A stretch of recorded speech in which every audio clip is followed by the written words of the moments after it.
Flash, but we are repopulating and getting back up on our feet again. Hello, everybody, and welcome.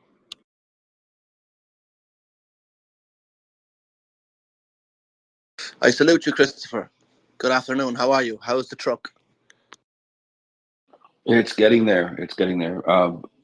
Mr. De Shackleton, unfortunately, as I type in the title in the Nest area, I can't speak. So I'll speak instead of typing. Furious, which one? Oh my God. You guys have got to stop this. This is ridiculous. Marcus, could you just be Marcus? You'd be better as Marcus. I'll change it to Marcus the Furious. How about that? Best of both. Oh, that's good. There you go. That way, the Furious, Marcus the Furious. That sounds so. That sounds so Roman. Well, that sounds so it's a Roman name, so that works out. It is. It is. Yeah, named after the greatest emperor, Marcus Aurelius. Yes. If you like Thank Stoicism, you. I'm your man. So you are definitely the man. Go ahead. I'm sorry. Go ahead. Yeah, no problem. Well, I had a question for our plane expert when he gets up, if he's able to come back, because we've taken a lot of his time. So we have a train expert though. Yeah, well, trains, planes, and you're dealing with automobiles. There you go. Great movie. Great Christmas movie. Or no, maybe it's Thanksgiving. Who cares? It's a great movie. Canadian John Candy, beloved by all. Oh yeah, great holiday movie. Yeah, about traveling during the holidays. Yep. Yeah, absolutely. Yeah. Mr. De Shackleton, you have your hand up. Please go ahead.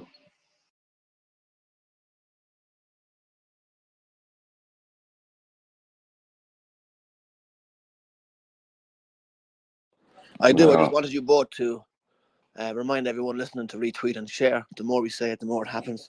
We're peaking there around 80, 85 listeners have found us back again, which is probably a fraction of where we usually would be. So everyone listening, retweet and share the space. MriyaReport. We're back after a short crash. Thank you for finding us. Do us the favour of sharing across your various social media as we get repopulated and get the community back together.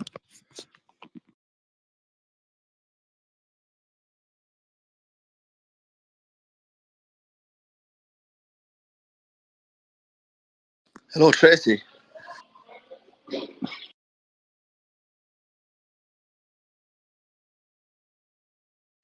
I'm rebuilding the title 2 words at a time.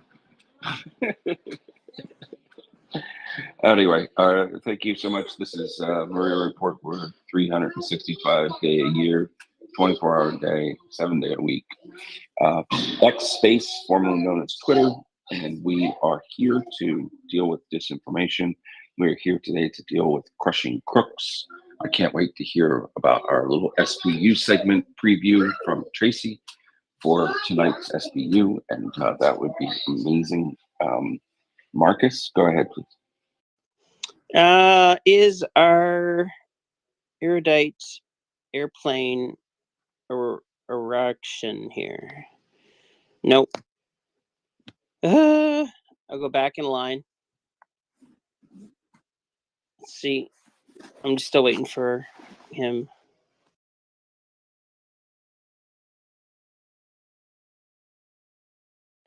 You can keep going, man. Keep speaking. You're good. All right, let me tell you all about how my life got flipped, turned upside down. I was sitting out. Damn. I was outside of school around 7 or 8.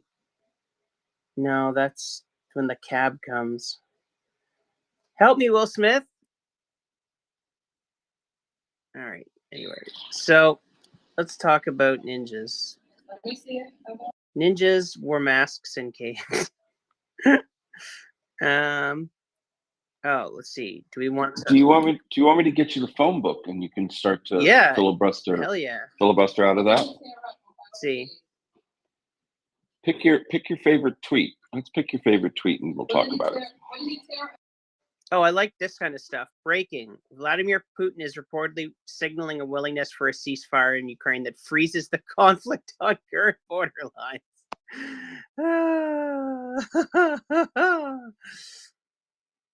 Okay. Where's that one from? Let me see what this guy's name is. Some white dude. So I don't know if they can be trusted. I sure can't. Samuel Romani. I think he's related to the lady from King of Queens. Oh, he's a PhD in international relations from Oxford. So I guess he's not nobody. Okay. Who remembers Horia? Horia. He's, I think, Romanian. Okay, is Romanian flag blue, yellow, red, and they're upright instead of lying down stripes? Well, anyways, that might be Romania. Just FYI to Europe, nobody gets confused about the Canadian flag. It's a maple leaf, right? Super easy to understand. You teaching children which flag's France and which flag's Russia? That's harder. Enough of the stripes. Down with stripes. Okay. Anyways, so he said he's saying this, but anyways, the Horia guy, that he does a lot of charity related to children. So he just posted a bunch of photos. He went to an orphanage, and I don't know where the city is. Let me look for you. He went to this orphanage in Ukraine, and he brought gift bags for every kid. Super cool. It was at Savalia Orphanage, not to be confused with Salvia Orphanage, where everyone is seeing things. So freaking amazing. So there's photos of like every size and height of child holding little gift bags full of Christmas presents. Super cute. He said they told him he couldn't dress up as Santa Claus because the kids hadn't seen it before, and a big guy dressed like Santa might be scary, which is funny. So yeah, I've seen a video of the Santa equivalent in Ukraine, right? And then Russians have like is it Father Frost? But they're different looking dudes. And then there's also the Somebody what? was it yesterday or the day before, we heard a story about the window washer that wanted to come down and become Santa for the kids in Russia, and that didn't work out so well because he pulled the wrong rope. Oh, I saw that. He came down all right. Yeah, that's really messed up because somebody there's like or the reaction from the crowd is almost excited at the end, and it's not appetizing. It's just awkward. You're just like, oh my God, why would they sound like that? Oh Lord, help me, Jesus. So that wasn't cool. Also, the guy died, which is widely recognized not to be cool. So yeah, this guy went to the orphanage. He brought little individual gift bags for all the kids. And he also brought Christmas gifts to little old ladies and other people. So he's kind of like the Nafe of Santa, which is very cool. Yeah, I really appreciate that. I hope I said his name right. It's difficult for me to say, but most names that are Eastern European are, because my tongue sucks. It's not developed for Eastern Europeanness. Yeah, that's that. You can post that if you want. Okay, let me get one that has the best pictures because he's done a few threads throughout the day. Hold on. It is genuinely delightful. I wish I could spend my whole Christmas giving gifts to kids in orphanages. They look hyped. Those kids look very excited. Oh yeah, man, they gotta be. Anything to keep them going and let them know that other people out there care about them, man. That's the best Christmas. Speaking of Christmas, how's my Tracy partner doing? Hello, Christopher. Thank you for the warm welcome. I was retweeting the space, so apologies for the delay there. And whilst I'm at it, that's perfect time to ask everybody else to retweet the space. Of course, we've just had a crash, as you're all aware. Actually, I thought I had closed the space because I've done that once or twice before, accidentally, chucked myself out of the space, should I say. But fortunately, this time it was not my fault.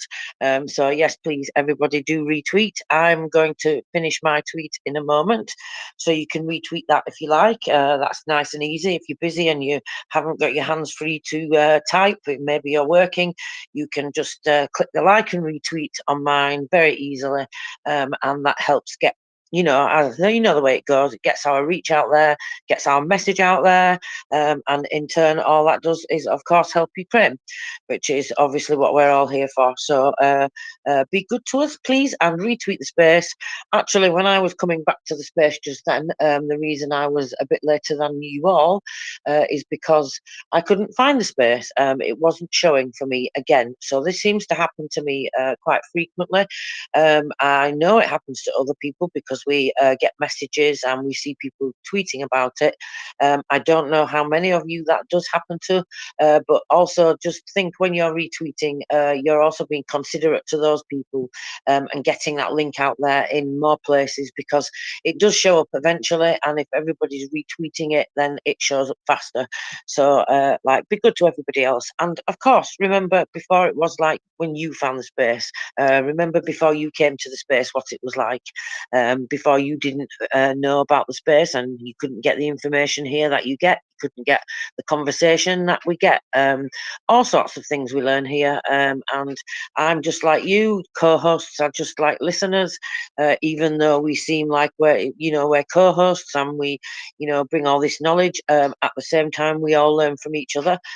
And of course, many of you bring exceptional information to the space as well. And so you all have value in your own ways. We all are a massive community, and that makes a big difference, because all those different things that we can all contribute, all those thoughts and ideas that we can bring, to try and help Ukraine. And of course, all the other wonderful things we do, such as donating, which actually I have to mention Christopher again. I know he won't like me saying this, but I am going to mention him and Will Teal for their latest fundraising drive that they have. Prince Heather likes to spend Will's money. She likes to hit Will in the wallet. They have a little bit of a banter going back and forth between them. And of course, she tempted him into having a fundraising drive and offering to double all the donations that came in that period of time whilst they were co-hosting. So that was a fabulous thing. I actually have not heard the total yet, Christopher. Do you have that? It was actually what we actually went full Monty on this one, because both Will and I matched the donations coming in from folks, and we raised a little over, between all of those entities, Will, myself, and the listeners, and contributors, we raised a little over $8,000 during that period of time. Oh my goodness, what? Wow, that's absolutely incredible. That's fantastic. $8,000. Wow. Oh, thank you so much, Christopher, and thank you to Will. And of course, thank you to every single person who donated, because it would not have been possible without all of you. I hope, there's not that many people in the space yet. We're repopulating, so I may say this again later, because I would love all those people that have donated to hear me say thank you so much. That is absolutely incredible. I cannot wait to see Scruff's response when we're able to donate to him, because obviously that's going to buy a great deal of equipment that we'll be able to send them. And it's not just that, there's other fundraising drives that have had along the way, and of course all the donating that everybody else has been doing on a regular basis over the last 3 weeks. So that's fantastic, Christopher. I'm actually a little overwhelmed. That is incredible. Thank you so much. Marcus? Yeah, so Chris mentioned I could put the pictures of the NAFO Christmas guy and his pictures of the orphanage in the header space. What's it called? The nest. So yeah, I threw some up there. It's cool. He posted these videos and pictures over the last day. He has more stuff he's doing. There's one little kid he bought violin for. I guess that was the kid's like thing. He really wanted a violin from Santa. So I'm sure we're going to see more videos, but that should fill everyone's heart with joy. Yay, NAFO Christmas.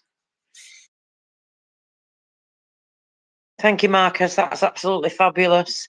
We need to emphasize all these things at this time of year because there's also going to be difficult things that we have to hear, and that's not going to stop just because it's Christmas. So thank you for bringing that, Marcus. I appreciate that. And thank you again to Christopher and Will and everybody who donated for that fantastic fundraising drive. If you would like to get involved in that and bring some heartwarming feelings to Ukrainians and to this unit in particular, to Scruff's unit, they're an air reconnaissance unit, so they use drones, and we're trying to raise as much money as we possibly can because they are in desperate need of, well, lots of equipment, but they've been very gracious and only given us a few of the things that are on the list. I know for a fact the list is much longer, so we're trying to get money for electronic warfare, thermal drones, signal boosters, night vision goggles, ear protection and FPV drone parts. So if you would like to contribute to this campaign, this fundraising campaign that we're having for Scruff's air reconnaissance unit, then please click on the link it's the first tweet in the nest, as always, and you can see the link there where the finger is pointing to the and it's in blue bit.ly/MR_donate. You can also donate directly from the MriyaReport.org website page. It's the same link, but it's on the website, so it takes you to the same page. So no different, but some people prefer that way, and that's absolutely fine. So if you would like to join us in raising funds for these and, you know, help give them a brighter future, really, and just give a bit of morale as well. It's not just about the money, to let these guys know that we're doing everything that we can and that there are people around the world doing things that they can, every little bit that they can do, no matter how small, you know, just a repost or a retweet is just as valuable, because like I always say, you don't know who it's going to reach, and you really don't. It could reach absolutely anybody, and it could also reach many people, so that makes a big difference too. So if you're not able to donate, just retweet and repost, and if you want to help even a little bit more, you can do like quote tweets and that type of thing, and do a reply to the tweet. As many of you are aware, this helps to boost the algorithm, which then pushes our thing to the top. So let's use these algorithms and things that are usually set to work against us. Let's use them for our benefit, and let's get this pushed to the top. Many people can see it then, and just give what you can afford to give.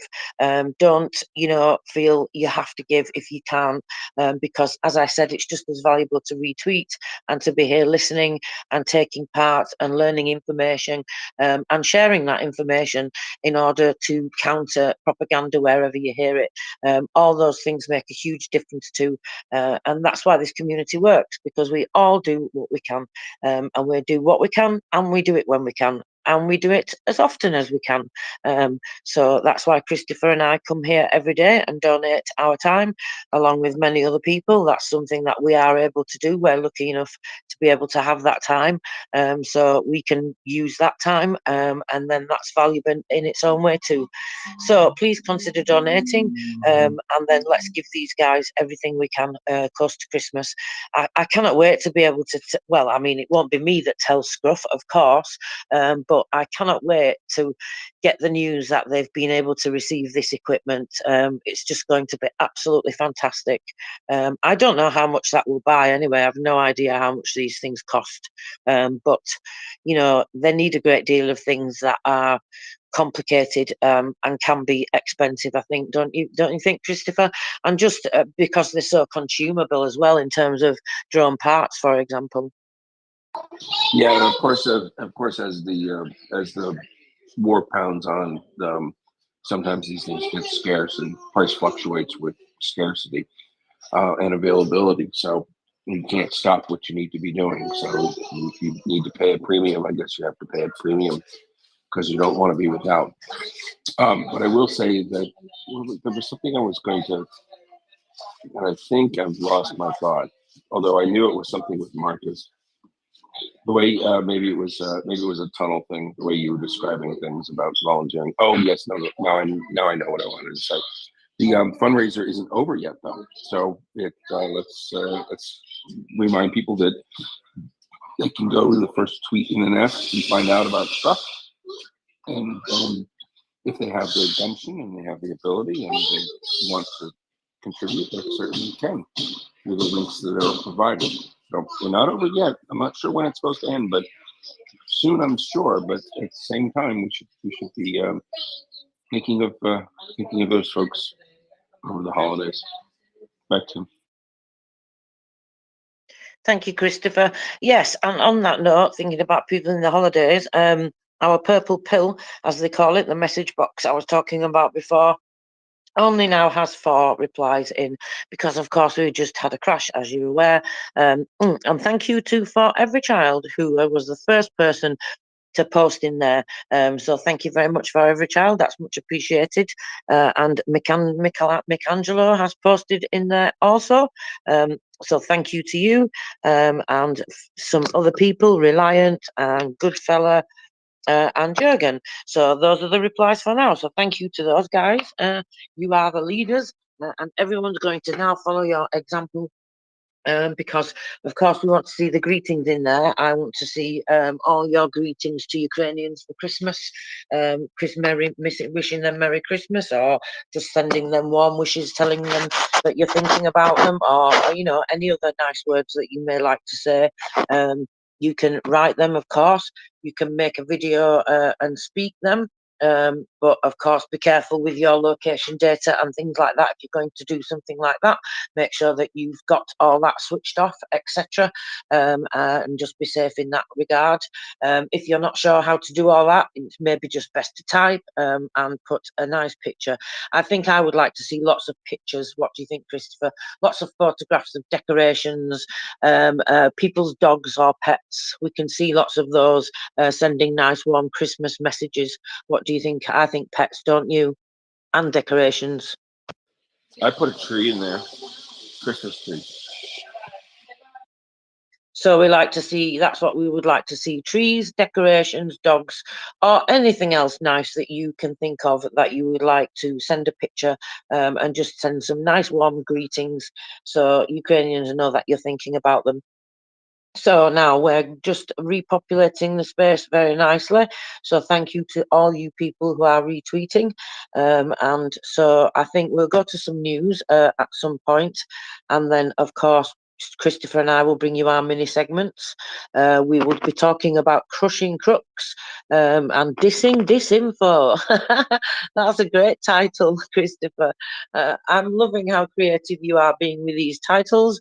So in case you didn't know, listeners, now you know you have Christopher to thank for our very creative titles just recently.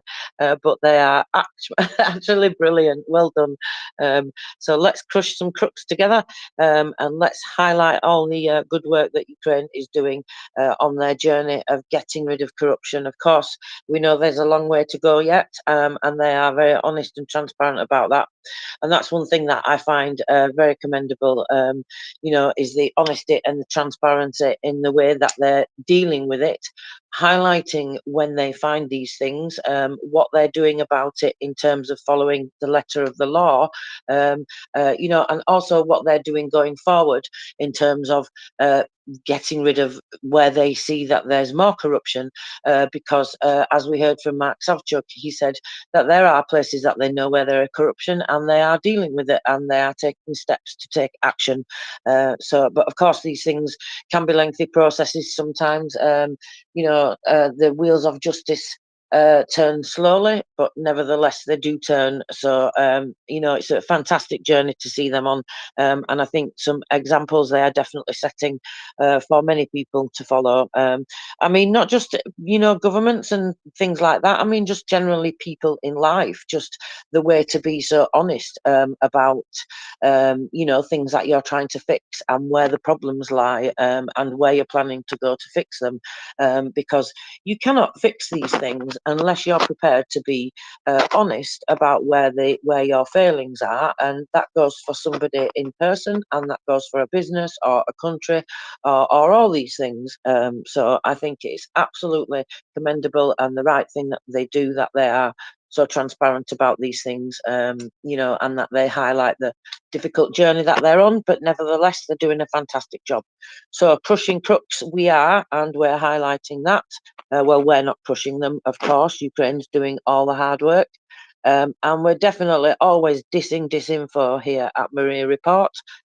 So retweet the space, let everybody know, and they can come and help us too, because that's one thing that we're always all doing together. And I mean, it's very important, isn't it? The fire hose of propaganda that we see come out, and it just gets ridiculous. You know, we all need those different levels of skill so that we can talk to people in our lives, in our wider circles, and just generally people in public, because you know, you have to remember that they do not know everything that we know. So sometimes you have to start small, because it can just seem insane. I mean, we laugh at these things here, don't we? Because we're used to it. So we almost laugh at the, you know, the fire hose of nonsense. I mean, that's almost one of those sort of, you laugh, if you don't laugh you'll cry kind of thing. So it's not really a laugh in the funny sense, is it? But we do laugh at it because you know, you can't do anything else sometimes. But just think about that. Remember when you didn't know as much as you know now, and how confusing things can seem, you know, to people that just don't engage or don't have the time to engage, for whatever reason, for many different reasons.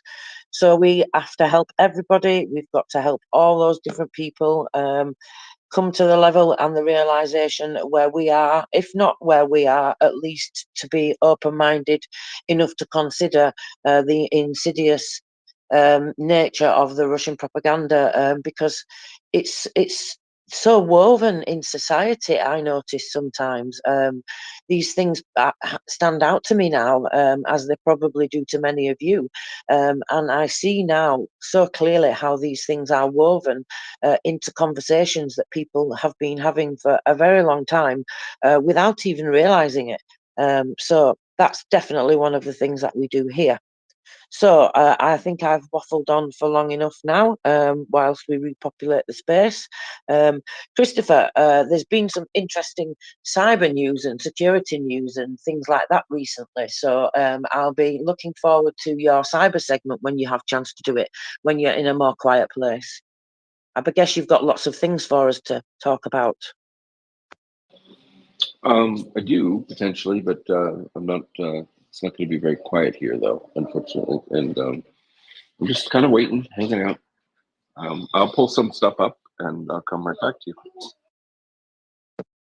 Oh, thank you. I didn't mean right now. Of course, I know you're in a little bit of a noisy place right now. So yeah, when you've got chance, of course, when we get round to it, we have well, another few hours yet, so we've got plenty of time. So I think maybe we'll talk about some SBU. SBU segment is coming up tonight. If you didn't know, it's at like 10 p.m. Eastern, which is 3 a.m. UK and 5 a.m. Kyiv, and everybody else will have to work out their own times. Sorry and thank you. But yes, join us for that if you can. That's going to be, we're going to have a little bit of fun tonight, as well as some serious news and information, of course. There's lots to talk about. There's been lots of interesting, well, I wouldn't say lots because there's been less cases overall, but there have been some very interesting and more complex cases. So whether that has I mean, I'm sure it probably probably does have some effect on the amount of cases that they get through, because it just will, won't it? That's just, you know, the way things go. But certainly I don't know for sure. I can't point to that. That's just, obviously it could be coincidence, but it's interesting anyway. But yes, there's been less cases overall, but there was the Minister of Defence case, the Ministry of Defence case that Bull Terrier was talking about earlier. So there's that corruption. There's been quite a lot of interesting news from the anti-corruption court this week. So we'll be talking about some of those cases. There's been some, let me see, what do you call them? So in the case, there was a case with some judges from the Kyiv Court of Appeal judges, and they were charged with corruption, and it's been going back and forth about the level of bail and one thing and another.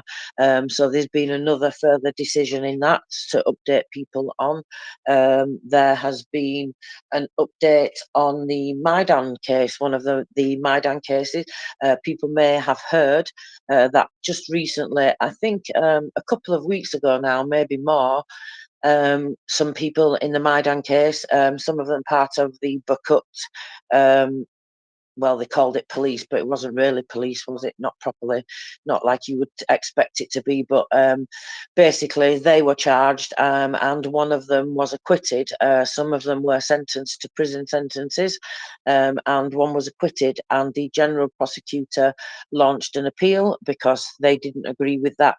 And so there's been an update on that case. I am pleased to say that they listened to the general prosecutor, and that guy has now been sentenced. I think, if I remember off the top of my head, I'm pretty sure it's 6 years in prison he was sentenced to. So we will be discussing that because, well, as far as I'm concerned, that's not long enough.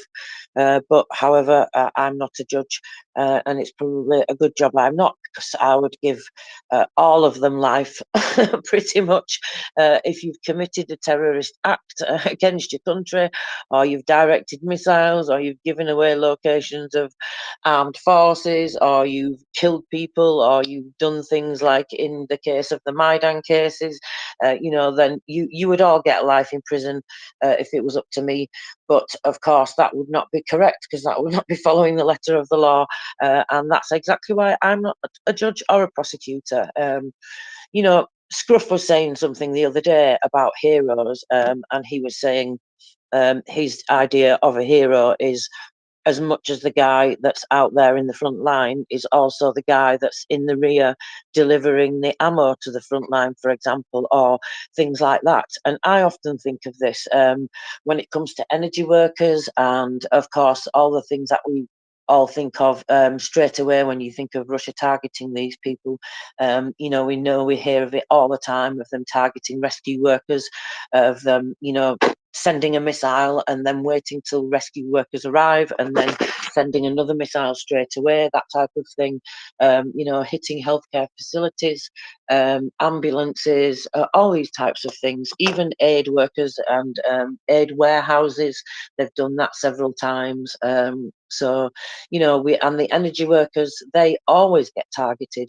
I remember last year, when they targeted the energy system, there were many, many reports and stories of energy workers being targeted.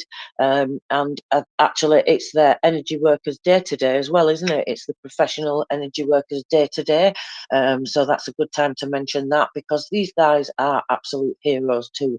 And I think it's important that we do remember and emphasize where we can that there are many, many heroes in civil society and in the military all throughout Ukraine, bravely and courageously just plodding along, facing these things every single day, just keeping on doing it. And that's why it's so important for communities like ours to come together, and show them that we care and do everything that we can. So that's one of the things that I find most valuable about this space. Well, there's so many things I find valuable. It's really kind of hard to put them all in an order, I find sometimes. Do you find that, Christopher? Christopher can't speak, maybe. Yes. No, I'm here. I just I'm working off of two phones and one phone trying to do research on, and the other phone trying not to disturb the connection because it is a bit tenuous here. So yeah, there's a what was interesting, Tracy, what you said, that the prosecutor went back and appealed. Now, is that, I don't know, is that, did he get recharged with the same charge, or was it just appealing the fact that they didn't think that he should have been acquitted? And can they do that? Because it doesn't seem like what we would do here, maybe, or maybe even in the UK. But anyway, your thoughts on that, if you have them. Yeah, sure. So it's just the sentence, isn't it? Because obviously the same crime still stands. So instead of him being acquitted for it, he was sentenced to 6 years. Now, I don't know the in and out details of how the legal system works well enough to know for sure, but I can say in the UK, what happens here in a case where you're acquitted, if you're found not guilty, then that's a different thing. You're found not guilty. The only way you can be like it can be appealed or looked at again then is if new evidence comes to light, which would then possibly change the outcome of the decision. If you have no new evidence come to light, you can't launch an appeal on a not guilty sentence. However, acquitted is different in the UK. So I'm guessing it's similar, it looks like, from what's happened here in Ukraine, because if you're acquitted here, that doesn't mean that you're not guilty. What it means, generally, we take it to mean as a citizen, it's not exactly like this, but I take it to mean that, well, they just basically didn't have enough evidence to, charge you to carry on with the case, if that makes sense. That doesn't mean you're not guilty of the crime. It just means maybe the Crown Prosecution Service launched the case prematurely and there's not enough evidence, for example.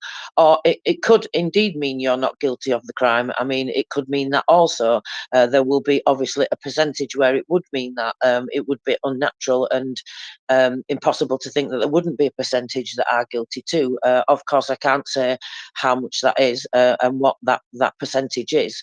But when you're found acquitted, it's going to contain a percentage of all those people that are guilty, not guilty, part guilty, etc., as far as the law is concerned. So then obviously it's easier to look at the case again because you can say, well, this particular thing wasn't looked at properly, for example. Procedurally, there could be something that's maybe not being looked at properly, and that's why they've launched an appeal, or it could be because new evidence comes to light. In that case, then you can have the full case relaunched and re-looked at again, or you can just have the sentence. You can just appeal the sentence. So in this case, it looks like they've just appealed the sentence because they haven't retried the case. It would have taken much more time to do that, I think. It was about a month ago, if I remember correctly. They had a month when the prosecutor launched the appeal. He said it would be within, I think, maybe 28 days, if I remember correctly.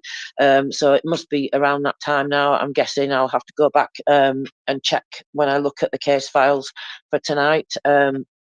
But yeah, certainly it's just the sentence that they've appealed. So now he's got 6 years instead for the same crimes that he previously was charged with. Well, actually, seeing as we're talking about it, I may as well look at the file and tell you exactly the crimes that he was charged with, if you would like, as we've talked about it in detail. Yes, please. Okay, so let me just open the file. Of course, this is the file I'm talking about for tonight's show plan for the SBU segment, which I was telling everybody about earlier. So that's with Prince, Heather and I. So let me just have a look. It's taking time to load up. So we will bring you the SBU segment at 10 p.m. Eastern, and then I will be able to tell you all the interesting information about lots of other cases as well. Oh, why Google's asking me to verify myself now? Well, that's an inopportune time, isn't it, Christopher? How rude.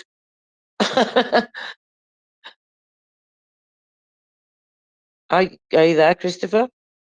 I am. I'm just having problems with my fingers. Yes, I'm sorry. Computers can be. Somebody yesterday told me. So I was a little short with somebody yesterday because I think I mentioned this. I was standing there waiting. It was about 10 minutes goes by, and this guy's still gas bagging on the phone. And, you know, no one has turned to me and said, oh, by the way, it's going to be a few more minutes. And I approached the guy, and then we exchanged some words, and his excuse was because the person on the other end wasn't able to retrieve whatever it was. He said, the computer is warming up. And I wanted to look at, I was just so, okay, so this is a car dealership, right? So it's a car service center. So I guess warming up, it's kind of the thing that maybe the car might need to do. But I didn't say anything. I just, at that point, I just, shut my mouth, because I was going to, I had already caused a scene where everybody who was gas bagging in the office area had turned completely silent. And so I thought better of myself at that situation, but oh, come on. The computer has to warm. The computer isn't warmed up yet. What do you take me for? Anyway, that made me, what you said made me think of that. Well, oh dear, I don't know what's going on now, because it's telling me it's not me, so that's not good, is it? So I won't be looking at that file right now. But what I can do is go to Telegram and go to, so I can tell you all now how I do these things. All this information that we bring to you, of course, is public knowledge. We don't have access to any secret information or anything like that. So let me have a look now. I just have to remember if it was the general prosecutor or yes, I think it was the general prosecutor. So VAX is the anti-corruption court. So obviously they deal with corruption cases. And then the general prosecutor is who prosecutes all the other cases. Well, obviously they have individual prosecutors, but then like in most systems, you have the general prosecutor. Now, I can't actually remember now. I have to look for it whilst I'm talking to you about other things. But actually, let's look at some headlines, shall we? How many people do we have in the space right now? Have we built up a nice level of listeners again? So, because we can catch up on some headlines, there's some news from Kherson. So, unfortunately, they have not had a day without shelling. Of course, they've not had they've had the relief without those KAB bombs. But unfortunately, let's have a look. 8 o'clock. So a few minutes to 8. So a few minutes ago, this was reported, and this was reported by the head of Kherson City military administration. As a result of evening shelling, Russian occupying forces, 7 people were injured, one of them a child. 3 wounded were hospitalized. There are no heavy ones among them. The 4 injured were treated on the spot, and they refused hospitalization. So no loss of life, thankfully. Be thankful for small mercies. Yeah, it looks like they launched an attack, Russia did, from 6 o'clock onwards. There's a massive attack, powerful explosions in several districts of the city. After that, several fires broke out.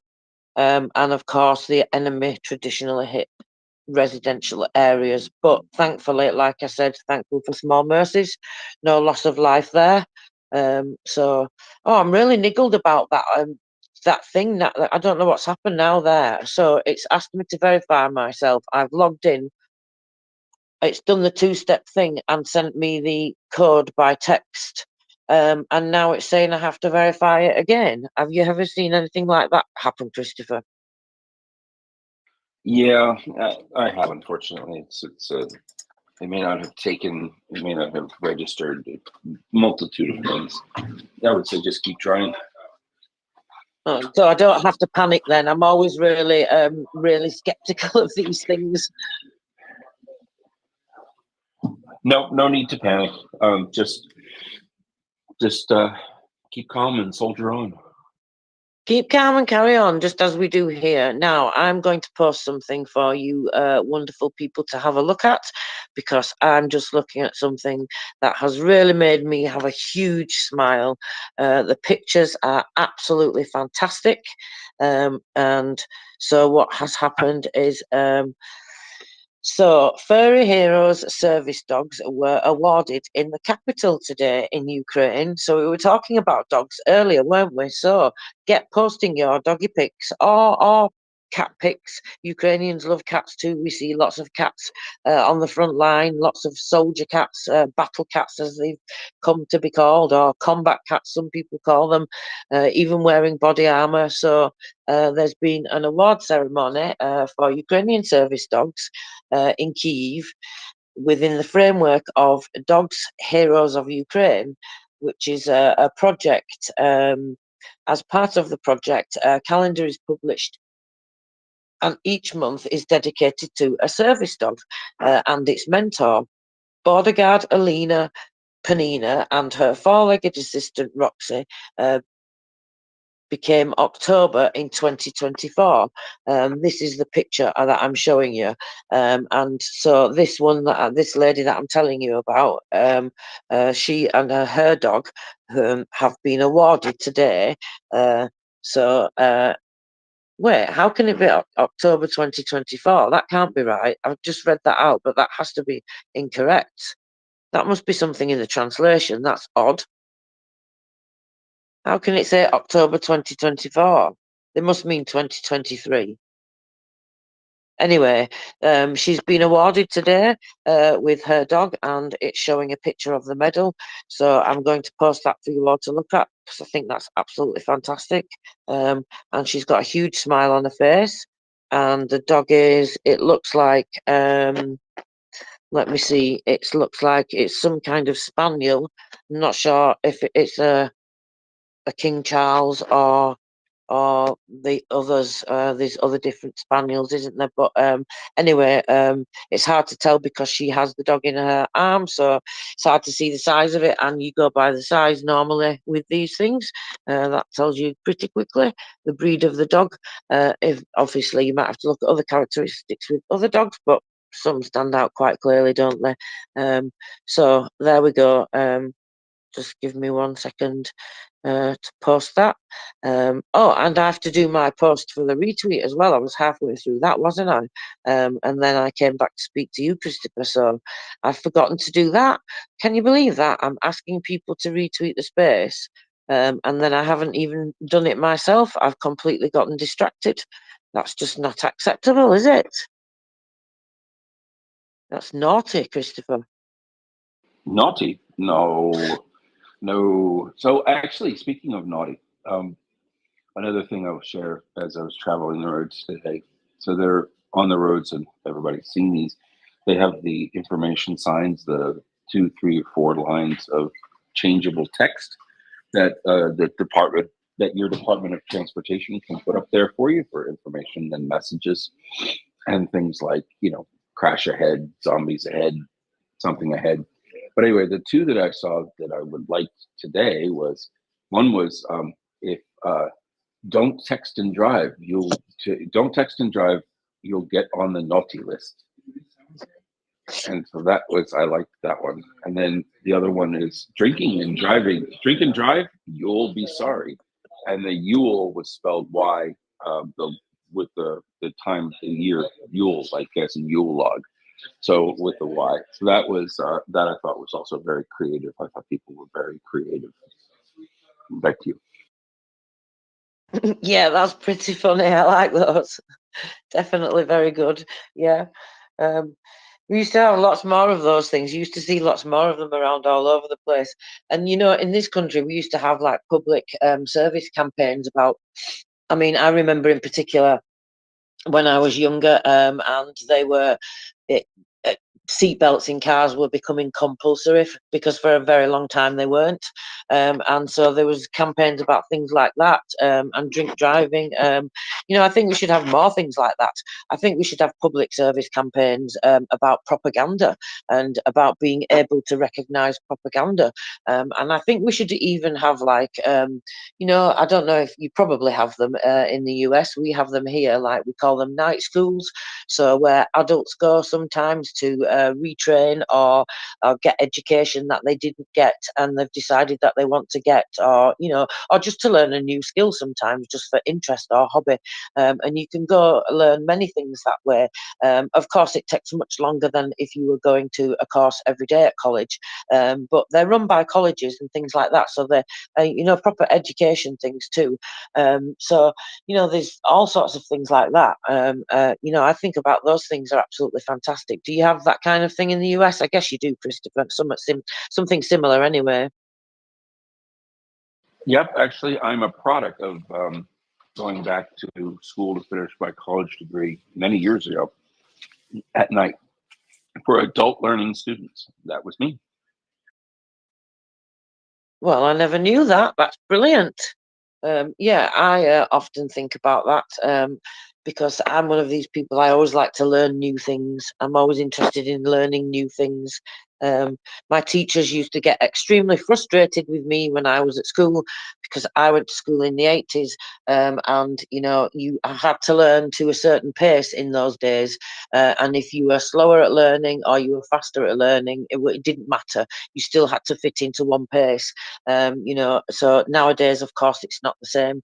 Everybody develops in their own way, and there's many things for many people. But yeah, in them days, it was like that. So my teachers would hate me because I would always learn things extremely quickly, and I would be like, "What can I learn now?" And then they would be like, "Well, that's next week's lesson." So they didn't like me very much, my teachers, Christopher. But anyway, we're getting away from the topic of Ukraine now. I wonder what they do in Ukraine in terms of that. I do see a great deal of things that they're doing.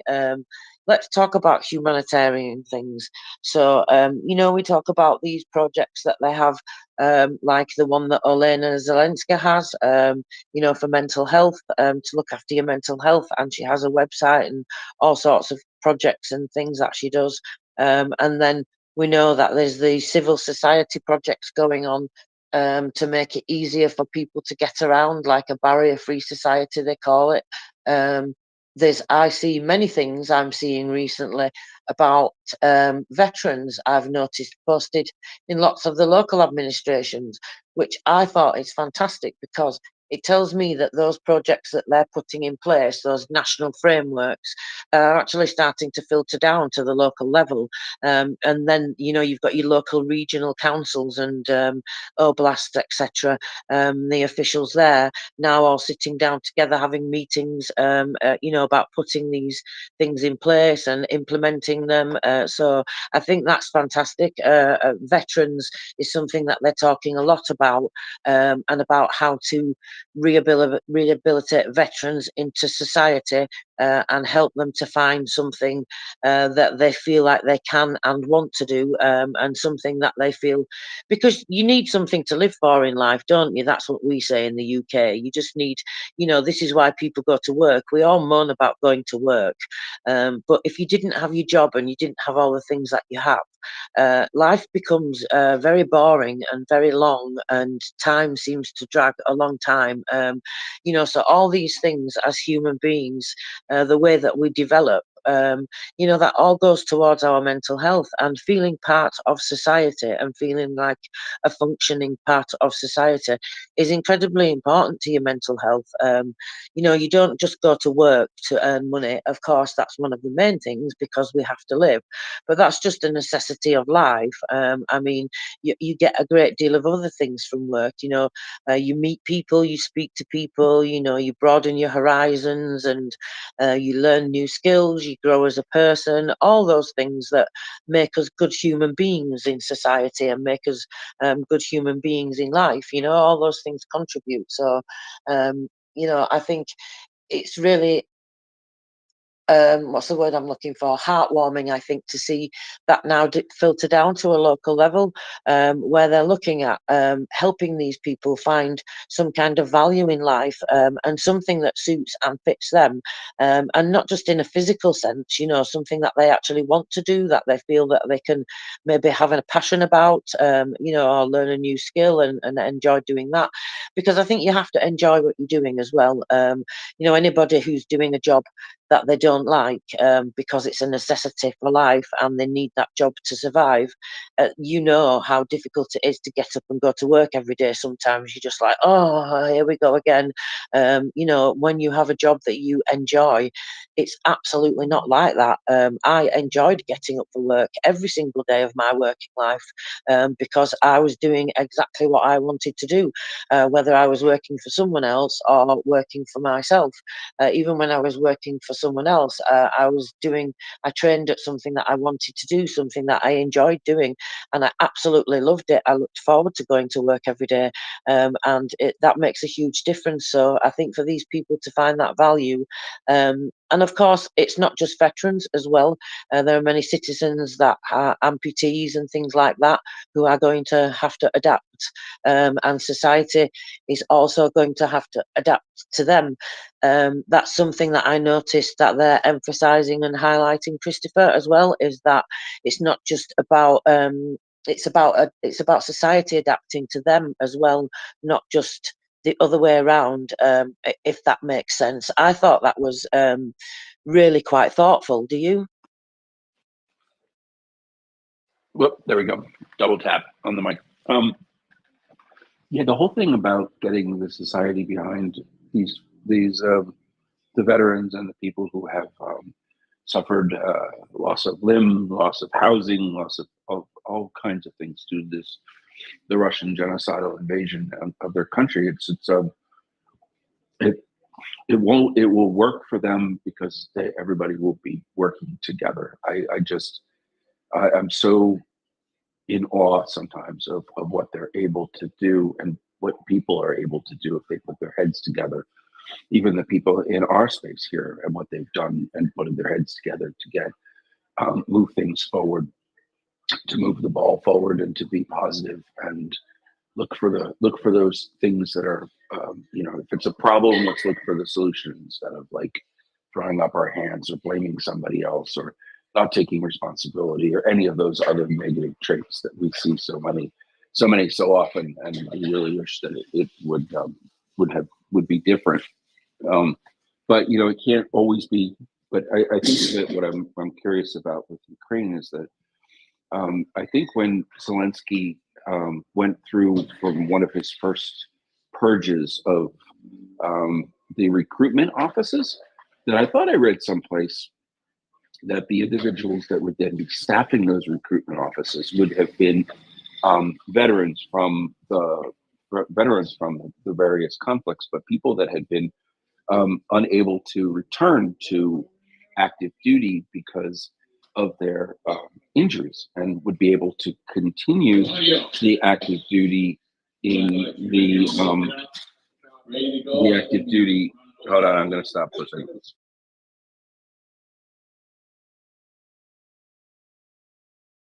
Yeah, come back to us when you're ready. I know.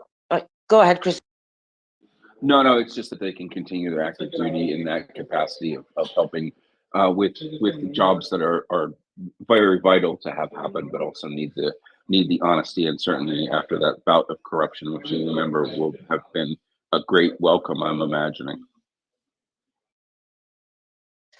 Yeah, absolutely. I just think it's incredible to see, though, the way that they know that they have to adapt like this, and they're just so willing to do it. I just love that kind of attitude. It's really inspiring to see them just like you say, just find solutions. And of course, we're not generalizing. Not everybody is the same, of course. And sometimes it's difficult. We all have our moments. I have my moments where I feel sorry for myself and have a whinge and a moan, just like everybody else does. And I have my bad days where I may snap at people, etc. Of course, I'm human. I would be lying if I said that would not be the case. And I don't suffer fools, for sure. And I really don't like people with bad manners. So of course we all have our days, but I do just try as much as I can to be like, okay, well, let's find a solution then, because I don't know. I think you're just only making yourself miserable, aren't you? Sometimes I think, and it's not easy to always be able to say, "Come on, let's get up and find a solution and do something about it." And that's why, you know, communities and people and civil society doing it all together is incredibly important. So that's why I thought it's really quite special that Olena Zelenska had said that, you know, it's society needs to adapt to these people as well, not just the other way around, because they need to not be treating these people like they're different. You know, they need to be just accepting like all these things are normal. So it is a whole societal civil society change, and I think that's absolutely incredible. But we've been joined by the lovely Walk. Good afternoon, good evening, Walk. How are Good you? afternoon. I'm good. Thanks for having me up. Just a quick I'll touch on what you just said regarding soldiers coming back and being treated like, you know, normal people. I suggested, I think you're probably referring to the same post that I saw recently, or maybe not, but an in between for soldiers when they, you know, but before coming home. That's, you know, pipe dreams of mine, but like, you know, if you're coming home, you know, fresh from whatever combat, I can't imagine just being gone being gone for so long, or you know, having some sort of issues that people aren't aware of, because they do get breaks, right? They come home in between, but having some issues people aren't aware of, and then they pop up later and present huge issues. So I can't imagine I'm the first person to ever think of this either. Like, what can be done between that time to ensure, you know, that people are prepared to go home and that families are prepared to receive them in the way that we would like them to. But what I came up to ask is about Ukrainian veteran pay. Is is there any baseline pay for disabled veterans? Do you guys know? Because I know that there's quite a few struggling veterans, disabled veterans, and I just don't know. I don't want to ask, you know, well, aren't you getting a paycheck from the government, or just don't know what's going on there.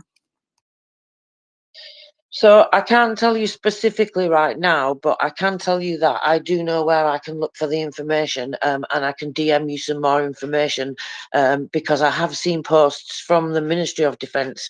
There's been quite a lot of changes recently in the Ministry of Defence in terms of pay structure for all the different soldiers in different areas, and I guess that would include veterans as well.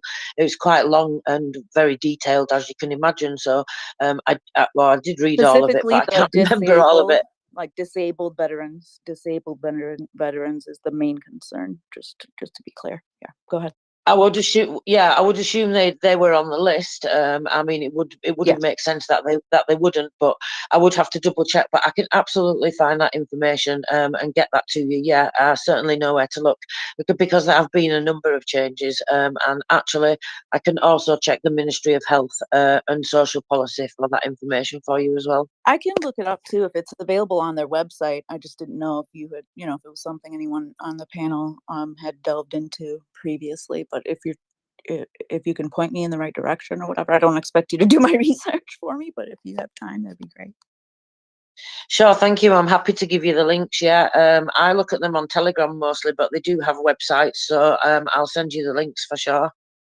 Thank you for asking. Yeah, no problem. I did see, just really quick, in 2020 they did pass a resolution, Ukrainian government, regarding things of this nature. I can't remember the name of the resolution, but I didn't see anything and granted, I didn't look at all the documents or anything like that, but regarding disabled veterans. But it just really hurts my heart to see any disabled veteran in the United States or in Ukraine or wherever, you know, suffering, because they should be treated, you know, with the utmost respect. So yeah, thank you guys. Of course, yeah, absolutely agree. I did see a post recently about that they were making it so that something about prosthesis. Anyway, I'll send you the links, because then you can look on there on the Ministry of Health. I think that's the best place, and then you get the information direct yourself. But absolutely, they're looking at all of it, actually, the whole structure of the Ministry of Defence in various different ways, and they're changing. Well, it's just a complete systematic change, to align with NATO standards and all sorts of different things. So there's lots and lots of changes going on in terms of like personal things like that, for the pay and the pay structure and all sorts of whatever benefits are available, etc., and what follow-up treatment and whatnot they can get. So yeah, I'm happy to send you the link. So thank you very much for asking. Tarixus, welcome. Please go ahead. Thank you, Tracy, and thank you, Tracy and Christopher, for hosting. I don't have an answer for the question that was just asked, but what I do want to mention is that, for example, disabled soldiers are being helped back to work again. So there was this period where conscription officers were all fired by Zelensky because of, well, corruption. And a lot of disabled soldiers are now conscription officers because they know what they're fighting for. So that's things I've seen, that they're trying to get them back into the society and have them working in one way or another. Thank you very much, Tarixus. Yeah, we're starting to see evidence of this now. I think it's brilliant, isn't it? Like, I just want to see more and more of it. Did you have a follow-up work? Yeah, I was just even more nuanced than that, thinking of soldiers that were injured in 2014, 2015, that are still disabled, that weren't even, participants in the current situation because they were disabled in 2014. And I still see, people like that struggling. So the person I'm thinking of specifically actually now lives in Canada. But I still think that even if you were to, have to make that move out of necessity, that you should still be eligible for benefits. So that's very, very nuanced. But I'm sure that person is not the only soldier in that situation. So yeah, that's it. Thank you. Yeah, I mean, obviously it's possible because they're having a systematic change, aren't they? So it can only happen in stages, I guess. They can't do everything all at once. I would assume they're doing it as fast as they can. But of course it happens in stages. And that's what I was saying to Christopher earlier. I'm just starting to see now, even though they've talked about these nationwide projects for some time, we're now starting to see evidence of frameworks that they've put in place to help these people, find jobs and things like that, and get support within the communities, and from regional councils and local administrations, etc. So starting to see that to filter down now. I've seen it in I'd say a handful of the military administrations and regional administrations, but of course I don't follow every single one. I just usually have like the big cities and then the oblasts and the important places, the places where everything's obviously going on, and and then of course Kiev and etc. The ones that you think were obvious, and some of the smaller towns, maybe some I do follow some of them, but of course Ukraine is a huge place. I don't follow every single one, but I have started to see it filtering down now, which I think is fantastic. But I will look into it more anyway, Woke, because it's a subject that interests me and I like to follow it. So I'm happy to do research as well and I'll give you the link still, and then I'll also let you know anything else that I find out as well. That's amazing. Yeah, and that's what I was just thinking too while you were talking, is that at least it brings awareness to people in the space of what's going on. So yeah, I appreciate that. Absolutely, I agree. Thank you very much. It's a great question anyway, and thank you for coming up and asking it. So we don't have that many people in right now. We're taking a little time to rebuild. Maybe people can't see us. So everybody retweet, please. That would be fantastic if you would so kindly think about doing that. And actually, I need to take my own words, don't I, and make actions, because I was in the middle of doing a retweet, and I didn't do it because I had to come back to talk to Christopher. So I'm going to finish that retweet now. And then, yes, I'm going to say now you can also, because I said to people, didn't I, Christopher, you can repost mine. And then I didn't post it. I mean, that's not very good, is it, really? I'm not very organized today. Yeah, but we're good. We're all good. I know that. I hope you're okay. I hope you can breathe and raise your arm. So I hope you're all right.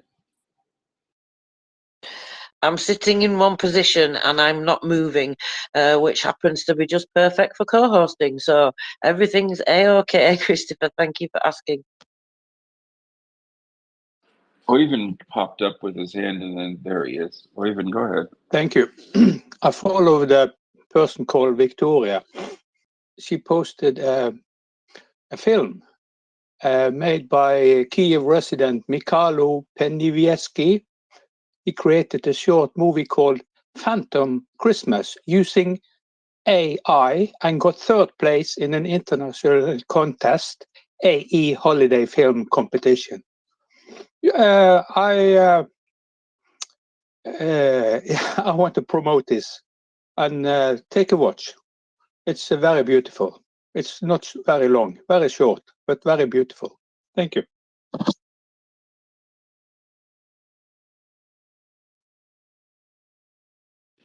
Thank you very much, Oyvind. What was this? This was a AI generated, or I'm sorry, a large language model generated film. That's kind of cool. It's an IE generated film, yeah, but it's about the war. It's about supporting the troops with candles, etc. Yeah, it's a beautiful film. You have to watch it. Do you want to put it in the comments? Can you? Yeah, well, I was going to say, put it in the purple pill, please. Look up Victoria's log.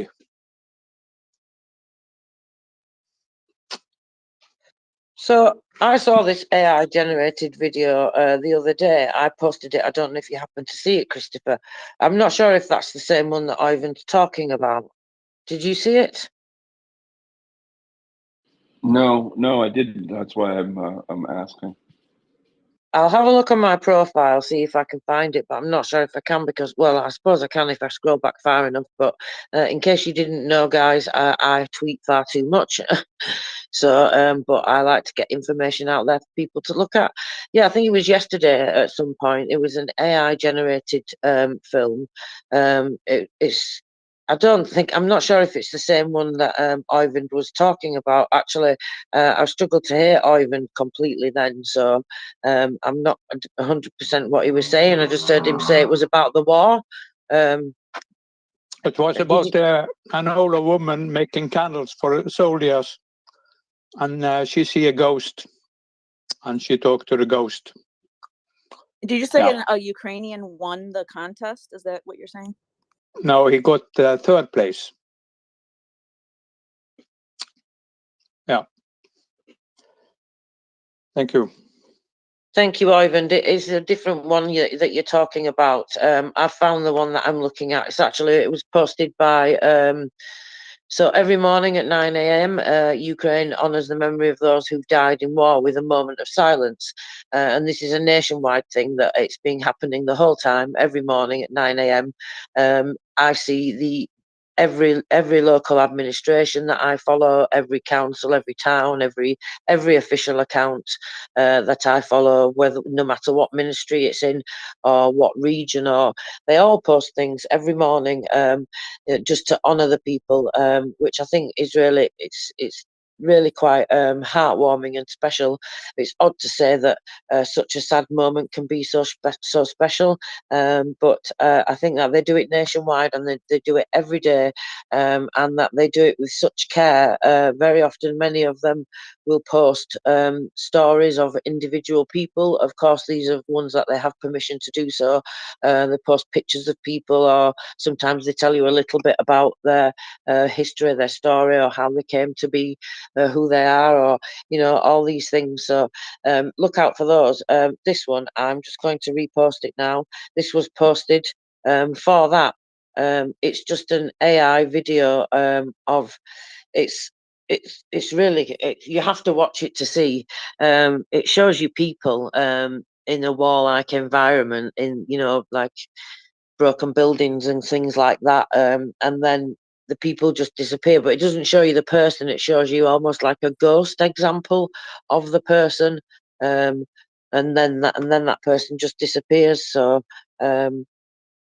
it's very poignant indeed. So I've just posted that if you would like to go and have a look at that. But yes, please, I would like to definitely see that one that you're talking about as well, Ivan. So did you say you're posting it in the purple pill for us? I retweeted the tweet from Victoria, so you can find it in my posts. Thank you so much. That's very much appreciated. Of course, I can't look at the video now, but I can certainly repost it too, and then other people can have a look too. Oh yes, I saw this actually. Yeah, I posted this as well. I think it was Gerashenko that I saw posted it. I'm really pleased that then he's won third place. That's absolutely fantastic that he's won an award. The International Contest AI Holiday Film Competition. He used real photos for some scenes, such as the one with the trench candle, which Ivan was just telling us about. And he's modified and animated that. Wow, it's impressive, isn't it? Very powerful. And I can tell that even without having the sound on, and there are subtitles as well for people. So thank you for that, Ivan. That's very much appreciated.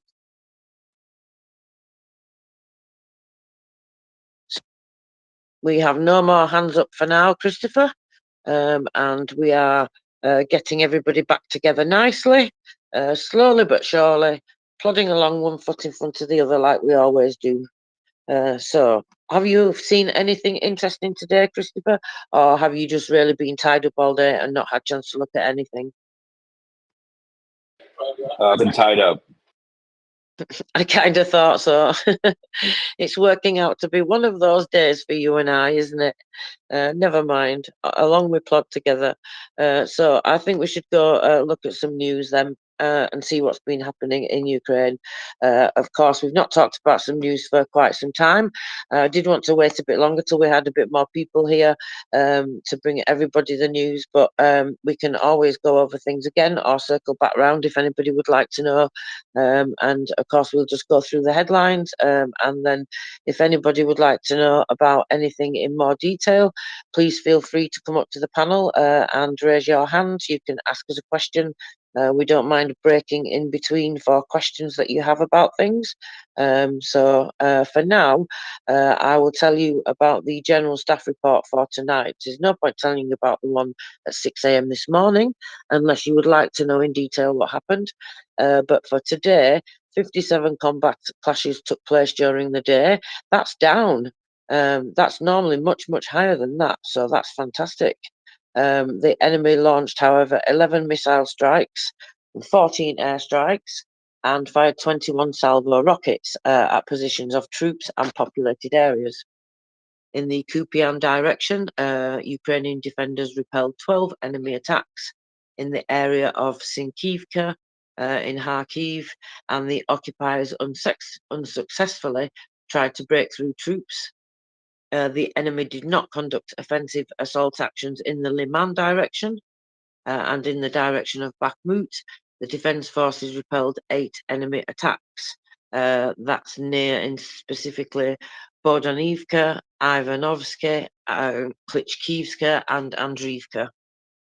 In the Avdiivka direction, defenders repelled 19 enemy attacks east of Novo-Bakhmutivka, Stepove, Avdiivka, and 12 other attacks near Peremayovsky, Nevelsky in Donetsk.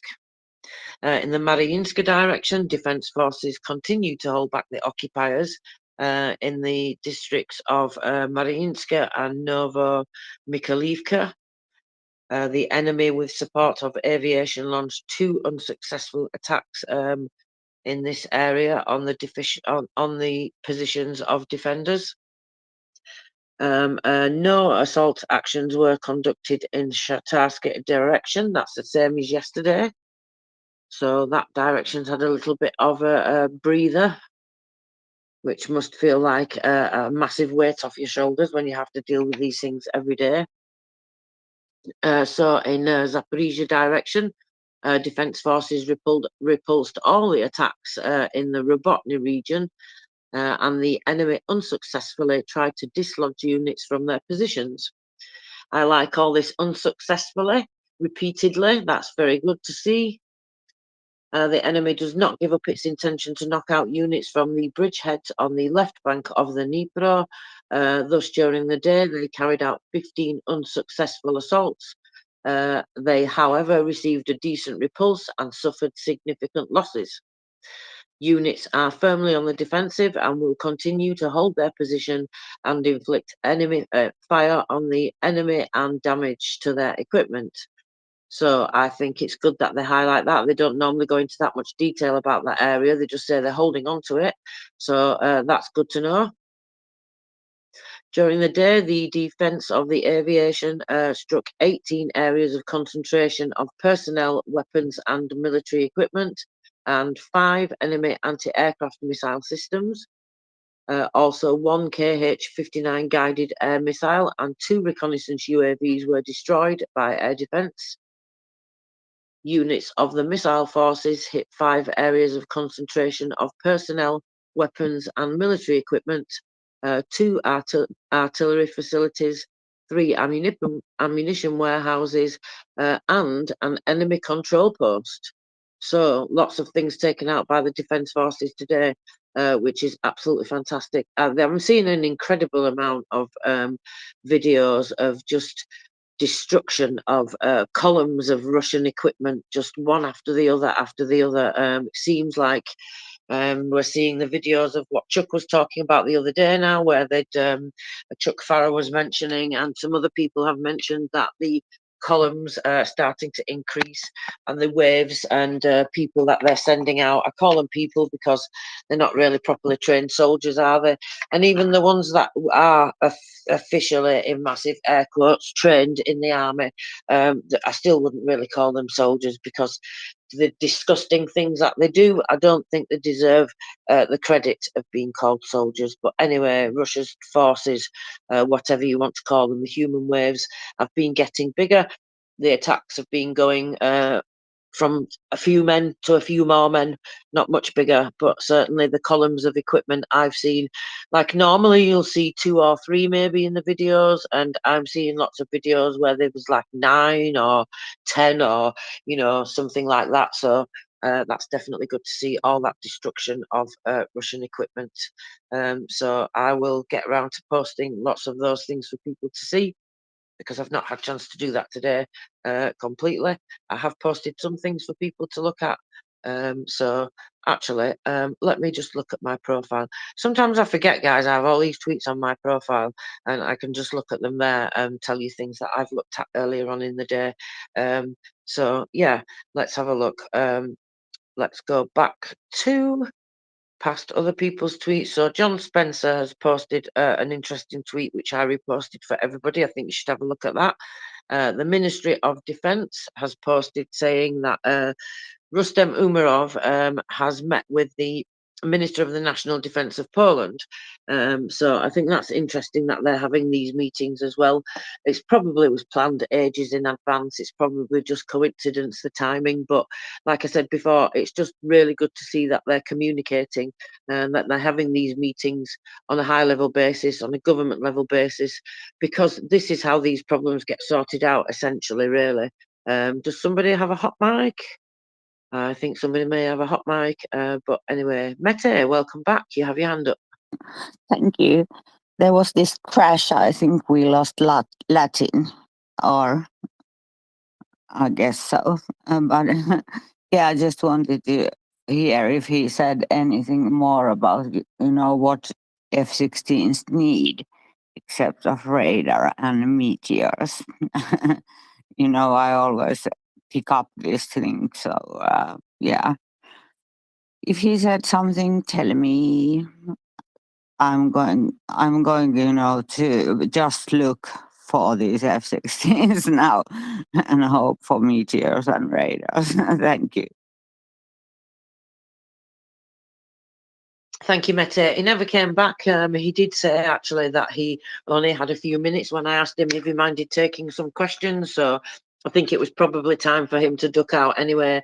And the crash happened just maybe slightly early. But no, he didn't say anything else. You definitely didn't miss anything. So I'm sure you will probably bring us news anyway. If anything else happens, I think you'll be on it, Mette. I'll try. Yeah, so absolutely, we're all waiting for that, definitely. I was just talking about the Minister of Defence meeting with the Minister of Foreign Affairs of Poland and the Minister of the National Defence as well. So they call it slightly different, don't they? So he's had a visit to Kyiv and he's congratulated him on his new appointment. Let's see, what have they been speaking about? Rustem Umerov shared results of his first 100 days in office. Yes, not very long that he's been there, is it really? I actually can't believe it's 100 days. It doesn't seem that long ago. It seems to have gone really quickly. Oh, excuse me. I hope you didn't hear me burp, Len. I'll try to do it far away from the microphone. Sorry if you did hear me burp, guys. I'll try to mute the microphone quicker next time. So he called on the Polish arms manufacturers to enter into direct contracts with Ukrainian companies, as well as to create joint ventures.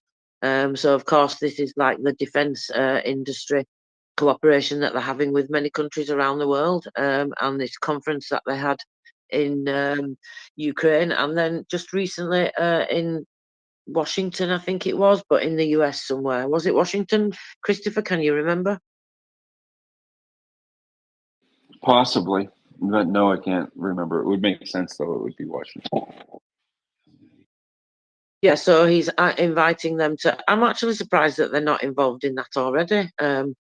He said he's looking forward to fruitful cooperation with the new minister and ready to discuss the agenda over the phone and face to face. So lots of government level cooperation going on, which is what we like to see. So he's also been saying that invites for conscription through electronic notifications will be taking place. The option is also being considered for citizens who are subject to military service if they're abroad. So they're considering that system as well. We know that they're discussing with various different countries about extradition and that type of thing. So there'll be various cooperations going on there. President Zelensky has signed 2 new decrees on personal sanctions. That's 134 companies and 51 individuals are listed. Citizens of Russia, Latvia, and Cyprus were also sanctioned, and their assets on the territory of Ukraine are blocked.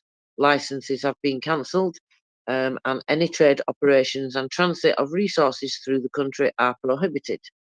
Most of the companies are Russian anyway, in particular Autodel Gaz, which operates in Crimea. So that's interesting. More sanctions and more cracking down there. The mayor of Melitopol reported this morning. He's given a map, actually. I'll retweet this for people to have a look at because it's quite a detailed map. So Russians are turning the occupied cities into a fortified fortress. This, of course, is why we need to get everything to the front as possibly as quick as we can, get everything to Ukraine and get everything to the front, all the equipment and the things that we talk about, everybody lobbying your personal representatives, MPs, whatever officials you have in your own country, whatever you call them, get writing to them, get emailing them. Don't stop just because it's Christmas. In fact, I'm sending more of them because it's Christmas, because I think they should be annoyed more, because it's just not good. It's just ridiculous that they can sit there and do as little as they do. So we need to push them all to do more, all of us from all our countries, all across these democratic countries that we live in. Use our power, because that's what it's for. Make these people work for us. You know, this is how the Russians did the defences in the first place in the south, is because we took too long to get things there. And now here we are again. Tokmak is surrounded by holes of the occupiers from all sides, and the enemy is building trenches not only on the side of Vasilivka, but also on the side of Crimea.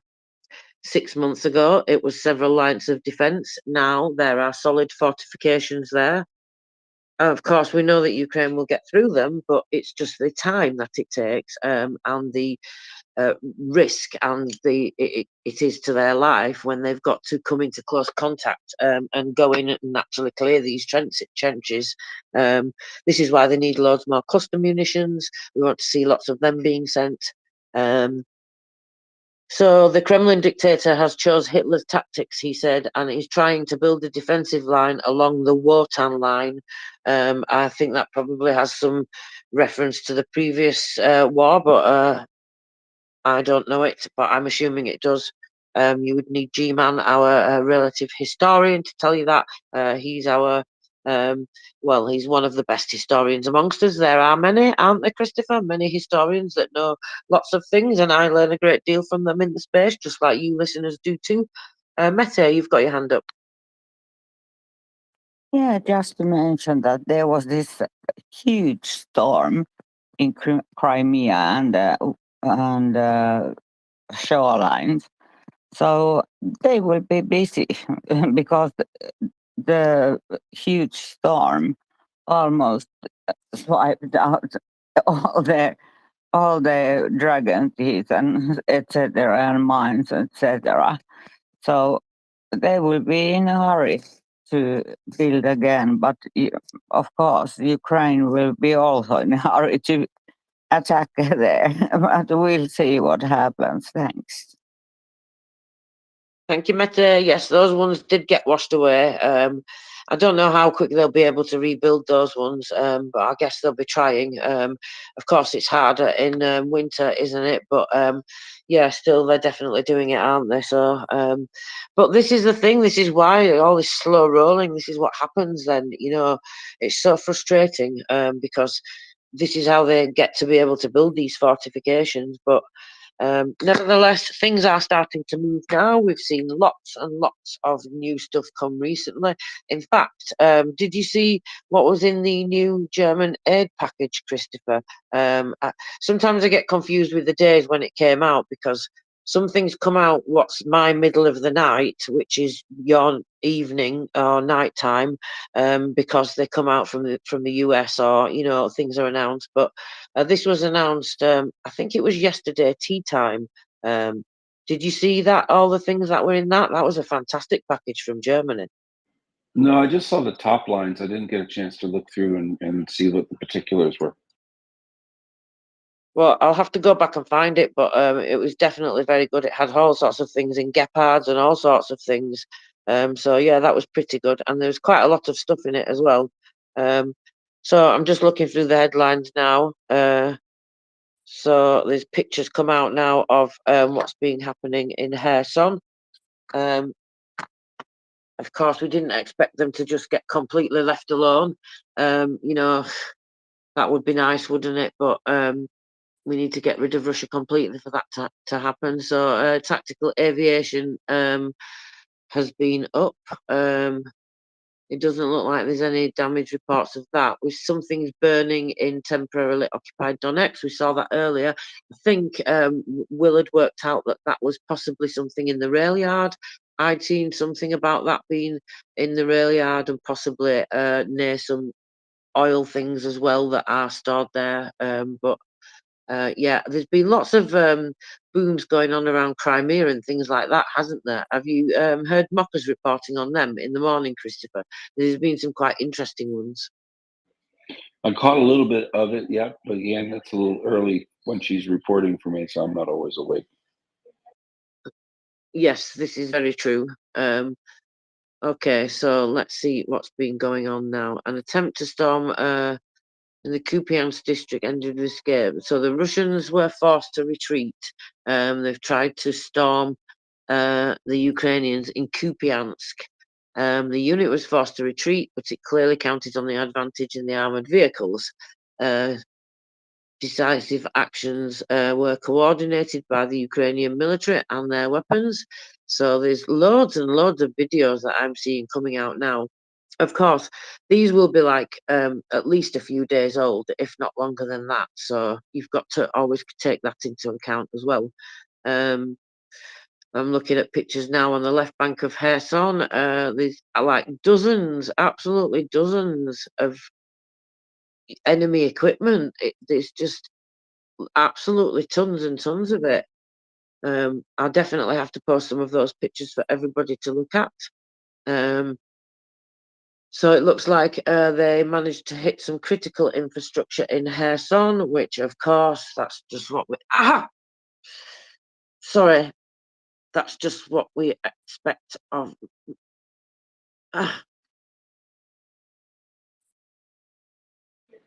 So I found something kind of weird, I guess, a little bit, maybe slightly disconcerting.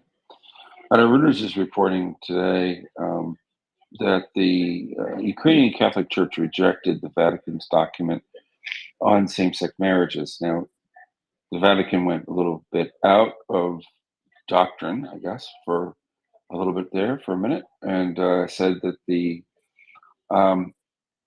document that was endorsed by Pope Francis this week permitting blessings for same-sex couples did not apply to the Church of Ukraine's Eastern Rite Catholic Church. So the major Archbishop Svetoslav Shivakuk said the Vatican documents interpreted the pastoral meanings of the blessings in the Latin Church, but made no reference to the issues governing Eastern or Greek Catholic Church. Thus, this is a quote, thus, this declaration applies solely to the Latin Church and has no legal force for the faithful of the Ukrainian Greek Catholic Church, he said in the statement. He said a blessing could not be separated from the Church's teaching and, quote, can in no way contradict the teaching of the Catholic Church about the family as a faithful, indissoluble, and fertile union of love between a man and a woman. Isn't that so 18th century? So, yeah, that might probably be, I don't know. I don't know how people feel about that necessarily, but it's well within their right to, you know, take or leave the Pope's recommendations. So, hey, that's something interesting that just came through. I wouldn't have expected it, but it kind of makes sense. Friends, welcome. You. Hey, I've got something on this. Fortunately, I'm friends with a Catholic journalist who happened to write on this week. And yeah. And yeah, the Ukrainian Greek Catholic Church has said this doesn't apply, but this is such a fine line that is being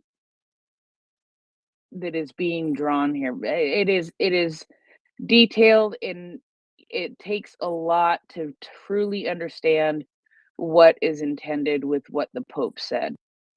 I'm not a Catholic. I just learned this stuff. And from reading articles, because it is very interesting to me as a member of the LGBT community that if I was Catholic, if I wanted to, I could have a priest bless me. Now the situations are different, though. It cannot be in a liturgical service. It can't be in a church service. It can't be in any way near close to associated with a wedding.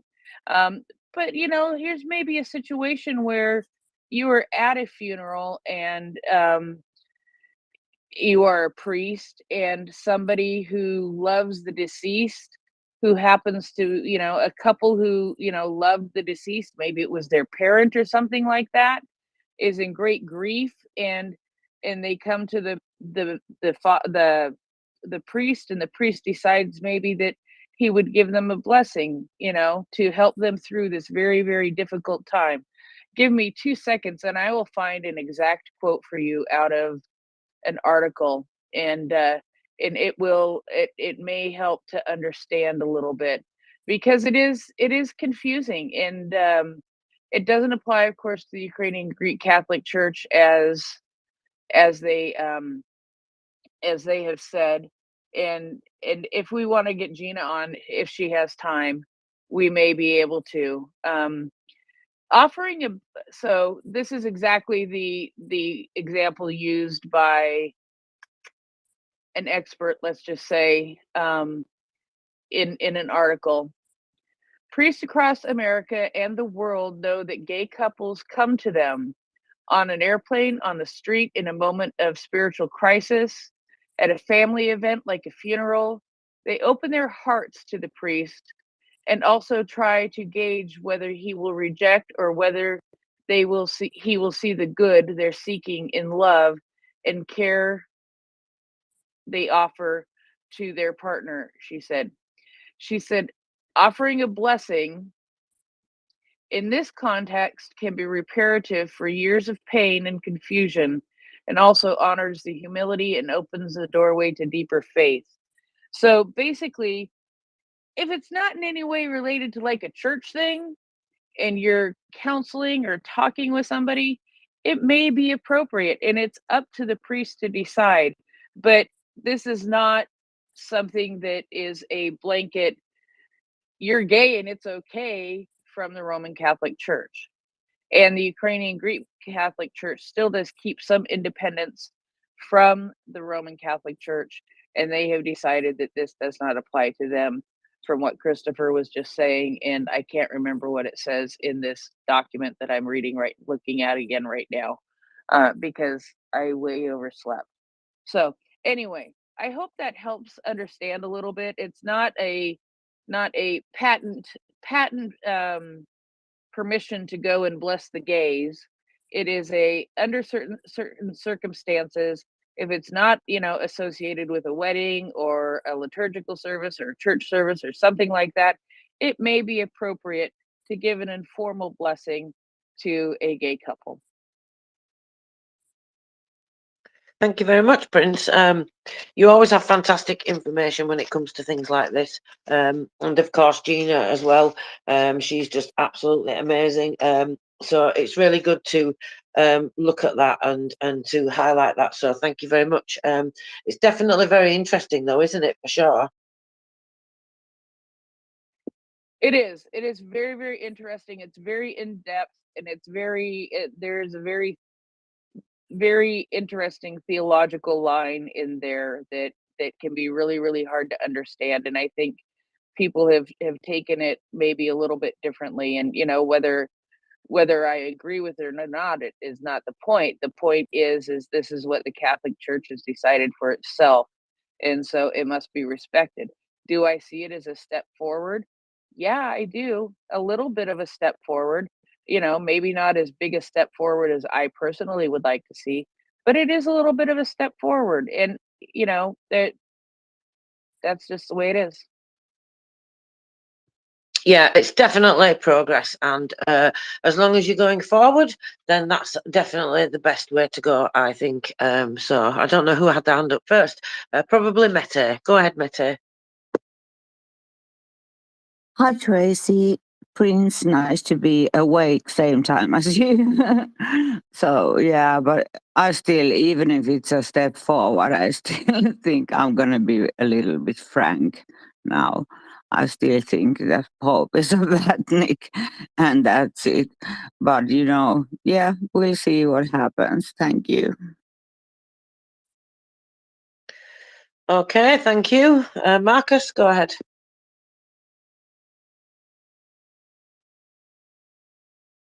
I was raised in the United Church, and they've had female ministers, and same-sex marriage is okay there since like the 90s. So Catholic Church should hop on the normalization train of human beings. Woo woo. You know, sorry, Tracy, but like I said, whether I agree with it or not, to me isn't the point. You know, if I had the choice, it wouldn't be necessarily where I went. And you know, there may be people even in there are probably people in the Catholic Church who can see the good in this, but there are also people who just don't, plain and simply, and that's fine. You know, your belief is your belief. And that is something that I have tried to respect. Whether I agree with it or not is a whole different story. Yeah, you know, I've been to welcoming churches. I've been involved in welcoming churches. It's, you know, where I ended up finding a home after I came out. But, you know, I still have to respect, and I still respect what somebody else believes, because that is their choice, not mine. And, you know, whether I think that the Catholic Church should get on the train, as you said, Marcus, woot woot, you know, is for them to decide, and that's all good. I can find a home somewhere else if I need to, um, to to to go to church. So yeah, that's that's just, you know, and that's me as as a member of the LGBT community, as a person who struggled greatly with her faith, when coming out, because of how I was raised. It just, you know, it's something though that I've come to realize and understand that, you know, whether I think it's right or wrong, this is how it is, and I can just hope and pray that in the long run it will change. We'll see what happens, right? Well, do you want to follow up, Marcus? No, I love it. Yeah, it's definitely progress for sure. Anyway, so even tiny steps, it all goes in the right direction. That's what I say. Go ahead, Mette. It's your Prince, you're right, but you know, I have I know some people who are Catholic, and it's really hard for them to, you know, leave their church. They are sort of more family oriented and strict as a religion. I'm not Catholic myself, but I've been following people who are. So, so if they are gay, it's really hard for them to, for number one, admit it and to leave the church. But you know, it's their struggle, I guess. Let's hope still that, you know, things get easier for them, because they have all the right to love who they love and so on. Thank you. Well, we don't need to get into a bunch of Catholic theology. How's that for an answer? Because I have answers to that. I have things that I could say about that too. But the point is to talk about Ukraine, and the the Ukrainian Greek Catholic Church has said, had their say on this and what they're going to say. And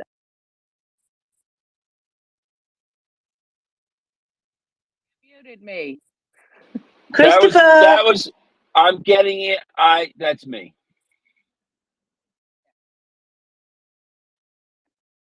Anyway,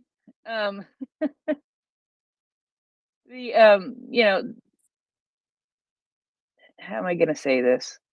The point is, the Ukrainian Greek Catholic Church is under the Pope, but it is separate in some ways, and they have made their choice on this. The Roman Catholic Church has made their choice on this, and it is what it is. And you know, we're not going to change the Pope's mind very easily or instantly. And there's a whole lot more I can say on it, but this isn't the space to talk about theology. This isn't a space to debate religion. We need to get back to Ukraine. I just was trying to clarify just a little bit to try to help understand exactly what what the Pope said and what it actually means, because there's been a lot of confusion about that. And if that's how the Ukrainian Greek Catholic Church decides how to deal with what the Pope said, then that's their choice. But just wanted to try to clarify a little bit, not get into a big, huge theological debate. which I could do, but I don't think it's appropriate. Let's get back to Ukraine. Thank you, Prince. I appreciate that. Actually, speaking about Ukraine, did you see that President Zelensky passed a decree recently on medical cannabis? Yes, I could talk about that all day too. Well, I just thought we would say how good it is, really. That's all. It's just fantastic, isn't it? It's a development, and they're just doing so many innovative things. And this is just one step in that process, I think. But I think it's definitely great news, don't you?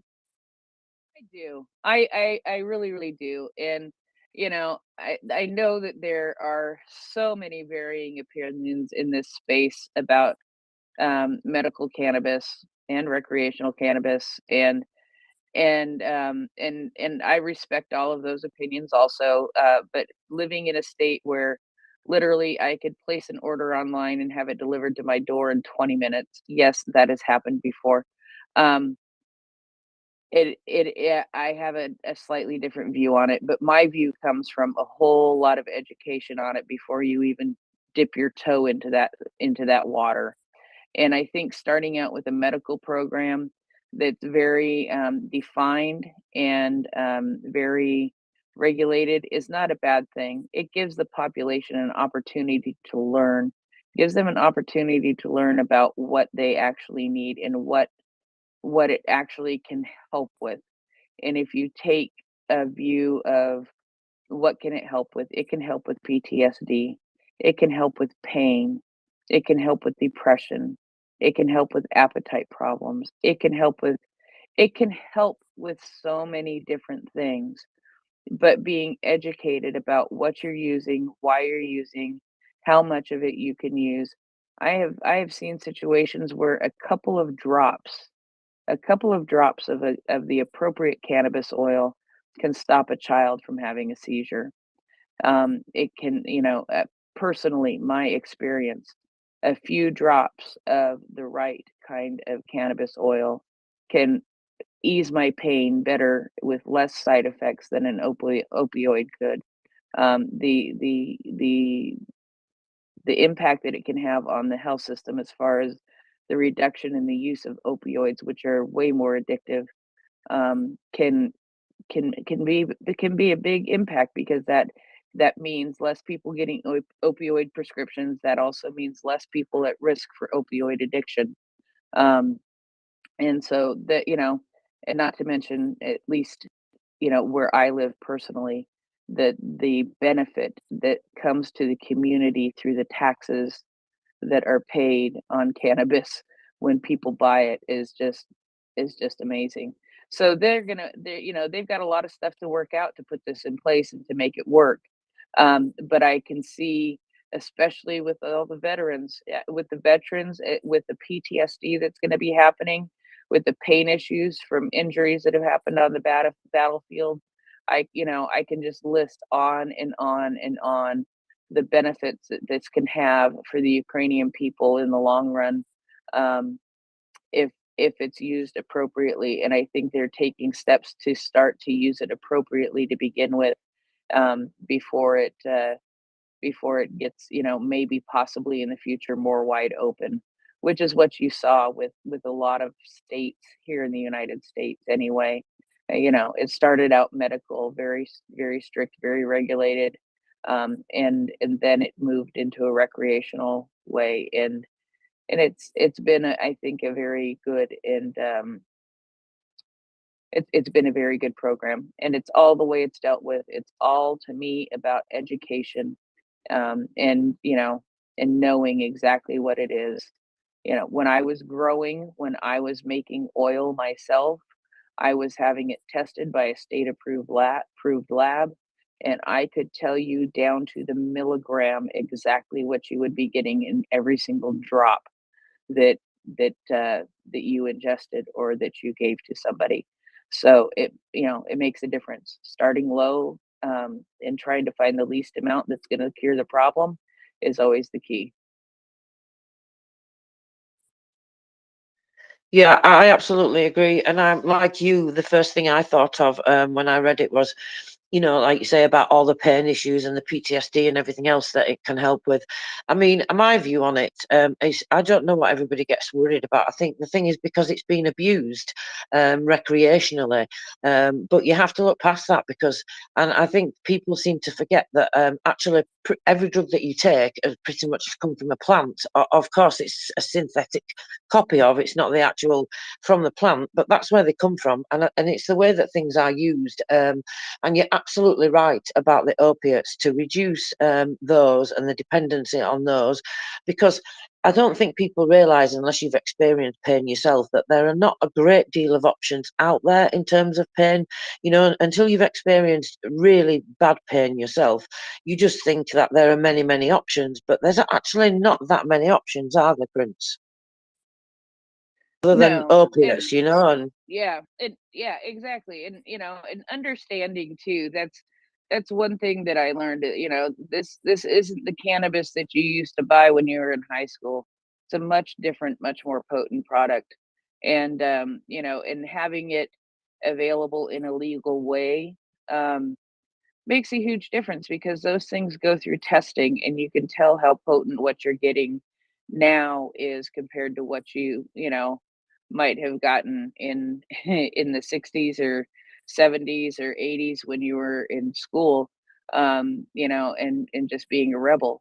It's much different, and being able to understand that and see test results to see exactly what it is you're getting makes a huge difference. You can make choices based on test results, which I do, you know, all the time when I buy something.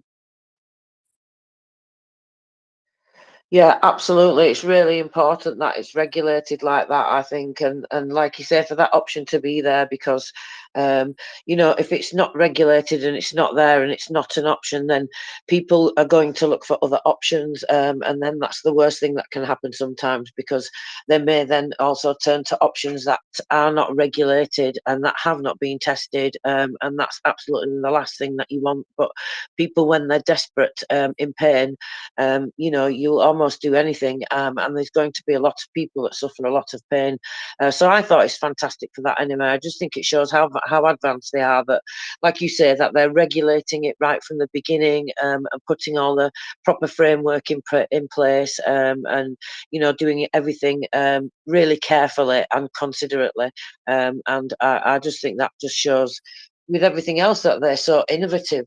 I don't know if you were listening earlier, Prince, and we were talking about all the things that they've been doing, because I'm starting to see evidence of some of the national projects that they're putting in place now showing up in local administrations, you know, buildings that they've got specifically for these places where they have these meetings, staff that they've put in place, and framework, you know, for all these things that they talk about. Have you seen any of that?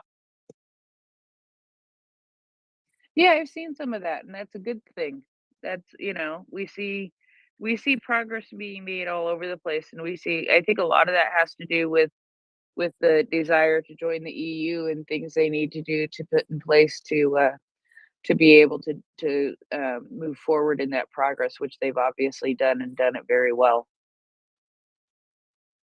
Yeah, absolutely. I'm so impressed with what they're doing. I was saying to Christopher, I don't know if you heard about them, just talking about getting jobs for people, or not just jobs, like, you know, they're putting things in place like funding, and that type of thing for people to be able to set up their own business or to be able to retrain as other things. So, you know, that's going to make a big difference, because not just in terms of their own physical and mental health, but of course of that community being able to function and have a proper economy and just move on from everything, you know, in terms of rebuilding as well. So we're getting nicely repopulated now again, Christopher. So how are you for sound? Are you still in your awkward place? You're not having a very good day today, are you? Oh no, actually, the van is the van has been finished, and so I'm traveling back to the townhouse down here in an undisclosed location in South Jersey, where I will then have a computer and a setup and a bathroom. Oh my. Oh Oh my. my. Thank you, Prince, for coming up and chiming in on this a little bit. You know, I have my own personal feelings about LGBTQ and my own support of that back in the 80s in Philadelphia. And so it always is very hurtful that um, any church that I was formerly associated with or will be associated with or am associated with would take a dim view of just people. I mean, it really is, I think, in my mind, it comes down to just a dim view of, you know, there's only one kind of right person. And it just is ridiculous. And unfortunately, people glom onto that, and we've got a lot of issues that surround it. You know, and we could talk ad nauseum about it. But I think with the Ukraine situation, this is not the Ukrainian Orthodox Church, which is I would like to see if there was a statement put out by them. But you know, the Pope doesn't really have anything to do with either the Greek Orthodox Church or the Ukrainian Orthodox Church. So or the Coptic Church here in the States. So yeah, I guess those are my initial thoughts. It just is a bit disappointing to read his statement that was so blatantly like, well, no, that's not what we're not even gonna take into consideration this very limited thing that the Pope is talking about. We're just gonna say no. Anyway, back to you. Go ahead, Prince. Yeah, no, I just wanted to point out though that, you know, when it comes to the church is one thing, but let's look at what the state is doing for the LGBT population in Ukraine. And just flying by the seat of my pants here, you know, we have um, a lot of LGBT members of the Ukrainian military who serve alongside um, their brothers and sisters of you know other orientations. Let's put it that way. And there's no problem with that. There's, you know, they're seen as just another person. They're seen as the brother or sister sitting next to them, standing next to them, fighting next to them, where it doesn't, you know, it doesn't matter. But then the other thing that has happened within that whole process is the realization by Ukraine that you know, a married couple where the husband is serving on the front lines ends up being treated differently than a gay and lesbian, an LGBT couple. Let's put it that way. And they have realized this. They realize that because they don't have the marriage ability for the LGBT couple, they end up being treated differently when it comes to um, if the person is injured, if it comes to the person who dies on the front, they, because there's no marriage there, because there's no legal thing there, they cannot, you know, notify the person about the injury. They cannot notify the person about where they are if they're injured. They cannot notify them if they have been killed. They can't tell them where they are. You know, all of these kinds of things that a married couple has the privilege of, that an LGBT couple would not. So they have recognized this. And no, they're not going straight to let the, you know, let the LGBT population get married. They're not jumping, you know, directly to that in Ukraine. No, that's not happening.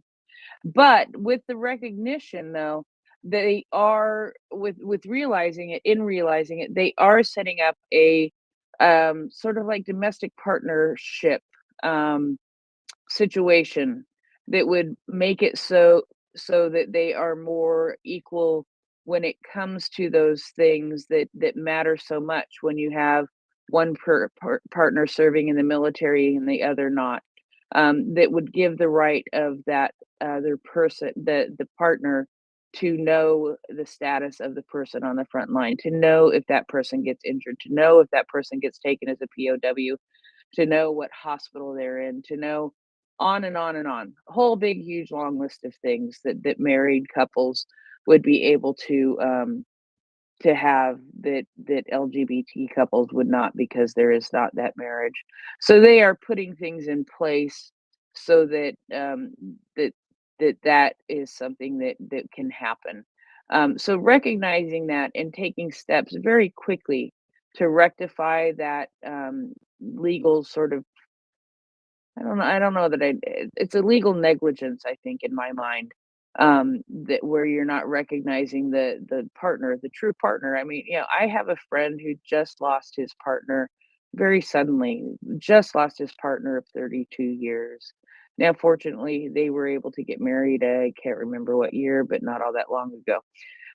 Within the last 10 years, they were able to get married. And so, there were no issues like that. But that's because we can do that here. But before that, they had lived 20 some odd years together, without having that legal protection. So I'm glad to see that even though it is not a full on marriage, that Ukraine is at least putting some legal protection in place for the LGBT population that is serving in the military, because that is a very, very important thing, um, to feel like you have no right. If you lived through the 80s, if you've heard about the stories from the 80s of how partners um, were left out of decisions, people that they had been with for 20, 30 years, because they could not have a legal relationship with that person. Um, if you heard the stories of how many things that has happened throughout the years. If you've had friends that has happened to, you totally get it, and you are extremely thankful that even though things may not be perfect yet for the LGBT population in Ukraine, they are improving. Ukraine is recognizing some issues, and Ukraine is dealing with it as quickly as they can in this situation, I think.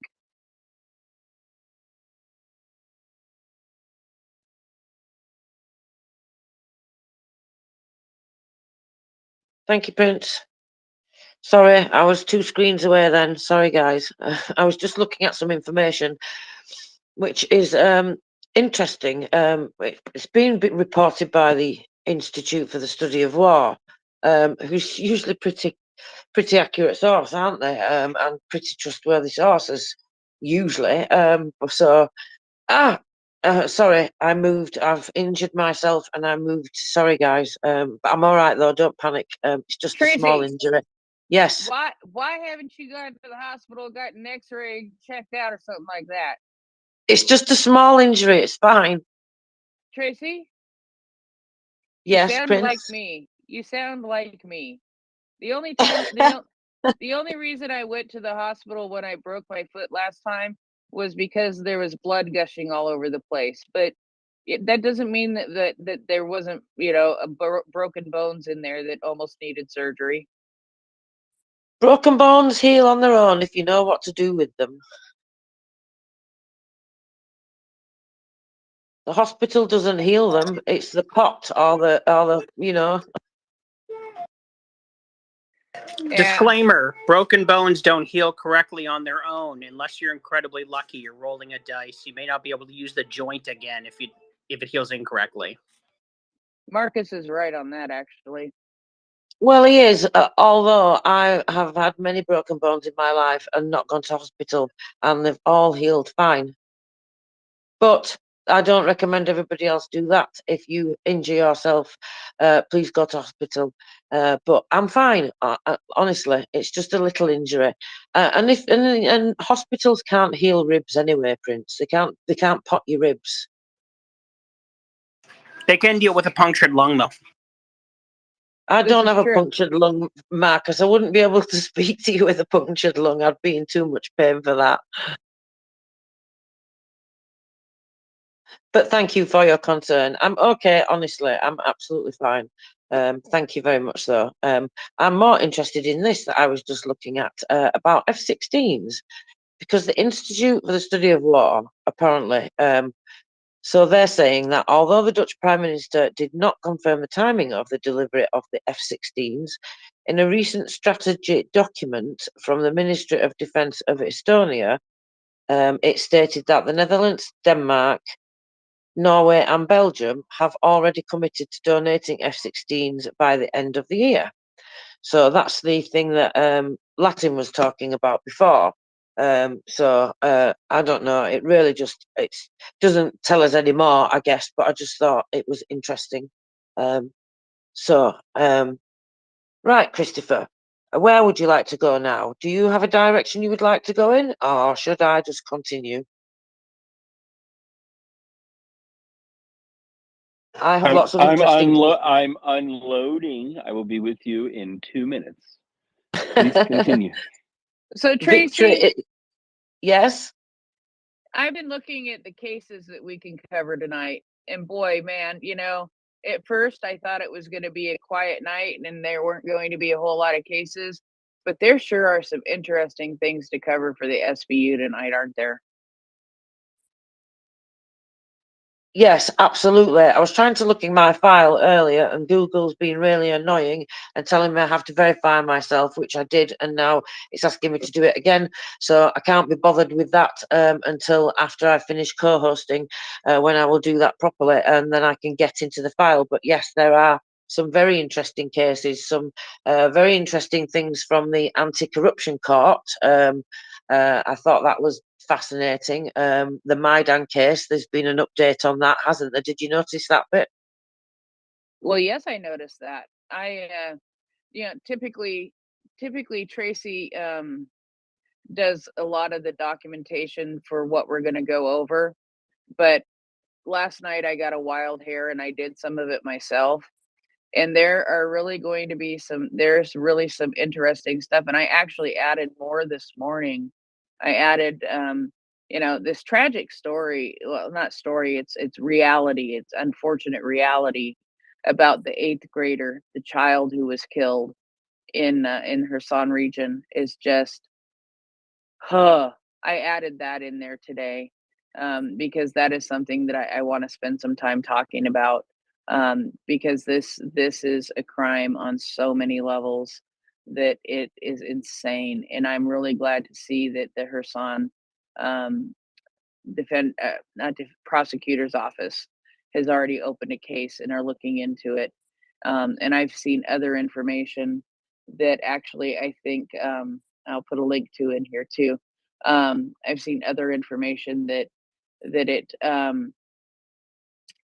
also adds to it, and that is it's tragic. It's absolutely tragic, and it makes me mad. Yes, I think I might be changing my name to Furious as well following that, because it's just despicable, isn't it? I mean, I don't know. You can't when you think that they can't do anything worse, and then they do something like that. I mean, and to kill the boy in front of his mother as well. I mean, I cannot imagine how distraught she must have felt. And of course, there's the reports that she tried to commit suicide following that, which is absolutely natural. I can completely understand that.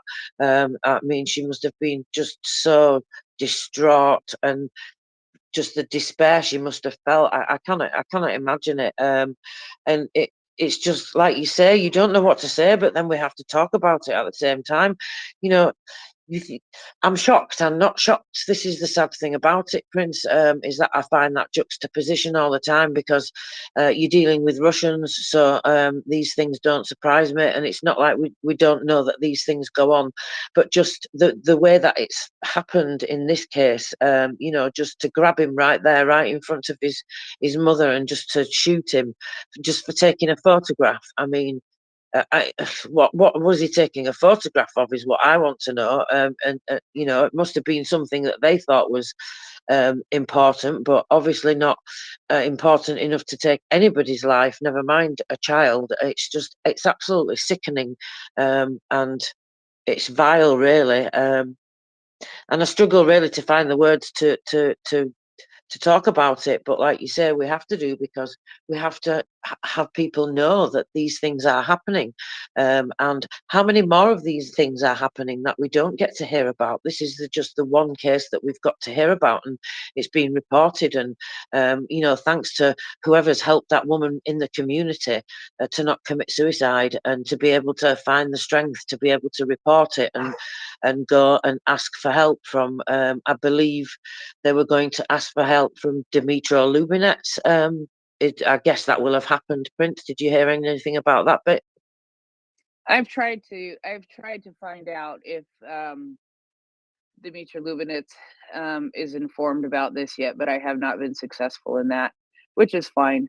That might come in the long run, but with you know, with the holidays and stuff, it's a little hard, because you know, people that I try to contact to find out if they can find out if Lubinets has been informed about this, don't always,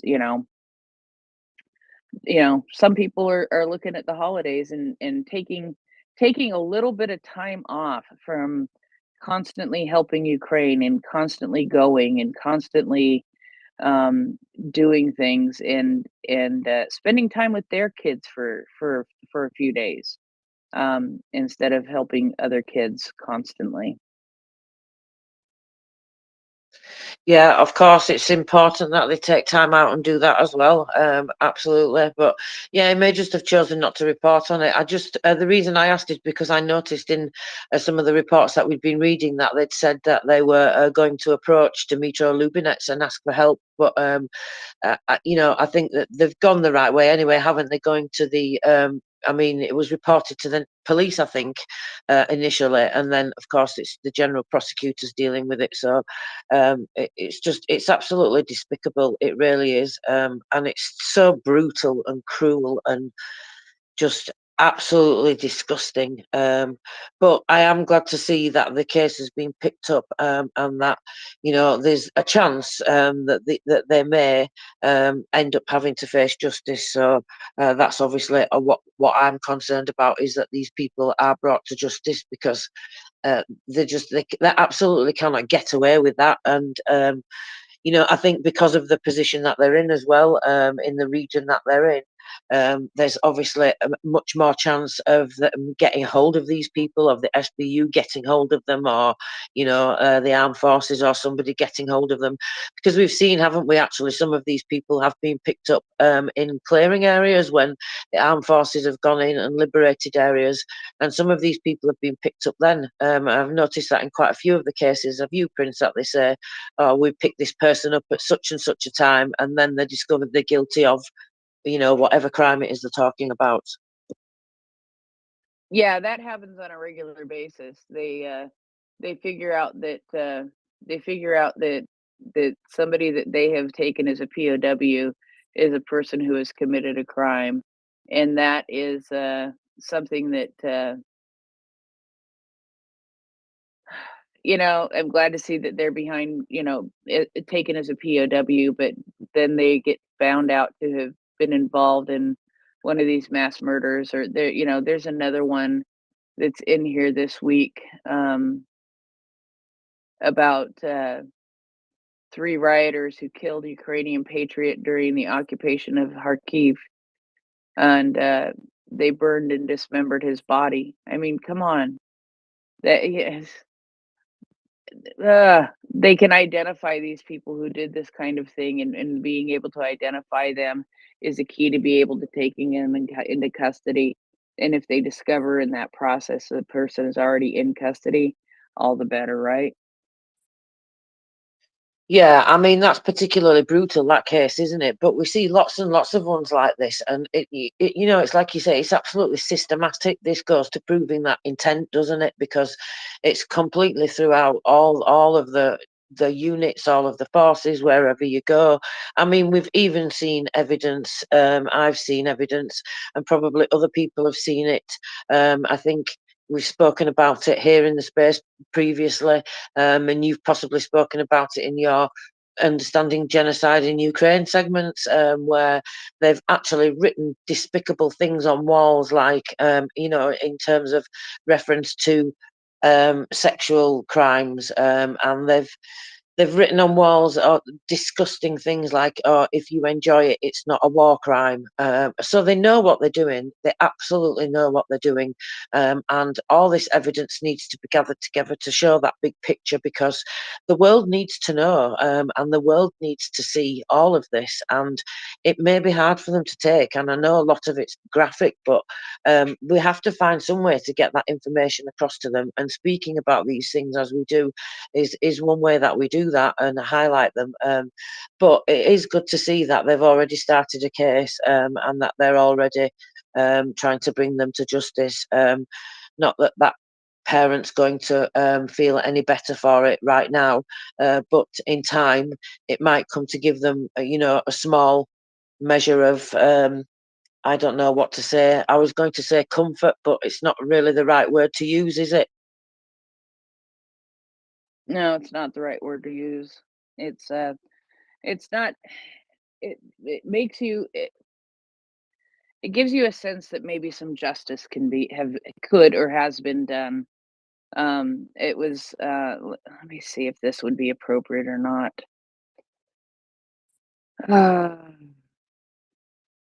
So can I ask, Go ahead. was this an judicial killing? Was this sort of like some rando Russian unit decided that they were going to met out their own justice? Is that what this was? Isn't that No, they how it? found Go ahead, Tracy. what? Which case do you mean, Christopher? For the boy The or the the for the eighth grader. Yeah, so they caught him taking a picture of something, we don't know what, and they shot him for it in front of his mother, an eighth grader in Kherson region. Right, but I think what I was trying to get at was this wasn't something like, okay, you've been tried for treason, you're going, kangaroo court or whatever court, and now you're found guilty and you're taken out back and executed.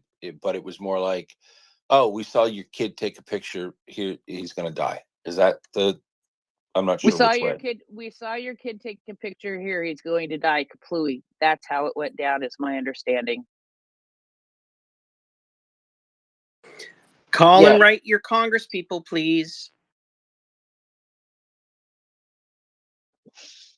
Yes, thank you, Marcus. Definitely call and write your Congress people. And if you need something powerful, use this, because this case is definitely powerful. It's been reported by the local administration, so you can find it on the website.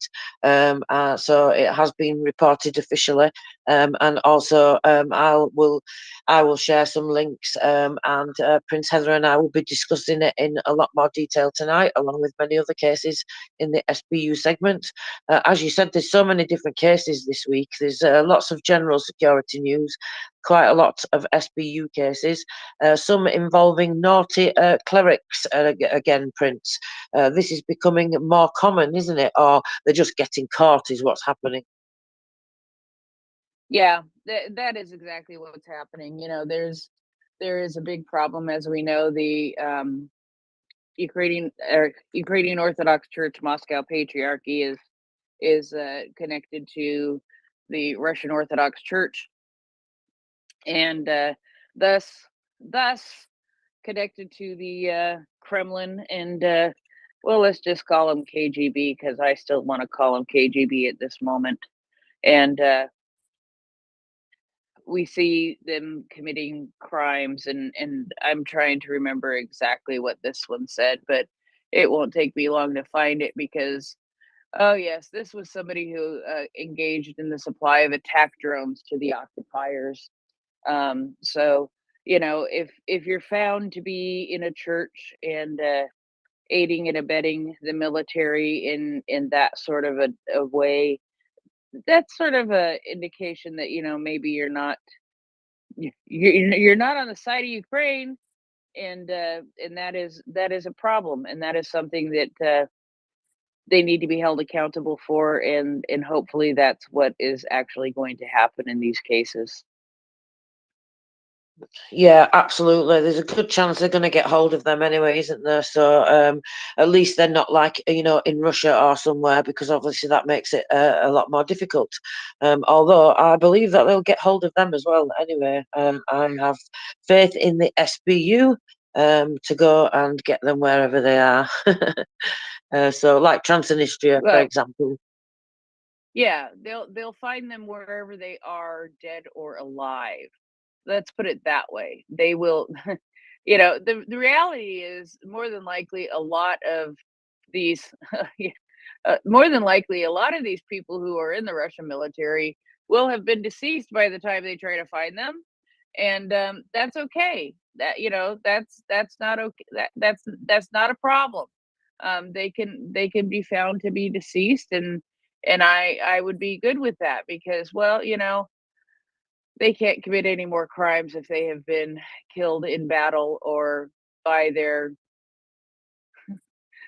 compatriots. If they, who knows? We know how they sometimes kill their own just because it's the convenient thing to do. And I was just gonna say, a lot of this is extremely difficult to talk about. A lot of it's extremely difficult to watch and to see and to listen to, but you know 90% of the time I'm not going to give you all the details I know, because you have chosen not to look at it for a reason. I have chosen to look at it so you don't have to, so that I can be informed and at least tell you about it to some degree. Oh my goodness, what do I see? Who do I see in the listeners? Are you just popping in to lurk, or are you thinking maybe you might come up for a minute? I'm curious. That was a heart. Is that coming up? I don't know. I don't know. Merry Christmas. I see that. I've just, oh, yes. Merry Christmas to you. I hope that you are having a good Christmas holiday. I don't know, where in the world you are. It's some undisclosed location, I'm sure. Location, but I am lurking. And if you have a bald spot in the schedule, I'm happy to join you guys. Now, is it true that you're clearing the Red Sea shipping lanes with nothing more than a knife held between your teeth? Those were the days. Low intensity, high per diem. That's what you wanted to be on. How is everybody? I can tell you that I've been through the Christmas mill a little bit today, but under cover of darkness, I've retreated back to my lair, and things are pretty good. Very good. Now, I'm not used to doing a, Chuck segment at all. I have no clue, and I just like came up to say something else, but seem to be sort of a third co-host at the moment. Are there Can any big Chuck? I go thought ahead, you would be Christopher. able to shop out of like the PaySex catalog and not have to venture out into humanity. You know what? The PaySex catalog is a pretty hard thing to get at. It's this special Army and Navy exchange catalog, folks. So, being in the military is not good enough to get you in there. You have to be deployed, and there are, that is where the real bargains really are in the Navy and Army Air Force exchange systems. But that's too bad. I wish I could have. It's a little late for me to go to the PaySex catalog to get the gifts, though. So I almost said grifts, didn't I? So I must be a congressman. Yeah, no, that was one of the things as a 5, 6, 7, 8-year-old, 10-year-old in the Marshall Islands. That was something that I would thumb through until it was worn out. Yeah, me too. And I'd say, Dad, why don't we get one of these? And if we weren't, he would actually, when he was at sea, he could order them. It's still, it's still the holy grail of military good deals. Did everyone have a decent one? How was the days today, guys? I've only been awake for 2 hours, so I'm still trying to figure that out, Chuck. Oh I Lord. but Well, hey, man, I was up till after 3, close to 4 this morning, so I get a little bit of grace there. Co-host late, then do homework for tonight's co-hosting before I go to bed. Um, but when I was getting ready to go to bed, it seemed like there was some emotional moments possibly happening in Crimea. Was there a decent attack on Crimea overnight?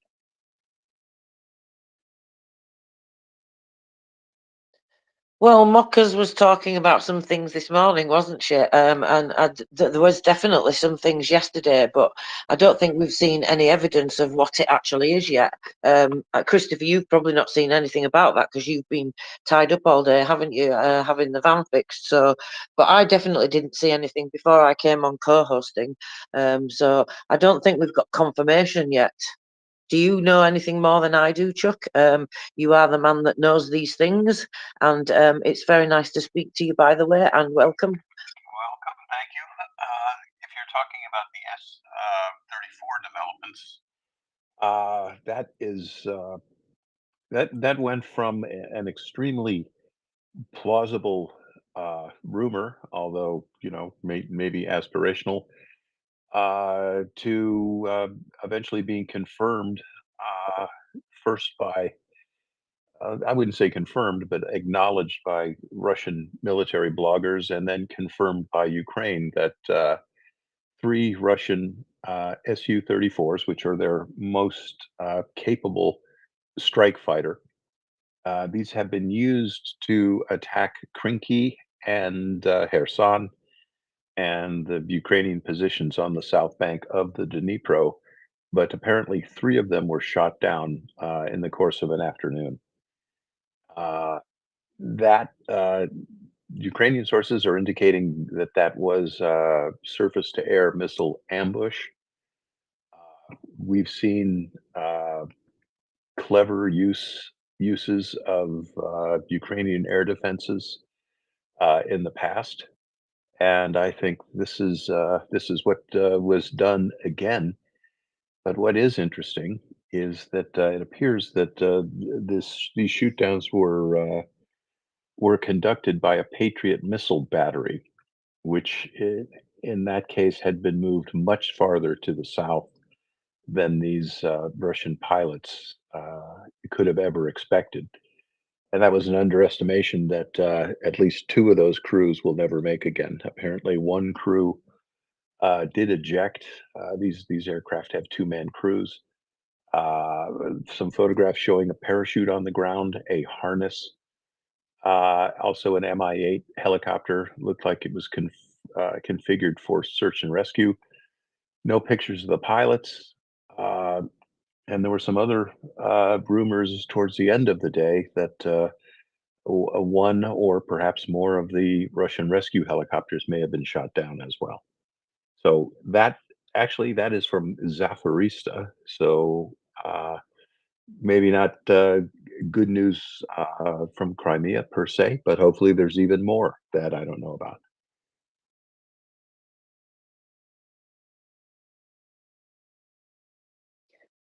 That is absolutely awesome. And I was so excited that 3 of them got taken out. I've been on this trip lately of putting an order when it comes to aircraft and that ability, what is the best to take out? In my opinion, the best to take out is the plane and the pilot together. The second best to take out is the pilot. The third best to take out is the plane, because I think that the pilot is more difficult to replace than the plane. So if they took out pilots and planes, that is the best outcome possible. In the plane, you start with a certain number of raw materials and technicians with a certain amount of expertise, and they generally can produce out an airplane that is equivalent, right? So all Su-34As are all equivalent, and the airplane gets better as it marches through B, C, D, and E models. But there's one thing in there that is extremely variable, and that is you start with 100 guys in flight school, and even if 100 of them qualify as pilots, only 8 or 5 of them are going to be put into fighters. And of those 5, you don't know who's going to become a really competent fighter pilot. And Russia has run into this problem, and they had this problem before they started this invasion. You've got a very complex aircraft like the Su-34. You've got flight crews that fly it. There isn't enough gas. There aren't enough avionics. There aren't enough training munitions. And these guys basically are only trained to the point where they remain current in the aircraft, which basically means they know how to drive it. That doesn't mean they're ready to take on Goose and Maverick over the skies of Ukraine. And the only way you get to be Goose and Maverick is by training and training and training and training. And the other Darwinian way to become a shit hot fighter pilot, pardon my French, but that is a term of art. Instead of hot shit, this is shit hot, which means you are the stuff. If you come up in a time of war, then you're the guy who survived 10, 15, 20, 30, 40 missions. And Darwin is your co-pilot.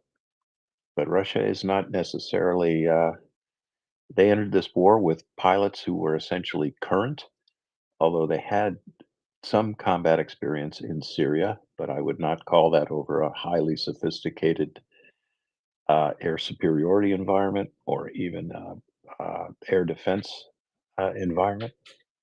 But Ukraine is showing that, look, when they can and when they get enough equipment, they're going to move these more sophisticated air defense systems, the King Daddy being the Patriot, but then next to it, the Iris-T, the NASAMS systems, some of the other legacy Russian systems, and even kind of oldies and goodies like the Hawk and the Avenger and the Starstreak.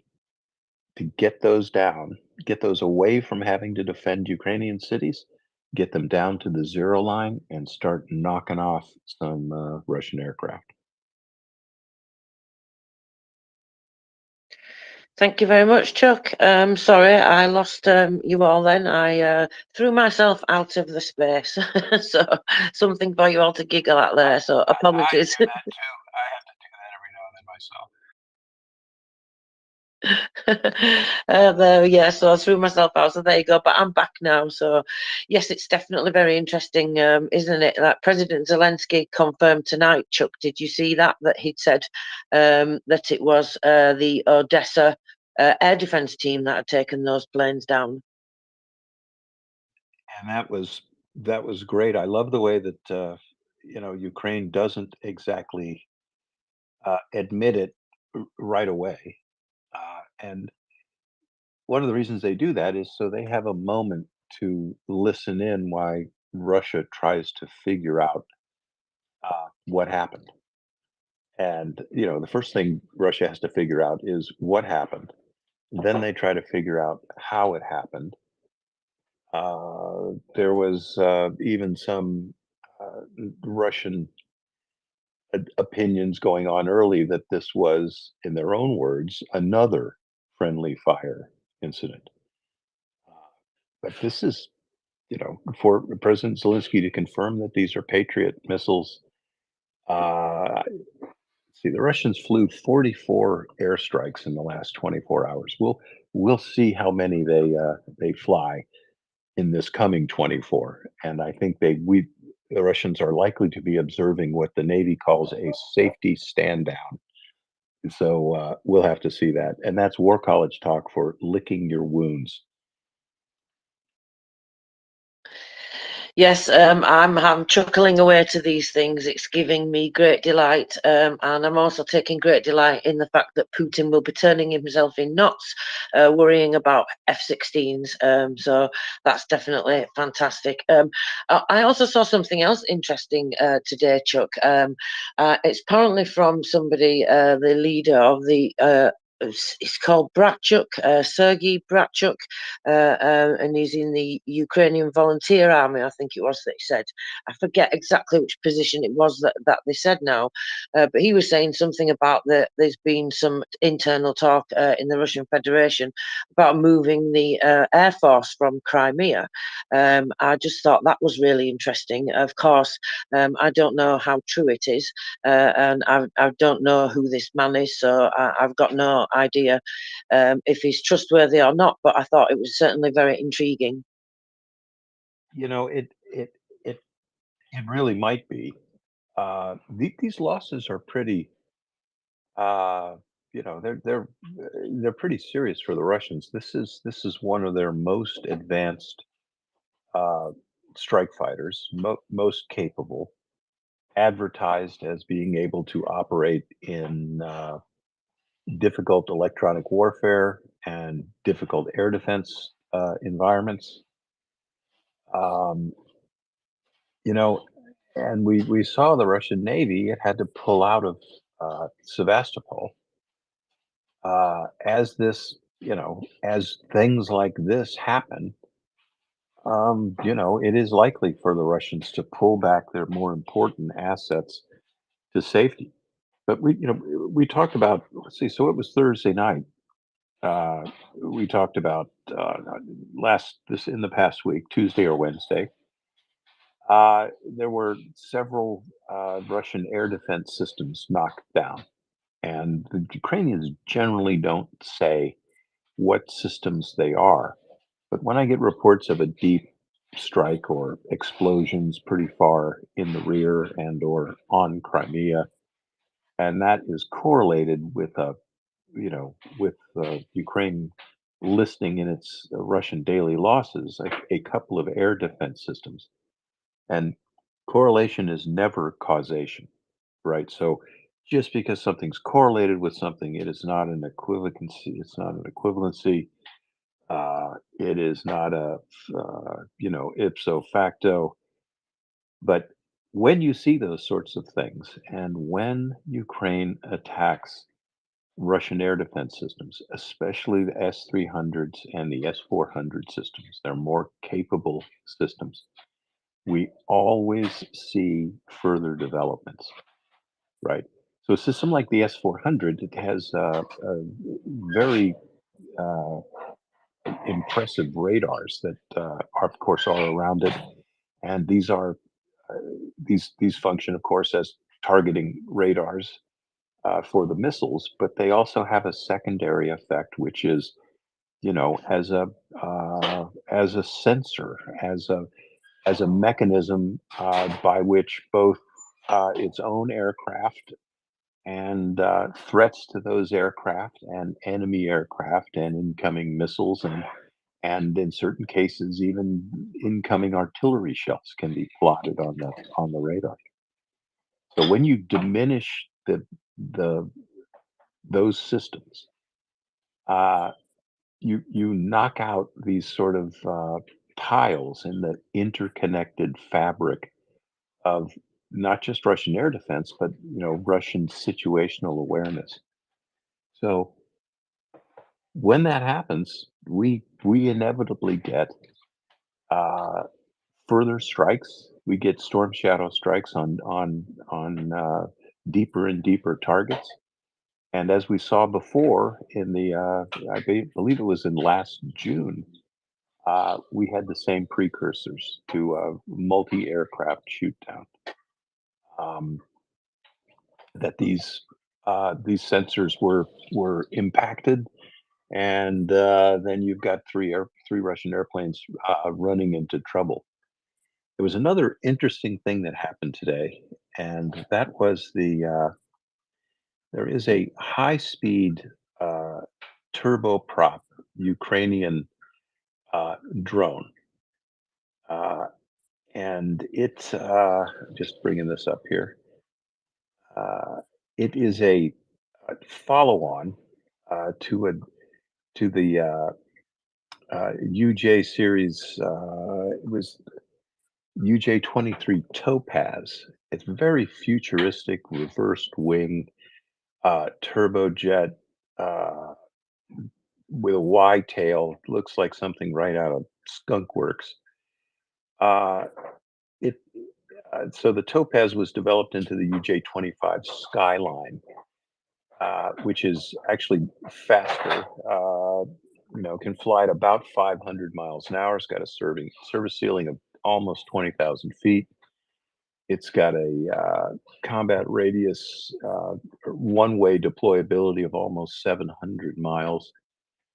And although this thing can operate as a strike drone, meaning you can fill it full of explosives, its number one use is as an electronic warfare asset.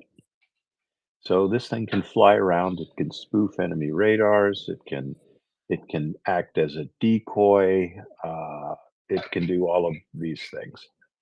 But what's interesting today is that one of those UJ-25 Skylines crashed into a roof in occupied Berdyansk. Fairly intact. It's just punched through the roof. The Russians recovered it. There's a picture of the wreckage, and it very much looks to me like this was not a strike drone. The fast, small, highly maneuverable, reported to be an electronic warfare device that they captured. It didn't explode because it wasn't going to explode. But again, being no coincidences in war, I just think it's pretty interesting that one of these was used on the same day that 3 Russian strike fighters got shot down.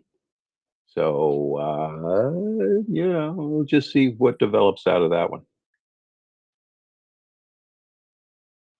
Chuck, I put that up in the nest. That's the second tweet in the nest. Your map on Kupiansk is the first, and then we have Boom Too Soon from you as the third. The use of the North Korean low quality ammo. So anytime you want to reference any of those for folks, they're up there for you. Thank you very much, Chris. Sorry, Chuck, go ahead. Oh no, you caught me. You caught me drinking a drink here. Let me better finish drinking it. Stall for time. Sorry. That's all right, no problem. I mean, Christopher and I Terexis, I'm sorry, I did to butt in. Terexis has had his hand patiently up. It might fall off if he doesn't answer. There he is. Terexis, go ahead, please. Yeah, you were asking about events that happened earlier today when Marcus was around, and I could give a little recap of that. Yeah, go for it. Okay. Ukrainian names, I'm not that good with them. But there were, well, first, Ukraine was attacked by Kinzhal, and from the very same spot it was launched from, there were attacks from Ukraine to there, and that was on Jankoy. Let me see. Jankoy. And the Crimean Bridge was closed for a while. And then later, there were explosions in Chernomorskoye. And that's the place where already 2 ships were destroyed in November. So that was about 12 hours ago. Yeah, they have definitely been keeping it up. There, and it is just like there is, and the briefing. You go to the briefings of the general staff, and usually with the 6 a.m. meeting, they put out the latest numbers, 24-hour loss rate of Russian broken down by equipment. And the thing to always watch there is look for the look for losses in Russian air defense systems. And when that number of those air defense systems is 2, but when certainly it is 3, it is almost a dead lock that thereafter you're going to have deep strike operations against Crimean targets, Kerch Bridge, Sevastopol Naval Station, Saki Naval Air Bases, and with that special number of special equipment, when you see that number go down, which is generally electronic warfare systems, those are the precursors for Russian jets to be shot down. Although it doesn't always work like that. And it's funny, the other night we were on, and I was thinking, boy, we haven't shot down a Russian aircraft in a while. But little did I know, and in fact, I didn't know, that there was obviously an operation in the works.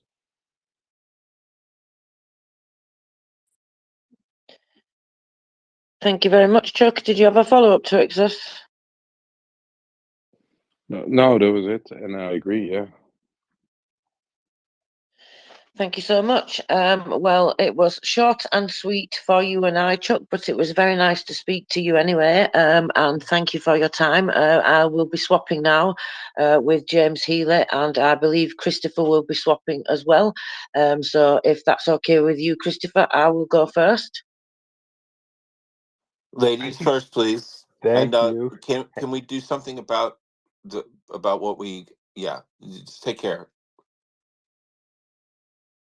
Go ahead, Chuck.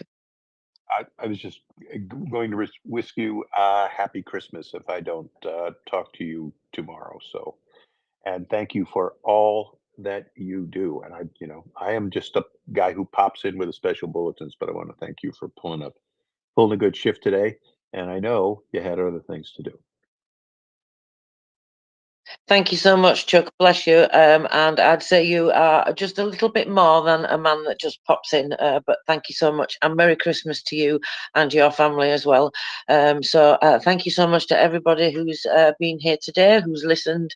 An extra thank you to those who've come and participated and contributed. But you are all important and valuable in your ways. So please continue to retweet and share all the information that we all bring together to use to combat the most important thing, disinformation and misinformation and Russian nonsense. So we counter that wherever we go. So thank you so much, everybody, for your time today. It's been enjoyable, and go ahead, G-Man. Thank you very much, Tracy, and just wish you well as well as you drop down from your lofty seat in the balcony, and Christopher as well when he departs in turn. Chuck, a question for you, and I haven't been listening. Shame on me, but so if it's been asked this question before, then mea culpa. But some time ago, when we were talking about the Dnipro sector, the Kherson south of the river, or the left bank, and you said that you felt that some of the prerequisites for Ukraine expanding the beachhead, whatever you want to call it, weren't being met. But if, given the shooting down of the 3 Su-34s, and if that was indeed undertaken by forward position Patriot battery, as there's been some conjecture of, is that level of air defense forward deployed the sort of thing you had been talking about as one of the sort of qualifying factors for Ukraine being able to expand and even deepen that bridgehead? Thank you. Absolutely. That is, not the biggest, but it is definitely up there, standing on the podium. And it might even be the biggest, because if you want a bridgehead, right, you have got to be able to clamp an air defense sort of dome over it. So think about putting a great big mixing bowl over the top of where your bridge operation is. So you want to have surface to air missile launchers that can prevent Russian strike aircraft from, attacking the bridgehead itself, your logistics, the concentrations of your troops, because they have to be concentrated in order to move across the slender thread of the bridge. And you can think of that as the purely defensive air defense assets. Then, ideally, and as another precondition, you want other farther reaching air defense systems to keep the Russian aircraft way back from the crossing point so that they can't get into their weapons envelopes, meaning, they carry weapons,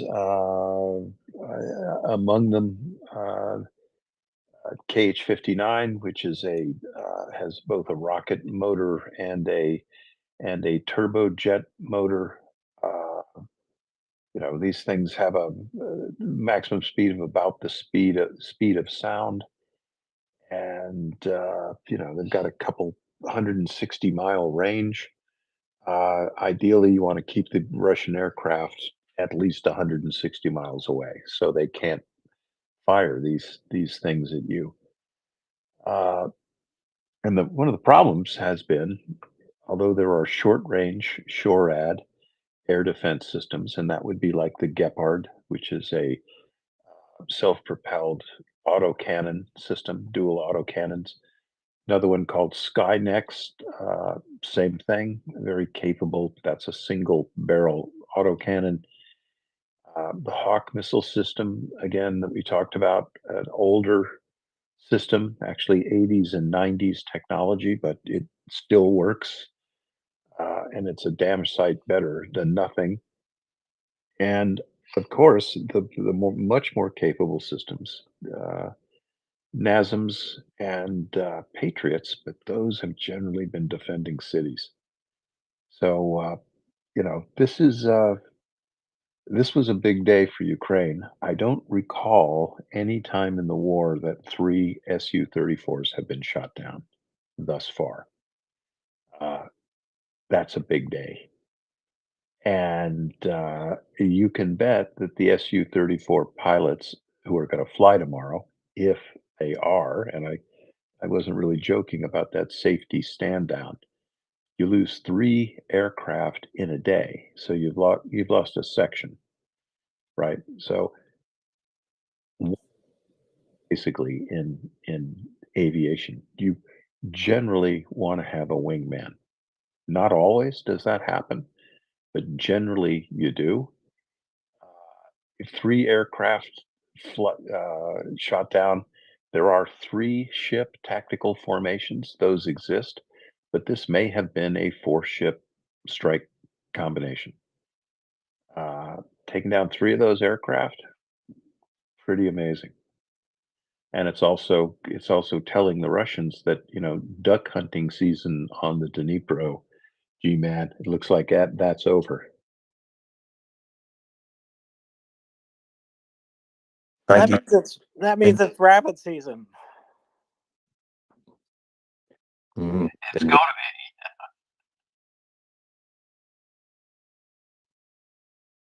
Oh, go ahead. I'm sorry, G-Man. Go ahead. That's no problem. No problem.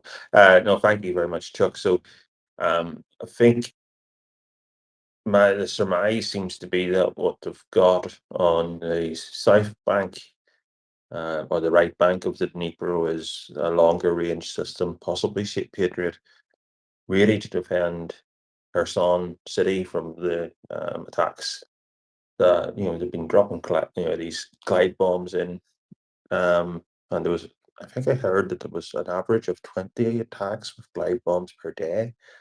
None today, perhaps, because those pilots are now um, a little bit worried about their health insurance or their life insurance premiums. possibly not being up to date. And so that's that one. I suppose the thing is whether Ukraine can get the other systems in, like Hawks or in one of the shorter range system, but not the very short range SHORAD with the Gepard, something a little bit further, but not, sort of a mixture of different systems that can take down the threat of different levels of threat, I suppose, as well. So we'll watch that space. Thanks very much for the update. Thanks, G-Man. Hey, Chuck. Good to see you. I'm happy that you're here. It means that we can ask you questions about, like, when are they going to get across the river? When are they going to use that Dutch purchased bridging system that they got from General Dynamics? What do you think? Do you think they'll be doing that anytime soon, or is that summer work? I just don't know. So of the preconditions, there's a lot of preconditions and developments that you want to have in the works before, let's call it sea day, right? Crossing day. You know, you need a mass of forces, right? You need your logistics in hand. You need your forces in hand, at hand, ready to concentrate. Uh, you need for them to have been rehearsed. You want to have practice as much as possible on terrain and river crossings that replicate as closely as possible, the real river you want to cross on the day. And part of the terms of those logistics is you want to have your air defense situation well in hand, so that you have short range air defense systems defending your crossing points, defending your ammunition depots, your logistical depots, your nodes of command and control. You want longer range systems to push back against what is essentially Russian air superiority in the area. There's and you want to have artillery dominance in this sector. You want to have counter battery radars in place so that if the Russians in this sector decide to start shooting at your crossing point, that you can smother those batteries as soon as they open fire on you. And add to all of those preparations, right? Everything I talk about there, which would definitely be enough homework for at least half of the semester, wherever possible, you want to achieve surprise. So you want to have the enemy guessing as to what point on the river you're going to cross. And part of your rehearsals and your plan is how are you going to deal with the enemy when he reacts to your crossing? What are you going to do to prevent him from concentrating his forces coming at you, pushing you back into the river? How are you going to deal with that? So, as much as I'd like to see something happen here in Kherson, uh, I'm not sure I see, uh, adequate preparations. I don't think I see adequate assets on the North Bank, although there are considerable assets there, enough to make this crossing operation a credible threat to the Russians on the south. Uh, you know, the Ukrainians have got a lot more than the Russians know about on the North Bank. But here's what I see right now with the crossings and the back and forth across the Dnipro is doing, and it is very important, and that is forcing the Russians to maintain division level forces in Kherson Oblast. So there are somewhere between 10 and 20,000 Russian soldiers south of Nova Kakhovka, uh, towards Crimea, and then all the way out to the Kinburn Peninsula. And these cross-river operations by Ukraine, it's keeping those Russian forces fixed here. So they can't be put anywhere else. They can't be sent to Avdiivka. They can't be sent to Kharkiv. They can't be sent to Bakhmut. They can't be sent to Kremenna or Kupiansk. They've got to stay in Kherson. And just in terms on return for investment, right? Because we are talking about something less than 1,000 Ukrainian combatants on the South Bank. And they are fixing into position 15,000 Russian forces. And to add a cherry on top of that, most of the Russian 104th VDV division has been chewed up by a couple hundred guys. So we don't know how many people exactly were in the VDV 104th, but a division can hold as many as 25,000 people. So you've got 100 guys on the South Bank, couple hundred guys. Let's pick a nice round number, 600 guys, and they have fought 25,000 guys to a standstill. That's pretty good return on investment. That's a fantastic return, I would say. Just even if this is a holding operation and never amounts to more than that, that is just a huge victory by itself. Thank you. So while I'm talking, I'm going to say hello to Matthew. Matthew, welcome up as co-host. I haven't seen you in a while. Good to see you here in the Christmas season. Hello, everyone. Good to be with you. So we got. There we go. Yeah, so we've got a little bit more time with Chuck. So I do see that Katan has a hand up. So let's go to you and welcome. Hello, Chuck. My question would actually be what more gear would the Ukrainians need or would want to? What would be good for them in the river crossings and also taking the Crimea? I'm thinking about, for example, the Swedish combat boat with a remote weapon station on top. Would that be helpful? They would be enormously helpful.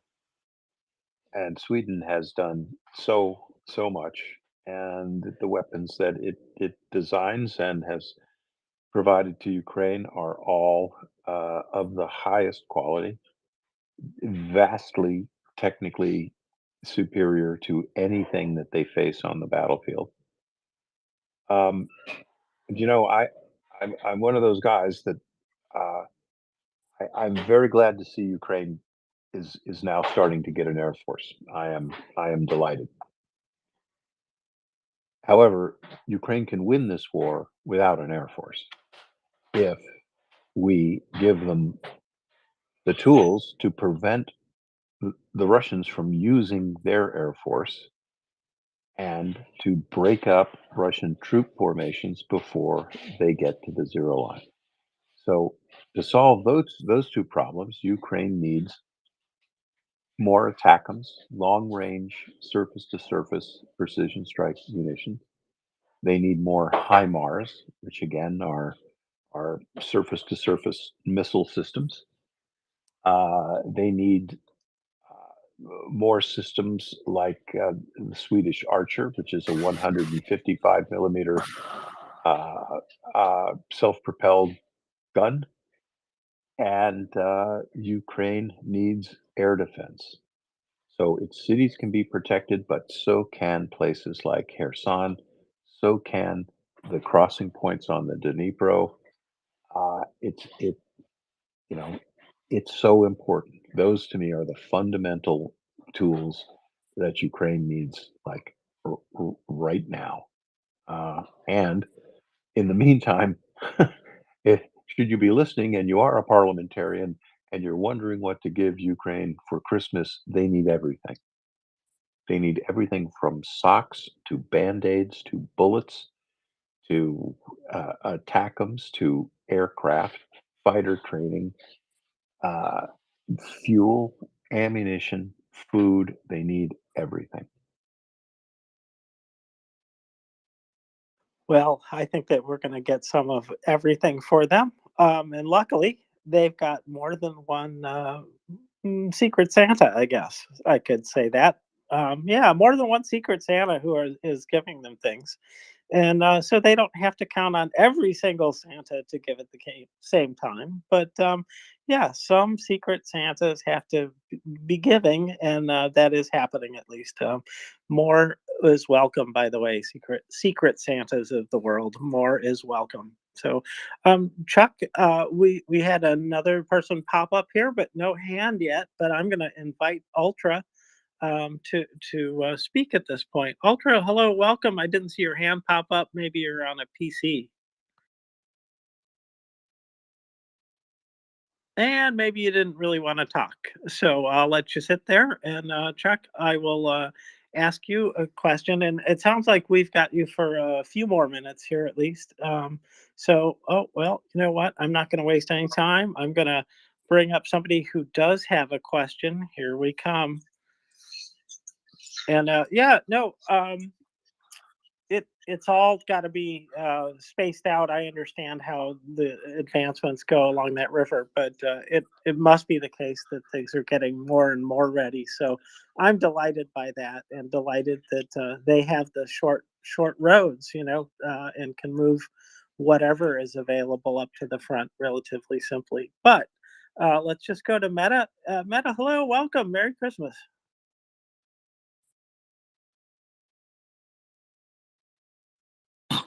Merry Christmas.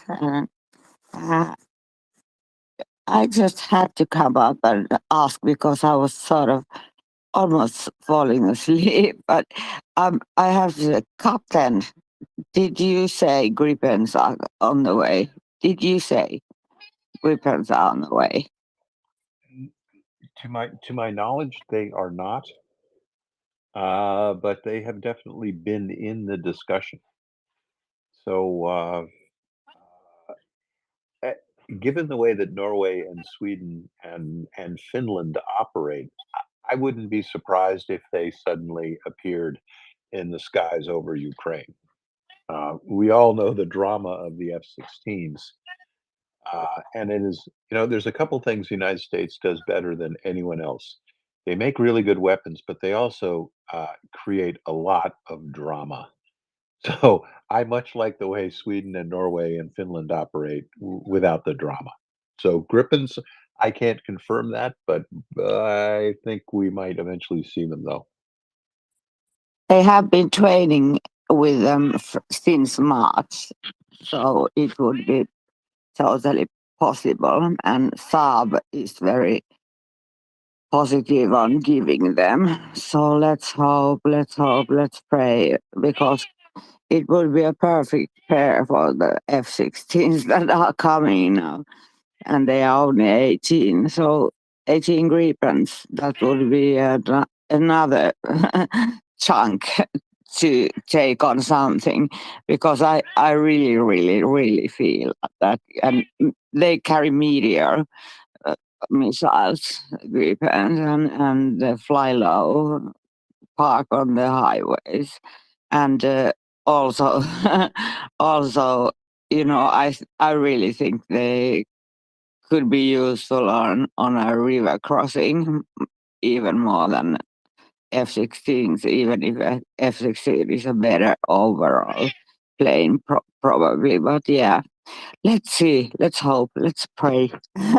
Sweden. I Thank you. am absolutely with you, and it is a terrific aircraft. And it is tough, and it can operate from the front, as you said, from highways. It is a rugged, multi-role fighter, and absolutely, it's needed.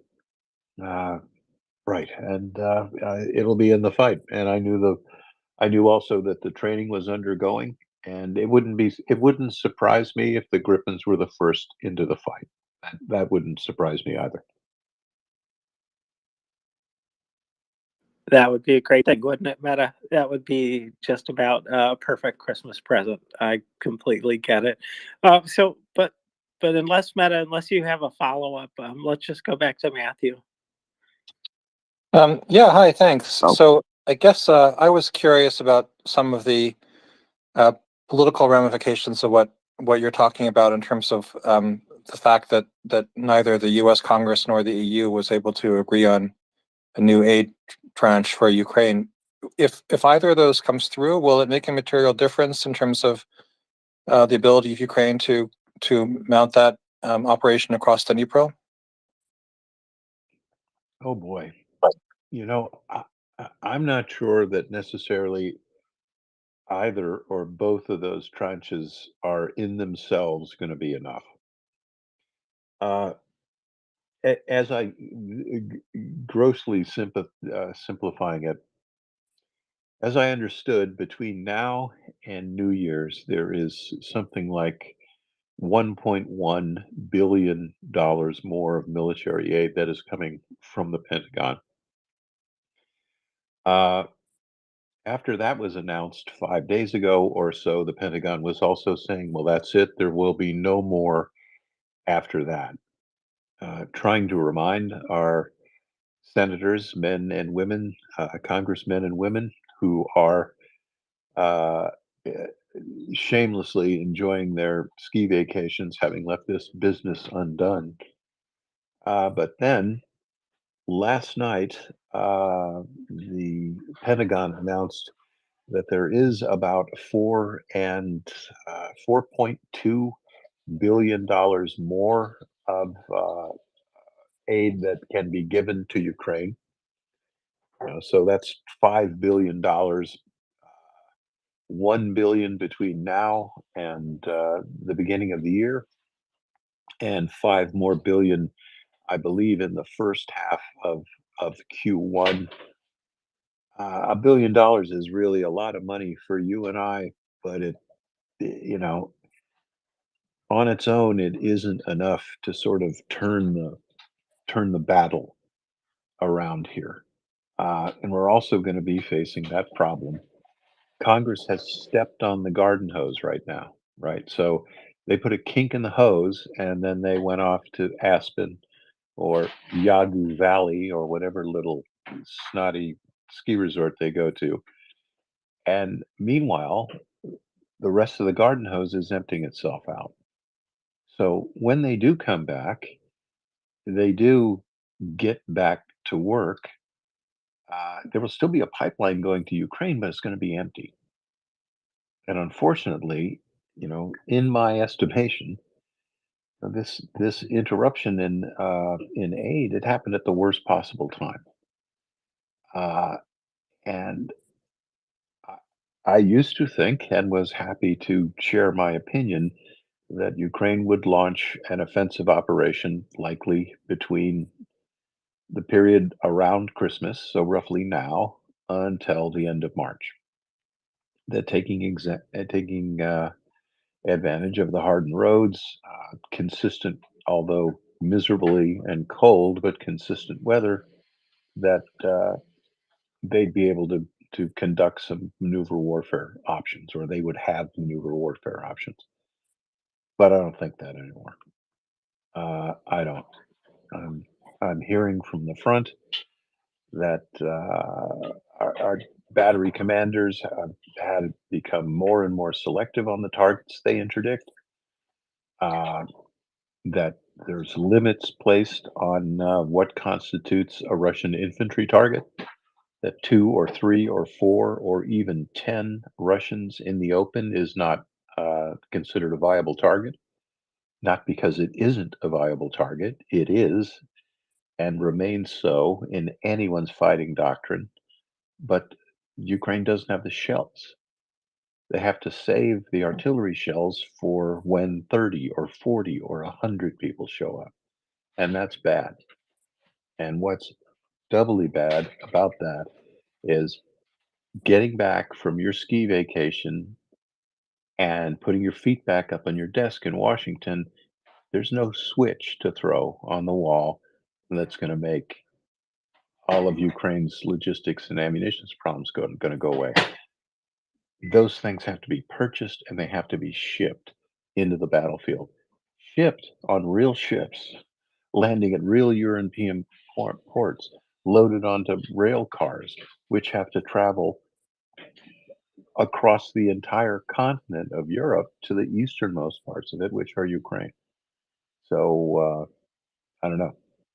Do you mean that even if in some kind of best case scenario, Congress comes back, approves the aid, the EU finds a way to bribe or otherwise neutralize Hungary's opposition, it's still going to create a sort of a lengthy lag before any further material assistance can reach Ukraine? Just what I think. So that if there is something good about this, and believe me, good is in air quotes, the worst of this sort of dearth of equipment and ammunition will likely come during mud season. So the Russians will be less able to take advantage, of these shortfalls because they're going to continue, right? What Congress has done is unconscionable. It is, and right. I don't get into politics. Not American politics. There's no point in doing it. But there is blame on both sides of the aisle, right? Nobody can point at the other guy and say he's not cooperating because this is two 5-year-olds, right? Fighting over a toy and then storming off. It takes two to tango, and this, So who's going to be hurt by it? Well, it's the Ukrainian people, starting at the most vulnerable. They're civilians, right? Then they're bravest, the people on the front lines. So even if I'm just talking about one thing, air defense, I'm only talking about air defense. And you know, guys, listen to me all the time. I constantly say everything that goes together in warfare is interconnected. That all interdependent capabilities, tactical possibilities, everything is interconnected. You pull one item out, you make it bigger or smaller, and it affects everything else. So, just in terms of air defense, Congress takes off to whatever evil place evil people go for Christmas, and Ukraine doesn't have the upgrades in air defense. It's not getting more air defense systems. Well, that means the systems that they do have, and the missiles they do have, the ordnance resources, they've all got to be kept back to defend Ukrainian cities. Because right now, as we speak, Russia's firing suicide drones and missiles at Ukrainian cities to kill Ukrainian civilians. That's what he does. He has one other tactical reason to do it, and that is he wants Ukraine to keep its air defense systems away from the front line so that his Russian bombers can bomb the hell out of Ukrainian positions.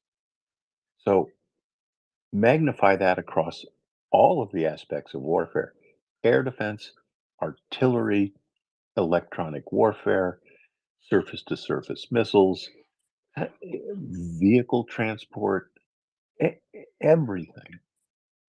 And you're shaking the whole edifice here. So it's really, really frustrating. And it isn't just me. I mean, I'm of the military analysts who are on this show, I am the least highly ranked, and I am the only naval officer. But I know what I'm talking about in terms of land warfare. And I even have a hunch about geopolitics. It, happy to remind everybody of the chilling words that General Ben Hodges said. The United States has to figure out who it wants to win this war. And that's pretty chilling. Because if Ukraine does not win this war, there isn't going to be a Ukraine.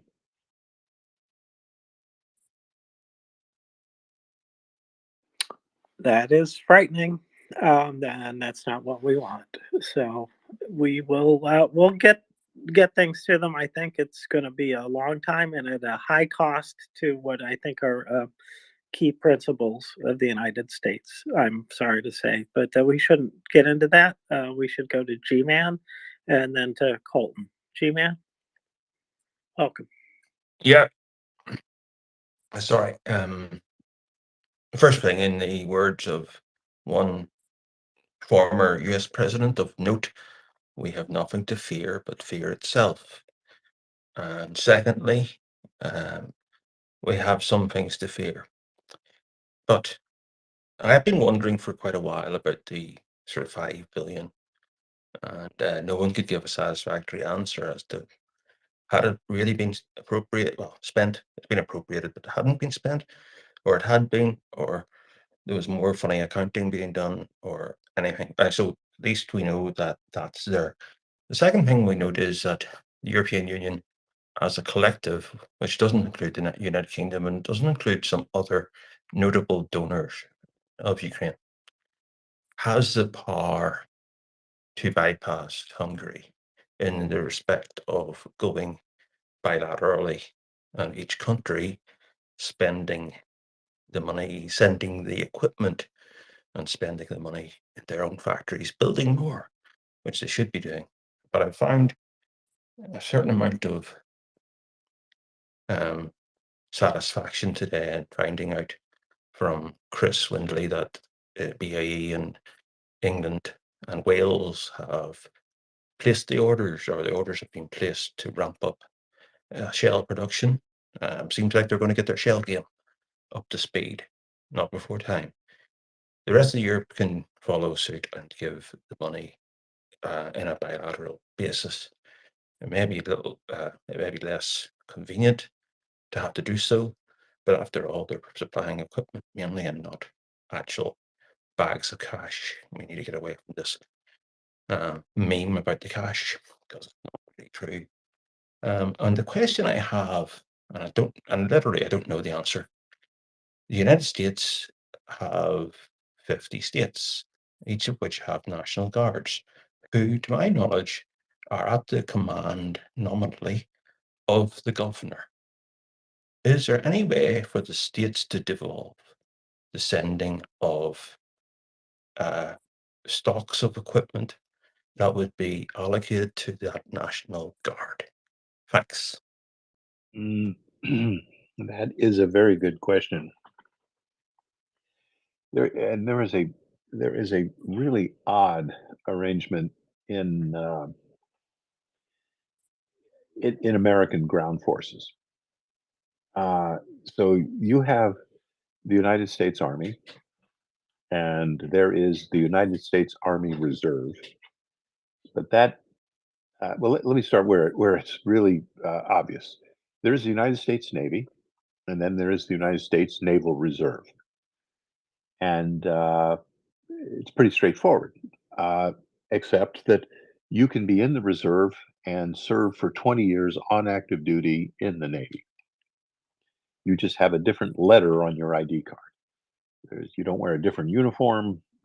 You give orders and people follow them, and that's that. But when it comes to the United States Army, there are, just as you pointed out, there is the United States Army on active duty. Then there is a series of National Guard units in all 50 states. Oddly, their commander in chief is the individual governor of every individual state. But those units are equipped out of the Army's money box, and they are called up into federal service. And I'm not up on all of the little tricks and trades. And there were some cases during the Vietnam War where some governors were threatening not to make their troops available. And of course, during the American Civil War, the same thing happened. But I have a hunch that it is probably not possible for individual governors to aid foreign powers. But you know what? That this is a legal question. Maybe we have some Judge Advocate General Corps guys out in the audience, but I don't think it's likely. Um, you know, and of that $5 billion that has recently been discovered, and the Pentagon announced that it's going to Ukraine. Uh, there wasn't any information on what exactly that 5 billion was going to provide. So we don't know. Is it weapons? Is it vehicles? Is it air defense? Is it tanks? Is it Bradleys? What is it? And that's and that's as important as the number. So I just and that's not enough to turn the war around, right? $6 billion is not enough to turn the war around. A lot of things have to happen to turn the war around. The weapons systems and the equipment and the material and the ammunition and the fuel and the aircraft and the vehicles, they all have to be given to Ukraine. They have to be delivered to individual units, which then have to be trained to a certain standard. They have to be worked up, as we say in the military, which is you get a unit together, you tell it you're going to be sending it to combat next year or in 6 months. And generally, the rule of thumb is an American unit will train for the same amount of time that it would be deployed. So if you were anticipating 6 months in combat, you would embark on at least 6 months of very rigorous training and training like you fight, right? So complex evolutions, engaging all of the operational aspects of your projected mission on the battlefield, and that takes time, which is at a premium in warfare, but it also takes money. Just in the example of a deploying SEAL team, we get scheduled for something maybe 2 years out, and the second 6 months of 2024, I'm supposed to lead my platoon over to some part of the world and have a certain set of mission capabilities to offer to the theater commander. I would probably start training tomorrow for that. It would take 6 to 8 months at least. And when I say going up to training, you're gone.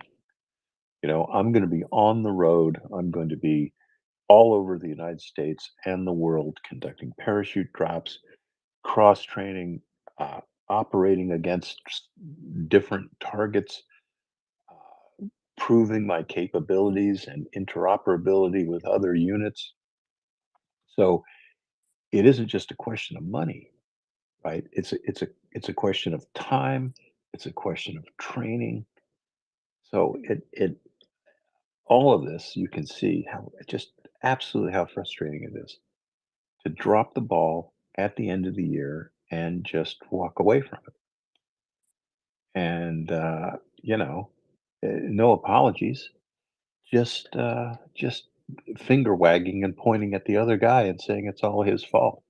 But it isn't the other guy's fault. It's the fault of both stubborn, selfish parties who've left us in this lurch. Thanks, Chuck. I appreciate that. G-Man, do you have a short follow-up? Yeah, I do. Yeah, I'm trying to remember what it was. No, I do. Okay. Um, Well, so is it possible? This is the other thing Axel's been talking about.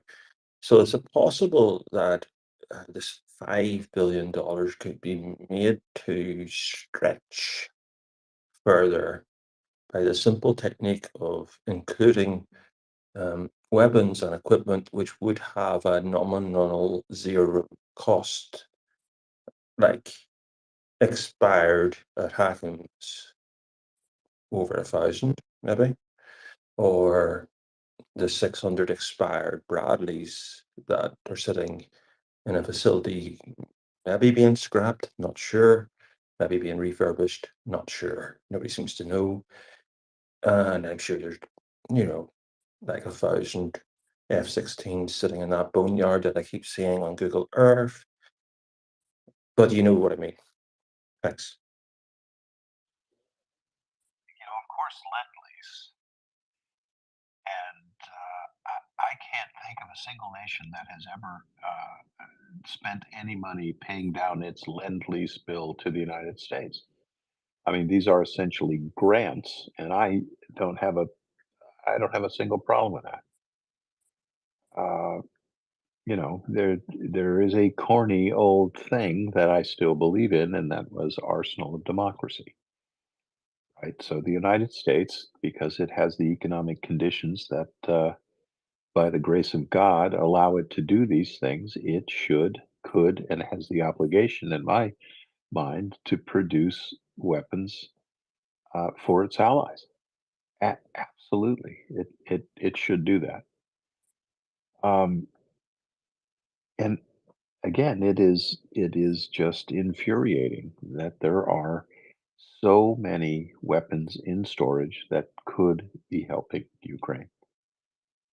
But for me, the weapon systems that could have the most immediate and important effects on the battlefield are a nationwide integrated air defense system for Ukraine, so that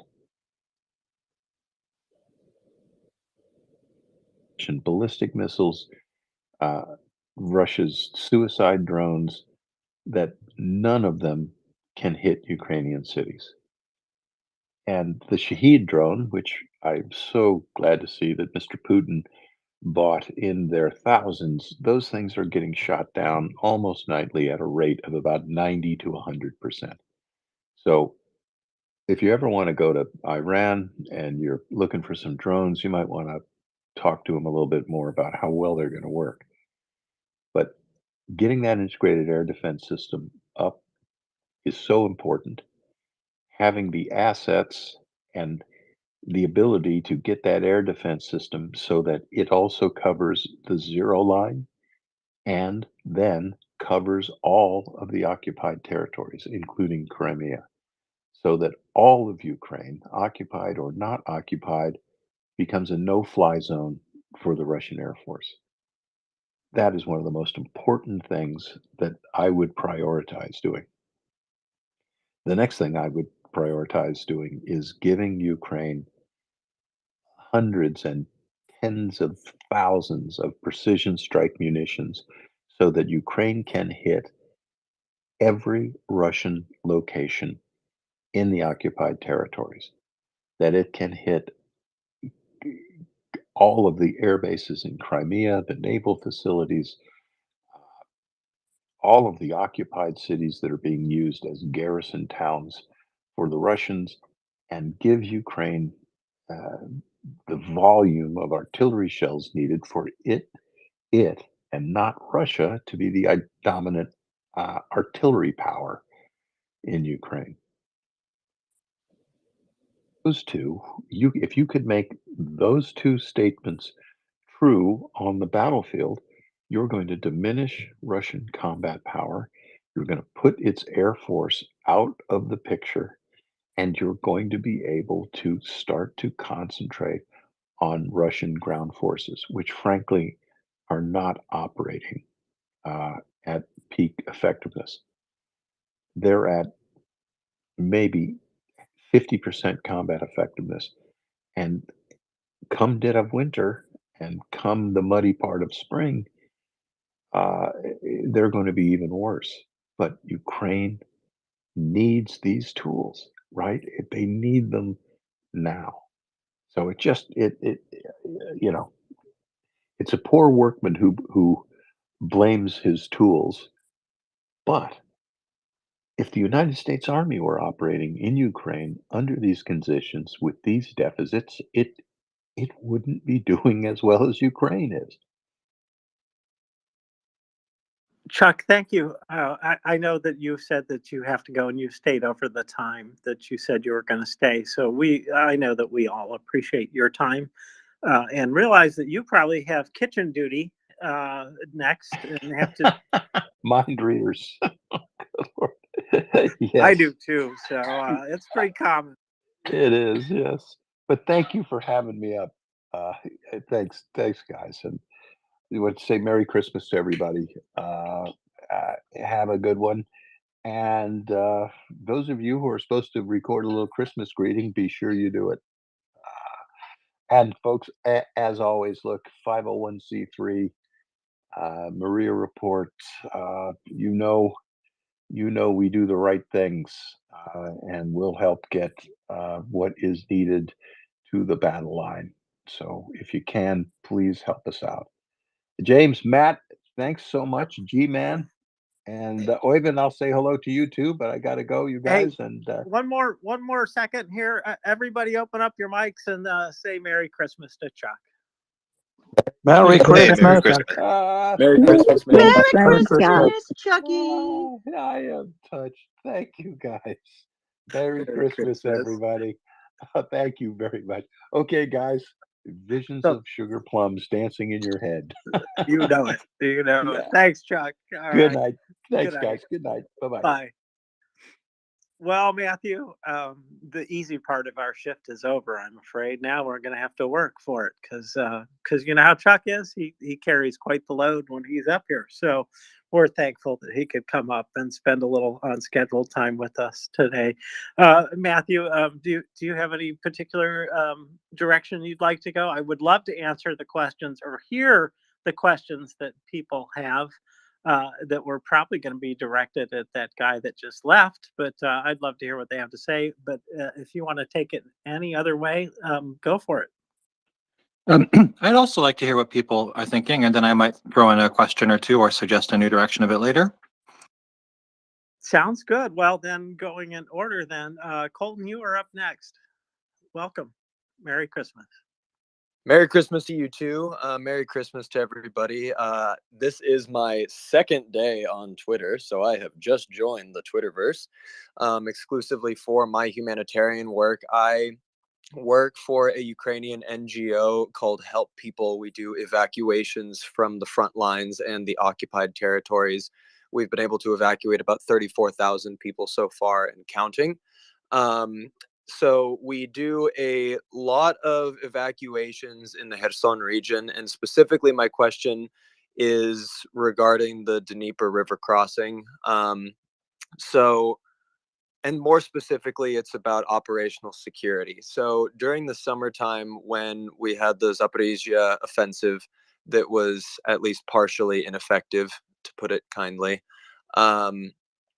there was a lot of hype on social media. There was a lot of hype in the general media about the success of this offensive and what it was gonna look like and the goals and where they were planning on trying to get to, etc. And we saw what happened. Now, how much of that you can attribute specifically to a lack of operational security is debatable, given the topography of the Zaporizhia region and a bunch of other things. But the crossing has been very, very, very noticeably quieter. And I personally attribute that to operational security and learning from the mistakes of the Zaporizhia offensive, where it was very loud, and a lot of importance was put on it. Me personally, to me, that river crossing seems to be one of the most significant developments in quite a while. on the Ukrainian side in terms of offensive operations. It's very small, obviously, as we've been talking about, but big things start with small things.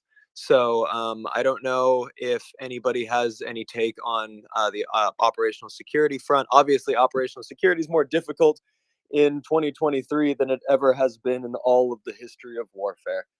So I don't know if anybody would care to disagree with me that there have been more important battlefield developments on the Ukrainian side recently, or if I'm, seeing something wrong here. But So it's good to be with you guys. your basic question then is, does anybody else have takes on this and its importance? I think was sort of the question.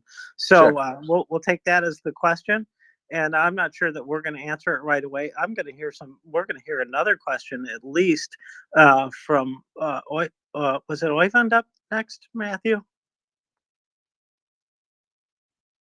Yeah, I can do it. Actually, it was to Chuck, but maybe somebody else can answer it. And I read, about a week ago or sometime 10 days maybe, there was some journalist in Ukraine. They asked the question is that there was a need for building fortification behind the zero line, and that work had to be speeded up. And now my question is, do anybody know if they have really speeded that up, and also do they have enough landmines to make a proper fortification in case there will be a Russian breakthrough on any part of the line? Thank you. Another good question, Oyvind. Do we know? I don't know. Yeah, I don't know. So that's a very good question, though. I would venture to say there's probably somebody here who could take a crack at it, but mainly, and anybody that does, if you raise your hand, maybe we'll call on you. But I think Meta, I believe you hopped up next and were interested in saying something, probably to Chuck. So we're a disappointment, I know. But if you want to pipe up. Thanks for the hand up turn. Yeah, well, it was for Chuck, of course, but yeah, I think you can answer it also, and everyone collectively. Yeah, the Dnipro is very interesting, but Oyvind touched that as well, so I think, I'm sorry for my cat. I think, landmines, Ukraine has been collecting them for how many months now? In thousands, so I think they'll have enough now. For the second, it was before Eivind talked. We had somebody up. I can't remember. I'm sorry. But okay.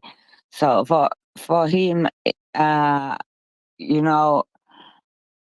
today we had some booms in Armagnac and Danskoy, which is sort of, on the way to Crimea from Dnipro rivers, one end, but I think they would need to cross the river first, or then not just a couple of Bradleys, but properly. But it's a very interesting front, I think. Arvika and Bakhmut are the same. Russia is throwing meat to the grinder, but Dnipro is interesting me as well, and I really hope that we get some jets, that we get Gripens or F-16s, or preferably both, to help them cross the river, because that's not gonna be easy. But yeah, that was my my notes. Thank you. Thank you, Matt. Yes, it is and this answers both you and Colton kind of, I think, at least. This is the most fascinating part of the front, I think, as well.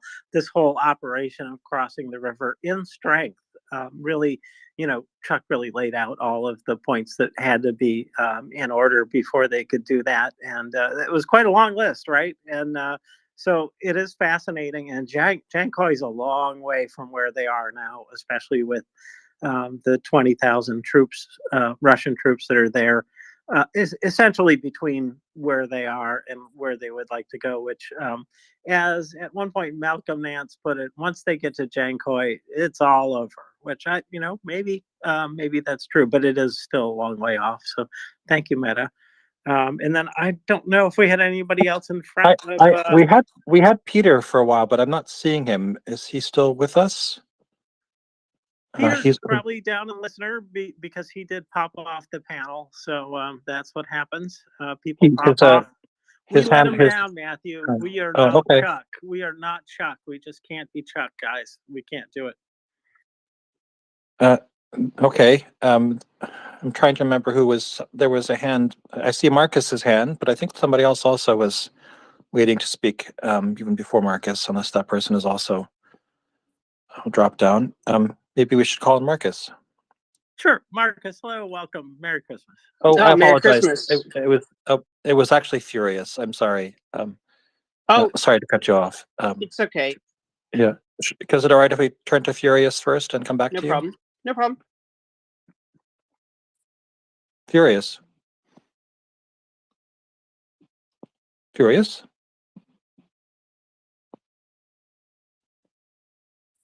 Well, Furious may be taking a break. Furious Marcus calling Dr. Furious Marcus. Oh, okay. Wait. Sorry, my name is. I just switched it to Marcus Furious because. Oh, you're the same person. Okay. Yeah, Sorry. yeah. My apologies. Okay. It's because we had a pleading from the hosts. All of us had Furious in our names until they passed more Ukraine funding. It got confusing for the host because everybody was like, "Which Furious?" Okay. Sorry to add to the confusion there. No, Sorry for that. It's fine. It's what I live for is confusion, and we have it. So this We're is in very James's fulfilling work element. for me. This is James's element.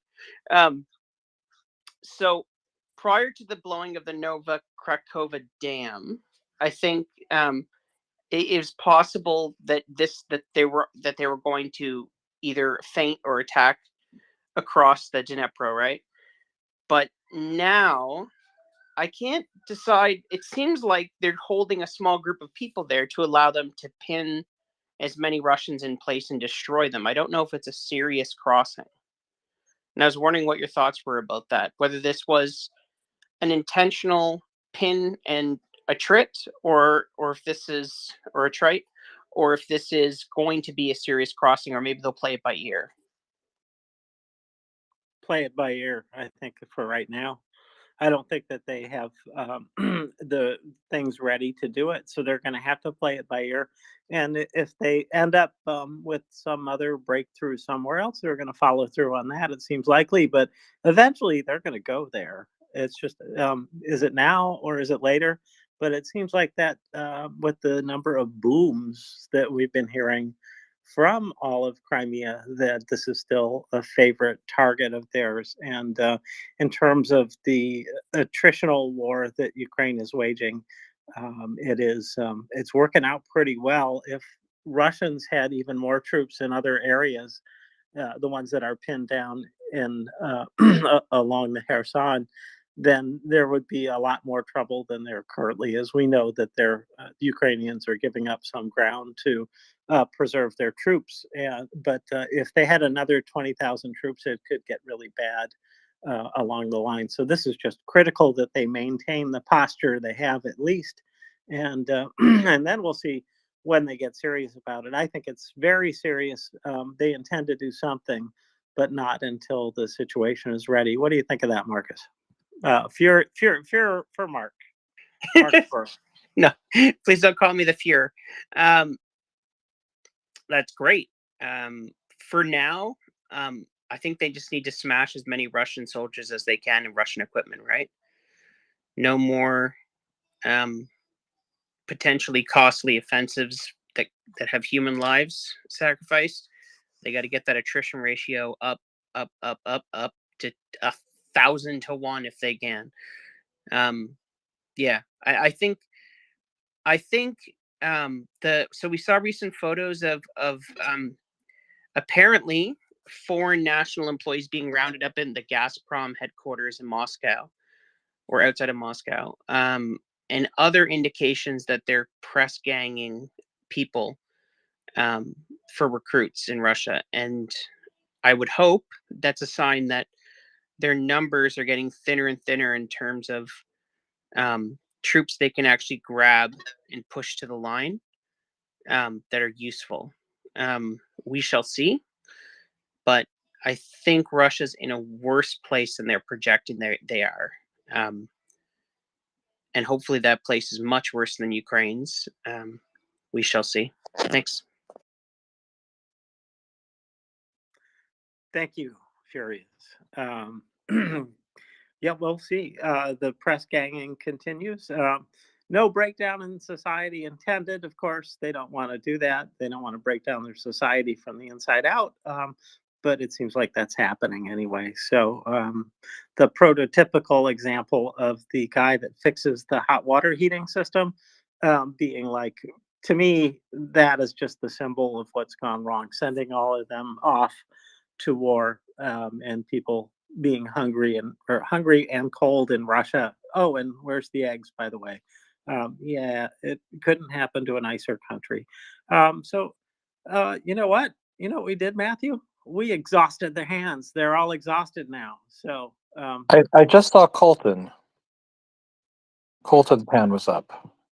Yeah, I was just very briefly going to say that the reason why I was so interested in that direction, that river crossing, is because whenever we have experienced phases of rapid deoccupation, take like the Kharkiv counteroffensive, for example, or the Kherson counteroffensive, we at my organization, we get a massive increase in requests for evacuation. So we are very aware of the river crossing and the potential that there could be at some point in the future. Again, who knows? Well, evidently, as we've been saying, it is at some point going to happen if they plan to deoccupy the entire country. It's just a matter of when. And so, this potential coming offensive could mean a lot for a lot of people being freed from occupation. So my organization is watching it very, very closely and with great interest, and we'll just have to see what happens, I guess. yeah, thank you, Colton. Appreciate that. Yep. Let's see, Meta. Hi again. Sorry for popping up all the time. Yeah, I just read today two things. The Finnish central bank leader, who's also a long-time MP in EU, said that, Orban will be removed his veto thing, but that's going to take a month. So I hope we have stuff going for another month. And then I hope that Ukraine, with the 50 billion they're going to get, that they can shop in the US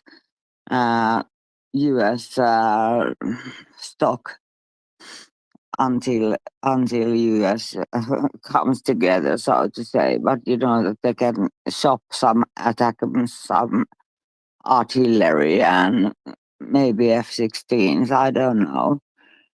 But we'll see. We'll see what happens with that. But I also read that Putin has now signed some kind of a document that they can now recruit 17-year-olds. So to me, it sounds desperate. 17-year-olds meat grinder. That's sick. But Ukraine will get this. Ukraine will get this. I'm sure of it. Thank you. Thank you, Meta. I appreciate you coming up again and again. And no, really, seriously, I do. And I think that the age 17 thing, it certainly is not a good sign for them. They do have a much larger population, in fact, but how long can they go on expending people the way that they are, and still survive, or much less thrive as as a nation? We'll see. I think we're going to see. Unfortunately, it's it's going to be too long before we see it end, but they're definitely declining. So Nancy, hello, welcome, Merry Christmas. Thank you, James. Merry Christmas. And yeah, I just wanted to quickly say to Colton, number one, welcome to Twitter. Well, welcome and my sympathies for Twitter or X. But you're definitely welcome here at MriyaReport anytime. And I'm glad to hear the work that you're involved doing, helping in the community on the ground in Ukraine. We, of course, here can't speak to operational security considerations that are happening on the ground there. But the one thing that I can say is that as an offensive does a breakthrough, we here at MriyaReport are very careful to make sure that we're communicating information that is only what is public from the armed forces of Ukraine. We don't want to risk having anything, I mean, if the Russians say, oh, we're getting our asses kicked, yeah, we'll share that as a rumor, but we won't speak to what anyone might be hearing back channel wise from Ukraine. If you came onto the space or one of your other volunteers did during that time and said, hey, we're getting ready to go into this and that little village, we would shut you down right away, unless we knew that that village had already been formally communicated by ZSU as having been liberated. So just, something to bear in mind. We don't have that issue very often. Every once in a while we've had with, I think with the Kharkiv offensive, we had like one or two over exuberant volunteers that we would shut down right away, politely, of course, but keep it to yourself until ZSU has formally announced it is what we always express to them. So I did just want to add that little facet, since you're new to our group. Just wanted to make sure you had that comfort in how our dynamic works as well. And welcome aboard. And I'm looking forward to hearing updates from you when they're appropriate. Thank you, Nancy. I appreciate you doing that. Yes, you are very timely here, so very good. So, and with that, we've done it once again, Matthew. We've exhausted the speakers. They're exhausted. They look tired.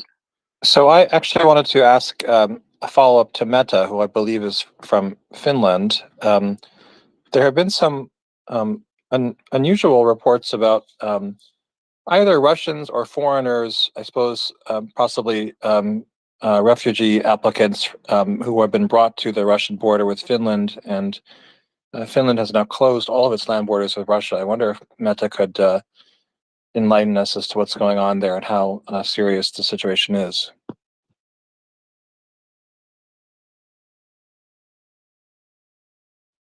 Meta, go ahead. Thank you. Yeah, it was, it's been more or less hilarious, the whole situation.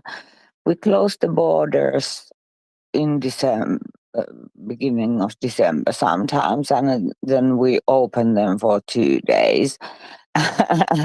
And we were sent 300 immigrants with bicycles, because we have this rule that one must have some kind of vehicle to come over. And so we saw the swarm that we took care of those who came over that day. But then we closed it again, and then it's closed until the 14th of January. Of course, Russia has again accused us and threatened us, so whatever it is. But it's pretty calm now at the border. I just hope that they send troops, 100,000 soldiers to our border, so they wouldn't bother the Ukrainians, because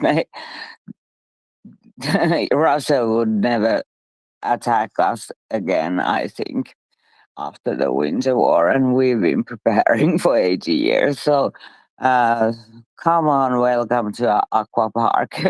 So it's sort of I hope they send troops instead of these poor migrants on bicycles. Well, imagine some Pakistani or something like that, going 1 meter in snow with a bicycle.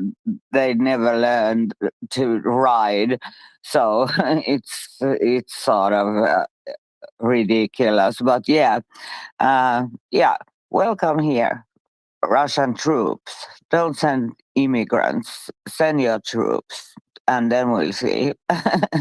That's my take on that. Thank you. Thanks, Beta. Your word in God's ears. I think Charlie has been waiting to contribute something. Hey, I just wanted to say Merry Christmas to everyone on the MriyaReport team, and thank you so much for doing all this. My question was relating to the news that F-16s might finally be in Ukraine the next week or so, and whether or not, I only caught the end of Chuck's talk, but whether he said or any of our speakers know anything about the possibility of Foreign Legion pilots being ready to, ready to rock as soon as they arrive, maybe this coming week. We haven't heard anything more official than the latest report out of the Netherlands that they've got 18 airframes ready to go. We have variously heard that the F-16s would arrive in country beginning on the 1st of the year, and as late as kind of late middle spring, which means basically kind of Christmas to Easter sort of stretch. And I suspect that what we're actually going to see is that there will be incremental shipments of them between those two times. So I would not be surprised to hear that Ukraine gets F-16s in before the end of January, if not even before the end of December.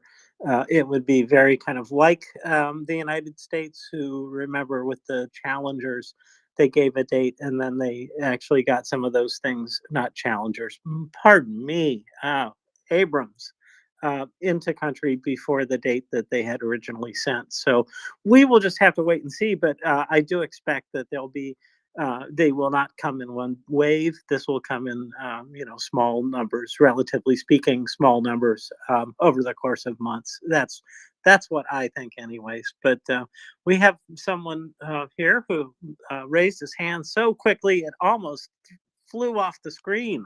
It went so fast up. Will? Hey, James. Hey, Matthew. How you guys going? So F-16s in country probably this week.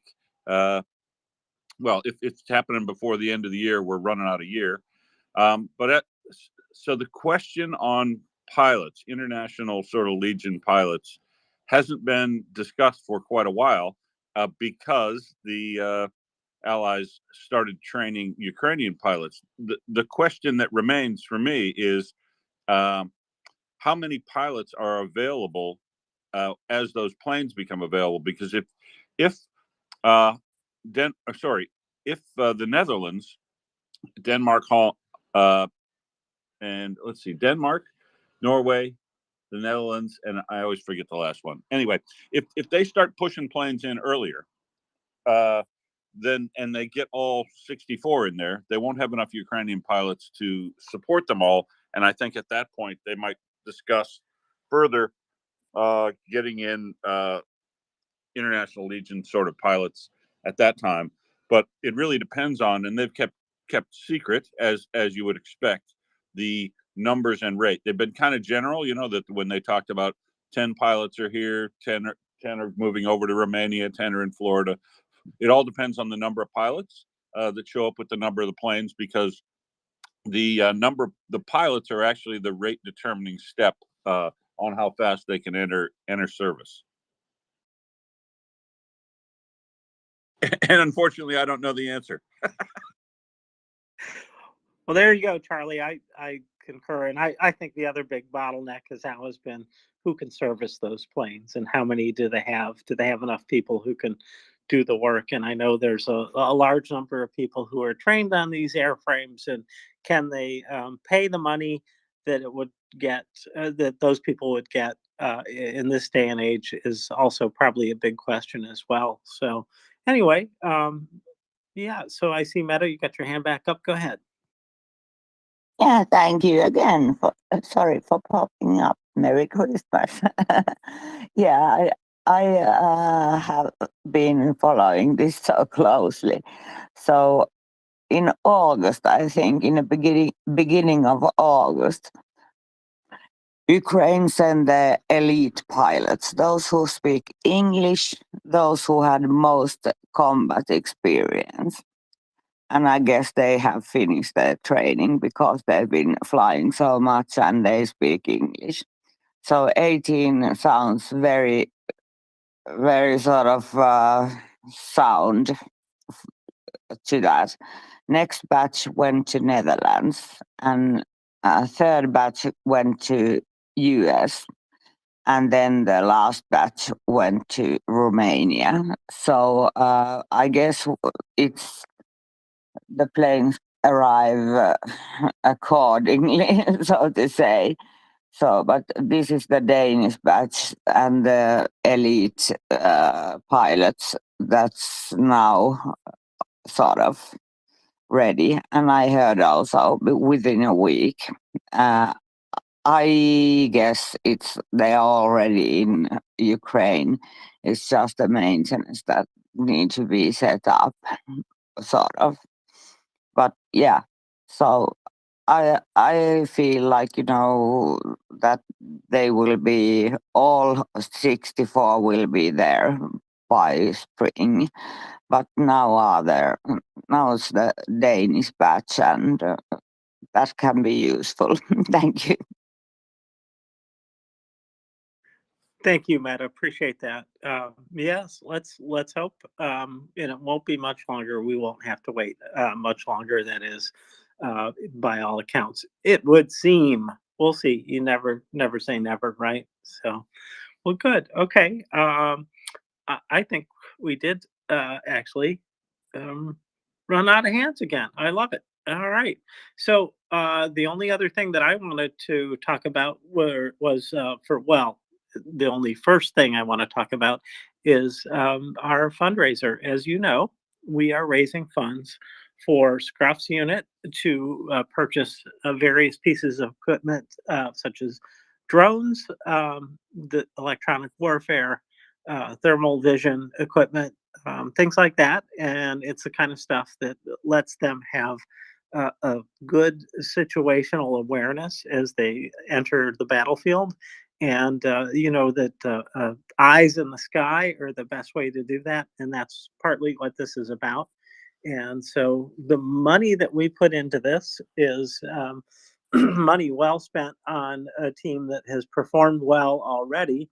And this is going to be something that sort of multiplies their effectiveness. And what we do know is that the Russians are attacking more often at night than was previously their habit. And so it's especially important to have the thermal vision for that purpose, because it's the way you see in the dark. It's one of the best ways to see in the dark. And so please do consider giving.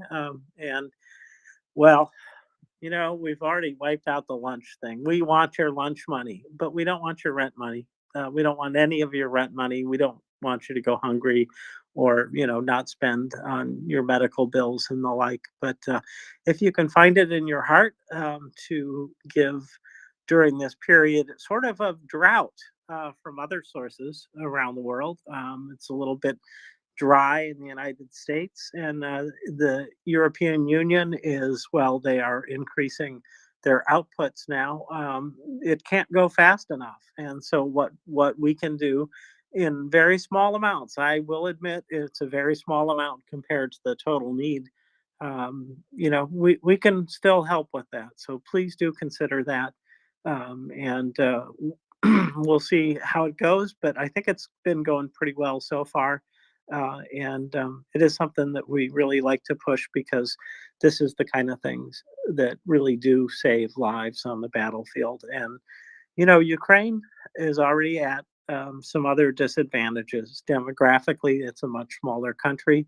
On the other hand, they have been very proficient at minimizing their own losses, and it's pretty astounding that even on the attack, they are getting about 3 to 1, at least 3 to 1, and that's by the United States estimate of casualties. So, in other words, one Ukrainian dies and at least 3 Russians do, for example. The numbers are not exact. I think that Ukraine is placing that number or that ratio at a slightly higher number, around 4 to 1. But in any case, you can see that pretty clearly Russia has the advantage in the number of people and even the amount of equipment that they can throw into the fight. And so we do need to help Ukraine to kind of even the odds as we can. And it isn't going to make, it's going to put a dent in it, is what it's going to do. It's going to show up. It may not be a strategic win, but for that unit, it is certainly a tactical win. So please do consider that. Back to you, Matthew. So I was thinking about a topic that people might find interesting, and something I was wondering about is whether the new flotilla that's being put together to try to thwart Houthi attacks in the Red Sea, how that might play into the question of equipment or aid that Ukraine needs. Are those two operations completely unrelated, or is there a concern that the counter piracy or counter Houthi operation might in some way detract from the resources available for Ukraine? Matthew, I think it's fair to say, first of all, that this is an American military operation. They're part of it, that is. And therefore, the president does not need Congress to, devote additional resources to that at this stage. That's with the caveat that we're not at war with any of those countries, and it would be a whole different thing if we were at war. In a larger picture, it's a much more interesting question because the aid packages are purposefully tied together, and that was because there was a quick move by those in Congress to say, "Hey, let's just do the Israel aid. We'll get to Ukraine later." And so they were tied together on purpose to make sure that Ukraine would get the benefit of the vote at the same time that Israel did. And I do know that Israel right now is still a pretty ferocious fighting force, and it will be. How deep their stores are of munitions, especially the ones that they may be burning through the fastest. I do not know that. All I can imagine, though, is that they're using a fair amount now, and especially since it seems that they are hitting targets in Syria, is what I've heard. Please do correct me if I misspeak, but I believe that's the situation. And so it's already gone beyond the realm of just fighting against against Hamas, who bad enough that they were there, and it's bad enough what they've done. But once Israel begins to engage beyond that, things could change quite a bit. And so, my take is that having the two aid packages tied together really does work for us to get them both done, because there is a madness to this that is certainly logical, and that is that these are two parts of the same kind of war. So I don't know that I'm answering your question at all, but that was sort of my take, is that right now nothing's holding the United States back from doing what they need to do in that area. But come a shift in the war fighting, it would be, or could be, quite different. But I see that Will Teal has raised his hand, and he's probably, hopefully, going to correct all the wrong things I said and add more. Will? Well, no, I'm not going to correct anything you said, But Matthew, the answer I would guess is no. It shouldn't, right? The Navy is prosecuting the shielding operation, the naval operation to address the Houthis. They've been sent over there with a rules of engagement that have them just strictly on a defensive posture, and kind of therein lies the problem. The United States population will highly likely take the situation with the Houthis as kind of a zero-sum game. America is now convinced regularly, if you listen to the Marjorie Taylor Greens, the J.D. Vances, the whoever else in the world, in the United States, they are convinced that America cannot handle all these things at once.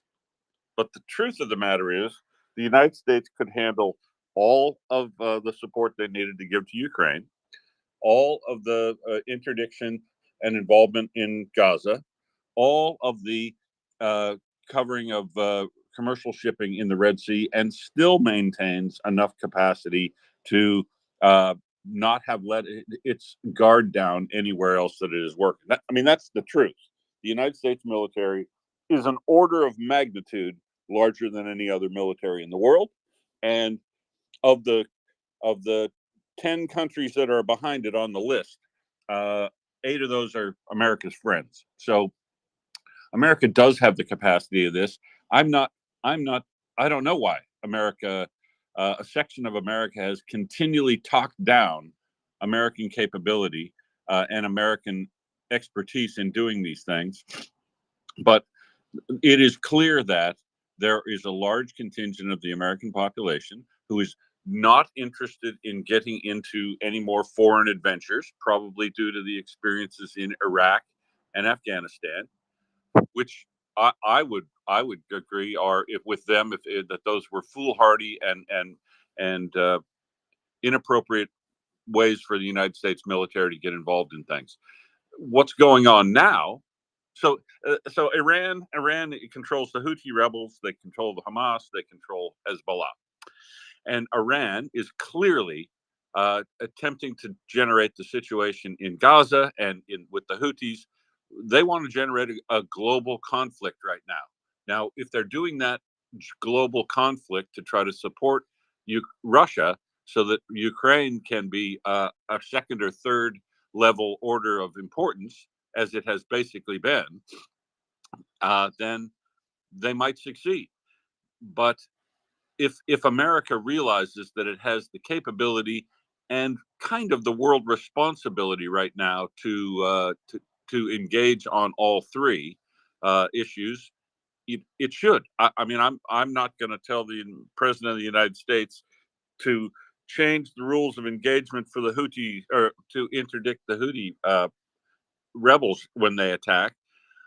But it feeds into the problem in American society that believes that you always just put your military out there as a target, and American Navy, service members would come home dead from an exercise not unlike Beirut in the 80s, 83. That America shouldn't put its troops out there as a target for others to hit.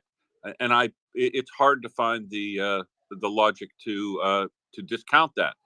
I think it's clear that with the rise in Iran and what they're attempting to do, with the pressure China's doing right now in the South China Sea, and how much more assertive and aggressive they're getting. The changes to the government in Hong Kong and how they are now operating, and the Ukraine situation with North Korea, China, Iran, and Russia essentially aligning to support each other's interests. It is unfortunately the time in the world where all of the liberal democracies need to stand up and do what's necessary from all of them, including the United States. And I don't know at this is it's kind of a perfect storm in America where people are interested in pulling back, interested in being not all of them, but there is obviously a plurality in America who are interested in pulling back, becoming more isolationist as they were before 9/11, right? George W. Bush was an extreme isolationist before he was required to engage with the rest of the world due to 9/11. It would be nice if we don't need to have a Pearl Harbor event before the United States assertively engages to do the things that America should be doing in the world. What America should be doing in the world if it wants to play its traditional role as the single largest supporter of liberal democracies around the world, free shipping on the high seas, all that's, the rule of law in the world. I don't like it that America has to try to be the world's policeman. And I think it's good that other countries like Japan and South Korea are lifting their game. Everybody's moving in that direction. But at this time, at this juncture in the world, America is the essential partner for peace in all these areas. And if America decides to withdraw now, it's going to give Russia, Iran, North Korea, China, they're all going to take their next step and their next step. And then eventually they're going to impact in American interest in a way that America will have to engage. That's my take on what's happening. And the United States should decide what it wants to do in relation to open shipping through the Suez Canal and the Red Sea, and prosecute that assertively. It should decide who, as Chuck said before, and Ben Hodges said, America needs to decide how it wants the war in Ukraine to come out. And if it decides that it wants to let Russia win, it should prosecute that in that way. It should just be open and honest with the world in the role it wants to play in the world going forward. And the rest of the world should deal with whatever America's decision is. It is America's decision to make. And if America's population has decided that they want to become isolationist, hide behind their borders, which is a fallacy in the first place. Pearl Harbor, random U-boat attacks up and down the United States coast in the Second World War. United States wasn't totally insulated, but it does have that sense of security. But if America doesn't want to engage in the rest of the world, it should be open and honest about that, or it will be with its actions early next year in deciding or not to support Israel, to support Taiwan, and most importantly, to support Ukraine. Because Russia's military is showing itself to be half a paper tiger, but it's still a very, very large paper tiger, and it can overwhelm Ukrainian defenses if Ukrainian defenses are as small as they are and unsupplied as they will become in the next year, unless everybody lifts their game. So I don't want to pick on America, but America is unfortunately, due to circumstance, the essential partner for peace in all these locations. It has the capacity to do everything in all these locations and maintain its deterrence in the South Pacific and the Pacific Ocean. But it's got to decide it wants to, and it's a democracy. People need to talk to their representatives, talk to their senators about the reality of what we're looking at here, and game out for themselves what's likely to happen. And if they feel that there's no concern here, I suppose withdraw within yourself. But I don't see that as the way the world's going. I see the world, unfortunately, becoming a place where authoritarianism is on the rise. They are finding that their confusion, disinformation campaigns, chaos campaigns, and the natural state of the liberal democracies at this time are providing an opportunity, a fertile ground for them to incrementally take the next step, and they're doing that. And if you feel that's not a problem, we don't do anything. If we feel it is a problem, we should do something everywhere, because the support that could be given to Taiwan to deter China would be an excellent step to make right now. The support that Ukraine needs to win the war would be the most superb step of all, because the central bad actor behind all these things, the biggest of the bad actors, is Russia. It has been, it has always been. The national security assessments of the United States for the last 70 years have always featured Russia or the Soviet Union as one of the top or the second highest strategic risk to the United States. It remains as such, and it will spread its poison around the world, as it is doing in Central Africa, now in South America, with its assistance to Maduro. Its march is on. The march that it proposed to do during the Cold War, or during the Cold War with the Soviet Union, is continuing today under another banner, and that banner is Ruski Mir, and it carries on. And if they are allowed to take the portion even that they have in Ukraine now and hold it, Ukraine becomes a stump of a country. Transnistria falls next, very possibly Poland, Latvia, Lithuania, and Estonia. Russia may decide to make its threats their reality, and you can expect to see problems in the Balkans, in Serbia. You'll see more problems across the center of Africa, where the Russian army is now in control of the army that's there. The Wagner military contractor, the private military contractor that was there, is no longer a private military contractor. All the PMC Wagner folks were required to sign MOD contracts, and they replaced the entire cadre of officers of Wagner that they didn't assassinate. They've replaced them all with regular army soldiers. So I would think it would be shocking and amazing and phenomenally troubling in America, particularly, but certainly in Europe, that now, by stealth, the Russian army, the regular Russian military, is present in 7 countries across Central Africa. By default, that's what's happening there.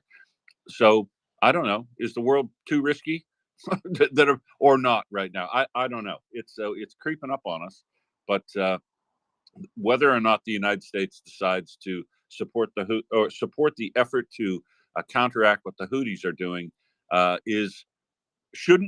it should not be at all a detraction from what is happening in Ukraine. It should be further evidence that winning in Ukraine will help win in Gaza and the Houthi rebels and everything. If they're allowed to take Russia out of the equation, Ukraine is allowed to do that. A lot of problems with Iran disappear, because one of their major supporters has been Russia. All the problems with the Houthis and Hezbollah and Hamas will be drastically reduced if Iran is affected that way. So, to me, the crux of this has always been Ukraine, and it remains as such. But for people who don't follow it closely, Matthew, I think it would be very easy in America to sell the idea that, oh, we can't do everything, and it's not our business to get involved with this Houthi thing. And I will note that multiple countries have already decided to leave that coalition of the Navy forces that were going to be deployed to protect shipping in the Red Sea. That is another signal, because those countries, France, Italy, didn't want to put their vessels under U.S. Navy command, which they would have to do in order to function in the way the United States designed it. So America is now going to get the message that we're kind of going this alone again, with the Seychelles and Greece, a couple of other minor players. This is going to be a U.S. show again, and it's in the Middle East. It's another show of military. What are we going to do? Our rules of engagement are making us targets, and we're not allowed to prosecute the enemy the way we want to. It's It's not the way I do it, Matthew, but I've never been in charge of anything.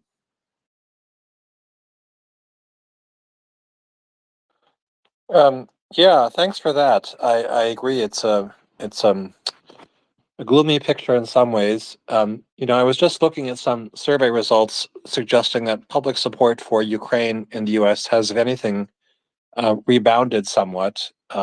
For supporting Ukraine.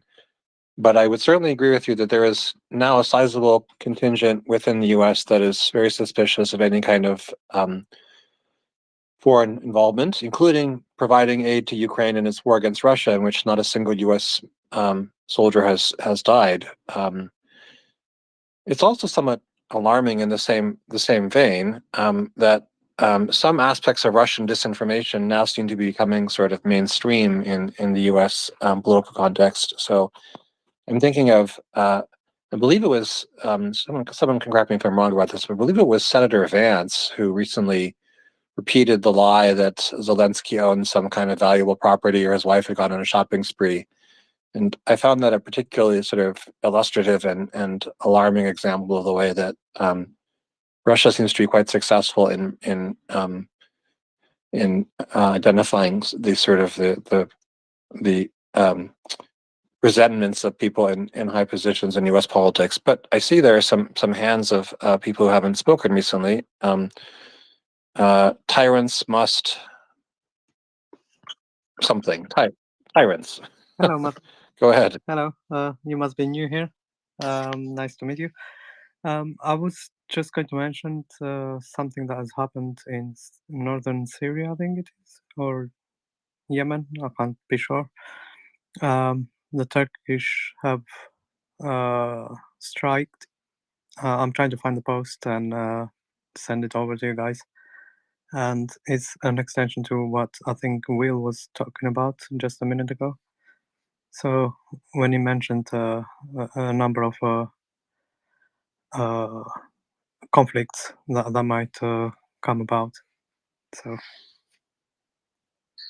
So this is the Turkish striking inside of Syria, correct? I think it's northern either Syria or Yemen, but I'll find the video and I'll send it over. Thank you, Tyrants. I appreciated your other name first. It was kind of fun to have that way, but Tyrants works too. It may just get shortened to Ty, so I hope you don't resent that. So, Will, go ahead.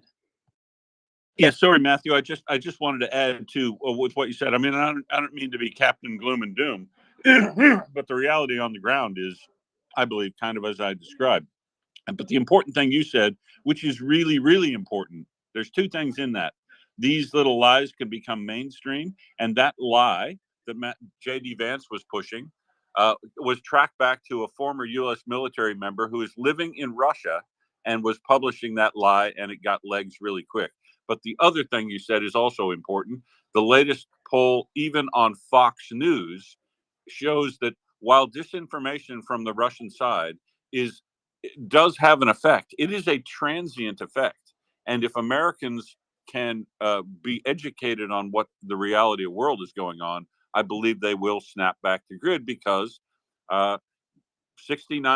of Americans last polled in a national poll, not a Fox News poll, a national scientific poll, still showed 69% of Americans support military aid to Ukraine. And I haven't been there in a while, but you can't get 69% of Americans to agree on whether you get free beer at football games. So disinformation is powerful, but its effect is transient, I think, and other messages can wash it away with the same rapidity and strength that it washed in, provided those messages are in the space. And that's the key thing, is getting to people. I'll believe that America is fully on board when Lauren Boebert and Marjorie Taylor Greene repeat something from MriyaReport rather than something from the Heritage Foundation.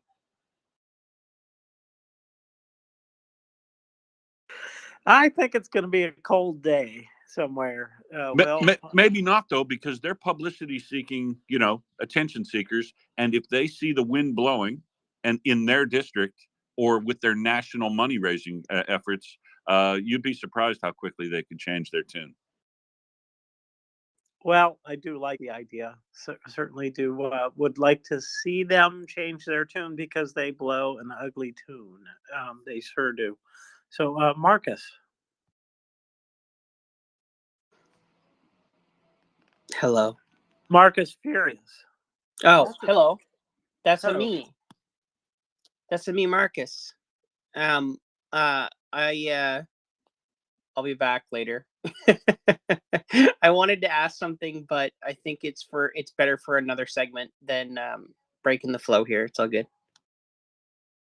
Okay, thanks, Marcus. Appreciate it. So, yeah, I think that the conflict in the Middle East has been extremely divisive, and if it was intended to split the electorate so that the favorite son of Russia was to be reelected, I'd say that they hit pretty darn near the middle of the mark there, and that it has been very, very effective in terms of splitting votes. And it's left people, I think, with the wrong idea about what did actually happen on October 7th. And certainly people are, and afterwards as well. And so the press has certainly played a role in that. And it is sad to see. And there's much work still to be undone. And I think that, I think that, for example, Biden's comments about indiscriminate bombing was the kind of only thing he could say about it, which it's not true. What he meant to say, or what it really means, is that they're not using, precise weapons. They're using weapons that the delivery system, the airplane, whatever it is doing the aiming, and after it leaves the plane, it goes down according to gravity, and it's not guided by a missile. And if that's indiscriminate bombing, well, there it is. But I think it really means that they're just not guided. And so I think it's Biden's way to say, hey, look, see, we're calling them out too. And I think that maybe is all he can do. I'm disappointed that many people haven't spoken up about what I think is the clearest case of genocide that we've seen. It wasn't bound to be a successful takeover of Israel, but it was very effective in killing people. So, and it was done clearly in line with their with Hamas's charter, which has kind of got genocide written into it. So it's a real mess for the United States, for the electorate, and for Biden in particular, I'd say. So anyway, I'm going off course here, though. Probably don't want to get too far into that. And Matthew, I would ask you a question first. Have you been able to tune in during any of the Middle East sections with Yehuda and M? Yes, I have. I've been listening with interest. It is fascinating work that they do. And it sounds like from the last couple that I've been sitting in that this is an issue that is changing its shape really quickly. We're seeing that, largely the military operations are, I would say, coming to a close. Maybe rounding third and heading for home is too much, but rounding second at least is not. And I'm glad of that, and I hope it sets an example for the rest of the world as they consider what they're going to do. However, I would definitely agree with you on one of the points you made, which was that the Israel-Hamas war has undoubtedly fractured the global pro-Ukraine coalition, both because of divisions about Israel and also because of the perception that some speakers have already alluded to, such as Will, that these are both a drain on resources. So I think that was actually quite a good point that he made, and it dovetails nicely with your point that the attack by Hamas and Israel that resulted in this full-scale war has led to, and probably was intended to, produce some political disarray in relation to the effort to support Ukraine among its international allies. I see Tyrants Must Go has raised his hand again. Go ahead. Oh, I'm so sorry. I didn't want to disrupt the flow, but James, I've sent you the articles, multiple sources, and see what you make of it. I'll check it out. Thank you. Appreciate it. Oh, and Merry Christmas.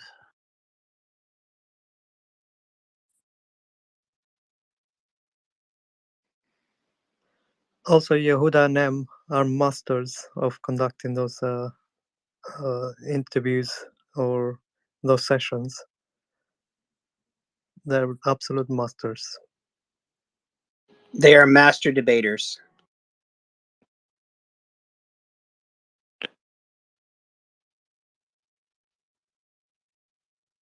We can't hear you, Matthew. Oh, well, just to say that I've actually been very struck by the way that they deal with people who are quite abrasive, to put it mildly. It's I've been impressed by, in general, how civilized people are in the MriyaReport, but some of the people that they have to deal with are quite offensive. So it's my hats are off to them for being able to manage those discussions and keep them civil and focused. Yeah, I think I'd lose my shit, to put it mildly, with some of those people, and it really does take some patience. We've had our share here on MriyaReport. I'm sure you've seen that, but I think that they get world class trolls in there, and so no, I don't really want to go in there. I wouldn't want to go in alone, and especially being ignorant of the languages that I've heard there, and people do quite frequently switch to other languages. So it's an interesting place to go to listen, and when they bring it here, and occasionally when I've gone and watched Yehuda or M do their thing in other spaces, it can get even wilder. But I like it here where they get to speak more often, because quite frequently there's a long list of people that want to talk in those spaces, and so they're just one of many, many voices. So it's very difficult work, I would say. But Tyrants, go ahead. Yeah, I was just going to reiterate what you just mentioned, but yeah, I mean, they're world class. Again, they know how to handle people, they know how to break it down, and they know how to do it gently sometimes, and push back when they recognize that they're trolls. The other day, M had to deal with like a group of people that they were kind of doing all these horrible things, saying these horrible things, and then they had a separate space where they were laughing about it. How it was so twisted. I can't put it into words how twisted that session was, but they spotted it. So for them to even spot it, it's hard enough, let alone to keep with the counter arguments or trying to understand who is who and who is saying what. But yeah, they're masters at it. Yes, they are. It comes from practice, I guess. And yeah, they have to deal with the staff here too, which is a practice all its own, is to deal with the lots of us who, yeah, we're like cats, hard to wrangle, I guess. So, anyways, no, but seriously, they do indeed do a good job. So I'm glad we don't have any trolls right now. It can be exhausting to deal with them. Matthew. So I was going to propose a topic if people are interested in it. For those of us on the west side of the Atlantic, the exact mechanics of European Union decisions can often be somewhat opaque. I actually recently had to teach the EU as part of a graduate course on European politics that I was responsible for, and even after having read a very detailed description of decision-making processes, I don't think I could actually reconstruct it. So this came up recently, of course, with the very complicated dance involving Hungary and other EU members on two related questions, both of which relating to Ukraine.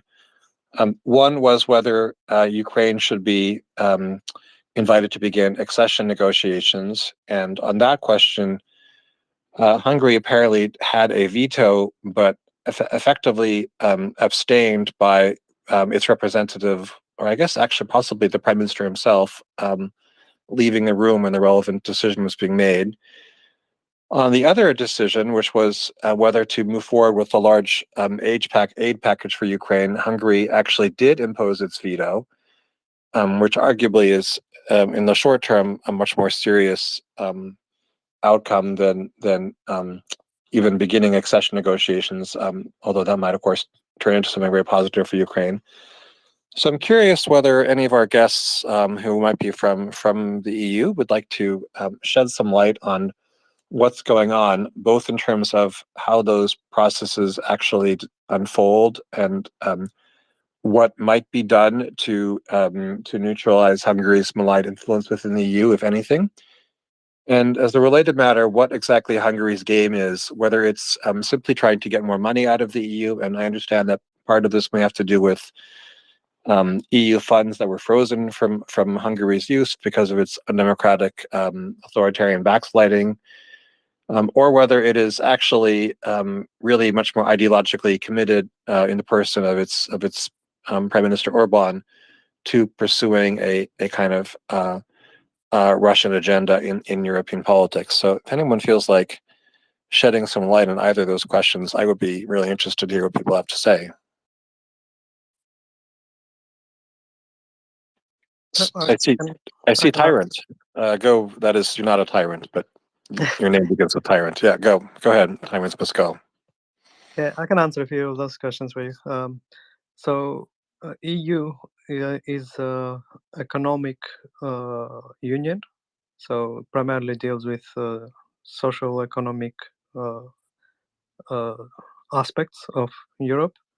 They've also got something called the Schengen, which allows people to travel within countries.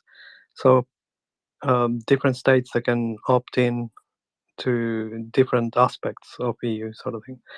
And the voting system is I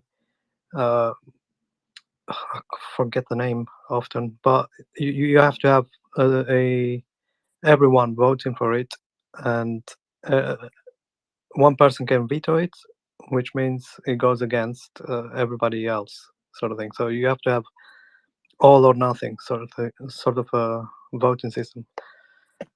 If the name comes to me, I'll in America and UK, it's majority wins sort of thing. So 51%, I think, and you get majority, whereas EU needs 100% basically. I forgot some of the other questions. In terms of Viktor Orban, there's a few things that what he is trying to achieve. One of the ideas that was played around, I'm not too sure if this is actually true or is just a pretext, but it could be that Hungary is sandwiched in between Ukraine and Russia, and I think there's some pipelines there that provide gas, I think, or oil, or both. So that might have some kind of twisted agenda from Orban himself. So he's probably looking at his assets, but I think that is just an excuse, and he's got much more sympathies with Putin himself. So he's done everything to sabotage the Ukrainian efforts, almost like a Trojan horse within EU itself. So here comes that issue that we talked about, which is having to have everyone vote on it, and even if one person doesn't vote towards something, then it's rejected, sort of thing. So he's taking advantage of that and being the Trojan horse within EU. And recently, the EU has tolerated that for as long as they could, and there is something called Article 7, which they are looking to invoke. And what it does is it removes the veto power for Hungary. It's because they've been non-compliant for a period of time, I think, and there's a few conditions that they've met basically to reason or to in effect make it possible for them to remove that veto. And traditionally, EU was very very careful in doing things like this,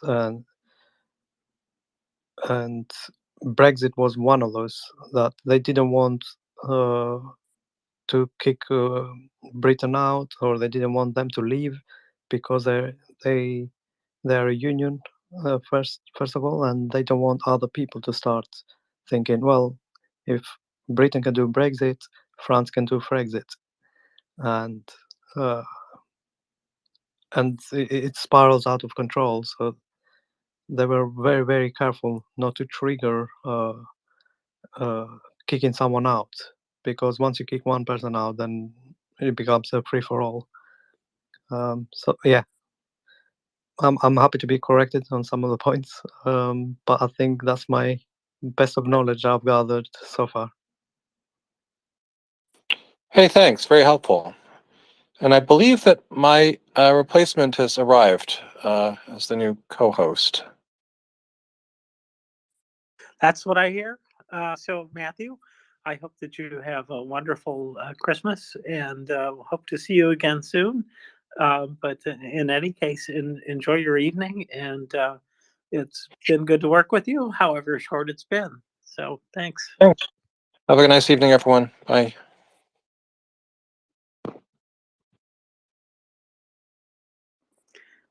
Thank you, Matthew. We appreciate it. Yep, good co-hosts are hard to find, so we're looking. And let's see here. Who do we have? Well. We've got a couple people I see here who are requesting, so let me bring them up here, and there we go. And oh, Oyvind, hello, welcome. Good to see Yeah, you. I'm back. In March, EU and some other countries, 17 countries, EU countries and Norway signed an ammunition agreement to supply Ukraine with 1 million shells. And later they came out that they couldn't make that deadline, which was the end of the year. But they must have produced something, and something must have got to Ukraine. Or is it like they're waiting for 1 million shell and then they will give it one batch of 1 million? Or how does it work?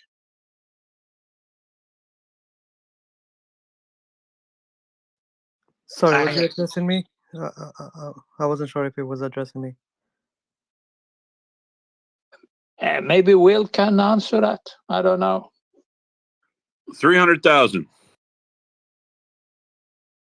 So they got. Yeah, They got. they've collectively produced about 300,000 is my understanding, and they aren't holding them to provide at one time, but they're not going to meet anywhere near their target. Okay, but they're continuously supplying, but less than what they promised. Is that the case?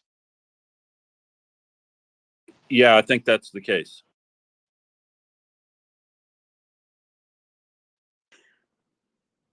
Okay, I step down. Thank you, Oyvind. Probably not the answer any of us wants to hear, but that's the way it is. So appreciate it, Will. Thank you for jumping in there. And John, welcome. First time that we've had a chance to co-host together. It's good to see you, and Merry Christmas, and best of the season's greetings to you. Yeah, good morning, James. This is the first time we're co-hosting together. It's great to be up here with you, however brief it looks like it's going to be. It's quite early by my standards, so I'm just trying to get my voice into gear here. But interesting discussions I've been listening to over the last half hour or so. And good answer there from Will to Oyvind's question. They're saying 300,000. I mean, do we I guess we're not going to know exactly how much it is going through, and maybe that's a good thing. So yeah, just first comments there as I try and get my brain into gear. Well, you take your time, get it cranked up and going, and coffee. I don't know if you do it with coffee or tea, but caffeine sure is one of the useful drugs. So yeah. Anyways, Coffee. Coffee. Coffee, Yay! coffee, yeah, coffee. None of that decaf rubbish. No, real coffee. So it'll kick in eventually, and maybe I'll start to sound fairly coherent. Let's hope so. Well, you're doing good so far. You're not going at least. So this is a good thing. You're on the positive track. So, Meta, I see your hand popped up, and then Cornelius.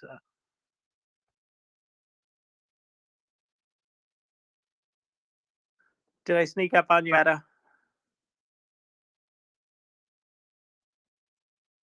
I believe I did. I'm gonna skip you right now, Meta, and I'm gonna take Cornelius. So Cornelius, welcome. Merry Christmas to you. Oh, hi, folks. Merry Christmas back. Well, yeah, so Tyrant was talking earlier.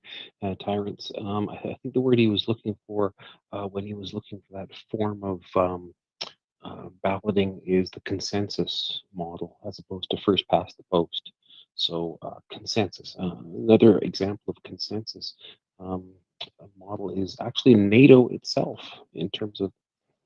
It's actually called unanimous. Okay.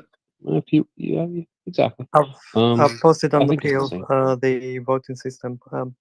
It's only for like some matters. It's used unanimous, and they've got like 3 different ways of voting depending on the topic. Okay. Good stuff. Thank you. I mean, a consensus, unanimous is like a subsection of consensus, right? So same difference, just more specificity that everyone has to agree. Yep, there you go. Let's just ask Meta one last time before we go on to Stephen. Meta? Now it's working. I couldn't just get it open. Yeah. Yeah, about the European Union and Viktor Orban and so on. So everyone has to be same. So it has to be common decision. But every country also has many things they have to fulfill to be able to stay in the union. So you have to have like freedom of speech and things like that. And Hungary has been noted about things that he hasn't done for many years because they have no human rights and no freedom of speech and so on. So now they're making a decision that because they are not fulfilling their responsibilities, then they'll be taking their veto out for a while at least. So he can't destroy this EU funds. So that's good, isn't it? Thanks. Thank you, Meta. I think it's good that the EU is addressing the challenges that Hungary is presenting them. You'd like it to be more quickly. I would too. But I don't know how long these things take or what kind of leverage they'll actually bring to bear. But it seems like it's going to be quite a bit that is needed here. So, but before I go on, I should say I'm going to go off and do other things tonight. It's great to be with you. Thank you all for coming up to speak. Thank all of the listeners for staying with us and, actually helping Ukraine fight through, what is going to be a hard winter with less supplies than they need. So let's stick together and stick with Ukraine. And Slava Ukraini. Herom Slava. Thank you, James, and Merry Christmas to you. Enjoy. I guess it's a coming Christmas Eve for you. Yes, So it is. Thank you. Merry Christmas. Merry Christmas to you. And thank you so much. I think somebody else will be joining me as co-host soon. But let's keep the conversation going.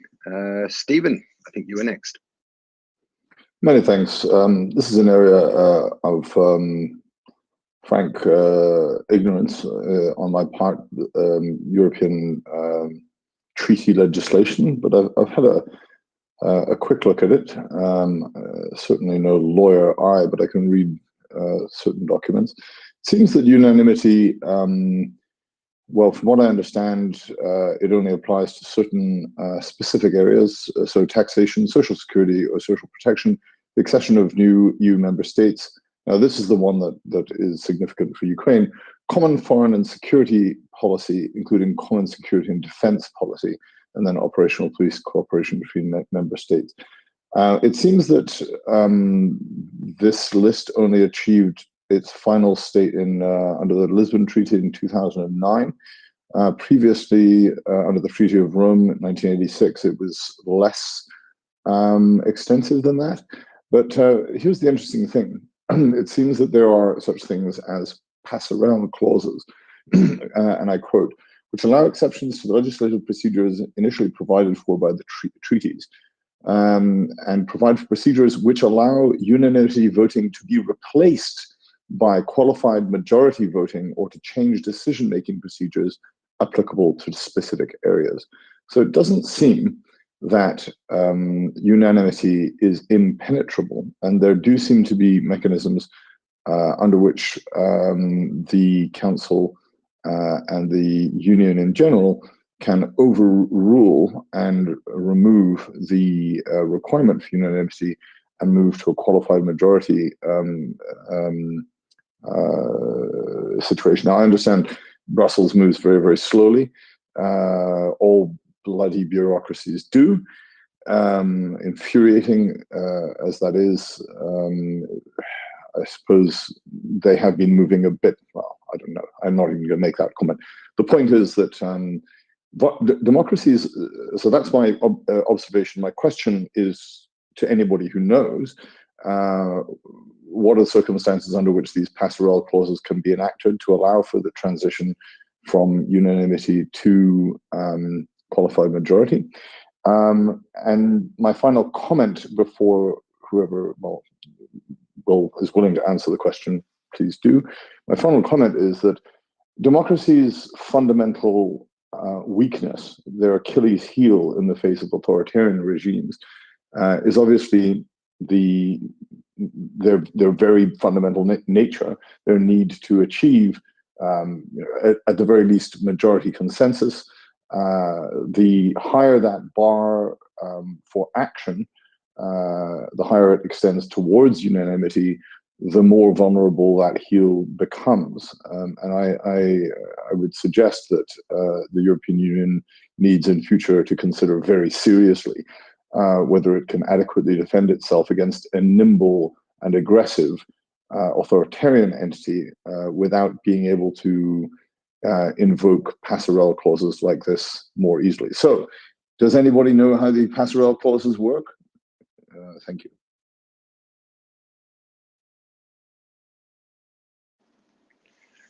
Sorry, I was dealing with a DM in the background, but actually a relevant DM from Beefeater, who has provided some explanation of the process with Hungary, if that's what we're still talking about. Yes. Sorry, I don't multitask too well. And I've just retweeted his tweet, which explains some of this. Is that what you were talking about, Stephen, before I go on? 100%, yes. In short, there are mechanisms within the EU to circumvent the unanimity clause, and they're called passerelle clauses. The Council can go there through these clauses to qualified majority voting, but I'm unsure of the conditions under which these clauses can operate, and how difficult it is to get them to work. Thank you. Okay. Well, I think as it relates to kind of nixing Prime Minister Orban's silly buggers is with regards to sort of, I think the way that the process is working, as I understand it, is that through the Article 7 process of the European Union regulations, they can sort of take away Hungary's voting rights. So then if the other member states agree, they can push through things regardless of what Hungary states. And already Hungary was subject to Article 7. I think the first stage of that, as I understand it, is that they were basically warned about their democratic backsliding and their sort of curtailment of free speech and various other aspects of the kind of conduct that's expected from European Union member states. So what we're moving into next is the second stage, which is the Article 2. Sorry, not the Article 2. The second part of the Article 7 process, which is where they get warned that they have not been meeting the issues that they've been sort of pulled up on. And they are given, I think, one last chance to put those things right. And then after that, then the European Union can sort of move to then sort of take away those voting rights or suspend them. So that's the state that we're in. At that stage, according to Beefeater, this is what he's highlighting for me. The European Council, this is in a letter which was sent to Hungary. The European Council, acting by unanimity on a proposal by 1/3 of member states or by the Commission, and after obtaining the consent of the European Parliament, may determine the existence of a serious and persistent breach by a member state of the values referred to in Article 2, which is, I think, the article referring to what member states should be doing, after inviting the member state in question to submit its observations. So if 1/3 of the member states propose that Hungary should be in this way sanctioned, and that then there is a unanimous vote on that. I'm looking at you, Slovakia, and there is, they all agree on that, there's unanimity on that, and then it goes through the European Parliament. Then they can, what's the word? Then they can vote to take away Hungary's voting rights. And so in that sense, the process is already moving forward.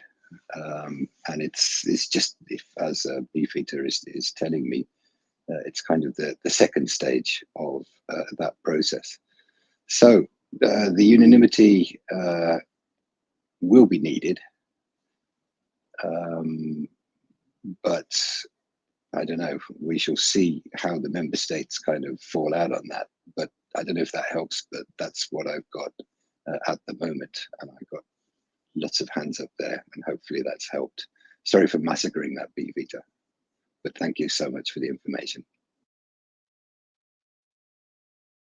And I haven't been watching hands, so I don't know who's next. Nancy, good morning, good afternoon, good evening, whatever it may be. Evening for you, yeah. Yep, exactly. Good evening. Yeah, and I am just warming into the conversation, so I appreciate you taking that part. I did track the hands, so Mede will be next, and then Tyrants Must Go. Although, Tyrants, I'm going to have to talk to you about your name, because I really enjoyed saying fuck tyrants, so I probably still will. Go ahead, Mede.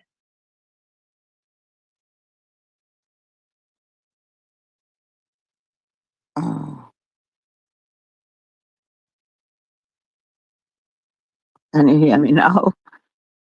Sure can. I have such a sticky mic today. Yeah, and I'm about to fall asleep. But anyway, yeah, about the European Union and Hungary. So they sort of got 30 days to correct their act when it comes to the human rights and free press and so on.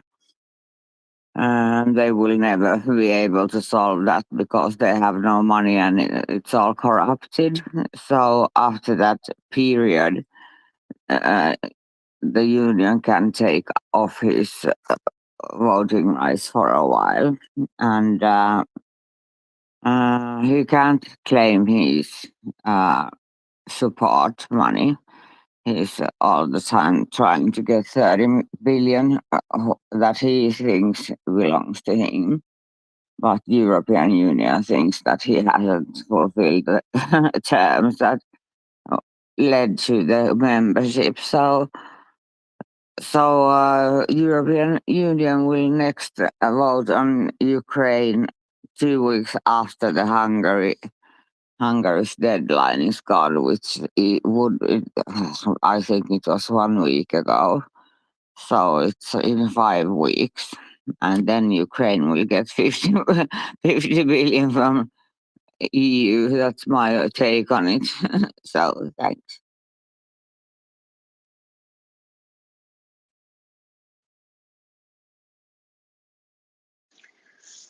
Thank you. Thank you, Mete. Yes, I think I've managed to share Beefeater's relevant tweet in the nest. Who knows? Oh, yeah, it looks like it's there. This is the letter from, I think, which basically deals with Hungary's breaches of the principles of the European Union and the ongoing process to try and bring them back into the fold. So you can look through that. It's the 1, 2, 3, 4, 5, sixth tweet in the nest. This is the letter that was sent to Hungary relating to this. So you can kind of look through that if you want more information on that. There's also information about the kind of breaches that Hungary has been up to. So that is there for people to refer to if we are continuing this discussion. Ooh, I've learned a new skill, so that feels good. Fock Tyrants, go ahead. I've posted a link to Article 7 on the purple bubble at the bottom for those interested. I've also sent Stephen the article as well on a private message. I can read a short excerpt of it. So Article 7 of the Treaty of the European Union allows for the possibility of suspending European Union membership rights, such as voting rights in the Council of the European Union, if a country seriously and persistently breaches the principles on which the EU is founded, as defined in Article 2 of the treaty. And Article 2 states, the Union is founded on the values of respect for human dignity, freedom, democracy, equality, the rule of law, and respect for human rights, including the rights of persons belonging to minorities.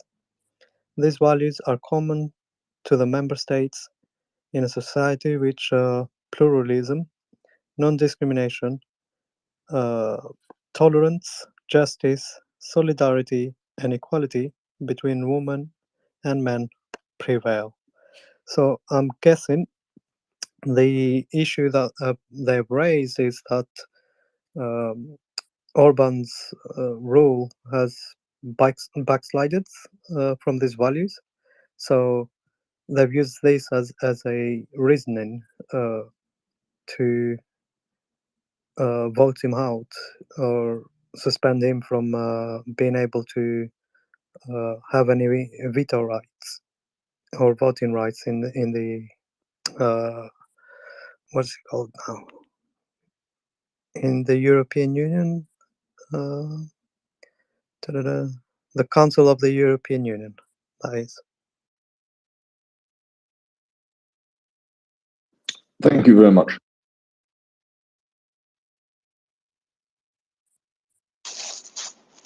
Thank you, tyrants. Is that your plural? Yeah, it's a long story. I changed the name because it was quite sweary, if you like, and I don't like doing profanity anyways, but I've been through this a number of times, and M wasn't a big fan of it either, so I thought I'll change it to be a bit less dramatic. Works for me in either, guys. So you go with what you're comfortable with. That's good. Yeah. If we want to kind of continue with this discussion, the kind of things that Hungary has been doing, the kind of things that they are being pulled up on, maybe many of you will be familiar with this. There's a lot of information on this in, was it Anne Applebaum's book, The Twilight of Democracy or something? She went into quite a lot of this, which kind of flagged it up for me a couple of years ago. But the kind of things that Hungary has been doing as a sort of historical background to this is that they have been backsliding on kind of anti-corruption measures, or if you like, corruption is becoming more and more rife. Then they are being asked to put in place more anti-corruption measures. Also, as many of you will know, there's been quite a lot of problems with the judiciary, and this has kind of been losing its independence, which is a sort of a cornerstone of course, of a democratic society, a functioning democratic society. So they've been pulled up on this. Also, academic freedom is another one. The right to asylum is another. The rights of LGBTQ plus persons. These have also not been resolved. So there are several areas in which Hungary needs to kind of get its act together. They've warned about these things for a long time. I think it was a year ago that they were first pulled up on Article 7. And this has meant sort of freezing the funds to them, as I understand it. They've not managed to address all of these issues.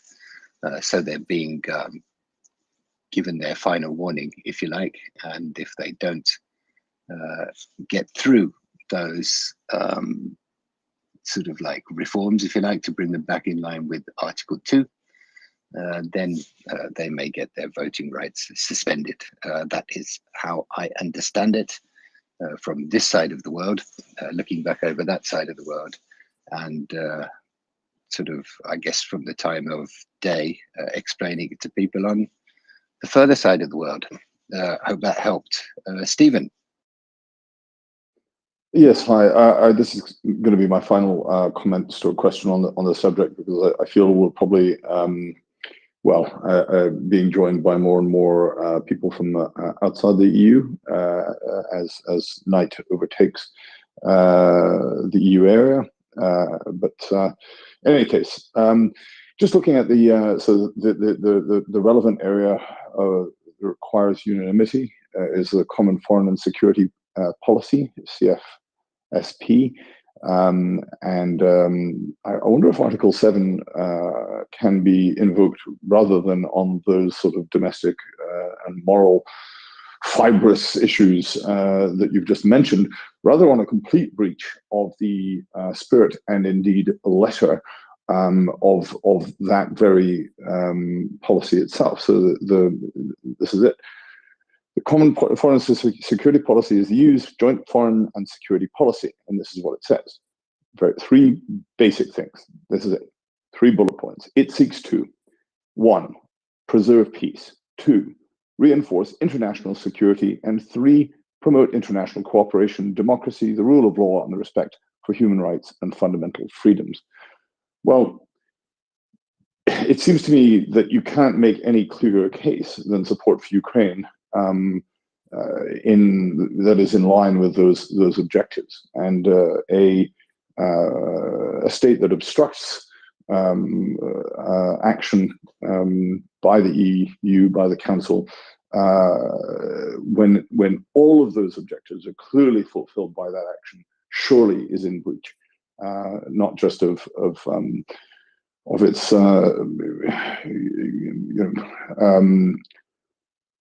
general spirit of cooperation with the sort of liberal values of the Union, but rather the very specific provisions of the common foreign security policy itself. That's all I have to say on that. Thank you. Thank you, Stephen. I think probably Orban would argue that in his kind of twisted world that those things you just mentioned are exactly what he's trying to achieve. Who knows? Also, what else was I going to say here? No, it's completely gone.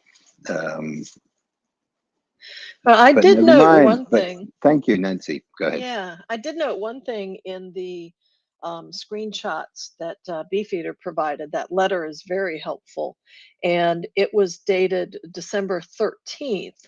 So I'm going to, unless anyone knows otherwise, I'm going to assume then that the 30 days that we've talked about is calendar days and not business days, in which case he's got until Friday, January 12th to get his act together or respond. So that'll be not that long. So we'll be looking forward to it. Absolutely. And actually, just to address Stephen's point, I think Article 7 relates to breaches of Article 2, as I understand. I mean, I'm not in international relations or anything. I'm more kind of linguistics. But as I understand it, that is what Article 7 refers to. So that might not be a possibility with regards to how they could be sanctioned in that way. But yes, the clock is ticking. January 2nd, January 12th, sorry, is the date that we're probably looking at. Will, you have something on this? Well, I'm also not in Europe, but you know, and I'm not a expert on it at all. But I can read, and I kind of share Stephen's sentiment on this, even though I think it could be addressed under the specifics. The Article 7 definitely applies to Article 2, but what Stephen's getting to is essentially the core of the problem, that there is no general clause that says you need to meet the spirit and the letter of the European Union principles. But I think it is relatively clear, with the fact that multiple countries have pulled them up on it and started this process ages ago, right? The Article 7 process isn't just being talked now about in regard to Ukraine. Orban has, most importantly, modified the election law, modified the judicial system approach in ways that are fundamentally undemocratic. The truth of the matter is,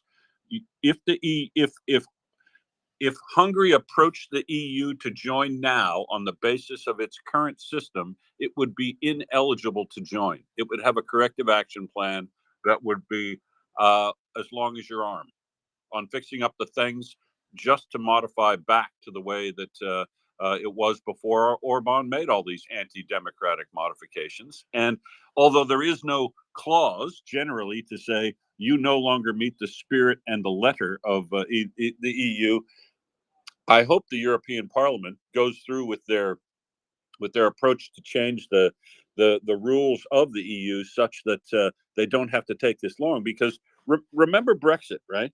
The reason Brexit was so successful is the British became so frustrated and saw the European Union as being so ineffectual and outside their interest in giving up sovereignty that they decided to leave it. I don't think it was the right decision, but I think that I know why they did it. And if, as an article was published a couple of days ago shows, if all of these democratic institutions that we've set up, if they cannot act efficiently in time of crisis, of what good are they? This is the test right now for whether or not NATO works, whether or not EU works, because if they dither around too long, the problem is this day late and a dollar short kind of approach to how the liberal democracies are functioning right now. And everybody's standing by and seeing if somebody will solve this problem, but not me. Somebody will engage. We'll wait until the Yanks do it, or the Germans do it, or whoever. That's the big problem, that the EU can't be seen to be effective in time of crisis. So of what good is it to shoulder the burden of the bureaucratic requirements that are in there, and people lose sight of the benefits of being in? These things have to be made more efficient, or they are going to die by people finding them ineffective, I think. Hear, hear. Quite, absolutely. And Hungary is in breach of a whole lot of specific articles, parts of those articles and law. These things can be proven. 44 different things that they need to fix. I think they have fixed some of them. I think this letter is a kind of a final warning, and whether it's sort of aimed at kind of, what's the word,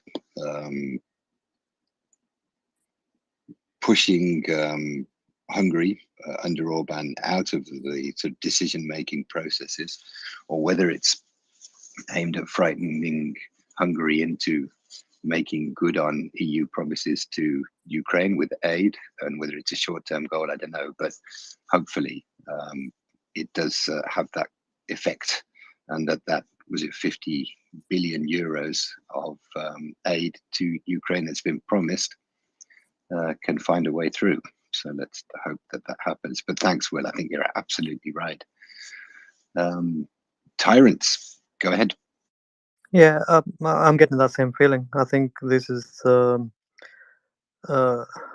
Beefeater just sent me a message as well, saying that it will take some time for it to be effective, anyways. So this is more or less a moral choice for Hungary. So they either want to damage their own country to keep doing what they're doing, or EU can trigger this, and it might take decades, which doesn't help Ukraine at the moment, unfortunately. But on the flip side, if they prove intent and they prove I can't remember what the other word was, but if they do have proof, then Hungary has a big fat chance of being voted out. So it would harm them long term, their own country. So I think that's where the idea is that you have a moral choice to make: either look after your own country, or keep pursuing the narratives that you're pursuing at the moment, which is damaging the rest of the EU.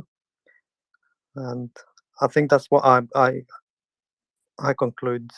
I still have to go through some of the articles that Beefeater sent me. It's quite a long tweets, and they're quite useful. to read from what I skimmed through. Absolutely. A lot of information in there. And yeah, it's kind of trying to focus some minds in Orban's government, I think, or in Orban's mind. Stephen, go ahead. Sorry, I did say I wouldn't say anything again about this, but I just, I'm going to move away from procedural and just go to visceral. I find it astounding that a democratic union with the largest hot war since the Second World War, with a front longer than any in the First World War, should, when also faced by direct threats by state organs in terms of propaganda organs, state news stations, and other similar, to its own member states, to Poland, to Latvia, to Lithuania, to Estonia, to others, of direct territorial aggression subsequent to this war, when it cannot itself act swiftly, then yes, the democratic union itself is vulnerable and needs reform. That's all I will say. Thank you.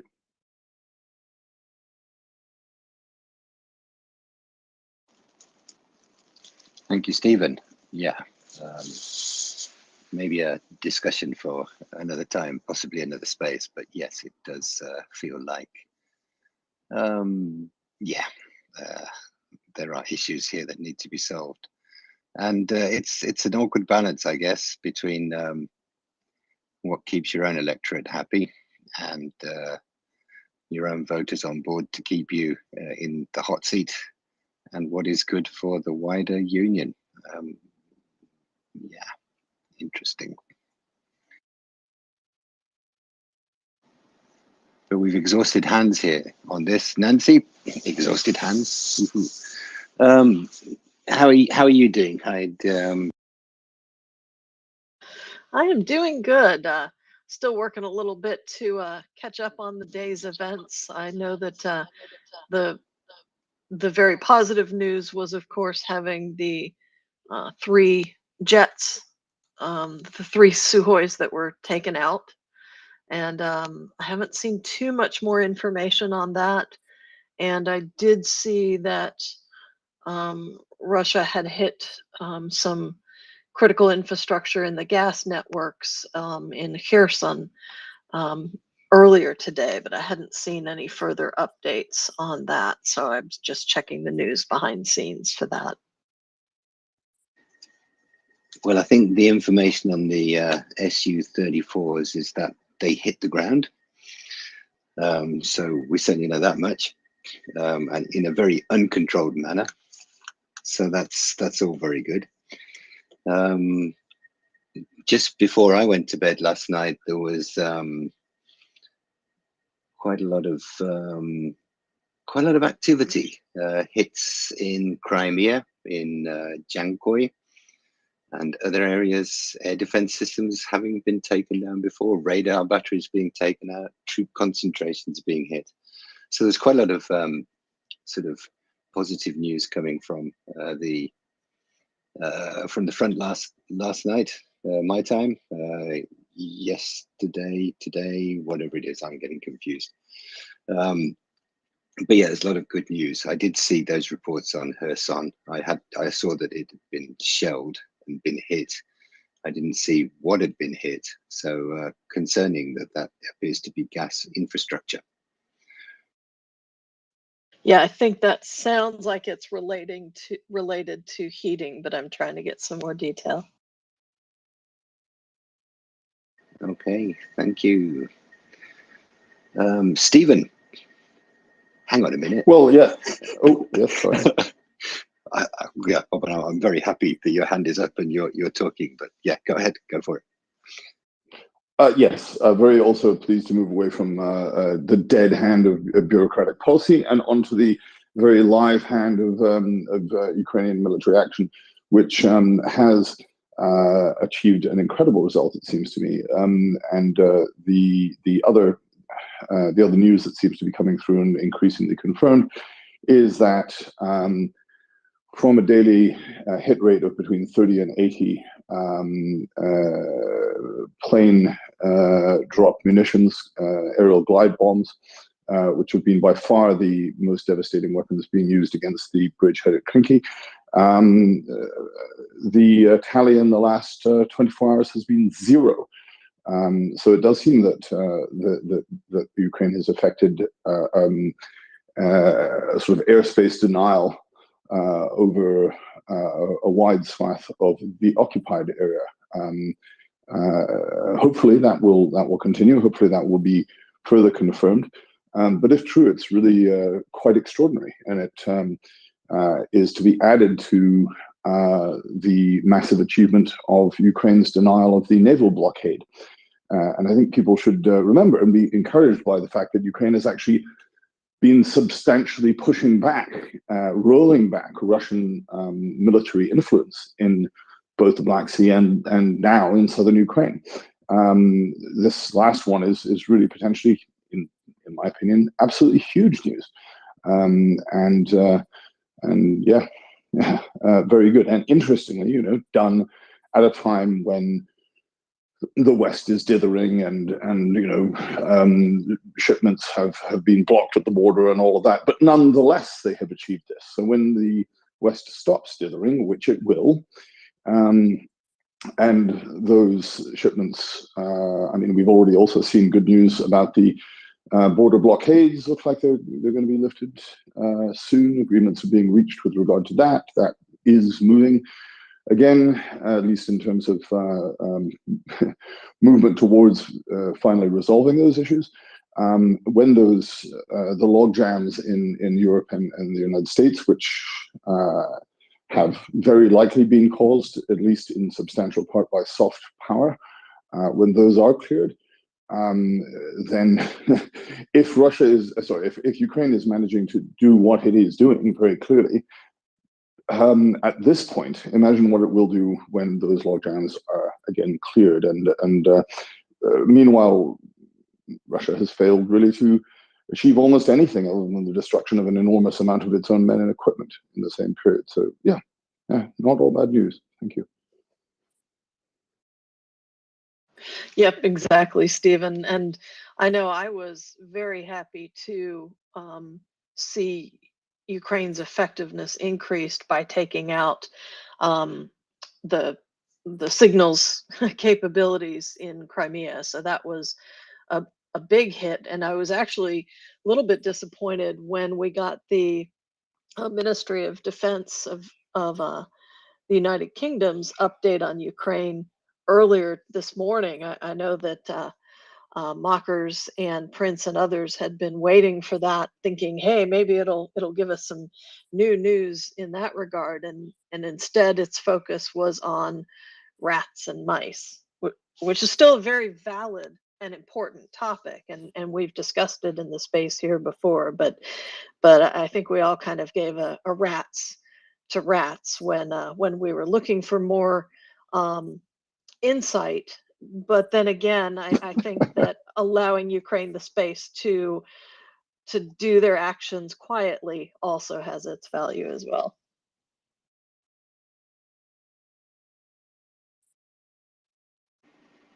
Absolutely, yeah. I think the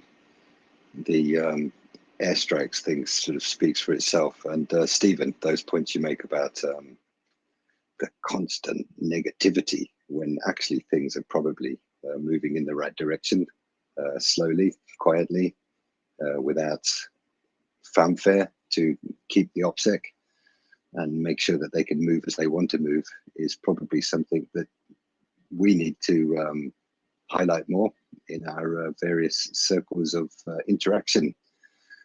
Dan, welcome up to the panel, and you have a comment or a question? A question. Nancy, you mentioned the infrastructure. I was banging pots and pans and I missed something. I'm assuming you said somewhere in Ukraine got hit. And who was it that said in Ukraine? One of them, I don't know if it's the energy minister or something. Will might know or remember. Didn't somebody say there in Ukraine that if you hit our infrastructure, count on it happening to you?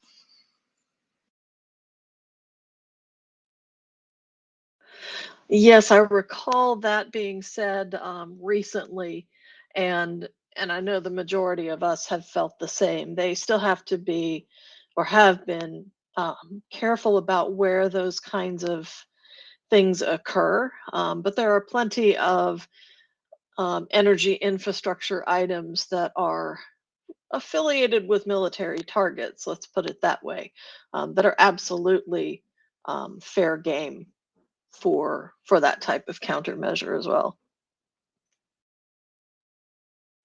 Okay, thanks.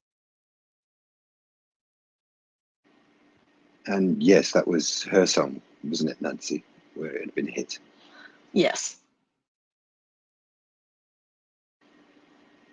Stephen, go ahead. Yeah, just about the Kherson strikes. I mean, it's possible they're unrelated, but just understanding how these things tend to work in reactionary authoritarian regimes, or not so much reaction, just authoritarian regimes, which are thin-skinned and violent. I wouldn't be surprised at all if the strikes in Kherson, given their proximity to the area where the jets were downed, is a sort of rage move by Russia, lashing out. Thanks.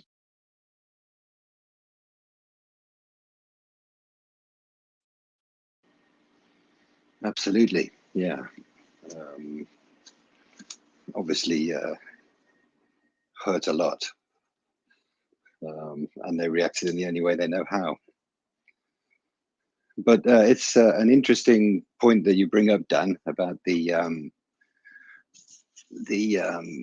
how Ukraine responds to these kind of attacks. You are quite right. I can't remember who exactly it was, but the Ukraine government has indicated that if that kind of infrastructure gets hit, then that kind of infrastructure will be fair game in Russia.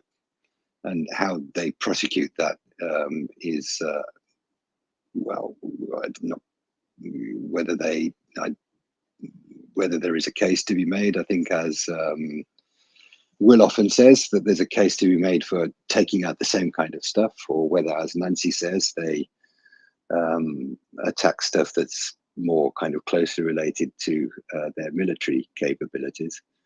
It'll be interesting to see what kind of response we see from Ukraine to these kind of attacks. Dan, I think you had your hand up. Yeah, I just wanted to say I'll be waiting for the boom, and their lights will be going out. Somewhere in Russia, yes, I think so. Stephen, go ahead. Thank you, Dan. Stephen, go ahead. Just a slight amount of more detail on that. Looking at it, the video of the attack, they say, well, no reports and others have said, echoing the words of the governor of Kherson Oblast, Alexander Prokudin, I think, says the attacks damaged civilian homes, gas pipeline, and medical facility. Looking at the video, it looks like the missile or missiles struck. I mean, what you see in the background is a lot of, classic Soviet era apartment buildings. And the strike appears to have been directly behind or adjacent to them. Doesn't look like this wasn't a strike against like an oil facility or installation or any major critical infrastructure, but rather pretty much straight at civilian type target. I think the fact that it hit a gas pipeline looks kind of random. Just from the video, it looks like it just happened to have burst the gas pipeline. But it looks more like it was a strike against civilian infrastructure and architecture. Thanks. Yeah, thanks, Stephen. Unfortunately, that continues to be the pattern that we see, is that that is what Russia is capable of striking. So that is what it strikes. Or it might even, it might be kind of accidental, if you like, it just a missile lobbed into a residential area, or they could have been going for a district heating plant or something, which would also be pretty much in their lane, I think. So yeah, but I haven't seen those pictures. So I can dig those out. But it doesn't sound good for the people in that area, that's for sure. Nancy, go ahead. Yeah, I did see one successful evacuation in the Kherson region today, and I've put that in the purple pill. Just volunteers evacuated 68 goats from the village of Odrado Kamyanka in the Kherson region, and they were taken to the Dnipro region by the UA Animals team. And there's a cute video of one van full of goats, and my husband and I always joke, because I like goats and keep threatening that we're going to acquire some for our property. And he's not quite convinced, so I have a soft spot for the goats that I saw safely evacuated in the Kherson region. So I shared that in the purple pill. So that's kind of indirect evidence that Kadrovites are in the area. That's a bad joke. Sorry, I'm absolutely full of them. Stephen, go ahead.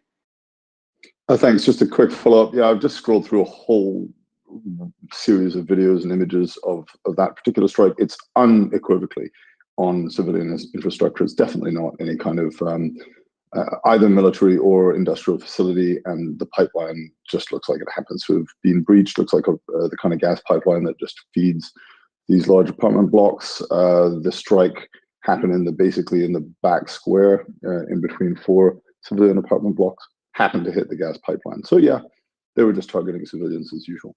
Yeah. Thanks.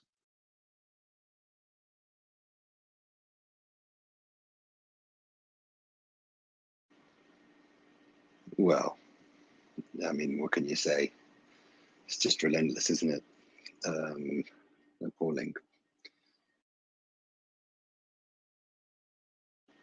But at the same time, I'm sure the Ukrainians will pick themselves up and fix the damage and carry on to the next day. Let's hope there are not too many casualties in that attack. Tyrants are bad. Get rid of tyrants. Go ahead. Hello. I don't know if you guys have seen the video. There was a video circulating where 1 or 2 Ukrainian soldiers that basically looked like they annihilated a whole group of Russians, and at the end, it looks like they've got a few captives as well. Yeah, it was 1v10. Yeah. No, I think there were 2. If you look at the bottom of the video, bottom left. Yeah, I know. There's one guy off to the left side that's kind of out of frame, but don't make it. Don't ruin it. 1v10's a better mythos. It reminded me of the Finnish soldier, Simon.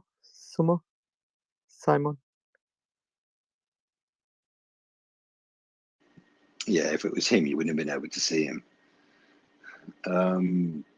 Yeah. Which, by the way, did you notice that NATO just kind of leaned in on that meme? They're always posting things like count the number of Finnish snipers in this photo. It's funny. Oh, that Christmas one with Santa. Oh, I absolutely love that one.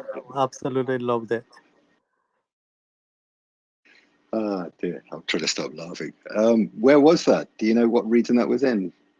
NATO itself. If you go at NATO, you can find the picture, and it's a troll, an indirect troll of a tweet. That's all I can say. Okay. No, with the 1 or 2 versus 10, what region was that in? Did you have that information? I posted one of the videos on the purple bit at the bottom where it says 40 comments.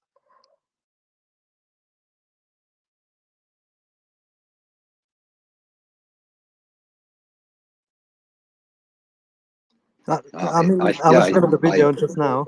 Yeah, Oh, sorry. I I thought see you were it. looking at it. Okay, I see it now. Yeah, I've got it now. Yeah, as I was saying, I was looking at the video, and the way he was just like standing up there and like taking care of business, if you like, and it was just shocking. You're like, how is this happening? How? And to see them surrender at the end, it was just like the cherry on top of the cake.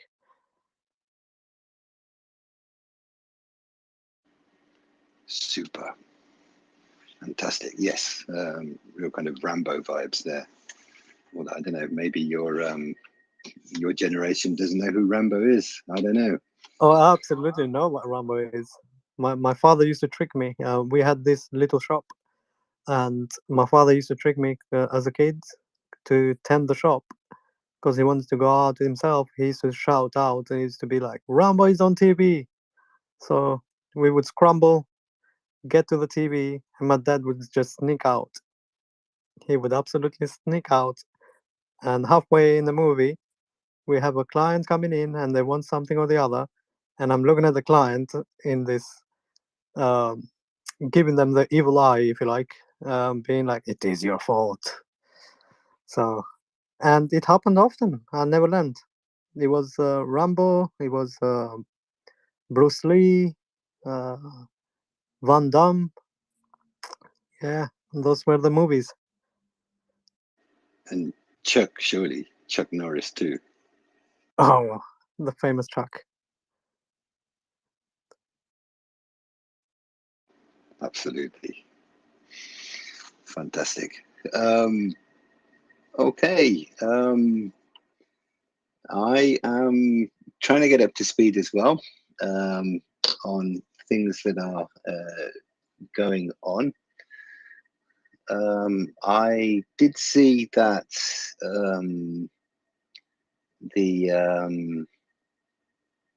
what was it? Yes, looking at my notes here. I think, Nancy, do you know anything about this executive order from Biden about secondary sanctions? Do you have any more information on that? And is that likely to be effective in any way? Or how is it likely to be effective? Did you have anything on that? I've not seen the direct documentation itself yet. I hadn't had a chance to, but as I understand it now, is that the secondary sanctions looking to close the loop on businesses that are still indirectly doing business with Russia through ultimately US banks? I think that was the approach, that they Yeah, were so looking to yep. take. Yep. So I think it's working to close some of those loopholes. And I think, personally, I think that will be effective. I do want to read a little bit more about it. In fact, let me do that real quickly, because usually the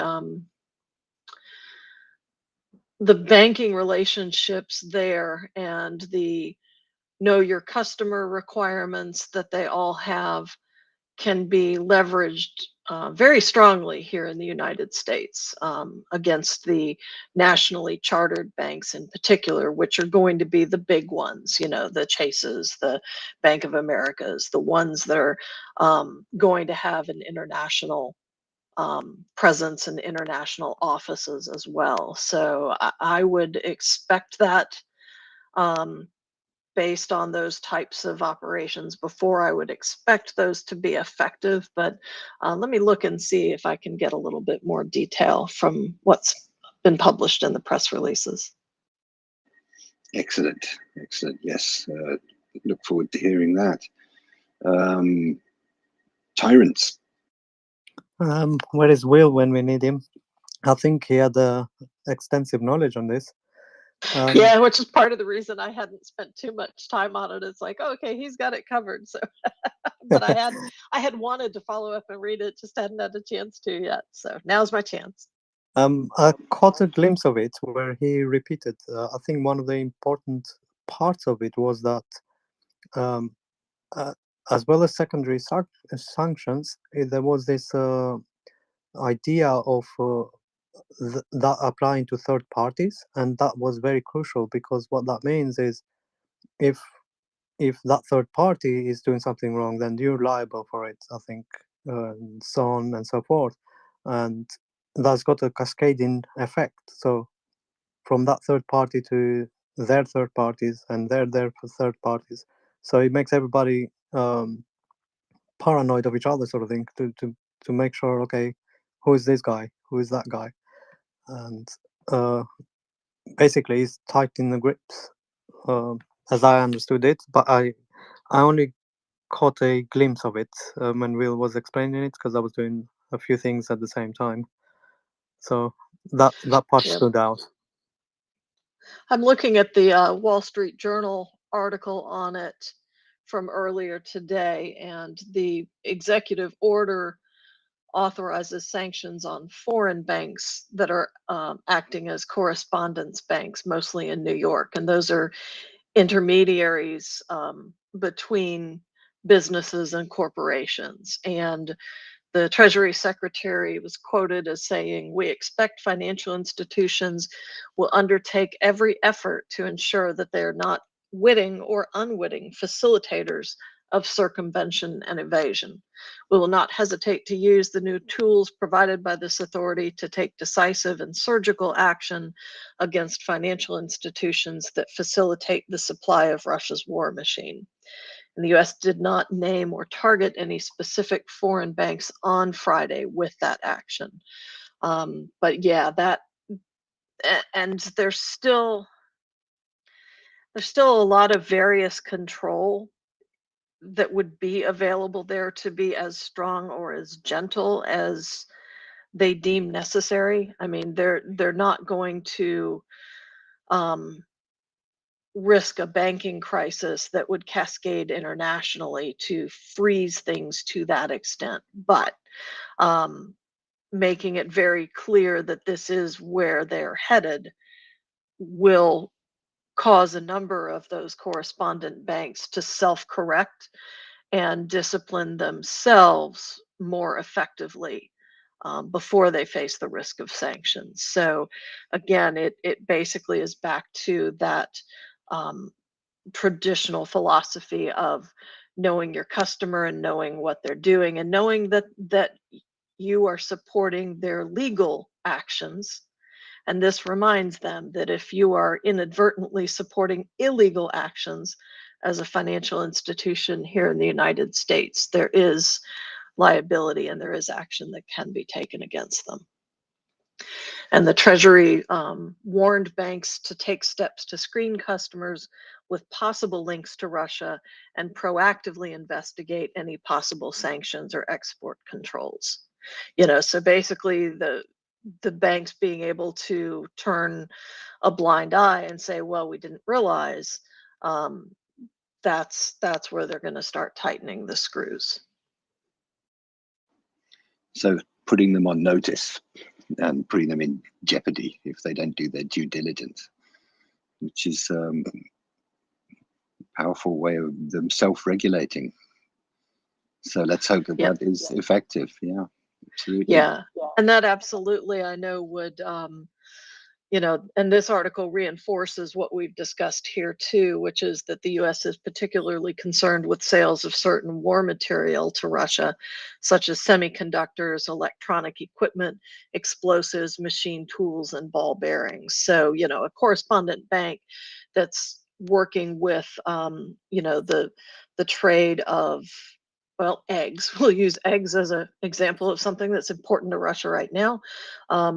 They're probably not going to get in a whole heck of a lot of trouble if they are facilitating transfer of eggs, foodstuffs, things like that would not be under sanctions. But those correspondence banks would have a difficult time saying, well, we didn't know that, those high quality machine tools were going to be used to make weapons in Russia. That's where they're going to be pushing for greater due diligence. So that'll be interesting. Yes, Absolutely. Thank you for that, Nancy. Thanks for that background. Tyrants, go ahead. I just recalled that one of the repercussions of not obliging to those recommendations, or whatever we want to call it at this stage, is that they were going to be removed from the US dollar, I think, market, or something to that extent, where the banks would not be participating in the US dollar, and that's what this is tied to as well. So once you're removed from it, I remember Will saying it's very difficult to get back to that market, and he was saying something about India, where they were trying to use the Indian rupee, but they were having difficulties and things of that nature. So the USD is still king, still strong, and it's in their best interest to comply. Otherwise, they risk getting sanctioned themselves. So once they're out, they have to go to the Treasury in America and prove to them that this is no longer the case, and do a lot of hard work basically to get back into it, because once you be stained, you're stained basically, and it's a difficult process to get back into the market. Yep, and I did see one other thing that is somewhat related, which is that the U.S. Treasury this past week, made determinations on who can use a new database of corporate ownership information, and it's authorized access to both banks and law enforcement officials. So one of the challenges that the US had was criminals, including Russia and other foreign bad guys, using anonymous shell companies to hide dirty money, which is easy to launder through real estate in the United States.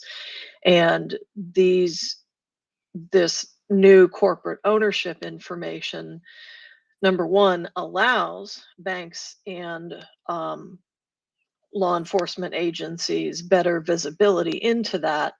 And I am certain that Treasury is also expecting the banks to, what did we tell you? Take advantage of the tools that you have in front of you to know your customer and to avoid those type of activities. So that, again, it is not technically a direct funding source for the type of equipment that Russia is using for their war, but laundering money through real estate and basically allowing it to become cleaner is something that many bad actors have used for quite some time to replace funding sources. So it definitely looks like the U.S. is going to be leveraging the control over the U.S. banking system that they have, as well as the correspondence, to basically get folks to clean up their acts and hopefully make it less of a safe harbor for criminal activity, including Russia's war. So I think we'll see more updates from Treasury and also from the financial analysts as far as how this will play out after they get back from holiday breaks. Go ahead, Tyrants. Yeah, I'm familiar with two aspects of banking where they use KYC, which is Know Your Customer, and there is another form called AML, which is anti-money laundering, I think, or something to that extent. Yep, that's correct. So UK is quite stringent about it. So when a financial entity they are created, they need to do all this KYC, AML as well, in order to get the license. So I wondered how have they escaped for far too long in these aspects. I suppose it's because the sanctions at the moment, they only include individuals and maybe corporations, and they haven't included all entities from Russia, for example, like a more generic term. I hope that might come next at some point, or it might be like one of the last levers they can pull, and it will turn basically Russia into North Korea. Like, it would be very difficult for you to reason why you're doing business with North Korea, for example. So I think it's heading in that direction at the moment.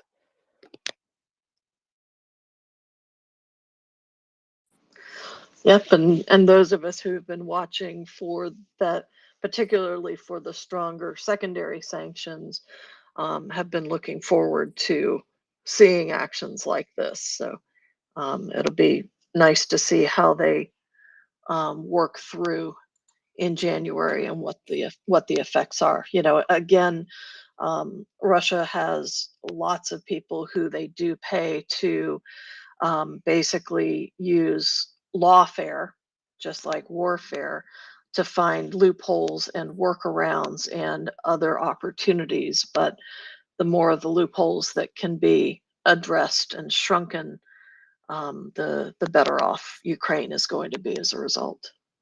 I'm actually quite happy that they're doing that, to be honest, because the more they get into this kind of battles sort of thing, the less they're focused on the actual battle itself.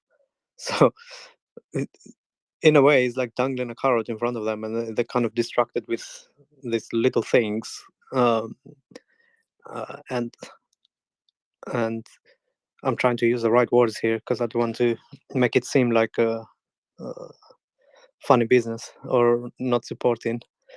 But yeah, I find it very interesting that we keep using all these different things, and then their whole attention is in other areas, trying to figure out how to get more bear bowlings rather than, like, fighting a war that they started. So I think these are nice distractions, if you like. The more you have of those, the less they're focused on the actual war itself. Yep, very good point there as well. If you're focused on the logistics of how to obtain funding, as opposed to the logistics of how to get equipment to the front line, then that's actually, again, for the better. Do you guys think it's also like a long shot at China, basically to give a message to China indirectly to say, look, we're doing this for our own countries, so we're gonna have to start doing it for you guys pretty soon, or this also includes you? Just thinking out loud, if you like.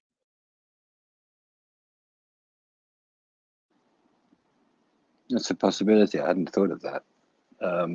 But yeah, it will have wider implications, I'm sure. People everywhere will be looking at that and seeing how it might affect them in the future. I think it's kind of interesting, isn't it? I mean, Nancy, you were just talking about sort of materials for making munitions and ball bearings and plants for factories and these kind of things which could be affected. And I think we've probably seen these kind of things finding a way into Russia. And they're kind of big and perhaps easier to track. I think the difficult thing is the integrated circuits and that kind of stuff, and that kind of small stuff that can, basically go across the border in a small package. If you're just looking at a load of chips, and how we can try to limit that kind of thing. I think that's probably where Russia is going to be looking at its biggest issues in producing kind of more sophisticated munitions and other military technology. You mentioned North Korea. They tried to launch a satellite, was it back in November, was it? And it failed and fell into the sea, and it was recovered. And in it, they found a camera of Japanese origin, which is sort of causing a few headaches around here. But, you know, I mean, who knows? Somebody may have, you know, been in Japan and bought it and found a way to get it back in a diplomatic pouch or something. And I mean, who knows how these things go? But these kind of small items, I mean, how you track those and stop those getting through to these countries is definitely an issue, and I'm not sure it's easily solved. But you know, that's just something I thought as I was listening to you there. Stephen. I remember that story. Sorry, just before. I remember that story. I actually remember where North Korea, they sent a satellite actually successfully to space. And the White House. Yeah, that was the second time after that failure. And the White House replied, well, all they managed to do is take a picture of White House. And it's like, we already do that on our cameras, and you can actually come outside the White House and take a picture. So they kind of trolled them back. Good stuff. Thank you. Yes, I remember that too. Stephen, go ahead. Well, yes, I fully agree that the main issue is, in fact, very small components, because that's really more than anything else what they need. Manufacture of ball bearings, you know, perhaps very, very, very, very, very, very fine ball bearings, probably mostly from Germany, Japan, a few other places. But they're quite heavy and bulky, and you need them in large quantities to make anything, you know, work. Generally speaking, whereas microprocessors are extremely small and can have many apparently innocent applications, and so therefore it can be very difficult for companies to track the entire, you know, they sell their product to in good faith, I suppose, to one group for use in manufacture, whatever else, and then it gets leaked from there to another, and you know, gets laundered through. And how big this problem is, I think it's really very big. There was a report recently that the percentage of components, technical components, not just the wings, found in Shahed 136 drones, which are by far and far away the overwhelming majority now of missiles striking, drone type missiles, but missiles nonetheless striking Ukraine. 77% of them were American. And I'll give you a quick list of the companies that, of course, you know, many of them are shot down, so we have very, very good data for this. So the companies that involved Analog Devices Incorporated, based in Massachusetts, Microchip Circuit Board Components, Hemisphere GNSS, based in Arizona, GPS Module, NXP USA, based in Texas, Microprocessor, onsemi, based in Arizona, Circuit Board Components, and the largest single contributor, and I'm not accusing them of anything, just that these are the things that have been found. Texas Instruments, microcontrollers, voltage regulators, and digital signal controllers. So yeah, these are what's hitting Ukraine via Iran. So yeah, it's a serious problem for sure. Thanks. Yeah, as you say, they're not large, a lot of these components. Easily concealed perhaps, or as you say, they are dual use, multiple use, and they can be sent through various routes, various intermediaries, and it all gets very muddy, and then they end up in Shahed drones. Not good. I'm not quite sure how that gets addressed. Furious Marcus, I'm guessing. Yeah. So the Texas Instruments stuff's quite interesting because they produce a lot of small components that are used in everything from like vibrators to Coke machines to missiles. And the industrial vibrator complex would not be happy with us cutting down on the cost of dildonic circuitry. So it's challenging to get rid of these dual use items. I think again, the questions have to keep coming down to responsibility if something is traced backwards to and to whom. Someone is still getting the dual use items into Russia. And the other thing is, like, why do we allow any dual use items in Russia? I wouldn't allow them spatulas from Europe. Fuck it. I don't give a shit if they have spatulas. Honest to God, I don't. And neither should Europe. It's going to hurt the economy initially, but they'll have the satisfaction of knowing they don't have to deal with Russian customers who do genocide. And if Russia wishes to have spatulas from Finland's finest spatula maker, then stop the genocide, and you can have your spatulas. I think we should exert the maximum amount of pain and pressure possible, and not be mealy-mouthed goofballs worried about tiptoeing around everybody's feelings when it comes to Russia. Let's get in there. Let's lock it down. Let's cause maximum hurt. Absolutely. You know, we may see the day when the 1034th Spatula Division Regiment starts attacking Avdiivka or something. That may be where they end up. But yeah, I'm completely on board with that. I mean, what is dual use? What is this thing with dual use? Just starve them of anything that could potentially be used in any way. Stephen, go ahead. Well, 100% agree with that, and I also just have to say that was awfully funny. Dildonic, that is a word that I'm definitely adding to my lexicon. But on a more serious note for a second, just thinking about it, actually, yes, they are very small, but one of the things about microprocessors is they typically, I mean, how did they know that these components came from these specific companies? Well, presumably they still had their bloody serial numbers on them, right?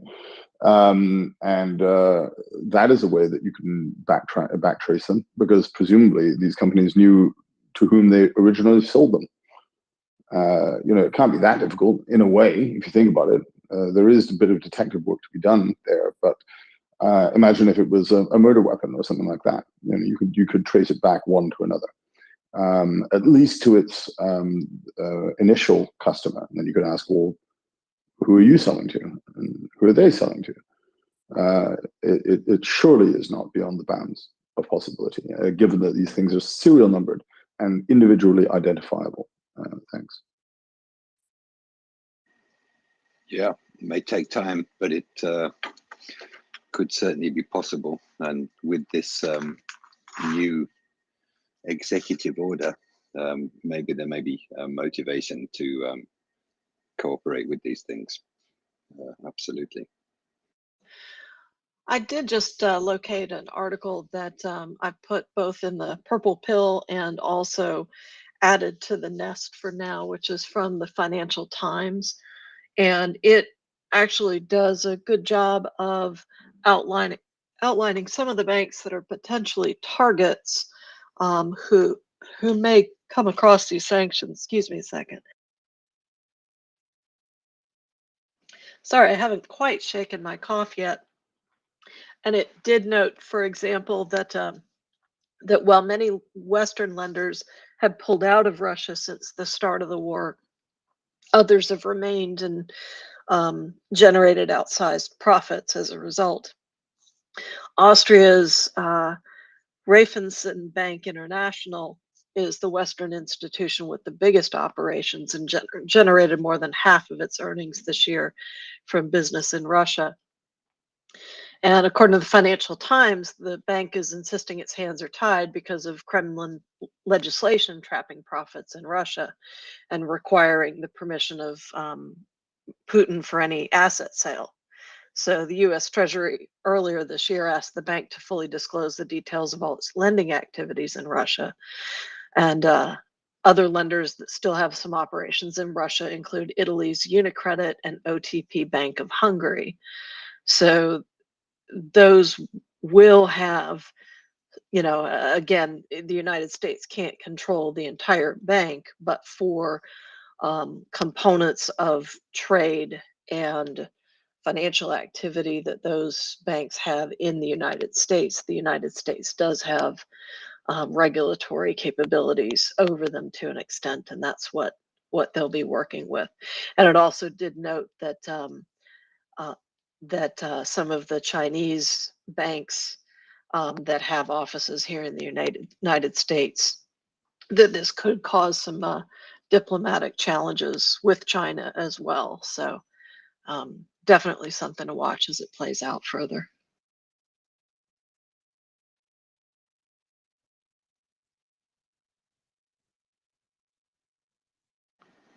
Of course, if those Austrian banks, well, the Austrian bank and had, you know, got out post full invasion, then they wouldn't be in this, what they see as an awkward situation.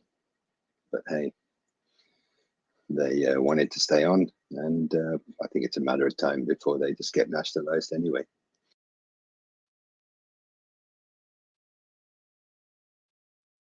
Yeah, and I'm trying to figure out then, are they the Russian National Bank of Austria or the Austrian National Bank of Russia at that point, if they do?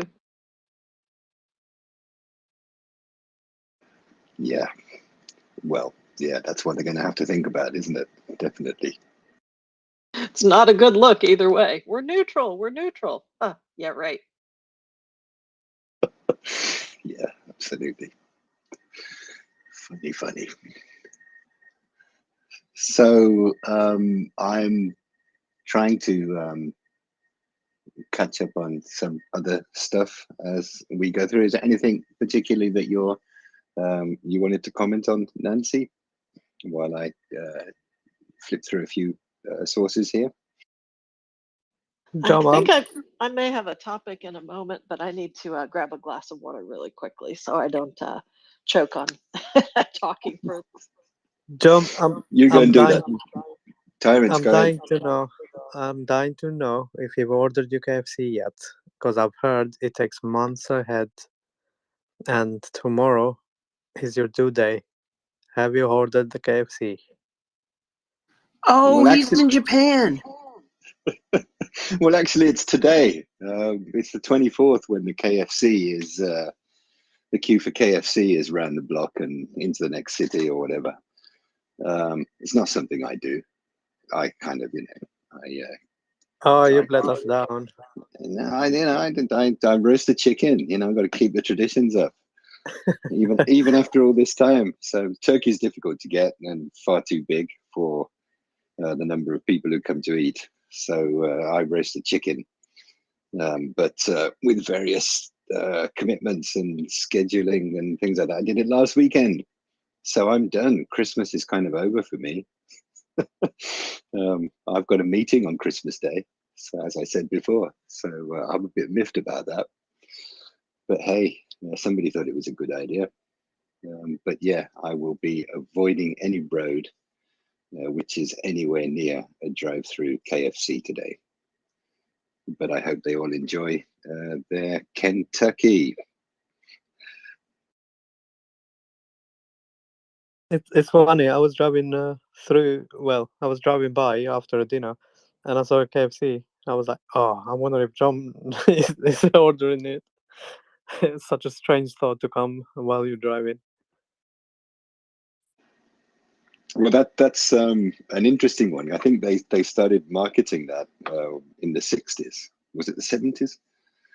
If you want to do Christmas, come to KFC, and it's just completely taken off, and it's just gone really deep into society. And as you say, 3 weeks, 4 weeks before, you got to order your bucket of chicken, whatever it is.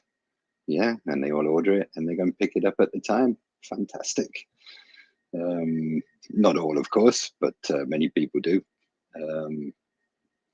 And it's something which I just, on principle, refuse to get involved in.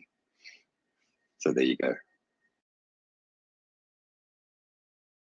But was it you, Furious? You said it was on a quiz card or something. Isn't that what you said? No, it was me. It was me. Sorry, Tyrants. Yeah. Yeah, I read an article about it years ago.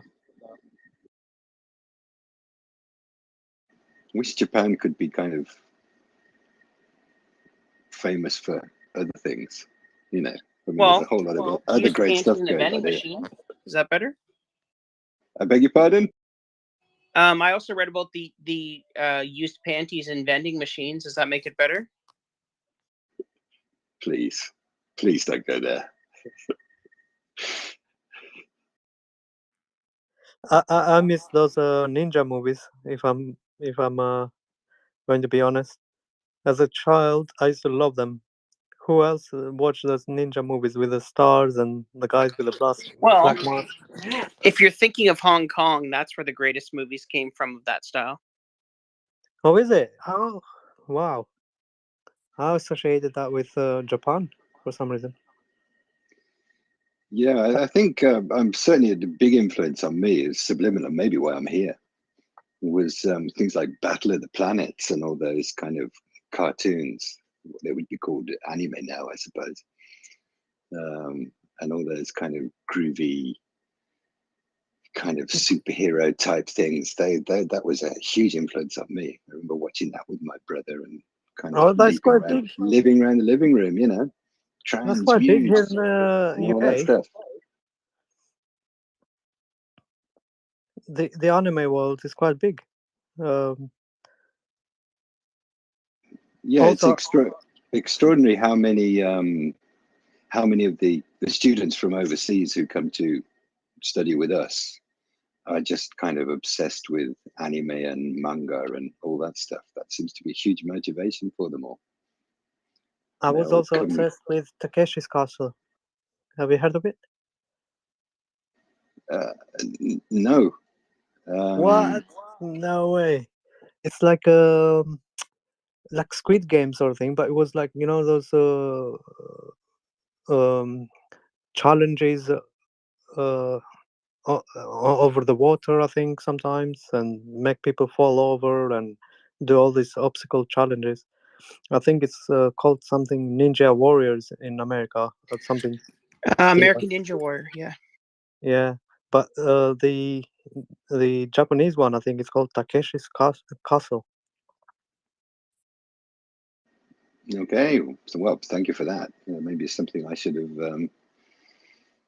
been aware of. I don't really watch a lot of TV. The only time I watch TV is the muted TV in the gym when I'm sort of going through the folly of running on the treadmill.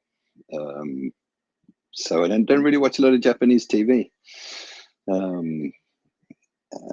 But hey, we maybe should get back on track. I don't know.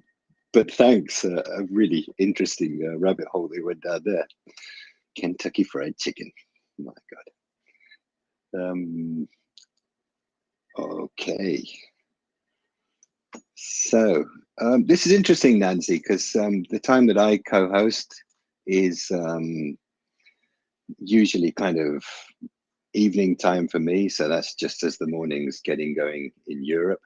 And, there's mockers talking about boom reports and various things coming out of European capitals and all that kind of stuff. And it's pretty quiet time. I don't know how you do it, Nancy.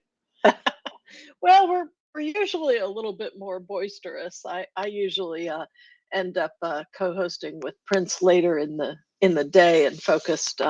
Yesterday was our session on understanding genocide in Ukraine, and we spent this particular session focused on the arts and culture and a lot of typically we'll dive deeply into some of the reports. For example, the most recent one we've been reviewing is on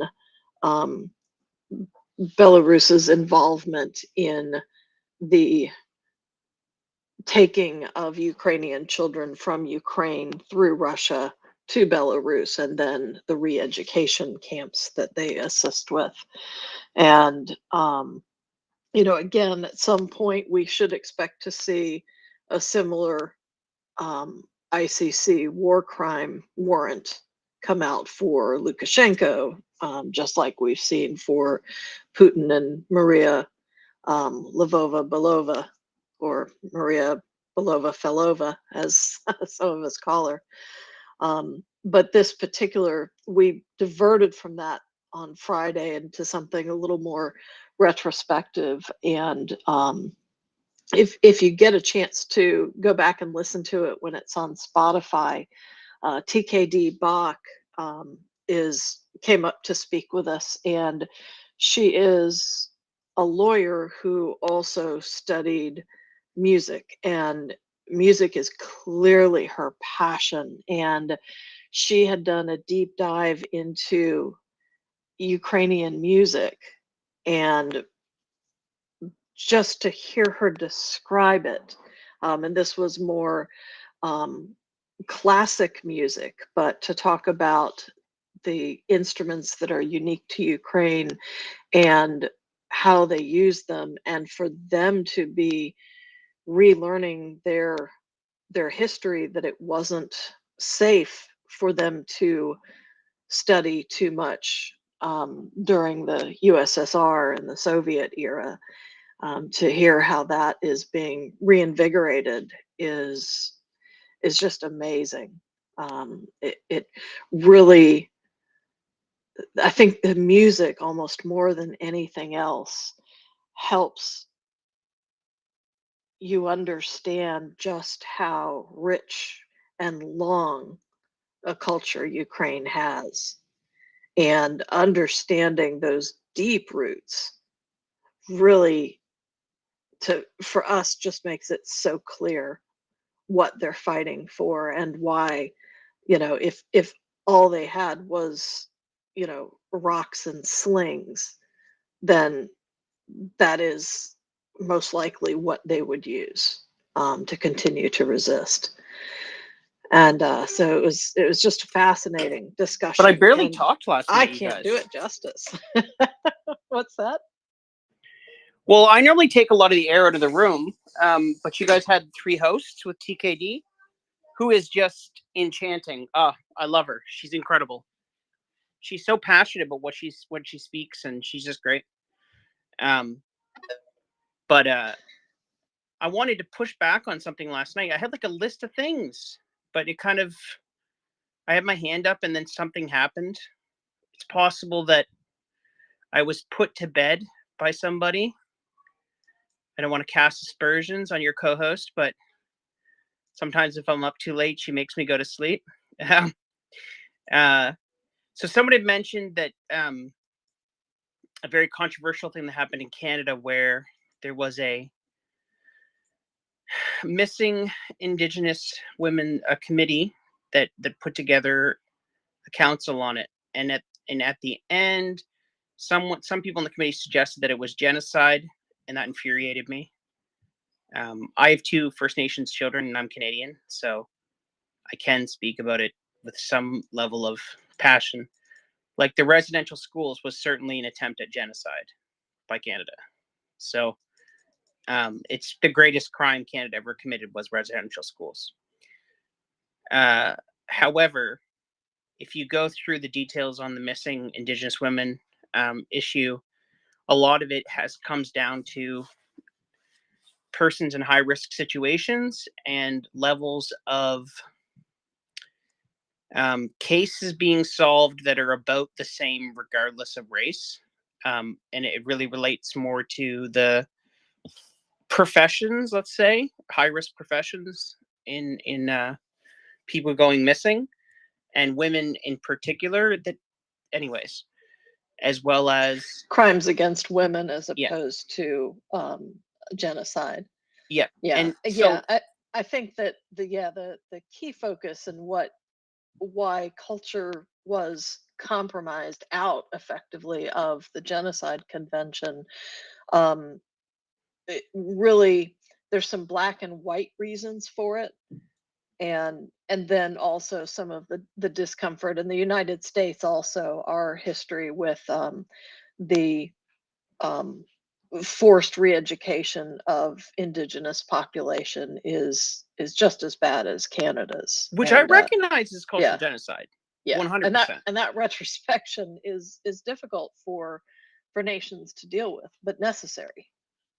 Yeah, and the truth and reconciliation model that Canada used, I would encourage other countries to use it, like Australia and America. I think it's very powerful and healing, and it gives the agency to suitably qualified people that are in the group that is seeking reconciliation. And it's a very powerful model for addressing past crimes, but it's about a social thing more so than individual human beings, like this person did this thing.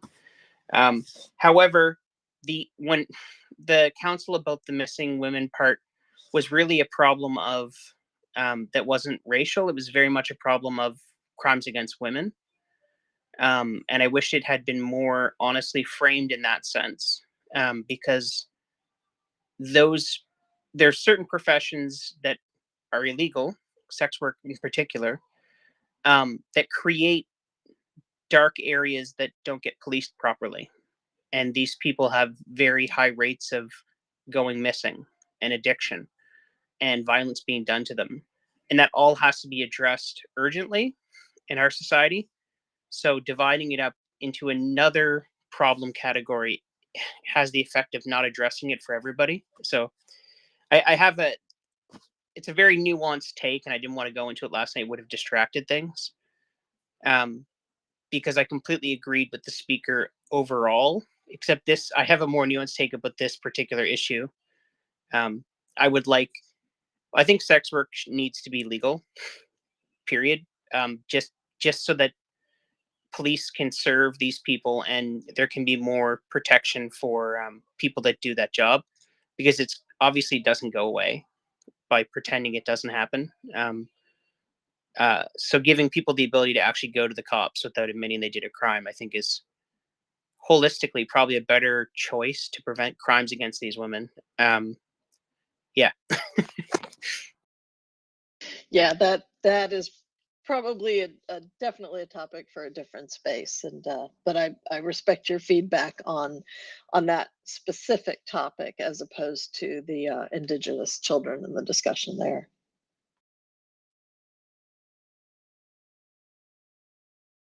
Also, another good thing is how the country deals with it as a whole. So Canada has specific cutouts in taxation and compensation related things, like First Nations children have tuition fees waived in universities, and they don't pay federal income tax, for example. So there are certain things that are done as part of a model to try to redress some issues, and I think they're very positive overall.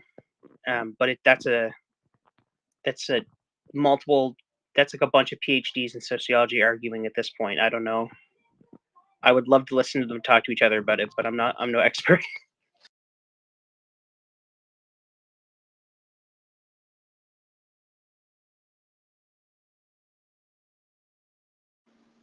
Sorry, Nancy, I was just quickly hanging some washing up. No worries. Yeah, interesting. I didn't hear that discussion. I was out yesterday actually listening to music, and that you kind of mentioned culture, you mentioned music, and just as a sort of not especially related, but there's a lot of Ukrainian cultural organizations. What would you call them? The ballet, the Kiev Ballet, is currently touring Japan. The Ukraine Symphony Orchestra is also touring Japan. I think they're playing locally on the 27th. So there's a lot of kind of, what would you call it? Soft power. This kind of idea of, keeping Ukraine in everybody's minds. by people who are not necessarily on the front line, but have other things to offer. And I'm sure they're all working very hard on some pretty punishing schedules, traveling all over the world. So quick shout out to those people as well. Yeah, that was one thing that Alina Zelenska had noted in a post yesterday as well, was really the importance for Ukraine of how they're presenting themselves in those ways and as individuals to the outside world with those interactions, because it is, you know, an ambassador. They're acting as ambassadors for Ukraine and Ukrainian culture, and making certain also that people recognize that as distinct and separate and different than Russia. And that is so important, that those factors are recognized. And, you know, for those of us of a certain age in the West, where everything behind the Iron Curtain was just USSR, and decades later, do you even know what the small countries are that composed it and are now independent?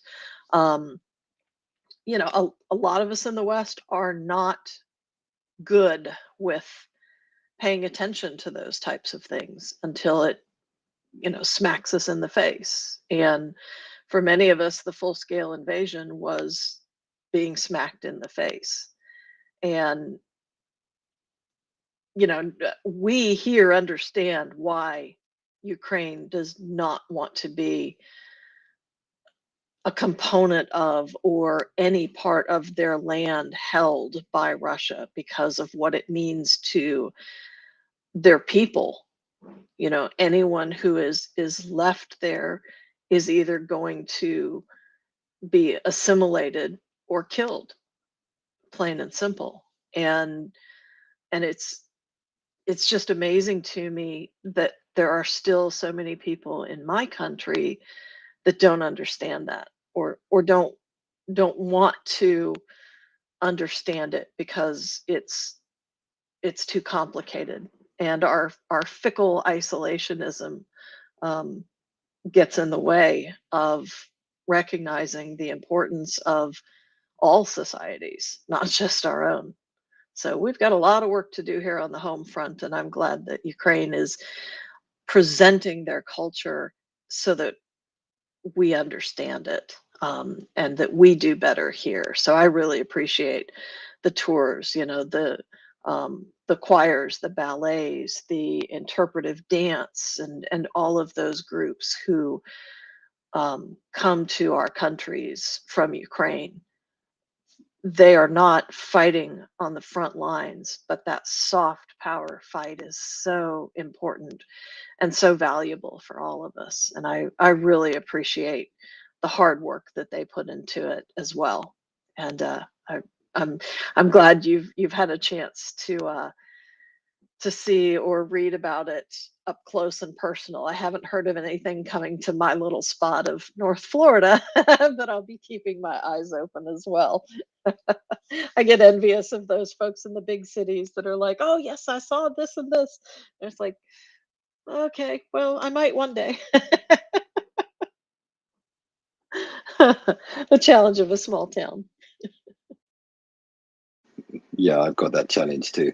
2-hour round trip to take it in, but definitely worth it.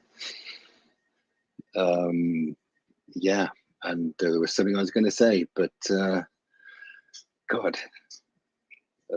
Yeah, actually, just going back to what you were saying about those sort of previously assimilated parts of the world that became incorporated into the Soviet Union, all of the Lithuanias and the Latvias and Ukraine, of course, and all those other places, and the other places behind the Iron Curtain. When I left the UK, the Soviet Union still existed, and it all broke up while I've been thousands of miles away from Europe. and Did you do a job? It was not me, no. I didn't even play a small part in that. But it's kind of interesting what you were saying, Nancy, about how that kind of attitude kind of remained. And it was all kind of a homogenous mess, and I'm kind of ashamed to admit this in a way. But things obviously moved on, and it was, you kind of had that kind of feeling that, you know, maybe sympathies were still there, and clearly they're not. And it's been a huge education this last nearly 2 years to watch the response of those countries in Europe who were, you know, under Soviet tyranny, or in the Soviet sphere, if you like, the Romanias. I finally had the chance to go to Poland back in 2019. Didn't quite know what to expect. Absolutely wonderful place. And that was a huge eye-opening experience too. So yeah, maybe because we are so focused on Ukraine, and we've kind of had that kind of master's level education of the sort of the relationships and the situation in those countries around there, through this space and through other places, and that reading and our exposure here. But as you say, it's probably out in the real world, if you like. The understanding is not there, and those sort of cultural activities and all the other things that I know that the ambassador here is really working hard. The Ukrainian ambassador here in Japan is linking up with so many groups, meeting with so many business groups, visiting universities, working with different charities and different groups, and not just in Tokyo, all over Japan. Just trying to, you know, seed things so that it can begin to spread out and people can understand better what the situation is for Ukraine with regard to Russia, and the historical context that this is all happening within. He really works hard. He's always on Twitter, he's always visiting somewhere. And I'm sure it's the same in countries all over the world. But this is important work, definitely important work.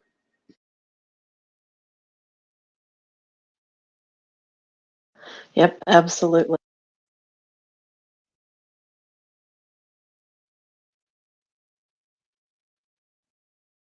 And I apologize, I've got to step away for just a second. I'll be right back. Okay. So, one kind of thing I've seen quite a lot of, actually, sort of flicking through various sites and sources, is Russian bleating. Kind of a, hey, we're open to the idea of a ceasefire. Come on, Ukraine, get on board with this ceasefire, which is, telling me that things aren't going so great for Russia, and they've been trying to push this narrative that Ukraine is on the back foot. Russia is in the ascendancy. Russia is going to be, if we don't care, we're going to roll you over completely. It's a bold choice. It's a bold move. But, at the same time, we're open to peace, negotiations.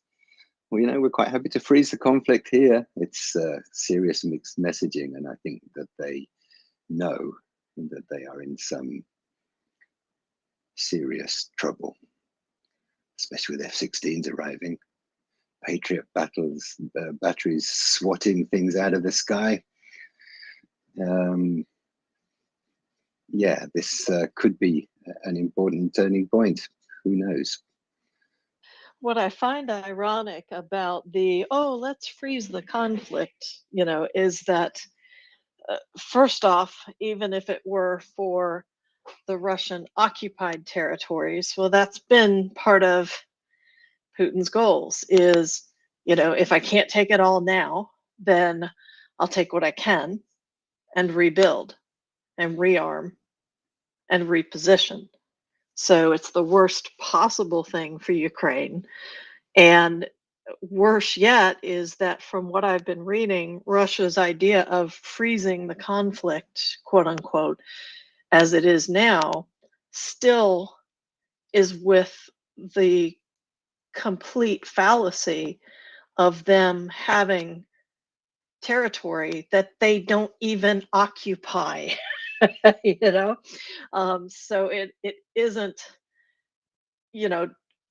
just the areas within an oblast that they occupy. It's the parts they don't still. So because they have part of Zaporizhia Oblast, then they would stake claim to the whole thing, and it is the most utter buffoonery that I think I've heard.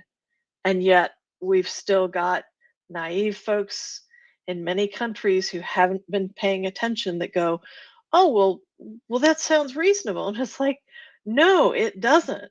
Go look at Ukraine's 10-point peace plan and look at this list of lies that Russia is telling you and figure it out.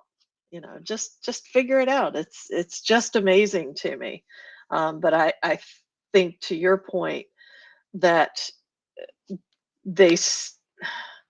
Russia is on the back foot, but they can still do a lot of harm to Ukrainians, and yet the screws continue to get tightened on Russia, and now is not the time for any attempt at a frozen conflict. And I'm just so hopeful that the diplomats around the world see through that, because I know that our military leadership sees through that. And I'm just hopeful that the diplomats don't deceive themselves into thinking that any sort of compromise like that is viable when a genocide has occurred against the Ukrainians, and particularly, they want to hide their crimes. If Russia keeps Mariupol and keeps all of the small towns and villages where we know that systemic torture, rape, and murder has occurred, what kind of future are we proposing for the world where something like that is considered a reasonable compromise? Well, they've already done it, right? Yeah, it's just disgusting. They've plowed over. There's a torture center, a famous police station used to torture Ukrainians. They've leveled it. Yep, they've been doing a fair amount, particularly in areas that they're worried about losing. From what we understand, they've been doing a fair amount to try and cover their tracks, but that is so much easier said than done. That justice will still be served.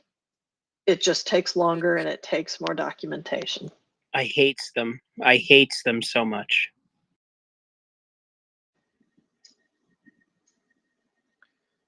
Yeah. Go ahead, Terrence. Oh, I'm gonna entertain you a little bit. Have you heard of a chap called Hans Christian Andersen? Yeah, he was the bad guy in the Tell me about Die him. Hard movie. No, Marcus. I'm gonna deal with you in a minute about a funny story in Canada. So Hans Andersen, he wrote a famous book where a certain phrase is made very popular, and that phrase is "the king is naked," and it's a story about everybody that pretends that the king convinced everybody that he had invisible clothes and nobody could see it, or something to that effect. And he would parade around naked, and everybody used to pretend he had clothes, and everyone was fearful of some kind or the other. And one day there was a little boy on the crowd, and he's like, "Oh, look, the king is naked." And that broke the glass, if you like, and shattered the illusion that was built. And this just reminded me what Nancy was talking about, Russia and Putin and all this mixed messaging that is going on is just a reminder of that story. And I'm prepared to move to Marcus after this, if you have any comments. About the King's Wiener? No, I'm good.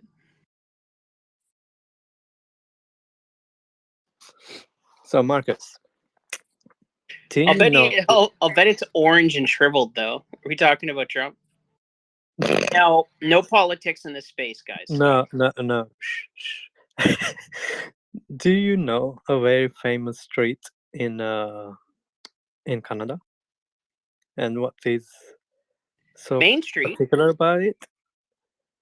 No, it's another one. It's in the border with America.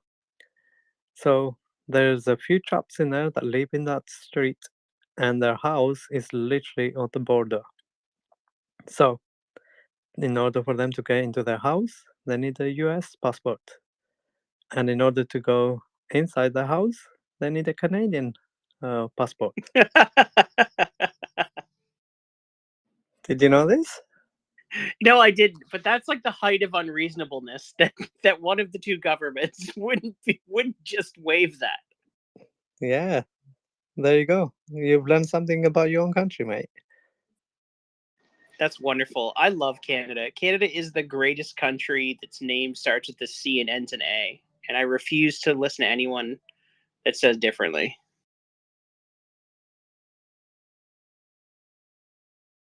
Well, yeah, it's probably better than Cuba. I would agree with you. Or China. There's quite a few. Yeah, that's true. Or Chada. Colombia? See, there's like 40 of them. But Canada is the best, right? 100%. We invented basketball and then forgot about it, and the Americans took it.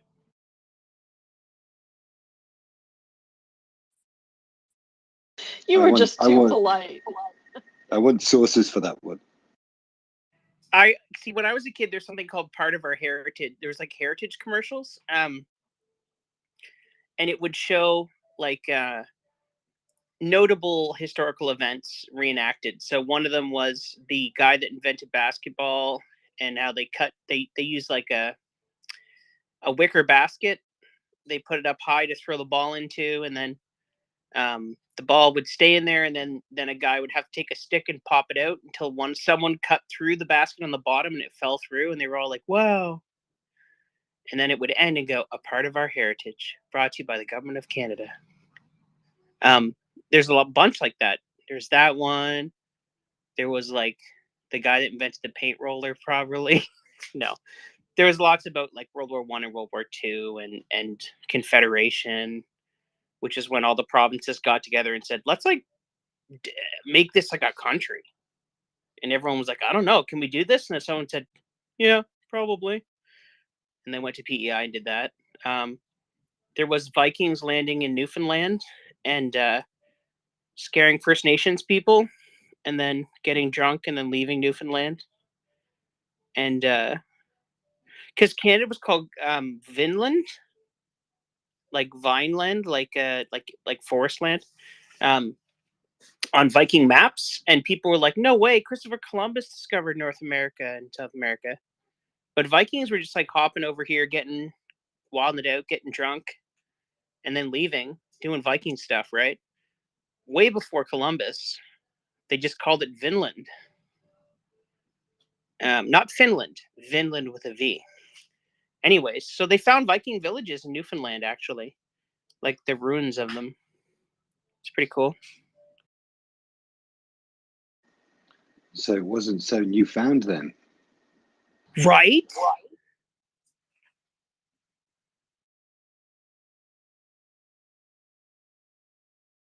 Dan, I thought I saw your hand go up, and then it isn't there now. So, did you have a comment or question? No. Hi. No, no. I was gonna comment when Tyrant was talking about the Emperor with no clothes. I've tried that before, enacting that play at home, and I try to see, can you guess what this is? And they go, I don't know, but it sure needs ironing. Oh, that's a testicle joke. I get it. No, I wouldn't go that far. Well, we were in the background joking earlier today that yeah, apparently Putin has no eggs, and Lukashenko is worried about his wilting cucumbers. So I've been putting together the text for this website I talked about. I want to read you guys the text from the. I've got 2 points of text from the new website I'm putting together, and I want you guys to hear. Okay? Are you ready? Oh God, go for it. Okay. So at the very end of the website, it's a fun area called Ukrainian Facts. Okay.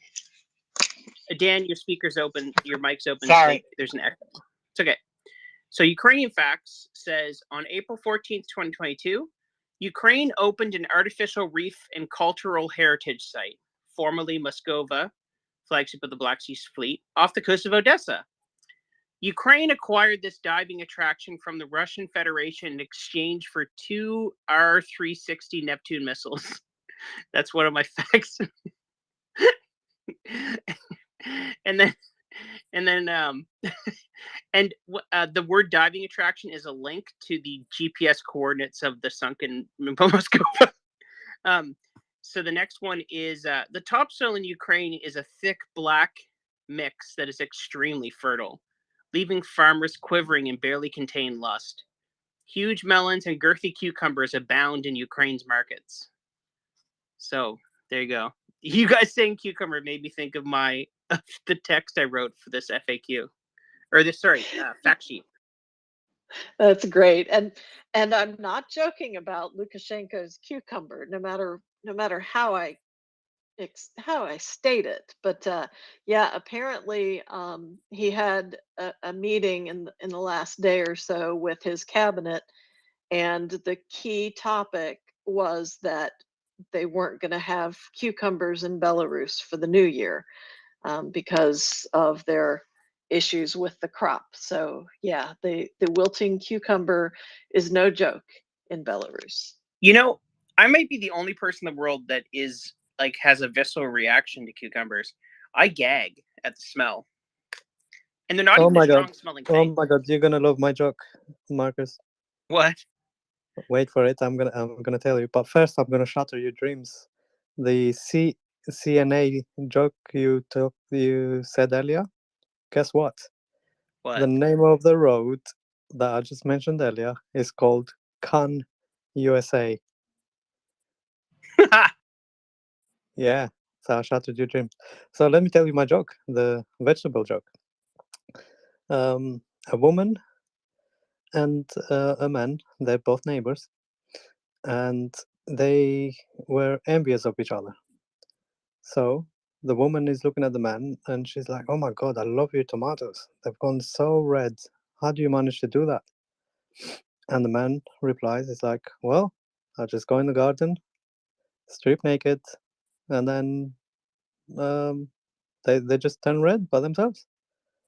Oh, she said, I must try this. So she goes, does the same thing. And after a month, the man talks to the woman and he says, how are those tomatoes? Are they turning red yet? She's like, no luck there. They're still green. But cucumbers, on the other hand. Oh my.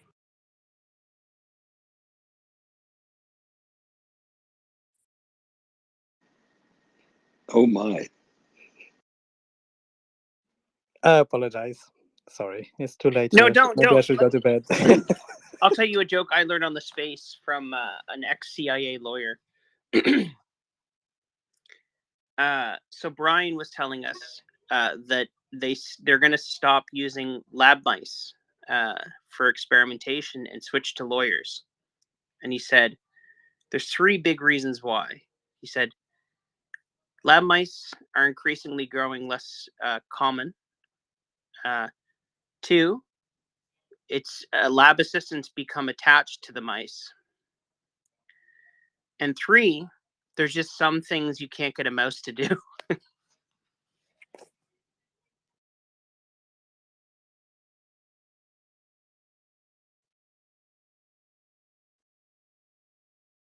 Marcus. That's great.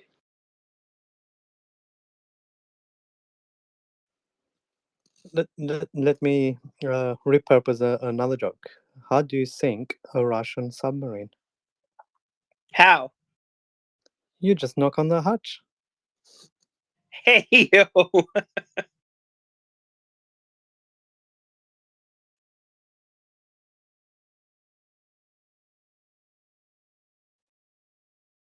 Okay, who else in the audience has good jokes for us people? Come on.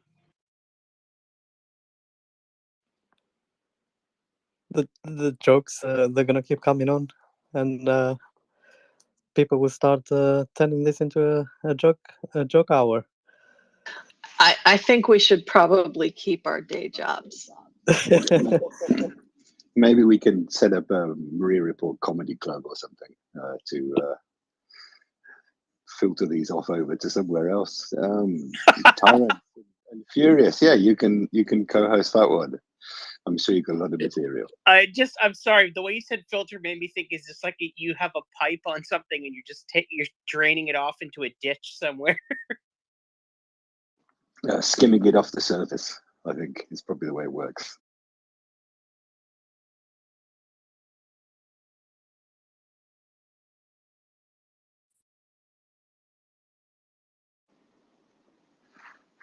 But yeah, thank you for that. That was yeah. I mean, it depends, I suppose, where you are in the world. But you know, some of them were kind of slightly post watershed, I think. But thanks for those. Very interesting, very funny, excellent. Just to kind of bring it back to where that kind of tangented off from, and you were talking about Nancy. You were talking about the Russians kind of making ridiculous claims to go with their sort of sham negotiation strategy.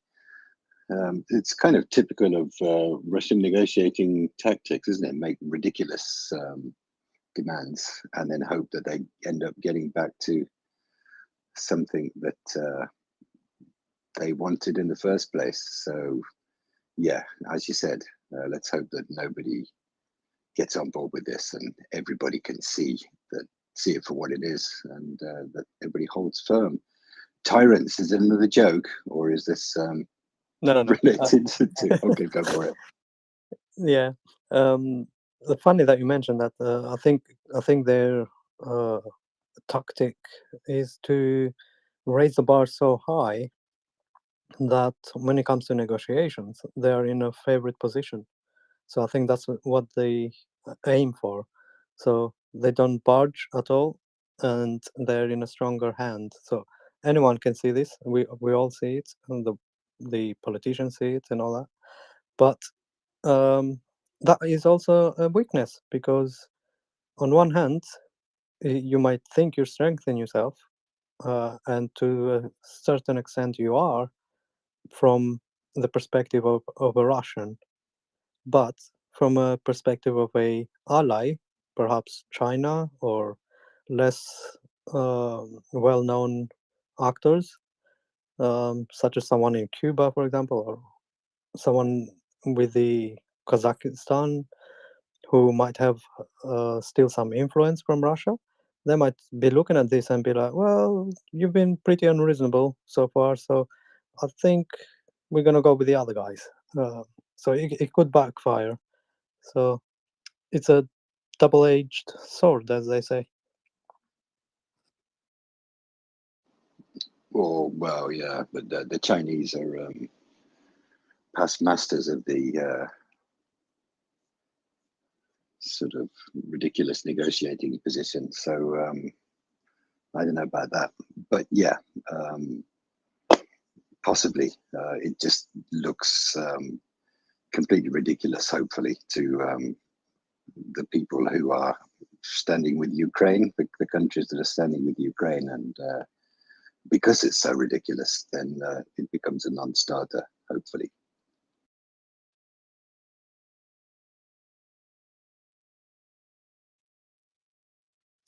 Zelensky is doing a good job. He's been going around and sticking to the 10-point plan. I think the one in Argentina, that was like a tipping point, and I was quite amazed by it. Unexpected, and very, very joyful moment. Although I'm not so sure about the president with his chainsaw. I didn't get that. What that was all about. Well, that guy's a few slices short of a loaf. Chainsaw? I think I missed that one. I think I did as well. Oh yeah, he's a bit of a. He reminds me of Boris Johnson from UK. Boris Johnson used this forklift, and he just like smashed it through some wall of some kind to symbolize that we're gonna break through this something or the other. So the guy from Argentina, he did same thing. Like he used a chainsaw to like cut taxes, I think, or cut spending. He was gonna cut through the red tape of bureaucracy by slashing up laws. And he still claims he will do that. Now, the psychosis required to assume you can just cut the education department, the Department of Education, is a special type of craziness. But whatever. No. Their inflation is crazy, man. I used to work with an Argentinian guy, and their inflation is like 100% or over 100%. So. Oh, I don't doubt it. I don't doubt that it's crazy. I'm just I have strong doubts about whether cutting the Department of Education will help anybody long term. Oh, absolutely. But someone has to pay for those things, right? Otherwise we default. So you have to choose the lesser evil. Okay, so back to the chainsaw. So what he did was, in rallies, he would swing around a chainsaw with the chain removed. So it still made the chainsaw sound and look like a chainsaw and puffed out smoke, and he would just swing it around and like pump it in the air like a victorious football player pumping the ball. It was something to behold. But the chain was detached, so it wasn't technically dangerous. Okay. All right. Well, these kind of metaphors. Yeah, you did mention Boris Johnson, who did knock down that wall with a JCB, didn't he? But I mean, he also kind of broke a lot of things metaphorically as well. But surely he's missing a trick there. I mean, he should be taking a chainsaw to inflation. If he just saws through the inflation, then the inflation goes away. So, what's going on there? He's missed a trick there. So he had his assistant buy a hot air balloon for $15,000. And he said, I'm going to cut through this inflated object. And then later decided it was too expensive and started swinging at air. John, they both share the same haircut style. You'll be happy to know. They're just different colors. Yeah, and the Argentinian guy cosplays, and he has like a fake superhero character. He's pretty cool. You know what I'm talking about, Tyrants? The cosplay? I don't know about that, but he supports Ukraine, so I'm happy. Okay, No, no, let's not let's not poke the bear. I'm not making fun of cosplayers. I think you should live the best life for you. If that makes you happy, do it. Okay, I'm going to have to do a deep dive on this new Argentinian president sometime this afternoon because it looks fairly entertaining. I think the comparison to Boris is right. He's definitely a populist wild man. Okay, all right. Maybe I won't do that deep dive then. It might sort of bring up too much trauma. Yeah. Now, what I can say though is that, of course, with Zelensky going to the ceremony for his presidency, the meetings that were held and the informal, again, soft diplomacy that occurs in those types of settings, I think was highly effective. And again, both Zelensky as president and his diplomatic corps have just done, in my opinion, an exemplary approach this year on getting their points across, getting so many countries on board with their plans and their approaches from a political perspective, not even talking about the military perspective, but just from a diplomacy and political perspective, it really has been impressive to watch. And they work together very effectively in how they perform those duties and how they balance each other out. And that's something I've been very impressed to see. Well, Nancy, you're right on that, and it's a good. Sorry, yeah, just to quickly come in. That's all through since the invasion started. They've been very good at building their coalition and holding the coalition together and expanding the coalition.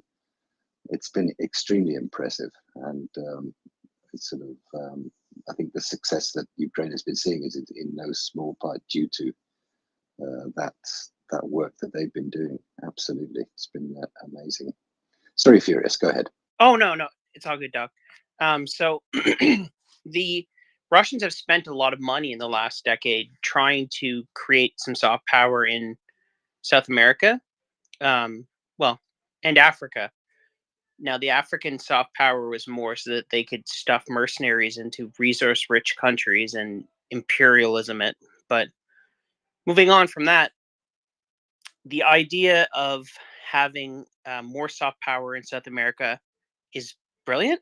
I think you need to have it in Africa too, because if you were to, okay, so now I'm speculating, but if you were to reform the Security Council, one of the best pitches you can make is to say that it's all people from World War II.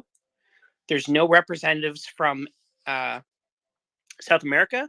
There's no representatives from Africa. It's just a big old World War II sausage fest. So let's say you're Ukraine and you said, my pitch would be to rotate the seat from the Soviet Union states, including Russia, because I don't think there's any other way you get China to agree that it's fair if you deprive Russia of a part of the rotating seat, let's say, that includes Ukraine, of post-Soviet breakaway states, right? But then you would also say, as part of this overall reform argument, no one from South America, no one from Africa, it's all Europe and North America. And you'd go, this is not a real security council because they have no representatives from these other continents that comprise half the UN. In which case, you would also want to put forward that, yes, we want to break up the transition that went from Soviet Union to Russia 1-to-1. That's silly. Russia became these places. And then you go, also, I want a seat for Africa and a seat for South America. And with that, you'd be able to garner some more support globally from people. I don't know anything about the UN, so I'm assuming that this pie in the sky idea might not make sense, but I'm assuming you'd need support from the General Assembly to do reforms on the Security Council, because you're essentially asking them to override, because Russia's not going to vote to turn their seat into a rotating seat. That's crazy for them. So it must need some General Assembly support to do this. And also for China to get on board, obviously, China needs to see that it makes sense for them. But China has put a lot of effort into gathering soft power in South America and Africa. So from their perspective, it's not as much of a crappy situation. Because right now they count on having Russia's vote whenever they want it, and Russia constantly having their vote whenever they want it. So the argument you'd say to them in backdoors is, look, we're not turning this into America land. South America and Africa aren't America. You guys have as many contacts there as we do. Like, calm yourself. So yeah. Also, Germany's not on the Security Council, which is really weird for their economic weight. So that's another argument, I think. But the Security Council reform would change the UN dramatically in a good way. The whole world seems to see the UN as a vestigial organ of post-World War II land. So reforming the Security Council is the problem.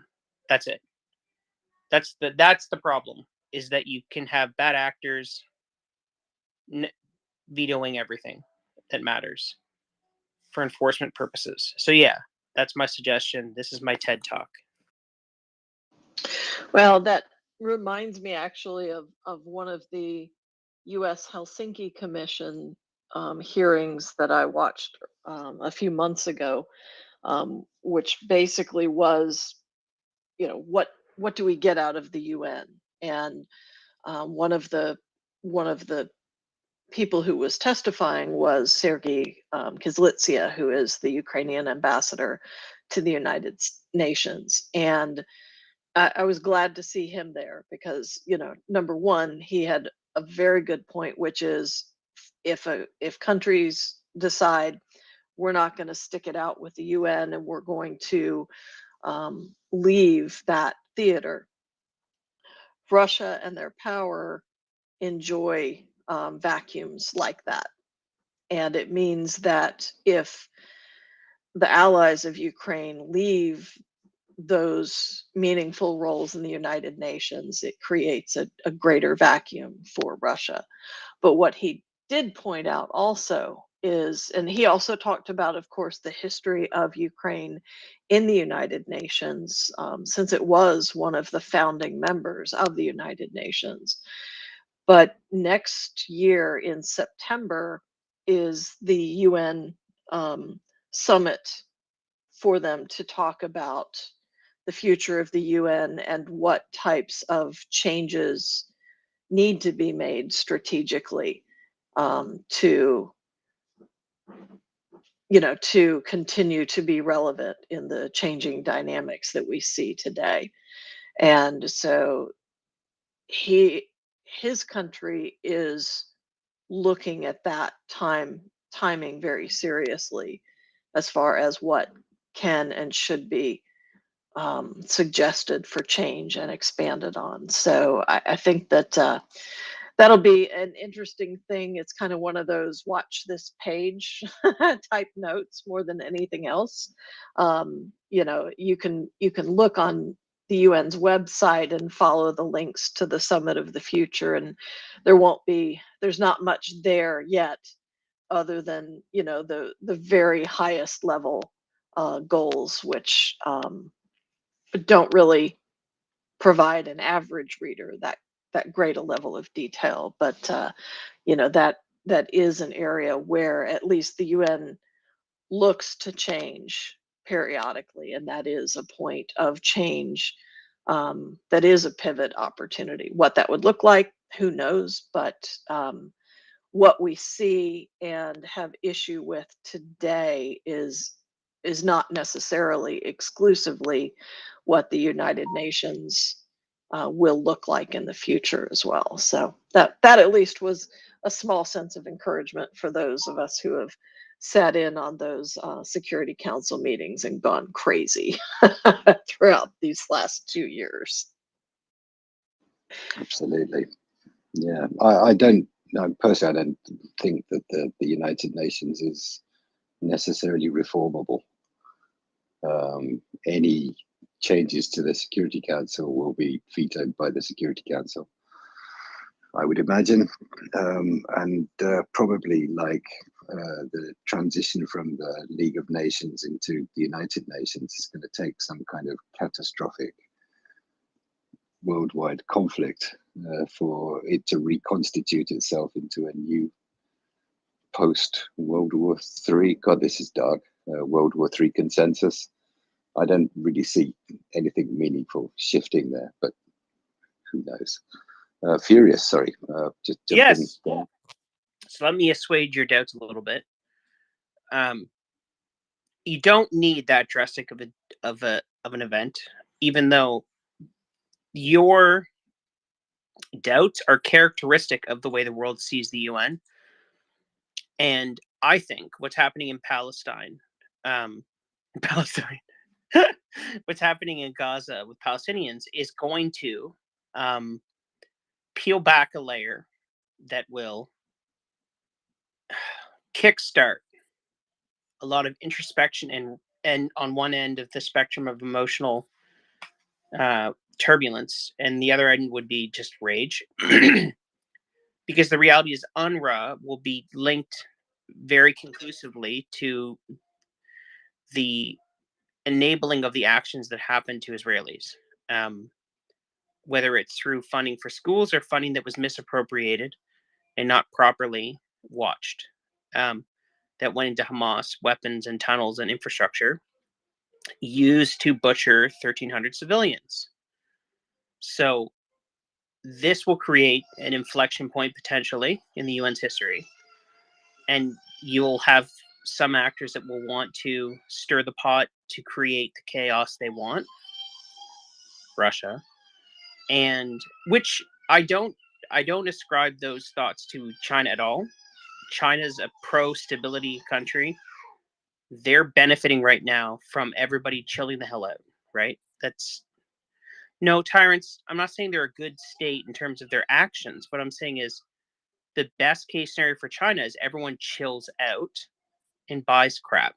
That's their best scenario. They have a similar perspective as the United States, where it's like things are going okay, right? Let's not flip the table over and start over again. And that's the reality. Is Z is not going to benefit from a shakeup. So my point being is, when this happens, there will be an opportunity for the persuasive people in the room to say we should change the Security Council, because the Security Council is the cause of the ineffectualness of the UN. Look, we had people in Rwanda that said, hey, there's a genocide that's going to happen. Hey, there's a genocide that's happening. Hey, people are killing people with knives. Hey, can I please intervene? And the Security Council was deadlocked because France disagreed with America. And the reality is that genocide happened basically because the Security Council couldn't get their crap together. So there's a lot of good arguments for reforming the Security Council. And there's a lot of people out there that looks at the UN as useless people in armored vehicles that park themselves in the conflict zone in the 5-star hotels and don't do anything. That's how a lot of Ukrainians described it, right? They say, "Oh, UN, those are the guys in the armored vehicles in Kyiv that don't leave the city without escort."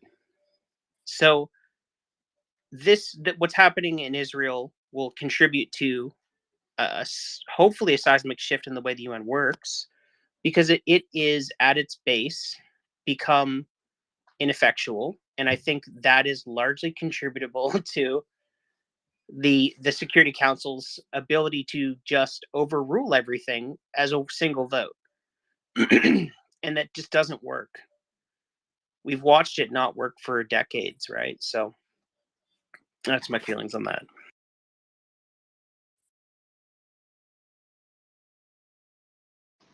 And Tyrants, I know that you were working on wrapping up the day, but I saw you with some emojis there, so I wanted to see if you had a response or commentary on that. Yeah, the only thing I wanted to push back was China itself. They're dubious. They want to be a superpower, but they're not demonstrating good faith, if you like. If you want to be a superpower, you need to demonstrate good faith, like choosing the right side in conflicts. And that said is Ukraine in this instance, or Israel. And the fact that they remain silent, like some kind of political righteousness or whatever you want to call it, it's all BS. You can't hope to lead the whole world as they hope from their point of view. You can't hope to lead the whole world and think that this kind of behavior is okay. It might not matter right here, right now, but in many years to come, people will point the finger and they'll say, what did you do then? What did you do then? Pretty much like we do with our MPs, right? When we say to them, okay, well, you support this, but 3 months ago or 5 years ago, you did not support that. So are you doing a U-turn now? What's the deal here? So, people remember things. And I think China it's on the wrong foot, if you like, in the history. They want to be a leader, but they don't have the tools or the knowledge of how to be a great leader. I mean, I think US would be even open that there are two superpowers, as long as they're good faith, right? They share some kind of humanity prevailing scenario, rather than we want to be better than you sort of scenario, which leads to the issues that we face today, where they can't be morally correct, if that makes sense. Despite our faults, like America and Britain and G7 and the rest of them, we've made mistakes, but it might even take years for us to admit to those mistakes, but eventually we do. And on the other side, you've got countries like China and Russia. They would never admit such mistakes. They would never even consider it because it looks weak. They think it's a weakness, or it makes you look weaker, and you have to lead with a iron fist, and that's the kind of mentality they go with. Whereas we usually say, you know what, we think it should be this way, but it's your choice. You have to choose this. That's what democracy is about. The people have to come together and fight and do all these different moving parts to make it all work. Otherwise, we end up with the brutalities that we see today. So that's what's the only pushback, Marcus. And China is dubious and will never achieve greatness because of it. Yeah, I think China, my impression is that the CCP is behaving morally on its own terms, and they're kind of very different terms from how we would view behaving morally. I think they're interested only in maintaining the power of the CCP, and also in eventually, however long it takes, 100 years, 200 years, to bring the whole of the world into their orbit. So I don't think we could expect the CCP China to be making decisions based on how the world is going to judge them 10 years down the line. That's just my opinion on that. Furious Marcus. Yeah, so in my experience, there's something pretty unique about China from a business perspective that I can at least speak to why some companies keep going back to China. China is the way America imagines they are today. It sounds crazy, maybe, but it's true. If I've worked with a machine shop in the States, a machine shop in Canada, a machine shop in China to machine parts. The Chinese shop will work on the weekend. The Chinese shop will answer my questions quickly. The Chinese shop will do what it takes to get my business and keep my business. Sure, there are disadvantages, right? Some of their high-end machining skill is not the same, but they care about keeping my business and they care about getting my business in a way that is like super duper duper capitalism. So China is probably, in my experience, dealing with services like the most pro-capitalism area, which sounds crazy, but the reality is it's true. They get my business over and over compared to other countries because every time I go to a Chinese shop, they answer the emails quick. They adjust as they need it. They work really, really hard in ways that we don't necessarily today. In Maybe, our maybe John can educate you how Japanese are far better than that. well, so there's another element with Japan.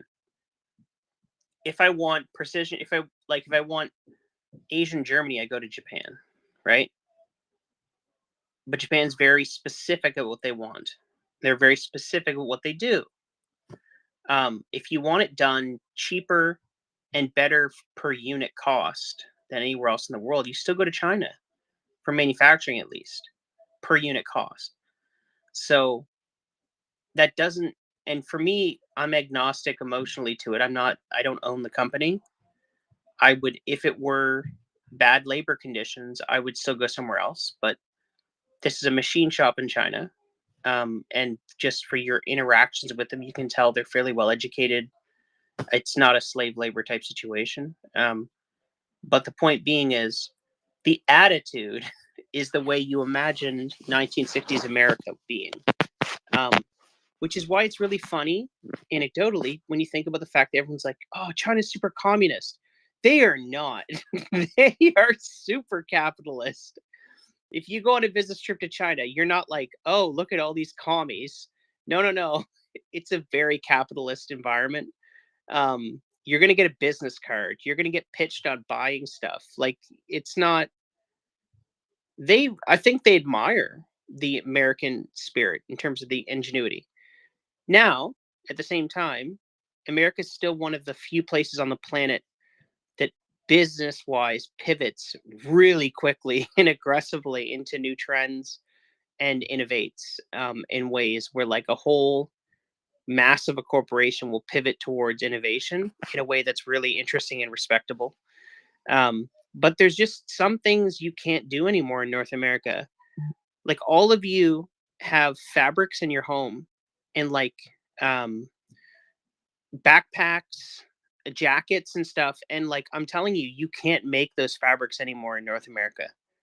There's no one that does it. They're only prototyping here now. So if I want high-end fabrics done, I have to go outside of North America and Europe, with the exception of Mexico sometimes. Some of our expertise has been so offshored that there's situations where like I'm paying an engineering firm that does fabric stuff, and they're like, look, you can get this done in Malaysia, China, India.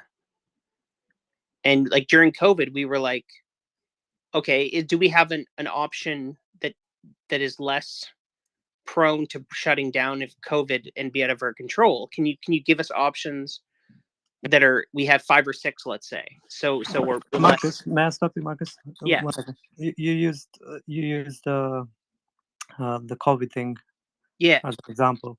I'm gonna tip it on his head and give you this answer. Imagine imagine a scenario where you had your own fabric or whatever machinery to do the masks.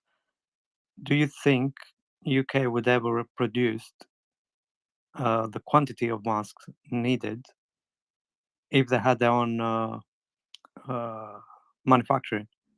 So I would argue that is a blessing that you use this low end manufacturing from other countries. Like we used India, I believe, and we were able to turn it around a lot faster than you would have done had you not had that option, if you like. And at the same time, you prop up that economy. So learning how to do fabrics again is not very difficult. All you need is like 10 people, get it from India or China to teach you how to do it. Then you teach other people, and you can relearn that very easily. It's really interesting though, and I don't want to turn this into Yeah. a manufacturing confab. And I have a lot less manufacturing experience than probably a lot of people in this room, right? Yeah, I'm fairly yeah. young as an engineer. The merit goes here, though. Merit goes here, where what to be careful of, what to forget, right? So if you forgot how to make weapons, for example, that's a big problem, because you can't defend yourself. If you forget how to do chip making and all that, that is a We kind of did though. But yeah, but forgetting how to make gloves is not a big issue, right? We can Wait, just buy them. just wait. No, but wait. Look at the 155 ammunition. So I believe that if you took the same engineers in China with the same tech pack and the same CAD and the same knowledge of the upper level management, they would produce way more 155 ammo than we do in a plant here, because of the nature of the way they work, and they streamline is for quantity. And we've kind of lost some of the quantity edge cutting scenarios. And those things have value because right now the Ukrainians are shell starved. We could use a few plants in China. I would like us to have this technique back, this mindset back, and I would hope, honestly, that part of the result of the war in Ukraine is that America and Canada and Britain and Norway and insert Western country here has more industrial base trained. And it's not about engineers, it's not about managers. It's about the people that operate machines, it's about the people that make the decisions at every level.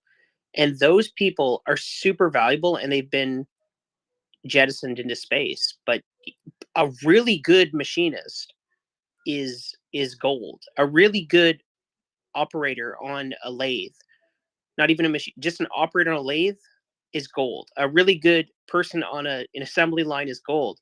And these are jobs that we kind of exported, and it's hard to create them out of whole cloth. So hopefully, our governments go and invest in allowing us to tool up, because if a war happens against China, we will need more 155 shells than we can produce. I We don't will think need so. drones I that don't are think so. super cheap.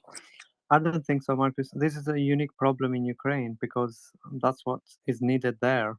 Whereas if America was fighting, it would be a totally different story, right? For US to go to war with, let's say, Russia, I mean, leave the nukes aside, because obviously no one wins that war, but we'd annihilate them.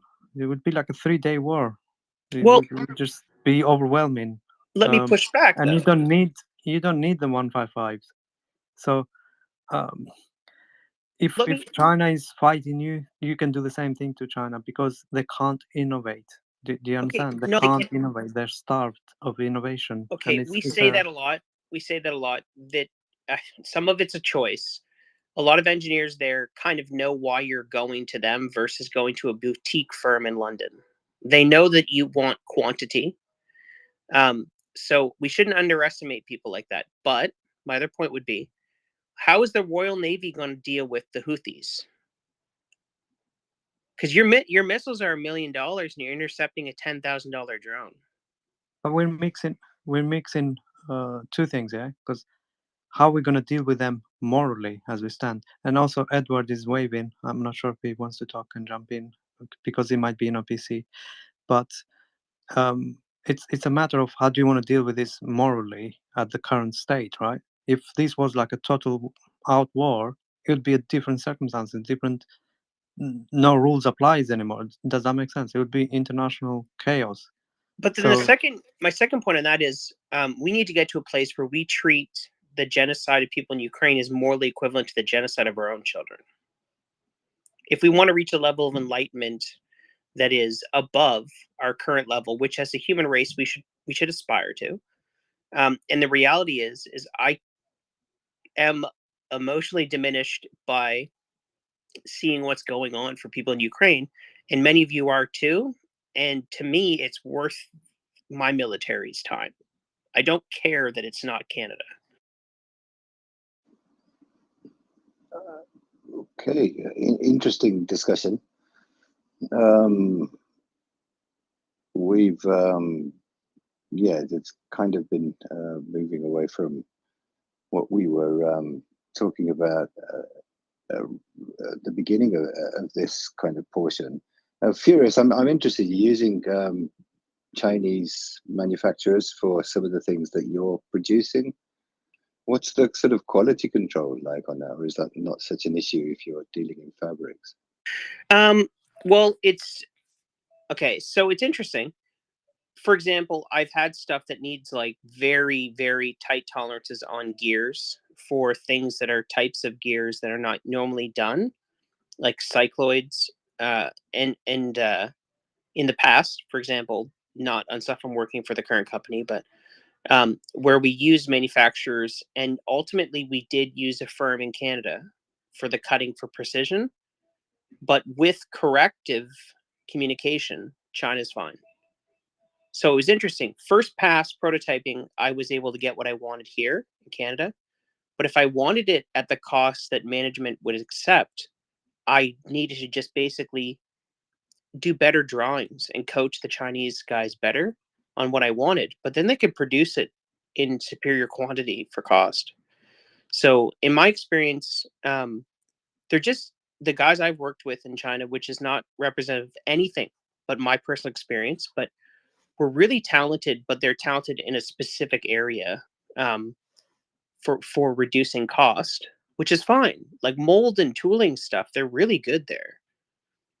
There's some intuitive skill at making stuff cheaper to mold because they do that every day. So I don't underestimate them. I think they've got very talented people, and they could ramp themselves up. It's just that we associate places like Japan and Germany with super mega awesome precision because that's the niche they fill, right? So of course their engineers are like their mind is on that target. But I think if those engineers take a few years in the other realm, they're going to be fine. Human intelligence is human intelligence, with the exceptions of machine A just doesn't exist, in which case it's, whatever, that machine's not there. But mindset wise, I think people can shift a lot more dynamically than we give them credit for. Okay, interesting. Yeah, I don't have direct experience of this at all. I mean, I only spent a short time in China and in kind of different settings, but a lot of interesting stuff there. Nancy is dropping down. We're going to be having a co-host shift now. I think Prince is coming up. And Edward, are you on a PC? I think you're waving your hand, which means that you might be. Yes, I am. Okay, go ahead. I think you were next. So I wanted to address a couple of points that Marcus made. I live in Rochester, New York. There's about, I think, 5 or 6 perfect machine shops near.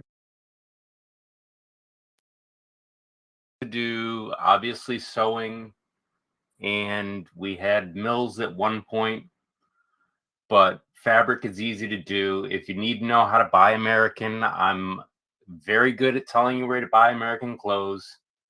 And CNCing is basically sending code to something to cut. So you don't really need a machinist these days.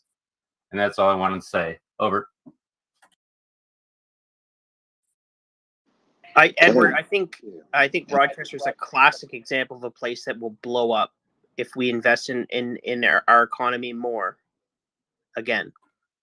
It's already blowing up here.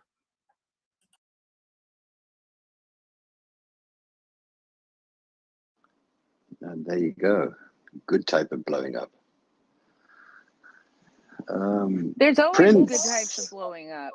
Okay, yeah. Prince! Absolutely. Prince, welcome up. How you doing? How's the voice? Doing okay.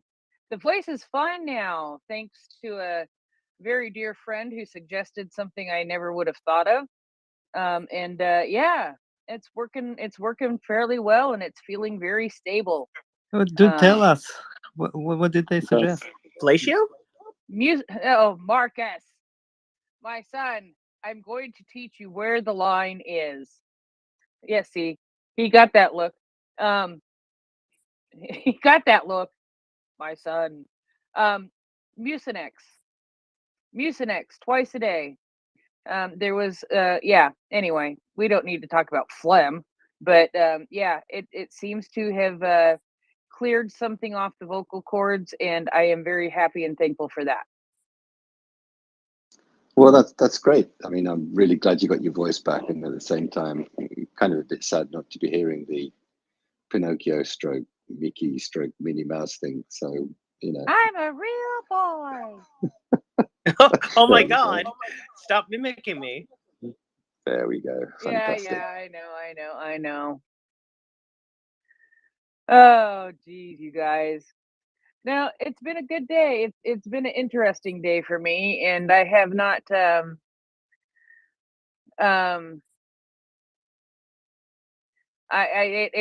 have not paid as much attention to Ukraine as I thought I would today, but it has been the kind of day that I really needed.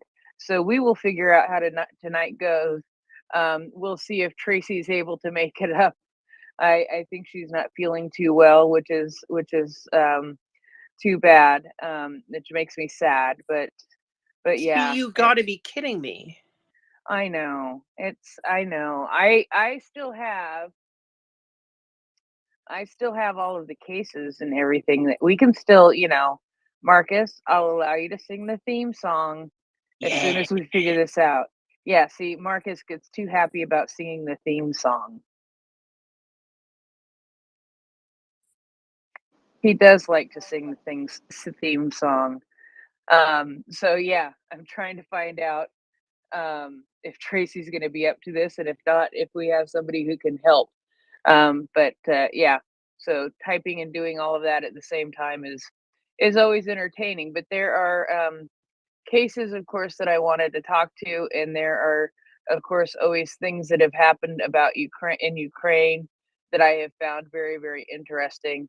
That's I know what. Okay, so really quick, does anybody else go to the alerts in alerts.in.ua site to check where the air alerts are currently happening in Ukraine? Who goes there? Raise your hands. Clap. Do something. I have no idea what you're talking about. Are you kidding? Really? Machine shop guy left. Oh. Okay, so you really don't go to this website. This is shocking to me. Did you see what I filled? I filled the nest with pictures of kids at a holiday fundraiser. Like, that's where my brain is today. Oh, but that's sweet. But that is really sweet. At a holiday fundraiser. Look at little Rudolph nose girl. It's so cute. I have to look. I haven't looked at the net. They might have cleared you out of the nest, Marcus. If you did things like that, yeah, I see nothing from you in the nest. She's the second last. I did have permission. So okay, there's a fella that sponsors gifts for kids at orphanages, and yesterday night he posted the results of going to this orphanage. They posted an AFO sign for supporters on the wall, but then he gave all the gifts to the kids, and the kids are just wilding out. It was very cute. Aw. So I can't believe you people. So there is a website, alerts.in.ua, and mine is /en for English. and it tells you where all of the air alerts are currently happening in Ukraine, and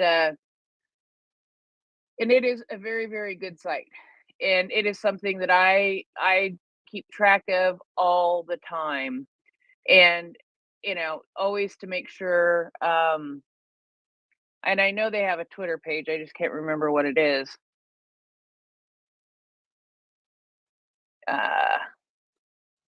It might be this one.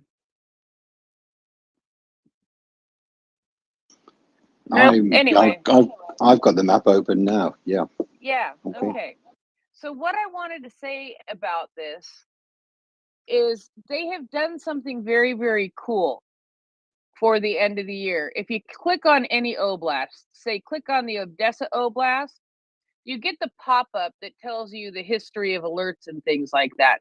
But the first thing on that list now is a watch how 2023 year passed in the oblast. And you can watch a slideshow of how many air raid alerts there were and the kinds of attacks that happened in that oblast and all of these kinds of things. Oh, it is really, really can cool. someone scrape that for me? I've been looking for a while for day, like attack quantity by day. Interesting. Oh, dude. I mean, dude. Well, so I had a theory. So there's a few people in Odessa that think that Russia attacks Odessa on Jewish holidays more. And I was like, okay, this shouldn't be that hard to figure out if you compare statistically to the high holidays versus like change in attacks, right? Relative to baseline. I think I could just run it through SPSS pretty quickly and figure out if there's a statistical significance. But sorry, I've had a few beers. Anyways. Yeah. So no, they have graphs and stuff on there too. They have graphs and stuff on there too. So it's all good. But what I really liked was this watch how the oblast, watch what happened. It's called Ukraine Alerts Warped. And it'll tell you how the oblasts happen in Ukraine. And then, it's like 15,735 air raid alerts were announced all over Ukraine. And then it'll give you a little slideshow very specifically about that oblast with pictures and images and video all along, talking about the grain agreement and about the July 23 massive attack where 6 residential buildings were destroyed and 2 architectural landmarks. And it goes through, and you can watch one of those for every single oblast. I thought perhaps that there was a tweet, and I can make a tweet with this, because when you get to the end of that, there is actually a page where you can just go and look at, you can select which oblast you want to look at. So very quickly, not that. So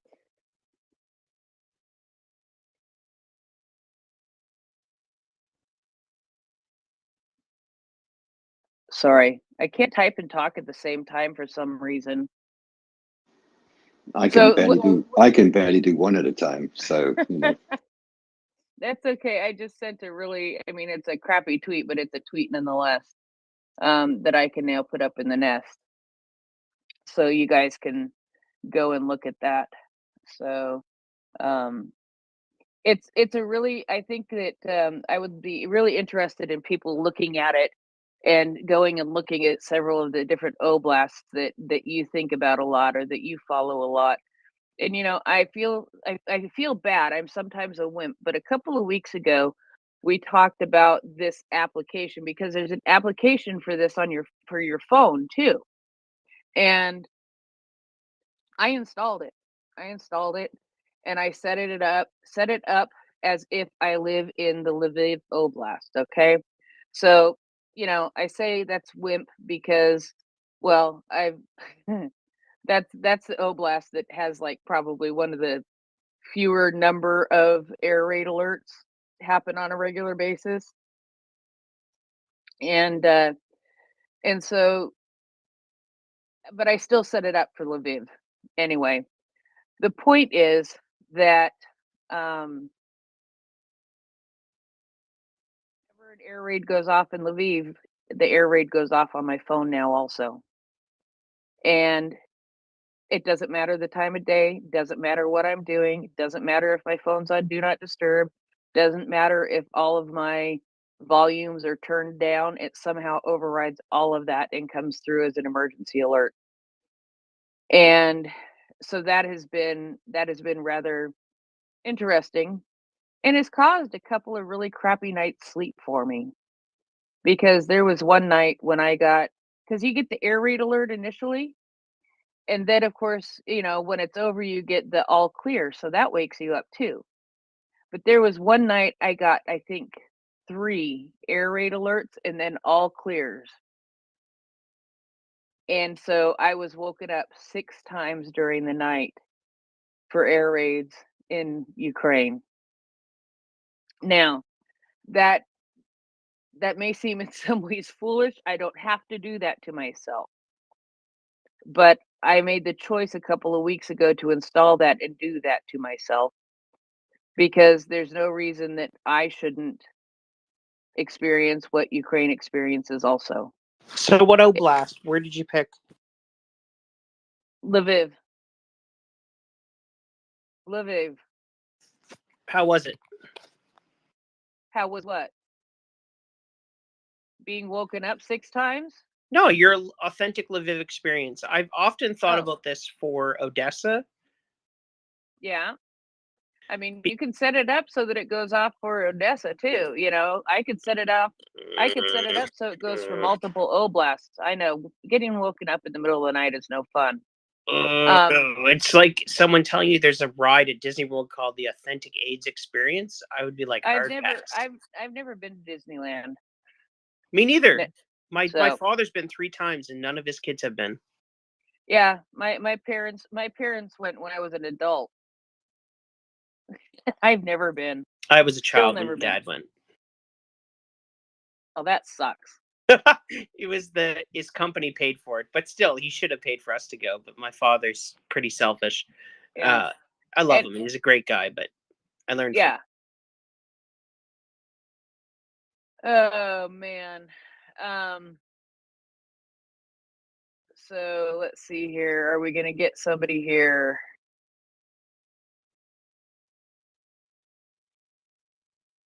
Okay. But G-Man's got an accent. He could do it. Oh. So anyway, so it's been interesting, the air raid alerts typically go off for me during the night. They don't usually go off during the day. They have a couple of times they've gone off when I was co-hosting a couple of times, but typically they go off in the middle of the night for me and wake me up, and then I go back to sleep. And then they wake me up again when they are all clear. Tyrants, go ahead. I'm gonna go soon, guys. So I want to say good night. Why? Because you're annoying and your jokes don't work. That's why. Stop lying.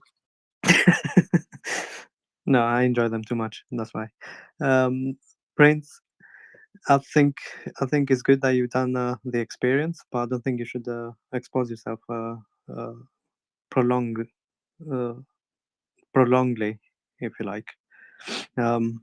It might not do you good, and it might distract you from doing the good deeds you're doing here. So I appreciate it at the same time, and it's important to look after your health, so you can do more good deeds. And Thank you. We don't get Minnie Mouse coming out again.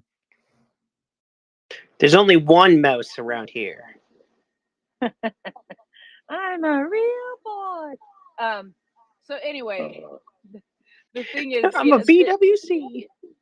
The thing is that it's just a way to keep connected, to maybe connect it felt like a way to connect myself more to Ukraine.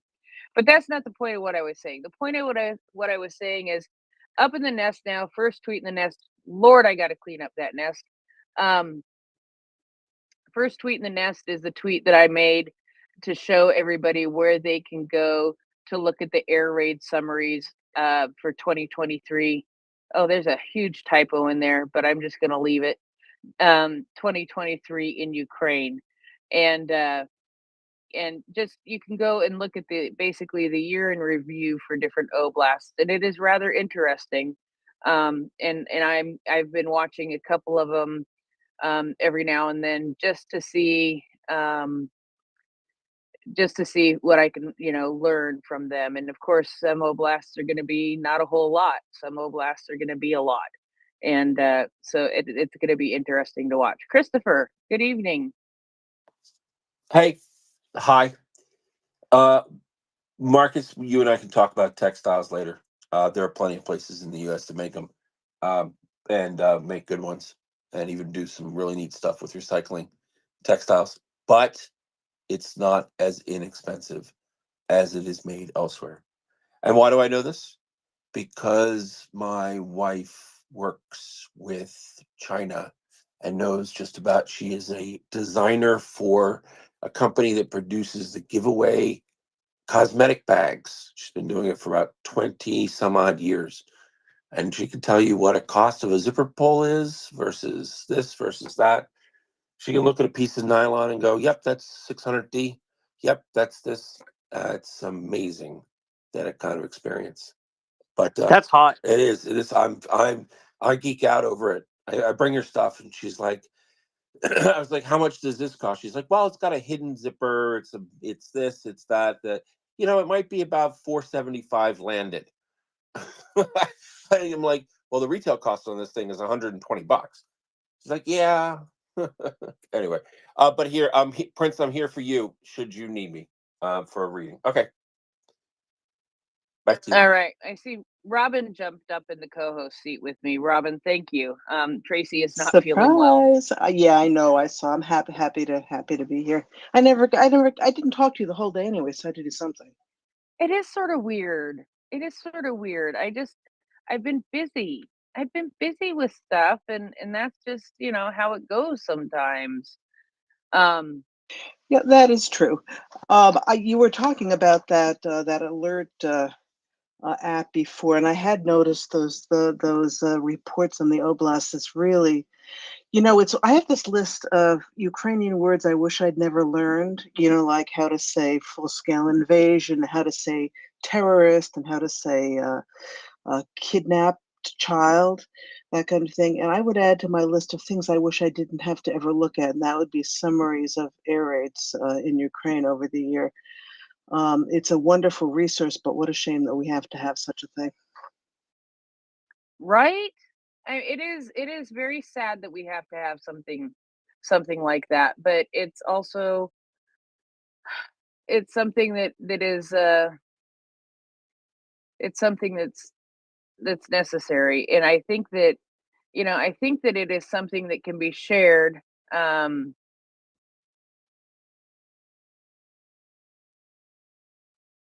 I think it's something that can be shared with people as a reality check of look what's actually happening in Ukraine, and you doubt what's happening in Ukraine. Well, here's a video that can show you what is happening in Ukraine, and I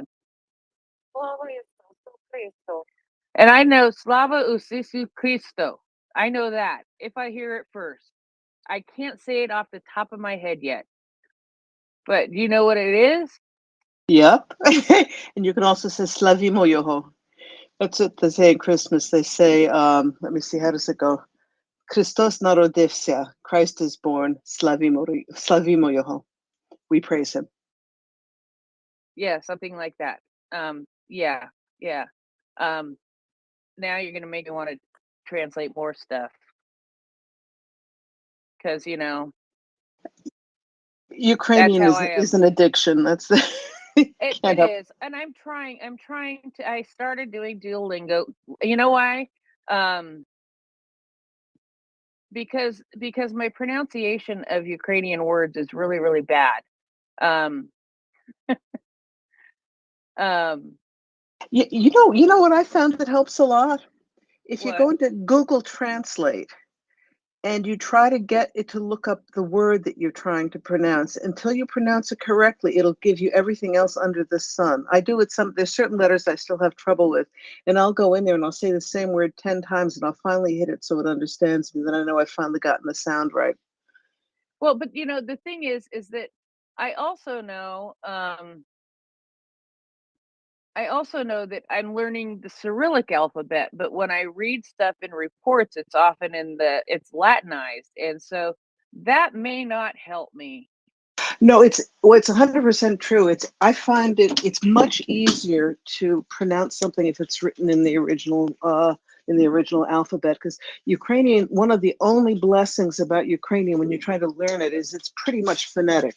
If you hear it, you usually can write it. You can have a good chance of writing it correctly. And if it's written down and you read it, except for figuring out where the emphasis in the word is, you pretty much can get all the sounds the way it's supposed to be. I often go and look it up in Ukrainian just to figure out how to pronounce it. In the English, it's very confusing.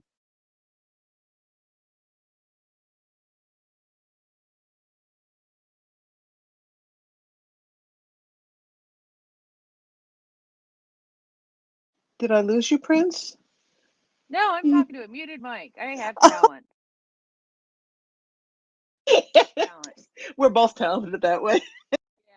So that is what I'm thinking. I'm a little concerned that I'm going to maybe, it's not going to help as much if I learn the Cyrillic alphabet, because then I'll know how to say it in Cyrillic, but I won't know how to say it in English with the Latinized alphabet. And we'll work it out. I'm enjoying it, and it's making sense. I'm leaving words out though so far when I'm trying to work things out, and I'll figure it out in the long run. But yeah, let's see what Curry has to say. How about that?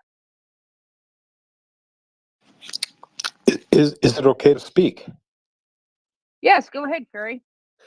Well, I always learn something from the hours that I get to listen to you folks, and listen to some of the discussion tonight.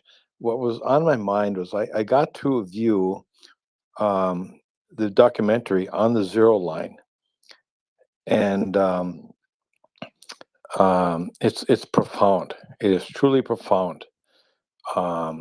So I just want to highly recommend that broadcast. I think it could be that he might have been on MriyaReport or another, one of these spaces and so on, with the producer of it and how he did it and so on and whatever. Yeah, it's been 10. Oh, it's fantastic. And listen, I'm a retired gent, but I heard as a fairly young guy, stories of my parents are born when I was born when my parents were in their 40s, and they had uncles and aunts who fought in the Second World War. They also had neighbors who were part of the resistance and fighting in when the Spanish-American War happened. Two of my neighbors were, in fact. And so when I listened to the stories on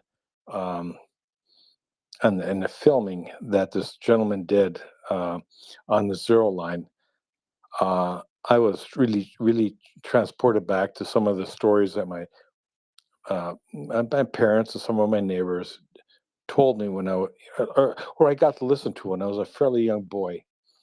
So I tell you what, if you want to learn something about, well, maybe if you want to hear the stories of the people on the Zero Line, this film producer did a fantastic job, and at the end of the day, we are all supporters of Ukraine, and I just can't see, from and I try to share this with some of my friends and compatriots.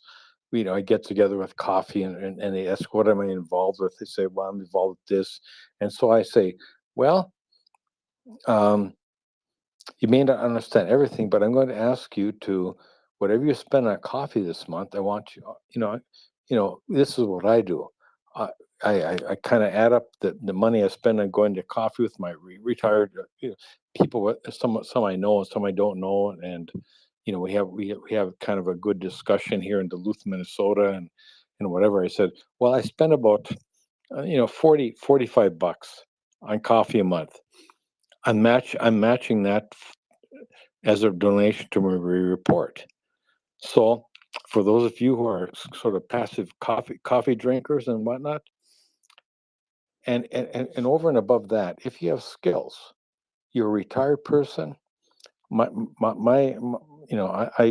drove locomotives, but I also have no languages. But there are those among who are listening here tonight who have specialized skills like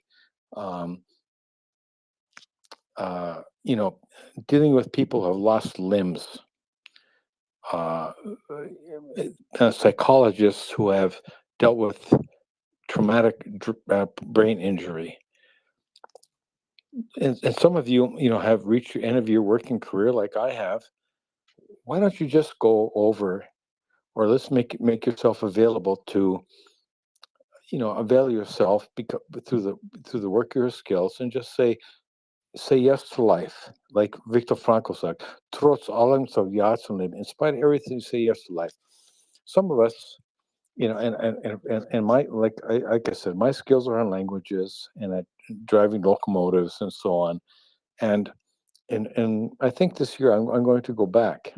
I don't know if I'll end up in Ukraine, but I'll end up in probably Germany, where I will and would teach immigrants again, like I did when I taught Polish people who are fleeing Poland in the early '80s and so on. That being said, I'm not patting myself on the back, but I know what I have to do, and I think most of us do know, if we search our hearts, what we really should do to help Ukraine, to help freedom, and to support them. That's all I have to say, my friends. I appreciate you and MriyaReport. Thank you for educating me on so many other aspects that I was a little bit aware of, but I was not informed about. Thank you very much, my friends. I really appreciate you. So, Slava Ukraine. Heriam Slava. Thank you so much, Curry. Marcus, I think, was trying to say the producer director of To the Zero Line is a good friend of the space, beneficial. His name is Ben Goldhagen. He's been on a lot. We've had him on a couple of times about the movie. I would second what Curry says. This movie is amazing. I actually just watched the last section of Christmas in Bakhmut again. It's beautifully done. The production values are wonderful, and he has managed to. There's an intimacy about the film that he got so close to these guys that they have the camera in an ambulance. They have the camera in one of the tanks, and seeing what life is really like for these guys on the front line. It's an astonishing movie. It's tothezeroline.com. Ben self-funded this, which must have cost an unbelievable fortune. He's put it up with not behind any paywall, because he wants everybody to be able to see it. I wish we could force a session of Congress to sit down and watch the whole thing. It's a wonderful movie. I highly recommend it. Prince, you've seen it, haven't you? I haven't had time to watch it yet. Oh, good. You have a treat in store then.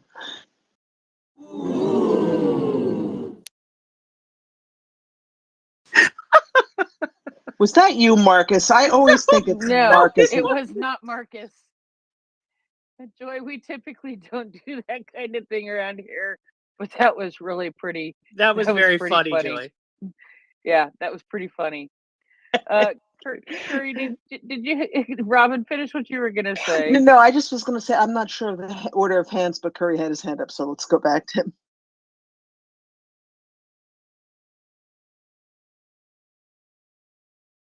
Curry, did you have something you wanted to share with us? I think Curry's not there, so I'll speak. Okay, go ahead, Marcus. Marcus, you still have to put your hand up too, boy. I had it up. G-Man. So Oh, I just, didn't see that. Sorry. I just wanted to say to Robin, the word I sent in a message to Ben as well was intimacy. So it's amazing how intimate the picture feels for such a wide slice of Ukrainian society. You feel like you are talking to a volunteer fighting for Ukraine with a rifle. You feel like you are talking to a woman that's baking bread to send to the front line for maybe someone she has feelings for, and then he has a girlfriend and she has a boyfriend, and you're kind of like, wait, is this like a Ross and Rachel Friends thing? What the hell's going on here? Once you see it, you know what I'm talking about. So you feel like there's an older lady that's making traditional Ukrainian dishes to send to people. It's all very intimately shot. That's the best word for it. And it's yes, it's about the war in Ukraine, but there's so much that's not about the war in Ukraine, but about the people of Ukraine. So it really feels like an honest portrayal of these people and what these people are going through. And that is the part that feels so intimate. Yeah, it's really cool. It's really cool. I hope everyone watches it. Last time I was there, it was like 3,000 something views, which is 2 or 3 orders of magnitude too few. Let's get his server costs through the roof, everybody. I want to see 3 million views. Oh no, I agree. I want to see this video, this movie played everywhere. In fact, yeah, it gave me an idea. And you know, even though I have not seen it yet, even though I have not watched it yet, I know that it is going to be absolutely fabulous. The little snips I've seen here and there, they matter, and they are very, very good, and they are very important, and they are things that I want to see and that I look forward to seeing. So I really want to see that movie and have it something that can, you know, because I know it'll have an impact. For me, it's finding time to do it, and I know that sounds lame, but it is finding time to do it. G-Man, go ahead. Yeah, thanks. Good morning. Yeah, I've watched some of the movie. I haven't got through it yet. I haven't had time, right? Like Prince, I haven't had time to sit down and watch it. Also, part of the problem, if it's a problem, is I have to watch it on the computer or the tablet. I can't easily. It's not on a streaming site. It's not on YouTube, so I can't just sit and have it on TV. I can, but I have to stream it. I have to cast it over. Anyway, no, right, that's my issue. I posted this little thread.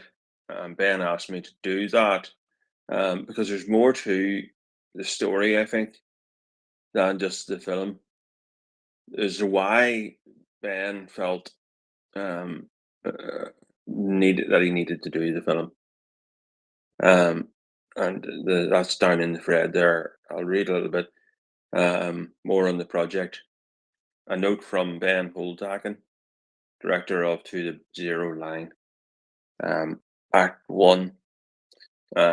Nobody in this great world of ours rose up to rescue my father's family except for one man, and that man, Traian Povici, saved my father and saved my father's mother and my father's father from murder.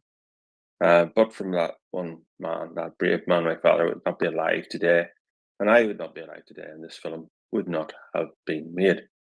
During the Holocaust, Traian Popovici was the mayor of Chernovice. Chernovice,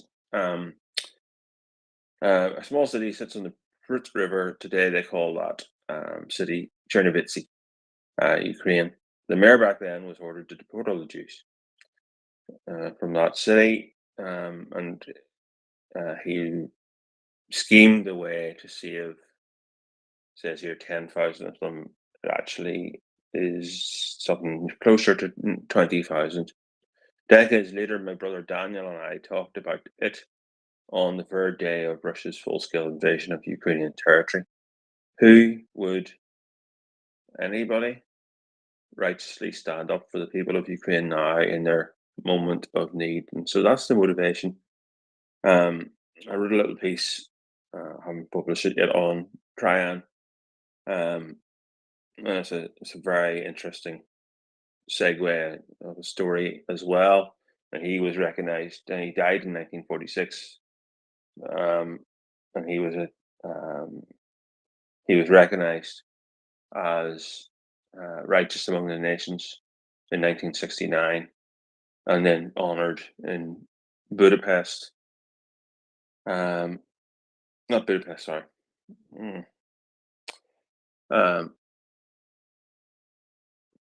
Yeah, no, the capital of Romania. Bucharest.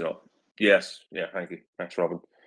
Struggling there, honored in Chernovitz, and yeah, so it was a pretty powerful backstory, and it makes for a pretty powerful movie. And we know that, I mean, Ben has talked about it, that his brother made a movie as well, and I've been sort of looking through that.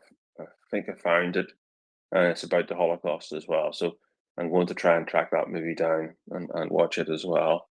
You know, so and whenever I started reading into the story of Traian Popovici, it's like there's more and more. I found a few different articles and I put that, sort of merged them together. And you know, there's one particular man who's still living in that area, and there's a photograph of his identity card that he got, which permitted him to stay. And basically, you know, the mayor wrote to the governor, who was military, and he allowed him to, 500, see 500. And he went above that governor's head to the dictator of Romania, Ion Antonescu, and citing economic reasons, said that the Jews were vital to the economic prosperity of the city, and managed to be able to get the permission to say make a list of 20,000. He went over above that. He gave identity cards or permits to many others, and in the end was dismissed from his post. But still, because of his actions, 20,000 people are alive today, or survived, that would not have survived. So, you know, and who knows what those people achieved. I posted something else. It'll be posted today, or was it yesterday? I'm not sure. About Sir Nicholas Winton, who's a British man of German extraction. Originally, his parents were. They came to Britain in the 1900s, but he was instrumental in saving the children from Czechoslovakia in the Czech kinder transport. And you know, I was able to find this list of 15 notable people that went on to do some really great things. And I'm sure among the 20,000 from Chernovitz Sea, there's many people that achieved great things, but they were saved because of the actions of one person. And we don't know what our actions can achieve as well, by different things that we're doing, whether it be advocacy or donations, or any other letter writing, whatever it is. So that's all. I'll listen now. Slava Ukraini. Heroyam Slava. G-Man, I don't know if you know, Ben's brother is Daniel Goldhagen. who did that movie. He also wrote a book that I read years ago when it came out called Hitler's Willing Executioners. It was a book that pretty much revolutionized Holocaust studies. He went, he examined the outcomes of Germans who had actually who had refused to take part in the final solution, Germans who had disobeyed orders, who refused to carry out genocidal orders, and um, he found that often there weren't any particular repercussions, which was pretty shocking to people who had always, you know, nothing else I could do. Poor, clean And Wehrmacht BS. Yeah. yeah, yeah. And it reminds me of in the book club, the first book we read was on tyranny by Timothy Snyder. And one of the things he warns about in avoiding allowing autocracy to take over where you are is to not give over your right to object preemptively, to not preemptively obey when there isn't even a need to at that point. And this is part of, I think he probably drew that partly out of Daniel Goldhagen's studies. Anyway, it's an amazing family. I just wanted to mention one thing that Ben told us. He was on right after the movie came out with James and I one evening. And he said one of the reasons, that intimacy that you get in the movie, and especially in that part about Bakhmut, was what happened was he had a film crew who was with him, and they all, after a couple of days, just said, "We're not doing this. We're leaving. It's too dangerous," and they took off. The the publicity guy, the PR guy from the unit, kept on calling him and saying, "No, we need you back. We need you back. They want to film." It took a long time to convince them to even be willing to be filmed, and he had convinced them that it would be a good thing. And they ended up, anyway, to make a long story short, they ended up it ended up that a couple of the guys in the unit there had, before the war, had been videographers, had been involved in, well, host connection issues. Come back if we get dumped, guys. Anyway, had experience in filming, and they got him replacement equipment. And these guys who were members of the of that unit actually did the filming, which is part of, I think, what contributed to that incredible intimacy of those that part of the film, because it was their buddies who were doing the filming.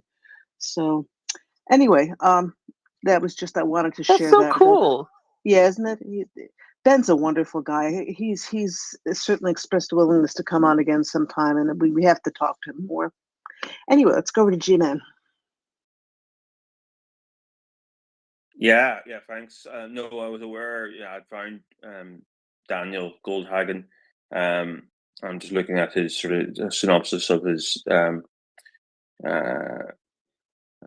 Wikipedia. I think it's showing a number of different things there, and his parents Eric and Norma Goldhagen.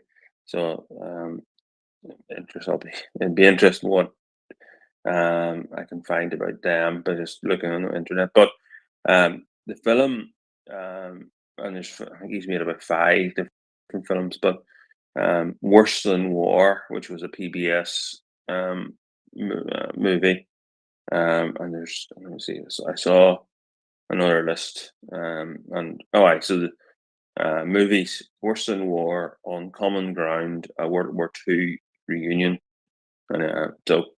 Yeah, so, and then of course the book that you mentioned as well, which I've definitely heard that citation, that I think it actually is quoted by Timothy Snyder in Bloodlands, maybe, but definitely in Black Earth.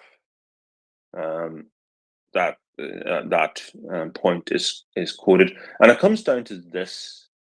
And anybody I talk to, my friends in the British Army, is the order to kill civilians, was still, even in the German army in the Second World War, an illegal order.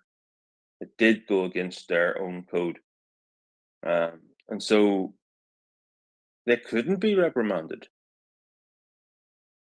They could not be officially I mean, there's whether the laws of jurisprudence would have been followed in German military law, but the judges would have to have gone against their own military code to find somebody guilty. So there was no, it's true, there was no consequence. And my kids have been talking about, so I've been chatting to them. And my son was talking about how the Danish Jews survived, and the difference was a number of things, but they had the head of state stayed in place. The Danish king stayed in Denmark. Some would say maybe cooperated, but no, because the government stayed in place and had to cooperate to an extent with the Nazis, but refused to deport the Jews. And the Germans didn't like it, but backed down. And contrast that with what happened in all of the conquered nations, many of whom had been conquered doubly. So Poland was conquered twice, effectively, or parts of Poland were conquered by the Russians and then the Germans. Whenever in 1941 Barbarossa, same with the Baltics. So those nations had been destroyed twice, and the Jews did not have a state; they had no protection. And the same with the German Jews, because they're effectively their nationhood had been they'd been unpeopled. And Anne Frank, the story of that family who had fled from Germany to Holland but didn't have Dutch citizenship, and so couldn't rely on the state, even such as it was. Nobody was going to advocate for those people because they were stateless.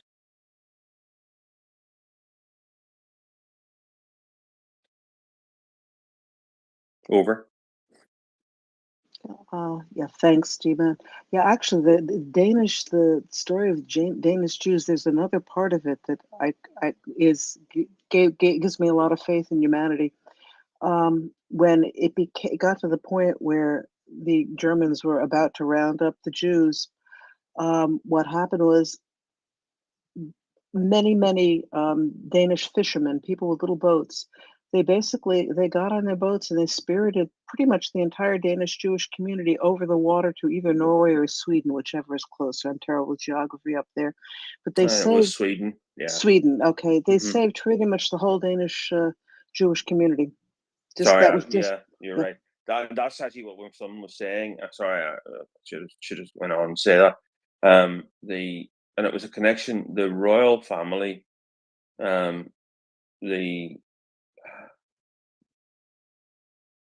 there was a relationship between the royal families of Denmark and Sweden, and I'll need to try and tackle down this one person as well. Went to Sweden and got speaking to the sister, I think, of the Danish king, and then basically the Swedes officially sanctioned this, and then yeah, you're right. It was a very much a micro operation, small boats, not unlike Dunkirk, I suppose. A lot of people, ordinary folk, took it upon themselves to go the extra mile for their fellow man, and that resulted in those Jews of Denmark being saved. Yeah, that's right. And we're going to go to Marcus, and then G-Man, I'm going to ask you if you've ever heard of the Shetland bus. But let's go to Marcus first. I can't believe Ben's brother wrote Hitler's Willing Executioners. It's kind of like finding out that someone you know's brother wrote, I don't know, Moby Dick. That's in genocide studies. They're an overachieving family for sure. Well, like in genocide studies, that's a seminal book. It's pretty amazing. Well, very cool. I would love it if we could all have. So you remember when Adam we talked with Adam about possibility of a movie night, a Ukrainian movie night. That would be That great. would be cool. It would. He was talking about some Ukrainian movies he had watched that may or may not have had translations. In this case, it would be a situation where we don't need to worry about that. But if everybody watched it and then we asked the questions of Ben, that'd be so neat, because there's lots of little things that movie that you want to know, like, please God, did this guy survive? You know? Yeah, I think it's I was pretty blown away when I figured out exactly who Ben was and exactly who Ben's brother was, and anyway, I did see him listening just a little while ago. I don't see him listening now. I think if he was listening, he probably would have already come up. I just know that I have found Ben to be rather amazing and have some unique insight. And growing up with a father who was a Holocaust survivor has to bring a whole new. It has to give you a bit of a different view on what is happening in Ukraine and a different way of looking at it. And even though I haven't seen this movie yet, even though I haven't seen his documentary yet, I'm pretty sure that had a big influence on how he shot this, because he, you know, because of the experience he had growing up. What do you think of that, Robin? Um, I'm not so sure. I've known a lot of people who had who have Holocaust survivors in the family. It can affect families very different ways. And Ben is an unusual human being, and in this case, I imagine probably what you're saying is true. That his family must have certainly put into him a really strong feeling of connection with other people and concern about other people. I know before I saw the movie and we spoke to him, one of the things that really stood out to me was how he kept on bringing it back to the people he was filming, not the war, not the larger things, but it was about the individuals. So yeah, I think it could be, and certainly Ben is an unusual human being. There's no question about that. Flicker, welcome up. Go ahead. Hey, hi Robin, hi Prince. Thanks. Awesome discussion. Really enjoyed as always. Yeah. So personally, I'm still chopping through the movie. It's really fast. It's a long flick, but it's.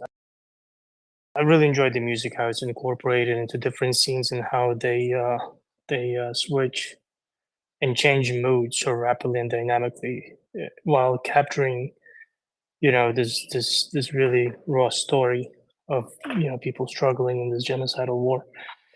No, I just jumped up because I heard Marcus saying something really cool, and like a movie night thing. So if anybody's interested, again, I do have a website that I'm trying to collect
recommendation, and I put in there the 3 SBU films to watch. Let me back up since I brought this up, and it's very possible that nobody but you and I know what we're talking about.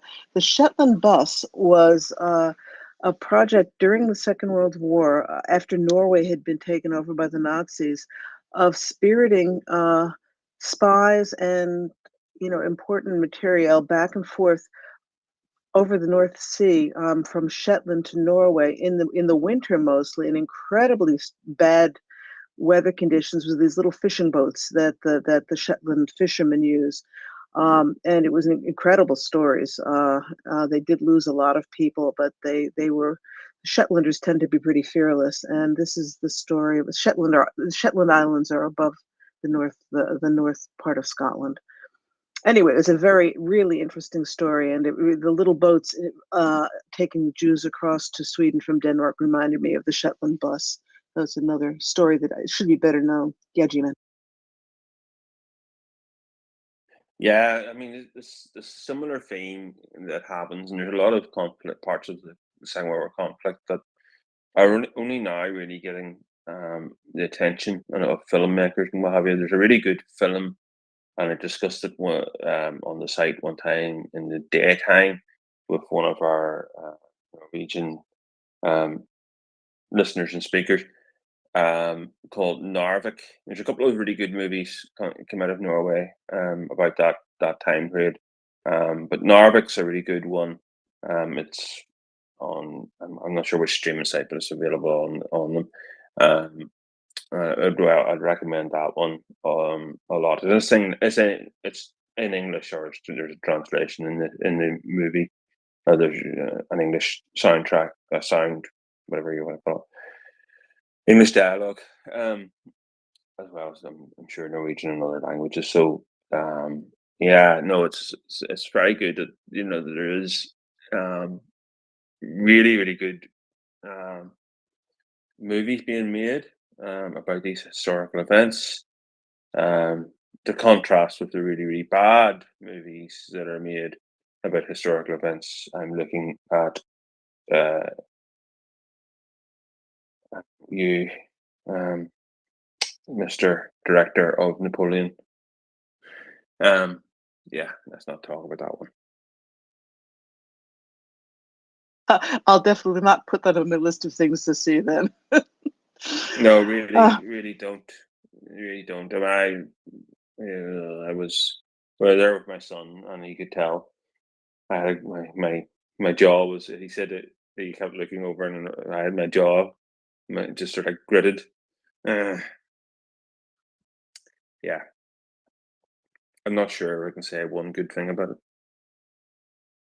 Oh, except eventually it was over.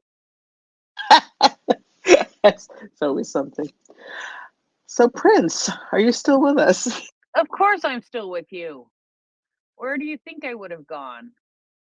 Well, that's true. We seem to have gone off on a wild tangent, so maybe you can drag us back to. No. It's not. I actually don't think it's that. I don't think it's all that far off on a tangent. It's I think it was a very natural progression. How's that for you? It was a very natural progression of where things ended up going, and that's perfectly fine. So yeah, but I do want to really take the time to watch this movie, but I'm frustrated with myself that I haven't been able to do that yet. But it will come. It will come one day. I'll say, and you know when it always happens. It always happens at like 1 o'clock in the morning, which is fine. Exactly. One of the things that may make it a little easier for you, and I pointed out to everyone else, the movie runs a little over 2 hours, which is not too long for this, but Ben has very helpfully divided it up into, I think it's 5 or 6 different sections. And while they do progress from one to the other, you can watch each section separately and get quite a lot out of it also. So that means, you're talking about maybe 30, 40 minutes for one of these sections. And it's certainly quite possible to watch it that way and enjoy it. And, you have a beginning and an end of each section. So that might help. Yeah, I do. I know he did that, and that's that actually is extremely helpful. It's just I don't. And then Anyway, when the time is right, you'll watch it. That's all. It's like yeah. I have books on my shelf that I haven't read yet. When they've got them there, they're waiting. When the time is right, I'll get through those too. The same thing. It's really interesting. I was looking at something like that the other day, and I was looking at my bookshelf, and I noticed a book about Yugoslavia that I have been meaning to read for ever, and I just haven't yet. And it frustrates me. It frustrates me, but at the same time, I also know why. I partially know why I haven't yet. And that's just the way it is. And this is one that is very very descriptive of what happened with Yugoslavia and why it is no longer Yugoslavia. And so it was something that I picked up because I really wanted to read it, and it just was like, I just don't know if I can go there. And then Ukraine happened, and it's like, yeah, I really should go there, and I still just haven't. And but I also have a pile of 4 books that I read a couple of pages out of each of them when I get a chance, because there's no way it's sitting down to read a 500-page book these days. I just don't have the time.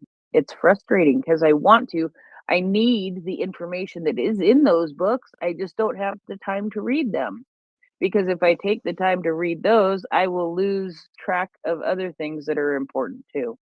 See, folks, the thing to understand about Prince is, unlike some of us co-hosts, Prince is massively prepared every time she comes on. She's probably spends 8-10 hours a day preparing, so she doesn't have time for her books. I find more times for books because I do tend to wing it a lot more than she does.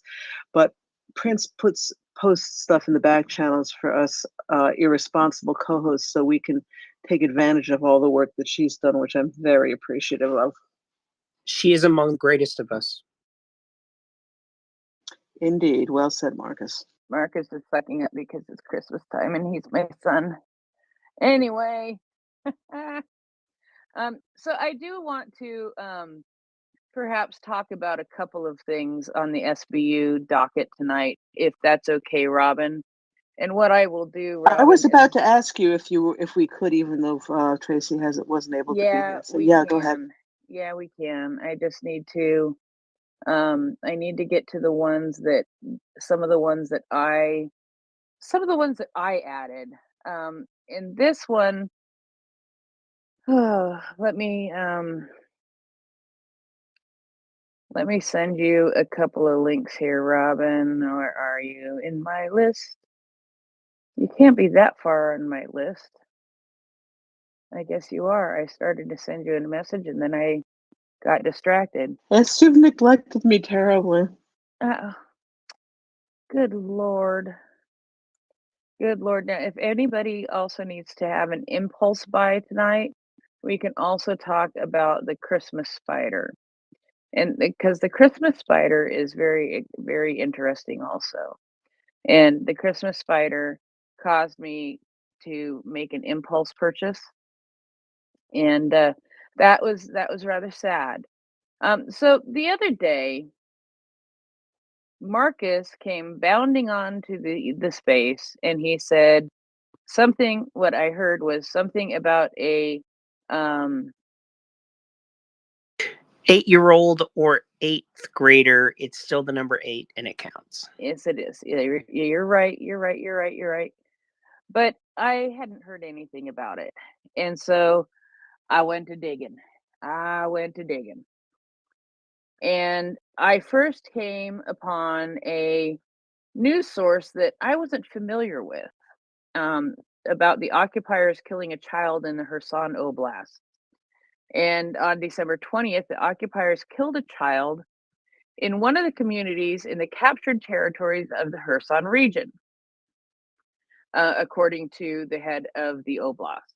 Now, I didn't see that, and I couldn't find any other verification. So I still was in some doubt, but I'm not in any doubt anymore. According to him, the boy who was studying in the 8th grade was shot in front of his family. They justified it by the fact that the child had allegedly took a picture of something wrong. After the murder of her son, the mother tried to commit suicide. The director of the school where the boy studied will write a statement to the police. An appeal to the Parliamentary Commissioner for Human Rights, Dmitry Lubinets, is also planned.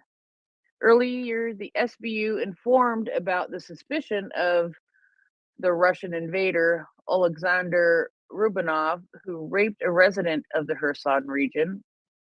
And these are going on to unrelated cases. This is just general Kherson region news. So that is the story about the boy in 8th grade who was shot for taking a picture.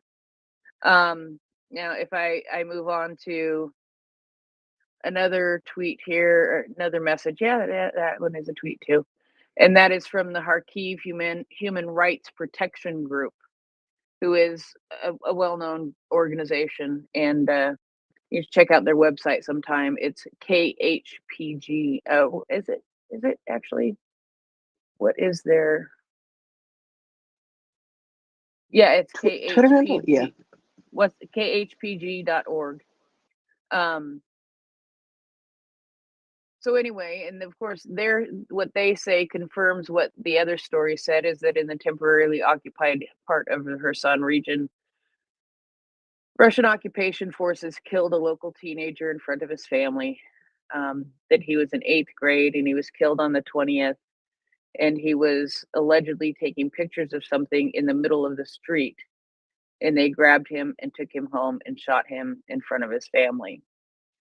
And then further corroboration with the Kherson prosecutor's office, and that is just to say that they are aware of the case now, and that proceedings have been initiated. So under the procedural leadership of the Kherson Regional Prosecutor's Office, a pretrial investigation has been initiated in the criminal proceedings on the fact of the violation of the laws and customs of war, which is combined with international murder, Part 2 of Article 438 of the Criminal Code of Ukraine. According to the investigation, the military forces of the Russian Federation killed a minor boy in the temporarily occupied territory of the Kharkiv district, of the Kherson region. Currently, investigative actions are ongoing to establish additional circumstances of the event and persons from among the Russian military personnel involved in the crime. So it is being carried out then by the state police in the Kherson region, which is good news.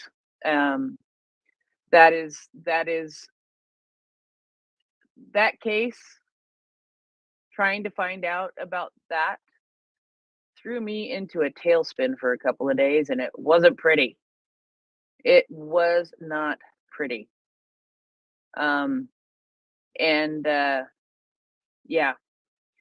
What is it? 8-year-old kid. Why? For taking a picture? Are you kidding me? I'm very angry about this one. Go ahead, Robin. And not even that. I mean, to take the child home to make sure that his mother sees him being killed. I mean, when people say, "Oh, we have to get rid of Putin. Putin's the problem." No, it's Russia is the problem. These soldiers didn't have to do this. They didn't have orders from Moscow. There's a real rot in the soul of Russia that this kind of thing can happen, and it happens over and over and over and over and over. This is not this is not out of character, and it's just horrifying. It's horrifying that people could be this way. Yeah, it really is.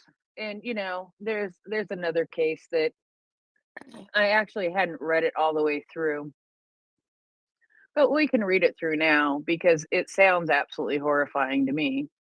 And I suppose that maybe I should just give you access to this document, but we'll just go this way for now. And this is another Whatever works. yeah, this is another document. Wait, I think I sent you the wrong thing that second time. Delete. Let's try this again. I must have hit the wrong button. Send me pictures of that wild party she went to last night. Me?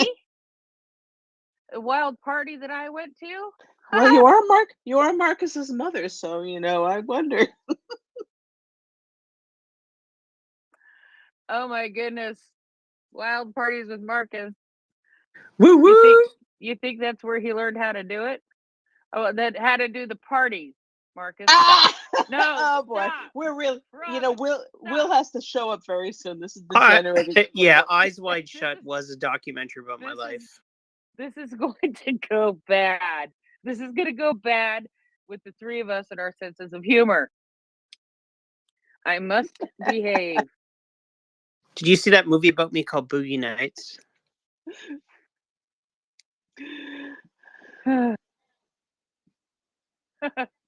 Where's a new lighter? Okay. Okay. I gotta break out a new lighter here soon. The SBU has the SBU. This is actually serious stuff, people. This is about dismemberment. This looks absolutely horrible. Yeah. Yes. Yeah. Which is why I haven't totally read it through yet. So we will do it together and see what we face. The SBU identified 3 rioters who killed a Ukrainian patriot during the occupation of Kharkiv and then burned his dismembered body. The security services and the national police established the identities of 3 more Russian occupiers who committed war crimes against the civilian population in the temporarily occupied territory of the Kharkiv Oblast. We are talking about 2 servicemen of the 7th Separate Motorized Rifle Regiment of the Armed Forces of the Russian Federation, Vitaly Podimniki and Oleksiy Grabanov, as well as Ruslan Gornachev, a soldier of the 202nd Motorized Rifle Regiment of the aggressor country. In the spring of 2022, they took part in the capture of Kupiansk and Izum districts of the region and carried out punitive actions against local residents there. During such raids, the Russians kidnapped and killed people en masse. According to the investigation, during one of these raids on the territory of Chernihiv community in the Kupian district, Podubny shot a local farmer with a machine gun. In an attempt to hide the crime, the accused, together with Gubernov and Granachev, dismembered the body of the murdered man and then buried it. And then burned it. Whew. Then burned it. They dismembered it and then burned it. And criminals also broke into the home of civilians and stole private property, including cars, household appliances, and money. In case of resistance, the rashists threatened to kill minor children. It is documented that this way the perpetrators took 6 cars and trucks. According to the available data, the invaders tried to transport the looted property to their place of residence in Russia. On the basis of collected evidence, all 3 war criminals were notified in absentia of the suspicion under Part 2 of Article 28 of Part 1 of Article and Part 1 of Article 438 of the Criminal Code of Ukraine, violation of laws and customs of war committed by a group of persons according to prior conspiracy. In addition, Potamubny, that is a name. Potamubny's criminal actions are additionally qualified under Part 2 of Article 28 and Part 2 of Article 438 of the Criminal Code of Ukraine, violation of laws of customs and war, combined with intentional murder committed by a group of persons according to prior conspiracy. Comprehensive measures are being taken to bring perpetrators to justice. Each of them will be found and punished. The investigation was conducted by SBU employees in the Kharkiv region together with the National Police under the procedural guidance of the Regional Prosecutor's Office. This is why I like to have SBU nights after Genocide Night. But this one was on Genocide Night too. Indeed. Yeah. This is a horrid, horrid, horrid example. And it is, yeah. I don't even know what to say. You know what my hope here is? Well, I don't know what I hope, I guess, realistically. Do I hope that they have already been killed on the battlefield for, in part, their actions that have happened? Or do I hope that they are found and held accountable and to pay for their actions? Or do I hope that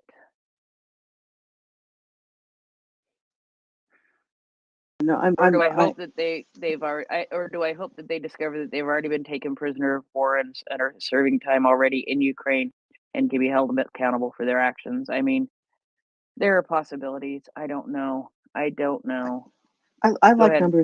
number 3. When I was in Israel, I sat in on part of the war crimes trial of John Demjanjuk, who was apparently had been a guard at one of the concentration camps. And even though it was 60 years later or whatever, there is something to be said for seeing a person who's committed horrible crimes be brought to justice in a court, convicted by law. I mean, this will be yet another example when these trials start happening, because they will catch some of these people eventually if they haven't already.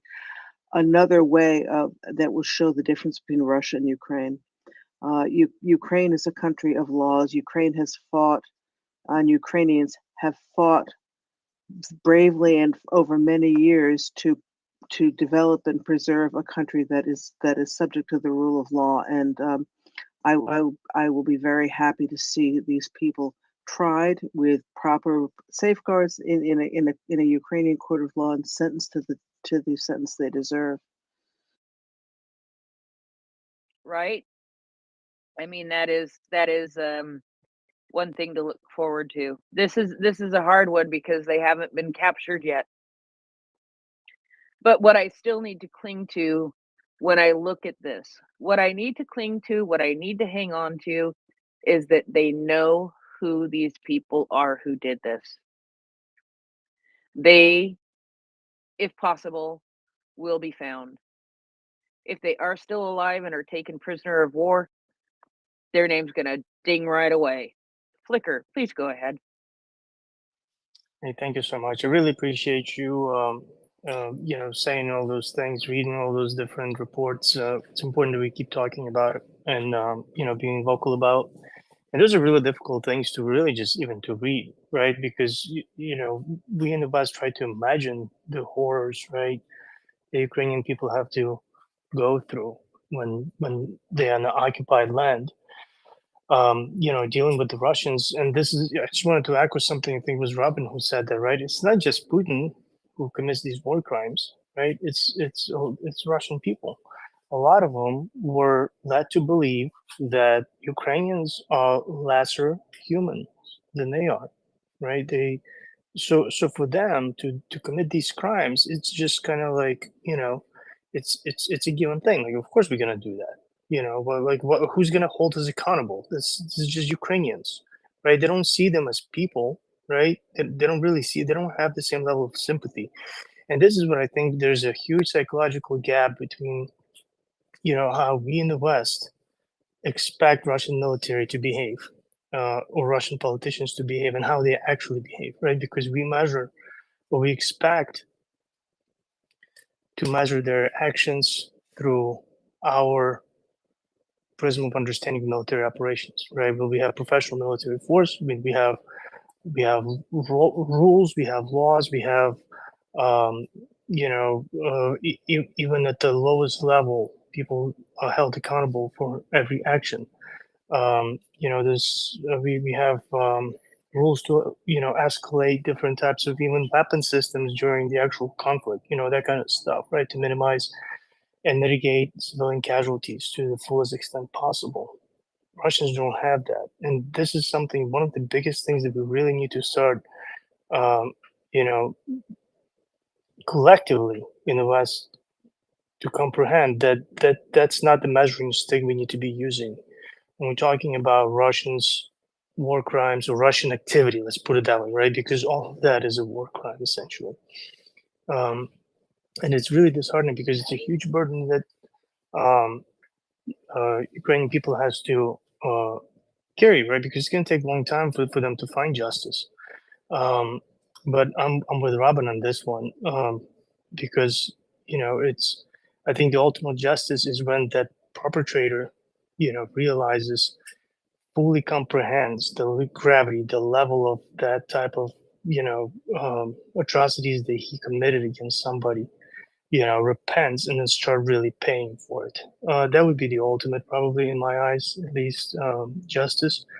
But on the other hand, I'm very skeptical that modern, I'm doing big air quotes, modern Russian society can achieve that level of humility, at this stage of their evolution, essentially, as a society. So it's definitely catch 22 on that, I guess. And I do also have so many different mixed feelings when I listen to these reports. I really appreciate you guys doing this. This is very important. I love the space. I love the hosts and co-hosts of the MriyaReport. I will continue to listen. I will drop down to a listener for a little bit. Thank you so much. Thank you. Yeah, you know, it's what I think is, you know, we've seen so many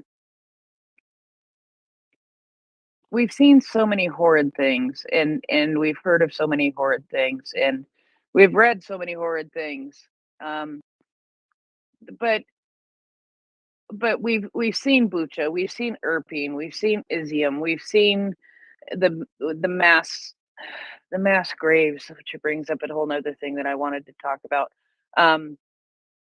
That and we, you know, we've seen the images of the dead bodies on the road. We've seen, and you know, I remember talking to Roman, the firefighter from Kharkiv, who was helping to dig up those mass graves in Izium. And he called us from the site one day, or shortly after he called in from the site, or shortly after he had returned to the fire station from being there all day, exhuming bodies. And that just keeps going through my mind. It's, you know, yes, some of these people have been caught, but every time I hear that somebody is at least identified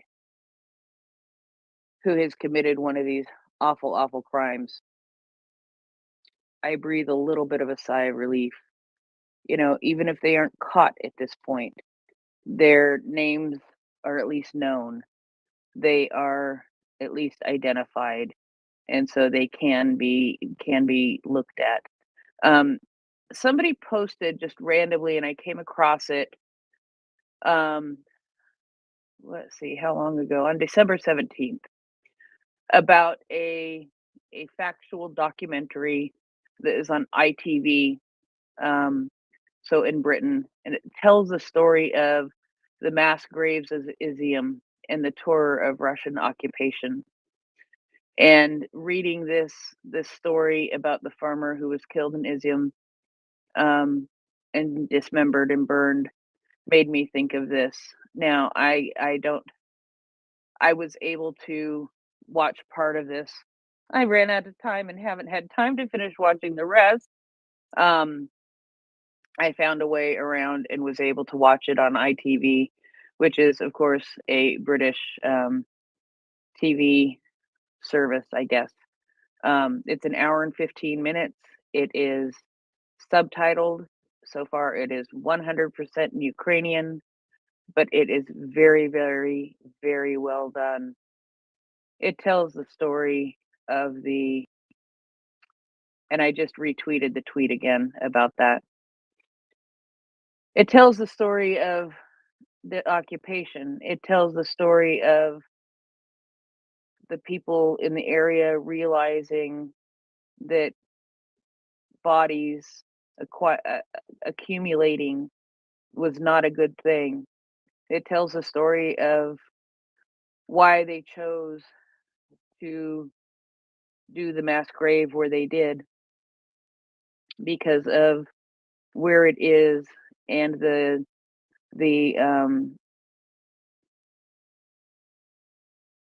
attributes of the soil there that made it easier to dig. And the man who dug the graves, and the man who tried to put identifying information on each one of those. And so I just retweeted it, so you should be able to go and find that tweet that I just retweeted that has a link to it on the itv.com. And like I said, it is British. You may be able to find a way to watch it. But those, having just recently watched most of that, and then reading about this story, it really, this case sort of gave me a gut punch. But like I said, again, always very, very happy to hear that somebody has been identified who has done some of these atrocities, and that they will be held accountable. Yeah. I also suspect that just as Nazi war criminals weren't safe after the war, even if they managed to disappear to Paraguay or whatever, I have the feeling that General Budanov and his people are going to be finding some of these people, even, God willing, after the war is over and Russia has been pushed back out of Ukraine and is back in its box, that these people are not going to be safe. That if you've committed a war crime, Ukraine will identify you, and I have the feeling you will be found sooner or later. Yeah. What is it the Budanov said? Deeper and deeper. They will go deeper and deeper into Yes. Russia. I think they will go deeper and deeper into just about anywhere to find the person that they need. So let us try. Go ahead, Robin. Nope, I can't get the button off. Finish your thought. Okay. No, I said go ahead, Robin. I was gonna do something else.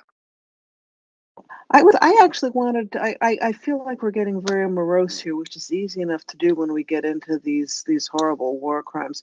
I just wanted to point out a couple of positive things today.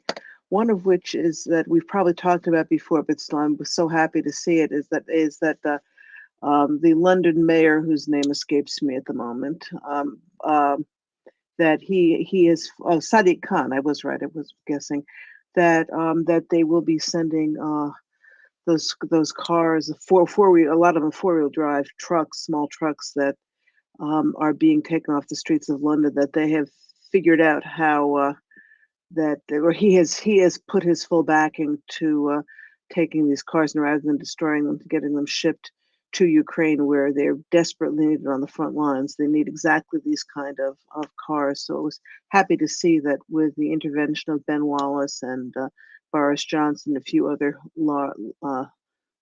big names, that he's finally gotten on the right side of this issue. So that is a good thing. Well, you see, this is how we do it on the SVU. Because what we're going to talk about now, I think I just sent you. Let us now talk about people who have been convicted. Let us now talk about people who have been sentenced. Because that is the reward for listening to the hard stuff, right? That is the reward for listening to the stories that are harder to hear. And Tracy seems to do this in a much more upbeat way. And I do wish Tracy a speedy recovery. I don't know if she's listening or if she fell asleep again. Part of me hopes she fell asleep again. Feel so bad. And anyway, all right. So I sent you this next one, I believe. According to the SBU, This is beautiful. Yeah, go ahead. Yeah. According to the SBU materials, 2 henchmen of the Russian Federation were convicted, who during the occupation of Kharkiv region helped the Russians take food from people. The little turdy people. Not the turdy people, but the little turdy Russians. What is... it reminds me, I heard that somewhere, that they left graffiti in a house that they had ripped apart and occupied and all that. They had left graffiti that behind that says, "What makes you think you deserve to live this way?" basically is what they said. I mean, seriously? Yeah, it reminds me of that joke, which isn't funny, about the Russian who's his neighbor has a cow and he doesn't, and he gets to make a wish, and his wish is that his neighbor's cow should die. It's the same kind of thing. Yeah, this guy, I remember seeing a clip on YouTube of this guy who's complaining and screaming, how could this Ukrainian have a jacuzzi or have a whatever, why do they have the right to live this way? I'm thinking to myself, do you ever stop to think that maybe it would be better to be in Ukraine, and that maybe in Ukraine you have a chance of living like a human being instead of living in the hellhole of a country that you're from? But they hate the Ukrainians for having a better life than they do. It's sick. It is sick. It is sick. And to any of our Russian listening guests, I would like to tell you something. I did some grocery shopping today. Now, I don't go into a store. I haven't got into a store in almost 3 years. I know it's stupid and it's paranoid, but it's true. But I did some shopping today. And I would like to point out, and I took a screenshot because I couldn't take a selfie of myself with the eggs. I just took a screenshot of the eggs. I would like to point out that I ordered, which will be delivered for free tomorrow, a dozen eggs, a dozen brown eggs. Oh, a dozen organic brown eggs. I think they were organic. Anyway, for $2.99 a dozen. $2.99 a dozen. And they hadn't been shipped from Kazakhstan either, right? No, they were not Turkish eggs. They were not Turkish eggs. I tell you what, getting one egg out of my cockatoo, which, by the way, laying eggs for parrots is not healthy. It is not good for them. Just saying that right now. But getting one egg out of my cockatoo costs more in food than that does an egg. Oh, trust me. Oh, way more. Anyway, that's a whole You know, nother story. before we go on this, I just have to share something with Marcus, because if he hasn't heard this, he has to know, because it could lead to so many inappropriate things, which we're not going to say, Marcus. But you know, there's a shortage of eggs in Russia, and there's a shortage of cucumbers in Belarus. All of those jokes were made by Will last night. Oh, was he? Oh, I'm sorry, and I missed it. All of the possible jokes. Poor Marcus fell asleep with his hand up during the genocide segment last night. I felt so bad. I felt so bad. I fell asleep during the middle of the. I tried to listen to the whole thing. Oh my gosh, I obviously missed the best part. I think Marcus is asleep now. Otherwise, he would have said something inappropriate. He may have fallen asleep, and that's okay. The guy works hard. The guy has a family. The poor guy. Anyway, he is. Yeah, that's why I don't know. I don't know why I like him so much. I have called him my son, and yeah. In fact, I agree. I adore Marcus. Yeah, in fact, I sent him a message earlier, much earlier, telling him that I paid $2.99 for eggs, because actually $2.99 for eggs is good even around here. And they'll be delivered to my door sometime between 11 o'clock and 1 o'clock tomorrow. Anyway, for free delivery. And that's because we live in the perverse, the perverse, horrible West, not in the pristine and virginal Russia, as they like to call themselves. Talk about lack of self-perception. I probably get a discount for being a lesbian or something. I'm just no doubt. Oh God, that was just a joke. I'm just kidding. There's no special lesbian discount for Amazon Fresh. Even on the West Coast, it's amazing. Even on the West Coast. Okay, so let's talk about these people who stole food from residents in Kharkiv and are now behind bars. Thanks to the evidence base of the of the security services, 2 more henchmen of the aggressor who worked for the Russian invaders during the occupation of part of the Kharkiv region received actual prison terms. One of them, a resident of the village of Shershny, will spend 10.5 years behind bars, according to the investigation. After the capture of the settlement, he helped the occupiers navigate the area and looted the homes of local residents. It was I think Prince, this bastard too, I think was Ukrainian. It sounds like he was a neighbor of these people. Yeah, this happens. It was established that the intruder, together with the armed Russian military, broke into the homes of Ukrainians, and then they confiscated food supplies, cars, and generators. During such raids, Rashists even took food from children and the elderly. In case of refusal or resistance, they threatened imprisonment in the torture chamber and murder. For cooperation with the occupiers, the person involved received from them the privilege of free movement in the village. SBU officers detained the attacker during stabilization measures in the liberated territory of the region in May of 2022. According to the materials of the security services, the court found him guilty under Part 1 of Article 3-2 of the Criminal Code of Ukraine, assistance to the aggressor state. Another convict is a resident of Kupian district, who leaked intelligence to the FSB about the deployment and movement of the defense forces in the territory and community.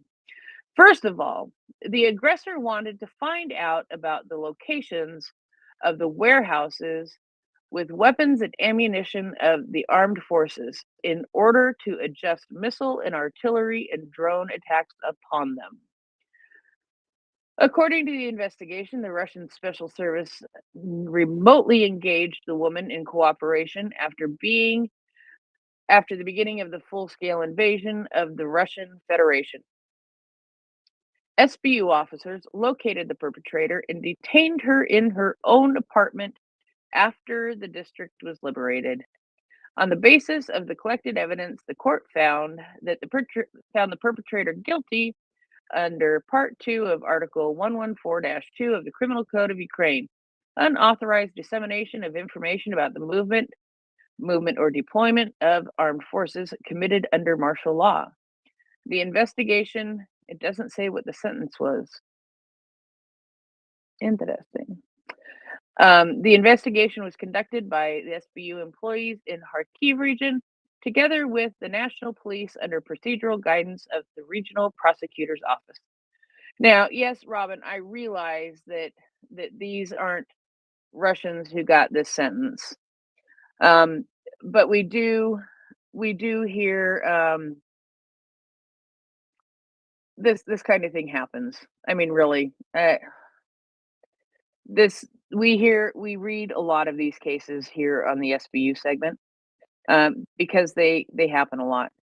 Yeah, I know that it's terrible. Yeah, it sucks. It sucks, but people are held accountable. Now, you can look in a situation like this one, where maybe, just maybe, these guys got to know Ivan and Vlad very well, and know what units they were with, and know a little bit about Ivan and Vlad, and they may be able to tell the Ukrainian authorities a little bit about Ivan and Vlad, which will help to bring Ivan and Vlad to justice.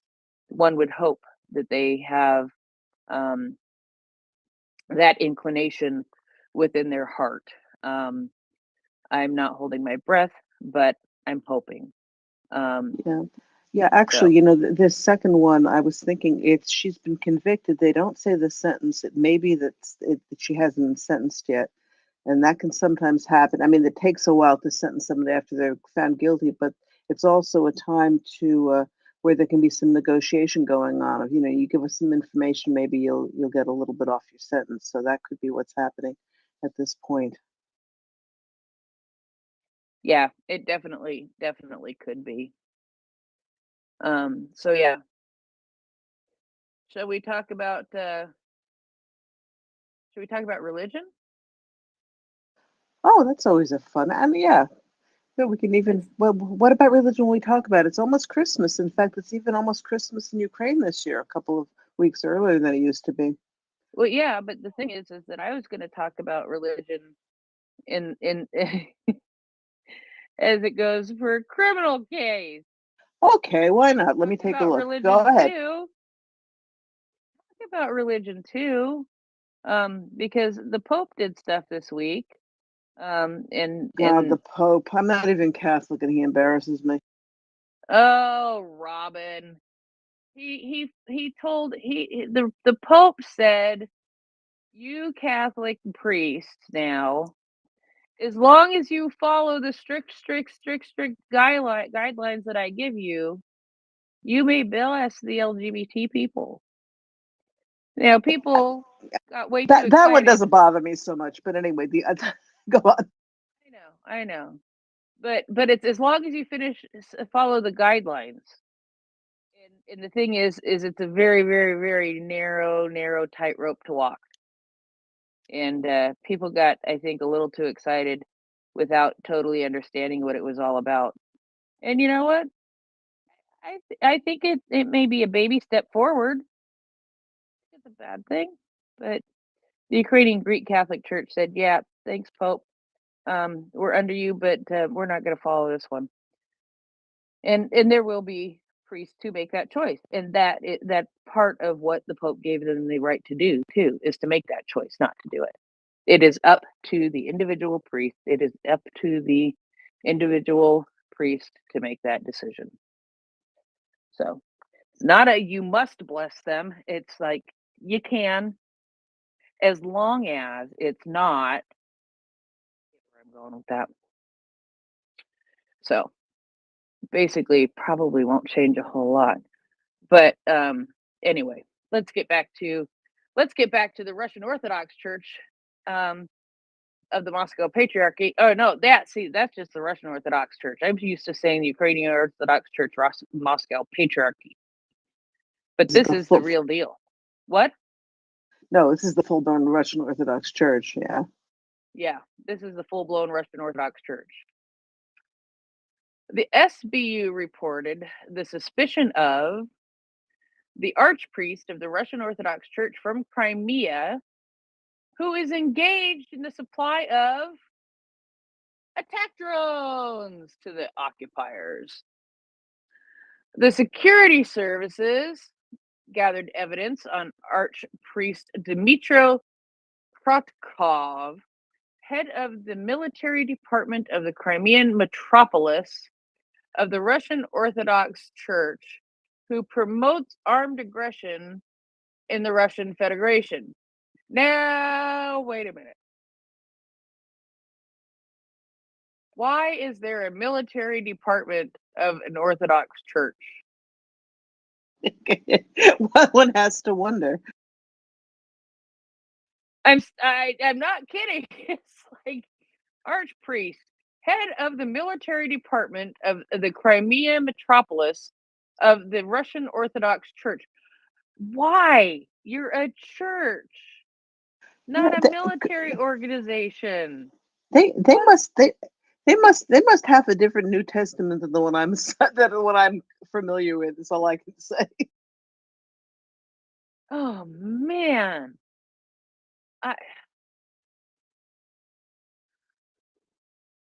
Well, when the head of your church is a KGB agent, I guess everything goes, right?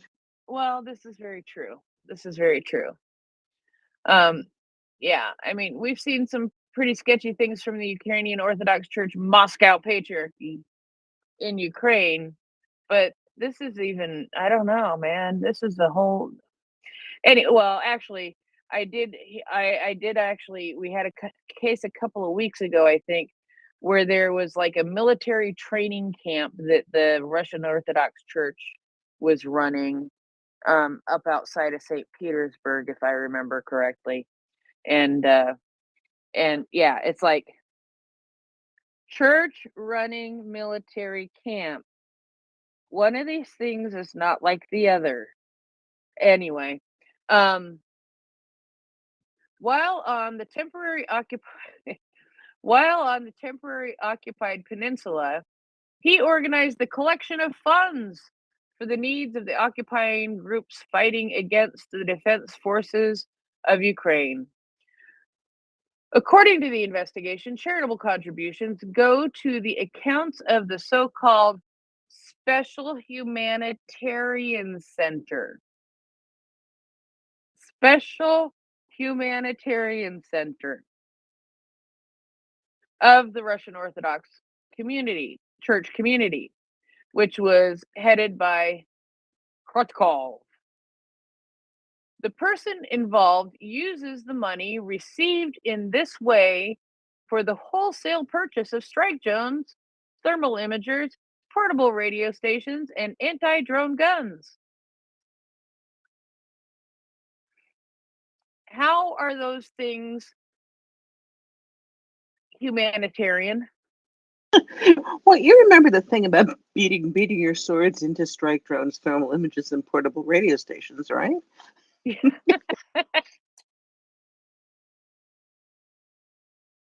Is that in the Old Testament? You're an Old Testament kind of gal, so Listen, I'll trust you on that. Oh my goodness. My dad in his old age only ever read the New Testament and Psalms. I think it's because that was the large print Bible he had. Anyway, the person involved. Oh, I already said that. Okay. It was established that Krotkov personally delivered the purchased products to units of the Russian troops stationed on the front lines in the Kherson, Zaporizhia, and Donetsk regions. I'm waiting for them to say that he also blessed them. Also, during you won't wait long. Oh my God.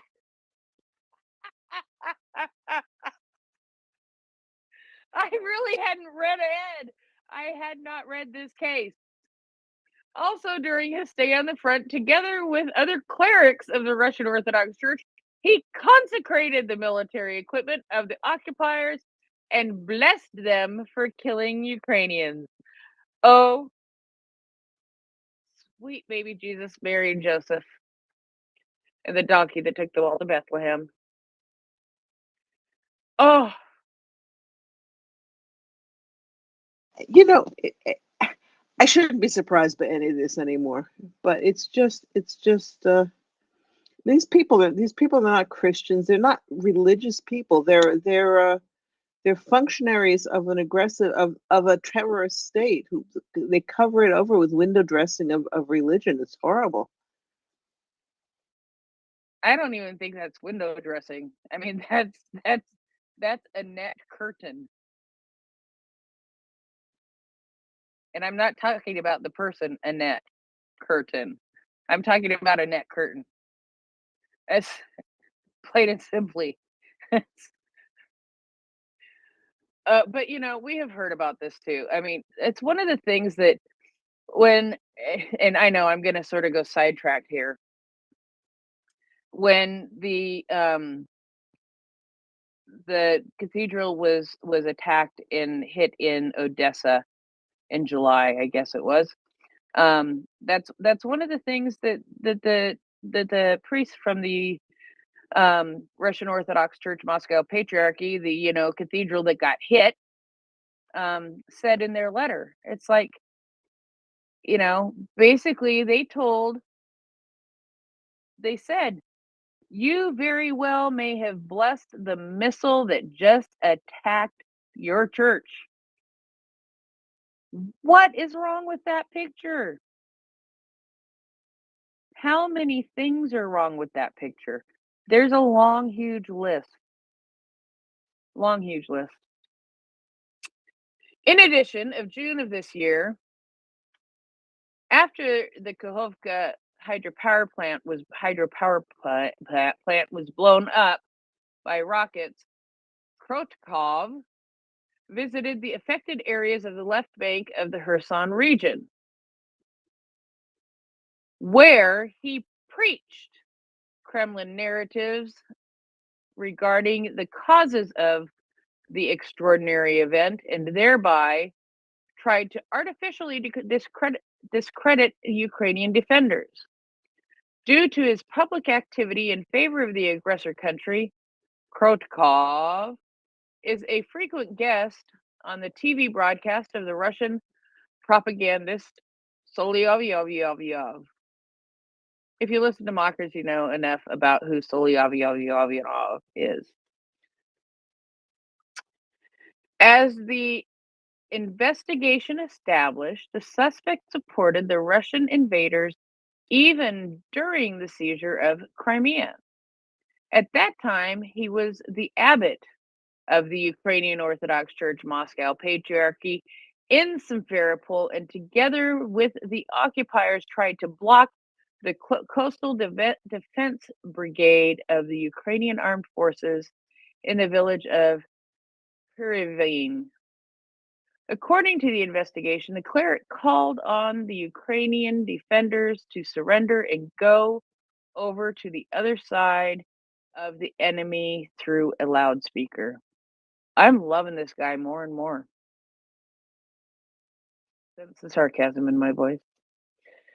For this, he received the position in the so-called Crimean Metropolitan of the Russian Orthodox Church on the basis of collected evidence, and the investigators of the security service notified Dmitry Krotkov of suspicion under Part 1 of Article 111-2 of the Criminal Code of Ukraine, assistance to the aggressor state. Since the perpetrator is in hiding in temporarily occupied territory of Ukraine, comprehensive measures are being taken to bring him to justice for crimes against our state. The investigation was carried out by SBU employees of the Autonomous Republic of Crimea under the procedural guidance of the prosecutor's office in the Autonomous Republic of Crimea and the city of Sevastopol.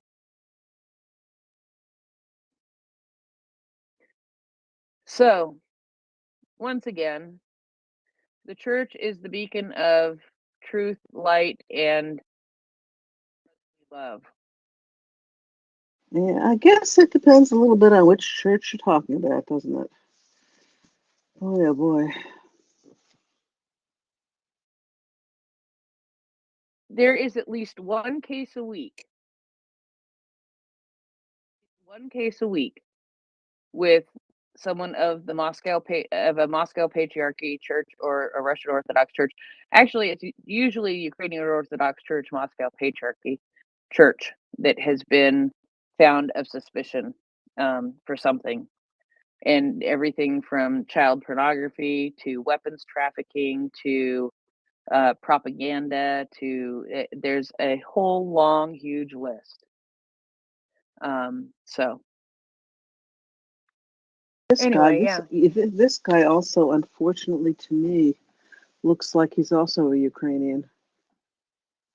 He was originally in the UOC, Moscow Patriarchy, and Dmitro is the Ukrainian name. Russian would normally be Dmitry, I think, which is, again, another, I guess. Well, I mean, this is part of there's so much there was so much back and forth between Russia and Ukraine. Won't be anymore, but there are a lot of people who, in fact, I know a number of people have one parent is Russian, the other parent is Ukrainian. Anyway, I don't think that's going to be happening so much in the future somehow.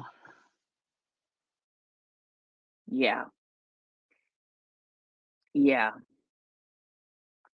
So now I have to do something that I don't normally do when I'm co-hosting with Tracy here, because otherwise I'm going to get confused. We already went through this one. I have to find a way to visually really quickly see. Here's one that I didn't take time to read about.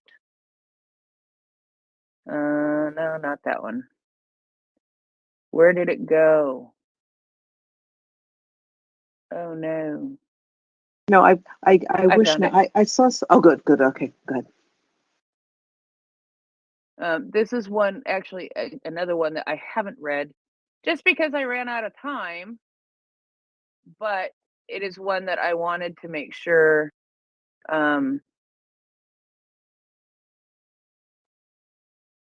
Yes. But I wanted to make sure that we got to it. It was one of the ones that I really wanted us to cover.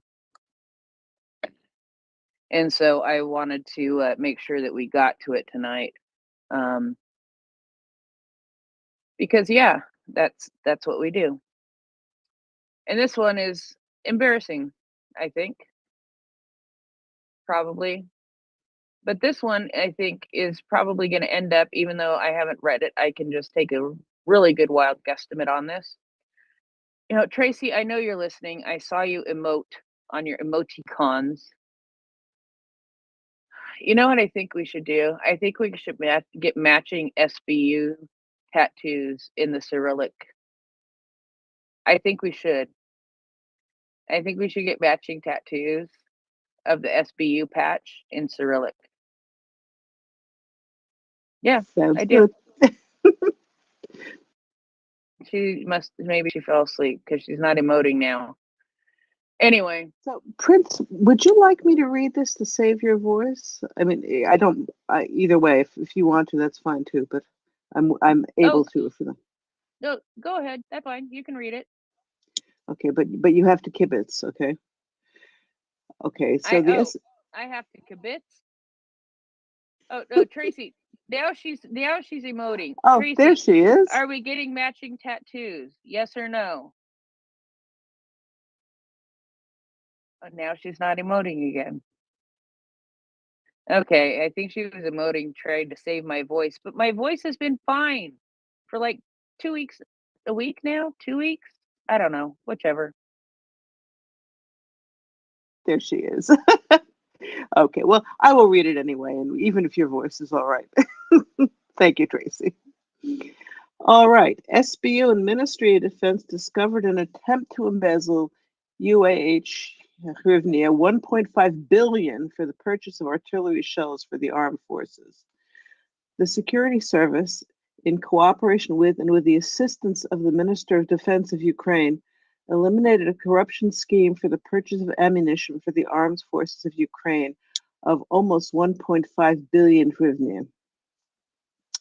As a result of comprehensive measures, the head of one of the main departments of the Ministry of Defense, who was involved in the embezzlement, was detained in Kyiv. Okay. Yeah. Yeah. Did you catch that?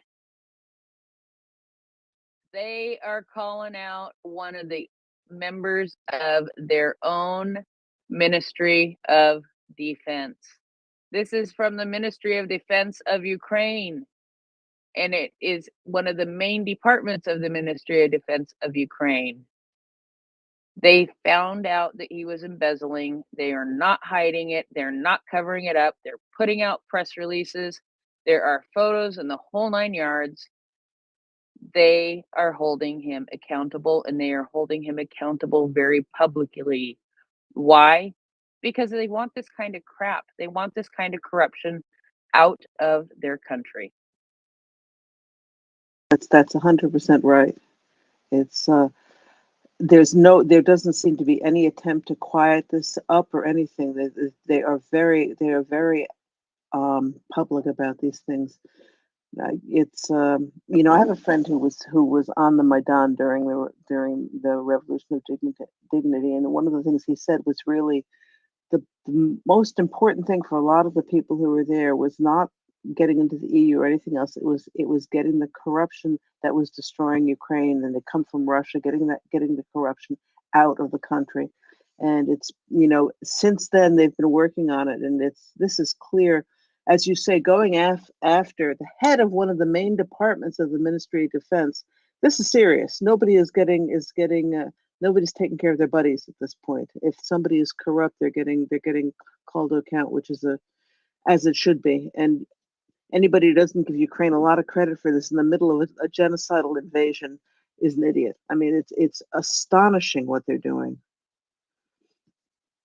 Anyway, going on. According to the investigation, in December of last year, the officials signed an agreement with a special exporting company for the purchase of a wholesale batch of artillery shells for Ukrainian defenders. But then the budget funds were not transferred to the accounts of the special exporter. The newly created Defense Procurement Agency of the Ministry of Defense later concluded a more profitable contract for the supply of these same artillery shells with the same manufacturer. The new contract, unlike the previous one, provided for the purchase of ammunition without intermediaries directly from the manufacturer, which significantly shortened the delivery time and reduced its cost. This is a good thing. However, the defendant, neglecting the contract of the Defense Procurement Agency, unjustifiably extended the previous agreement with the special exporter company. Moreover, after the extension of the old contract, almost UAH 1.5 billion was transferred to the accounts of the affiliated foreign intermediary firm. This amount exceeded the cost of production by 30% under a direct contract with the manufacturer. During searches of the places of work and residence of the person involved, documents were found that confirmed illegal activities. As part of the criminal proceedings initiated by the investigations of the Security Service under Part 2 of Article 114-1, obstructing the lawful activities of the armed forces and other military formations of the Criminal Code of Ukraine, it is planned to inform the official about the suspicion. Currently, the person involved has been removed from the performance of official duties. In addition, the Ministry of Defense is taking measures to return the appropriated almost 1.5 billion UAH to the budget of Ukraine. The investigation is ongoing. The perpetrator faces up to 15 years in prison. Comprehensive measures to expose the corruption scheme were conducted under the procedural guidance of the Prosecutor General's office. Very interesting. So, yeah, he found out, didn't he? Yeah, exactly. And making an example of someone this high up in the hierarchy really, it trickles down. People of less prominence to say, look, if they didn't even protect this guy, then maybe I ought to stop, considering corruption myself, because if he can't isn't protected, I'm certainly not going to be. And it's, what Ukraine is working on right now is getting that getting enough weight on the side of you're going to get caught that people stop trying to get away with this, and then at that point, things will be much easier. But it's requiring a lot of time and effort, and what my grandmother used to call stick-to-itiveness at this point. Stick-to-itiveness. That is like a favorite word of that has been a. I wonder if that's still a favorite word. I don't know. I don't know. It certainly ought to be a concept, and I think it might not be as much as it used to be. My grandma raised a family during the Depression, so that was when you had to have stick-to-itiveness. We've gotten soft in our better economic times, I think.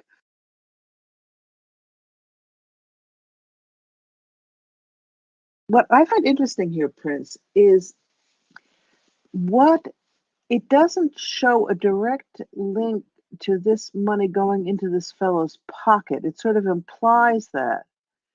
I'm sure they It have was, it. yeah, no, it doesn't say it. It looks, what is interesting too is the fact that they're in the middle of the investigation.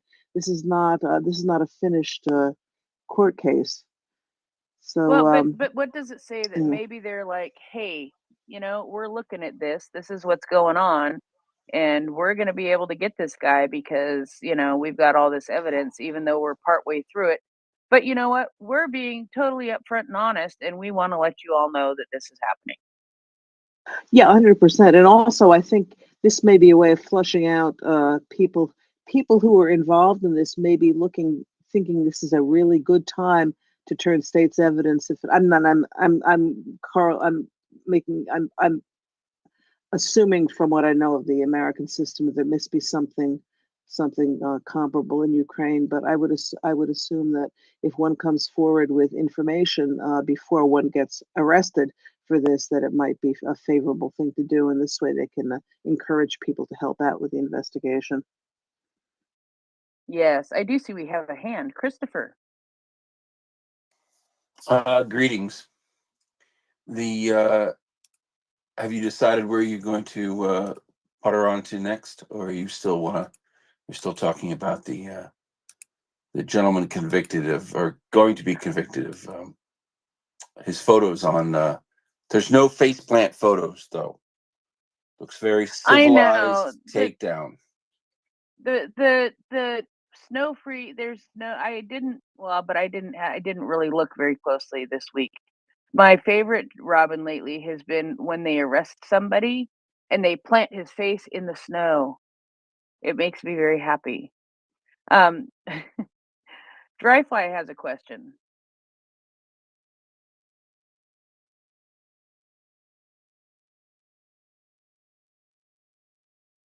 Dryfly, go ahead. Excuse me, I didn't have the button yet. I was going to give you some guidance or some insight into that kind of corruption and why it's so important to snuff out. We ran into some of that in Saudi when I was doing business there. We were trying to sell solar panels with a group to some collectives in Saudi, and our prices were half the price of the existing product, and not coincidentally, the people we were competing against were funded by Russians. So here these guys were charging twice as much, we were half as much, and they got the contract. And my buddy and I later were in San Francisco at a trade show, and we were bitching about how the hell could we lose a contract when we're half the price. The other guy's twice the price, and they get the contract. And a guy overheard us. We were at a Pakistani cafe, And the guy overheard us and looked at us and with a thick Eastern European accent, and I don't know where in Eastern Europe, he says, your problem was you should have charged 3 times as much. And we looked at him and we go, what are you talking about?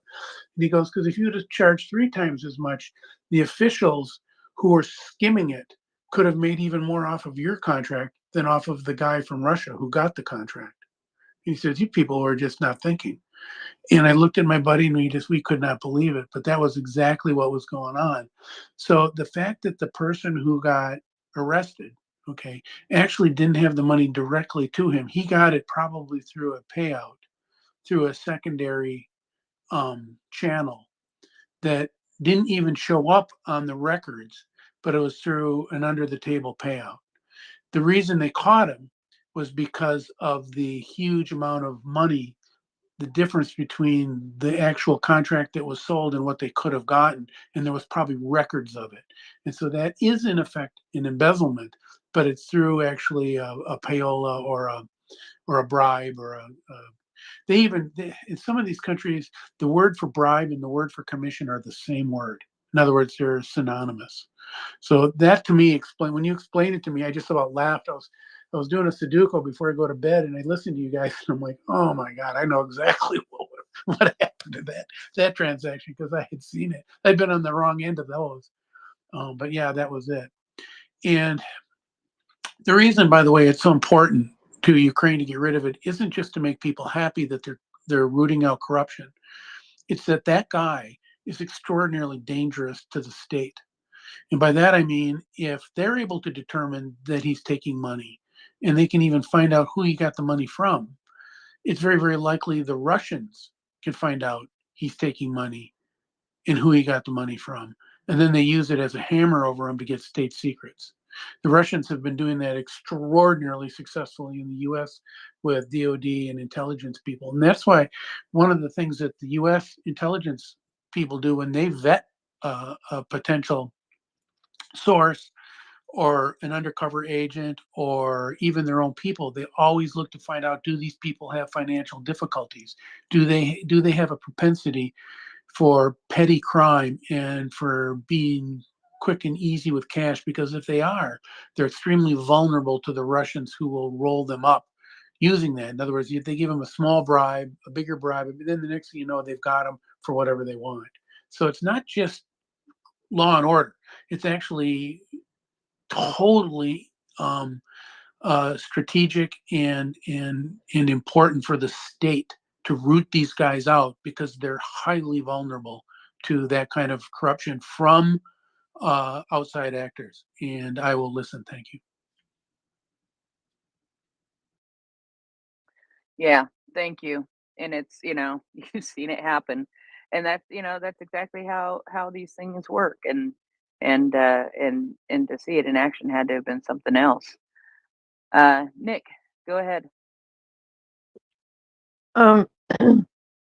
What I remember in the beginning of the war, that some of the equipment and so forth that Russia thought they had or was supposed to have, that they had like half as much as they really thought. And it was because, over the years, the contracts or the general, whoever was in charge of supposedly these procurements, they'd skim off like half the money. And so nobody was checking and nobody cared because they weren't at war at that time, but they didn't have as many stockpiles as they originally thought. And and I can't remember the reports, but I just remember some of that from the beginning of the war. But just wanted to let Prince and others know, like G-Man, and first of all, I would want to wish Tracy a speedy recovery. But my old Dick Nefo account got suspended, and supposedly it said for violent threats, which I have never done, but I think I got mass troll reported. So I'm not going to let them stop me. So I'm back at it. Just so I don't scare off that easy. Let's put it that way. I'm back to fighting. Hey, good for you. And I'd recommend to anybody who does any kind of bonking or any stands up for Ukraine in any way. It's always good to have a few extra accounts lying around if in case that happens, because Nick is you're not the first person I've heard who's had mass reporting of something they didn't even do, and that doesn't seem to this the powers that be at Twitter aren't interested in hearing any of that. In fact, there's no one you can never even get a hold of to talk to, so it's always good to have backup. But I'm glad you're still here.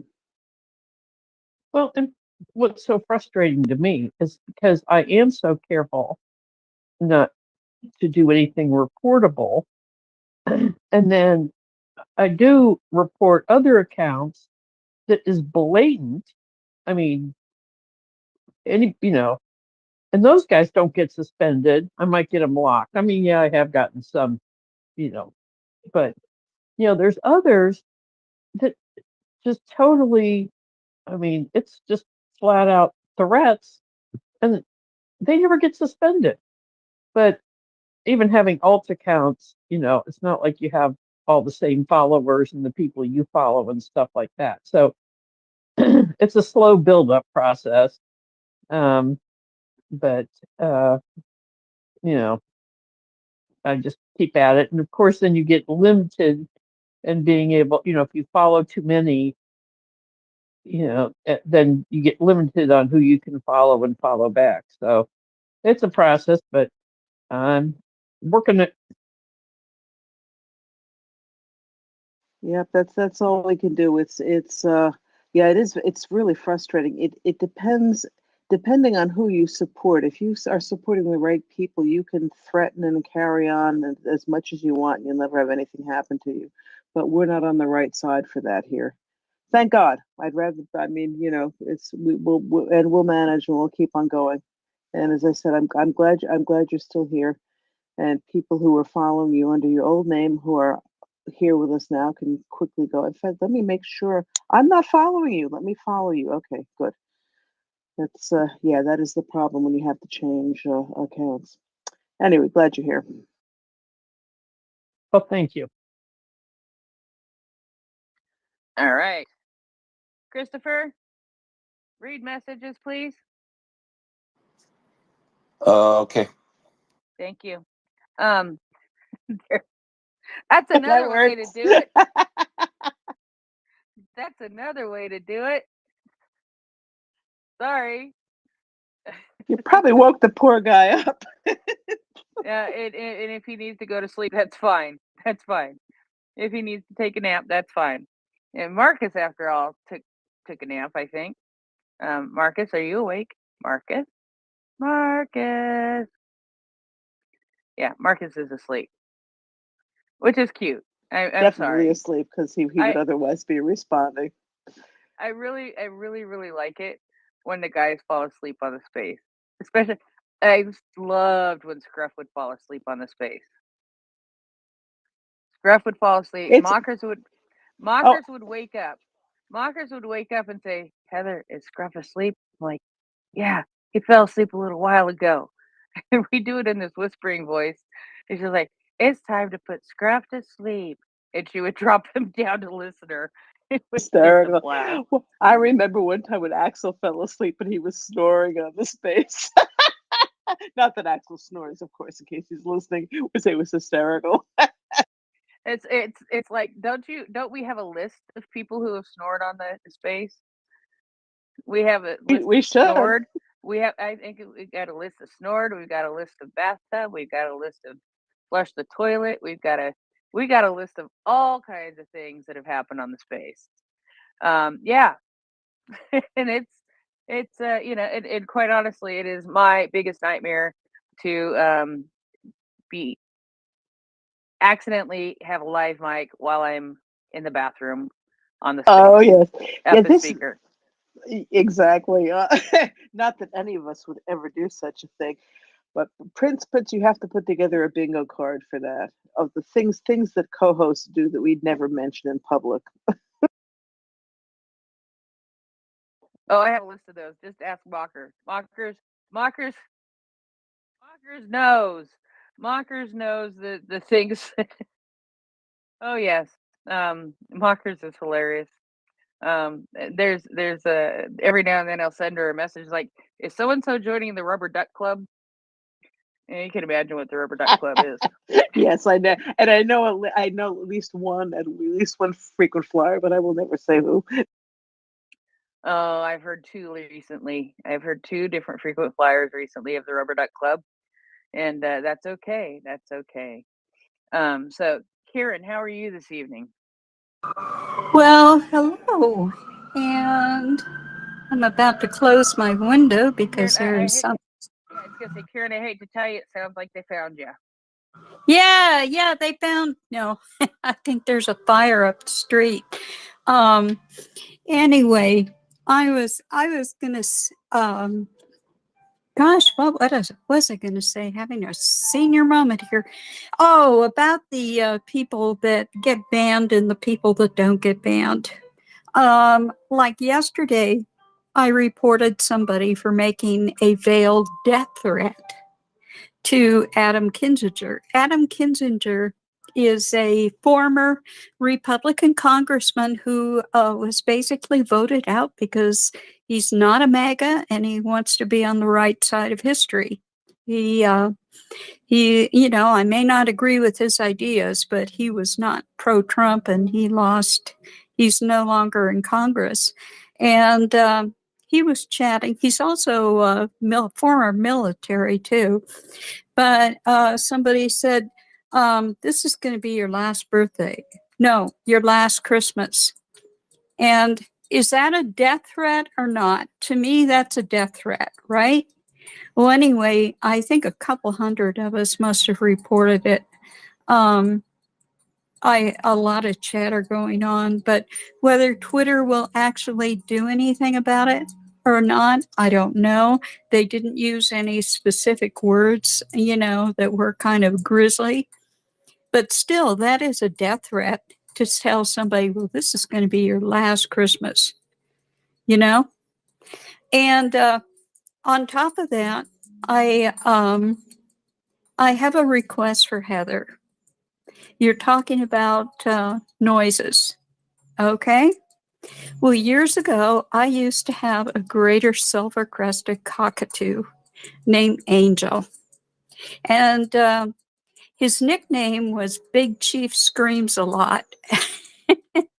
But in my later years, I have missed him an awful lot. And if you want to bring out one of your parrots sometime and let them scream, I would really enjoy it because I miss my cockatoo. Honey, guess what kind of cockatoo I have? Greater sulfur crested? I have a sulfur crested cockatoo. Oh, the lesser or the greater? It's debatable. Not quite able to pin that down. Sometimes, people will let their pets hybridize, So, yeah. Like I have a friend who had an umbrella cockatoo mate with a friend's sulfur crested. And that was kind of an interesting combination. But yeah. So, but about the death threats, they're out there, and even if you don't think it's going to be acted on, you should report it. Even if you think the Twitter won't do anything, because I think that is beyond the pale. I don't care how mad you get. There is no excuse for making death threats. Yeah, exactly. So yes, the screams a lot. The screams a lot. Yeah, Karen would probably love to listen to my cockatoo scream. Oh, yes. We might drive all the rest of our listeners away though, so it might not be good to continue for too long. Yeah. I've heard those birds. I've sent them. She makes some very interesting noises depending on what she wants. If she's tired and wants to go to bed, and I haven't turned the lights out yet, there's a certain noise, and it's a certain really really annoying scream. And then if she's mad, she does another kind of scream. She came from an abusive situation, I do believe. She was abandoned on public transportation many years ago. She is a rescue. And I would love to change her name, but she says her name more times than anything else. And so it's really hard to change her name from Baby when she says Baby all the time, even though I really don't like the name Baby. But she yells at herself. She yells at herself to get in her cage. Get in your cage. Oh yeah, she sounds like a little demon possessed thing sometime. So anyway, we got distracted.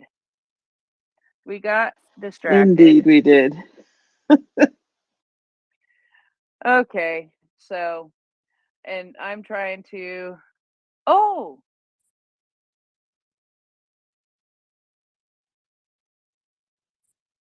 wait, I somehow got screwed up there.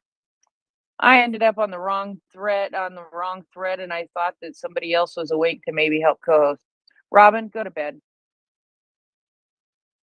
I'm just gonna say No, that. Go to bed. no, I'll be no, fine. no, no, no, Yeah, no, no, I no. can. I'm not going to leave you by yourself. If someone else comes up, Will said he'd try to come a little early if he could. I'm not going to I'll, leave you by yourself. Darren.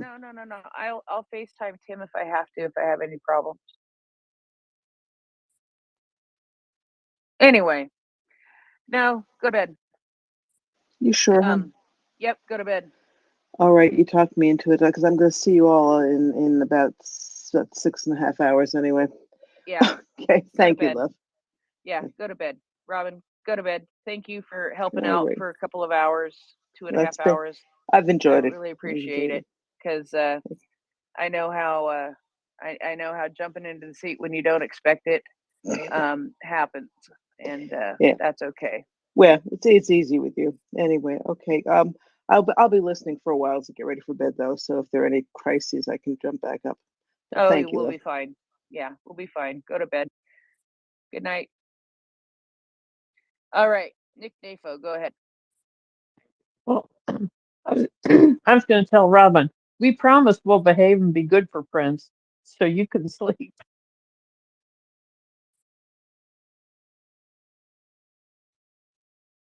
Yeah, actually, I think Christopher is going to join me and try to get us back on track, which actually I was going to go do right now anyway. As long as I go ahead and translate this document first. Just looking at the notes here that I put in the document that we share about. Oh, hi, Christopher. Welcome to the co-host seat. Oh, yay. Hi, friends. Hi, Fred. Hi, Christopher. So does the list have, there are a couple of things here.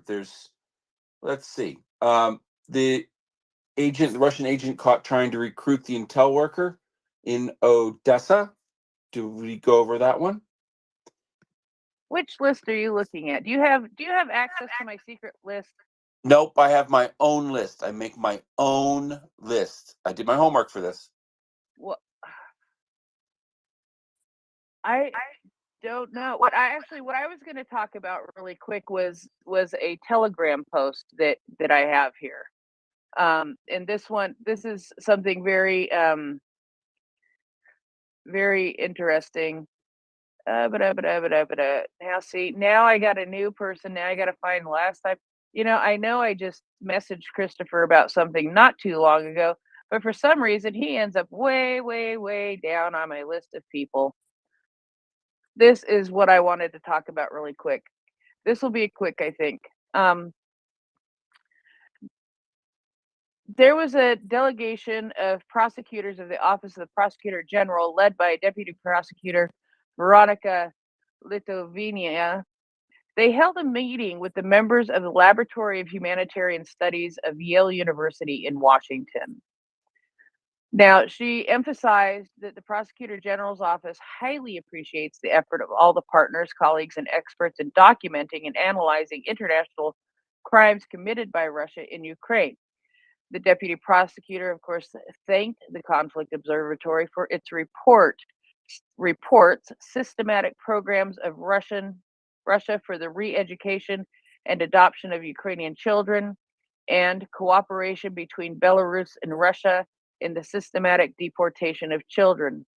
These reports play an important role as a mechanism for raising awareness of the international community about the actions of Russia and Belarus against Ukrainian children from the perspective of a neutral observer.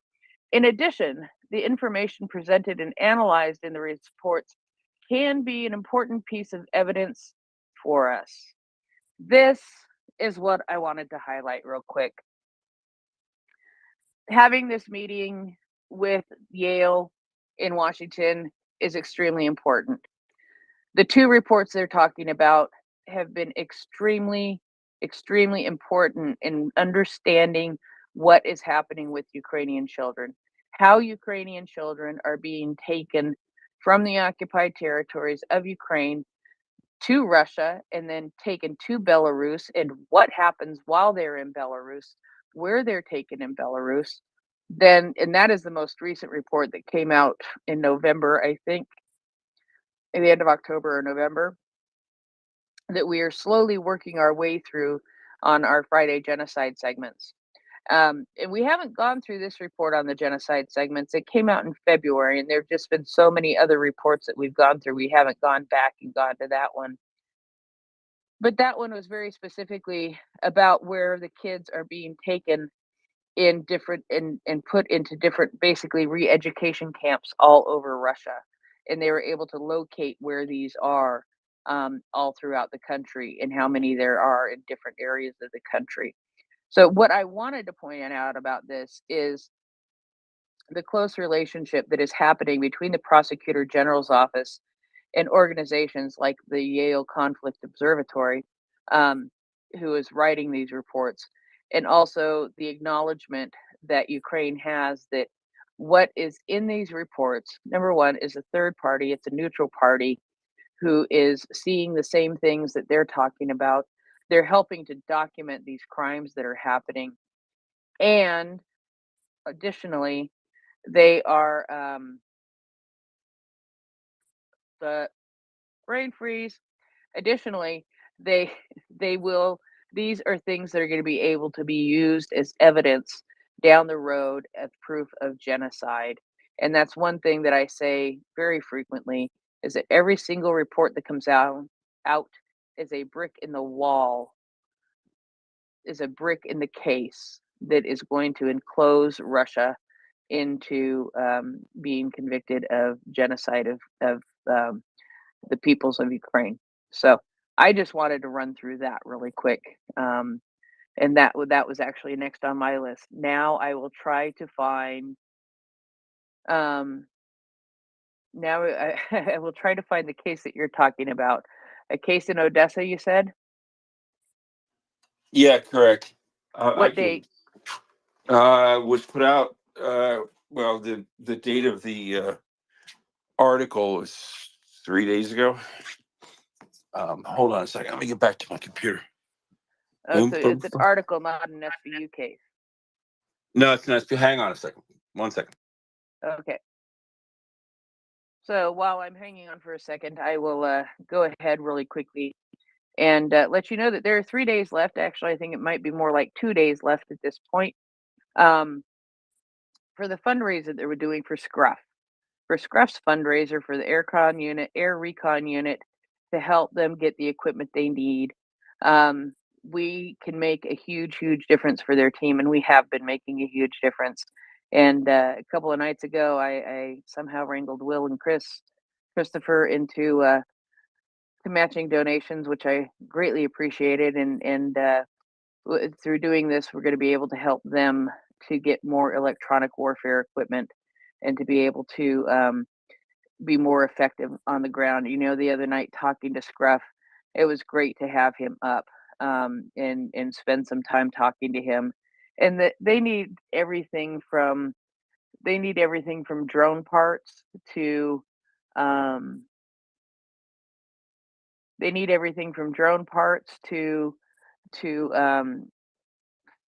power units, power banks, to probably the little propellers that you see on the drones.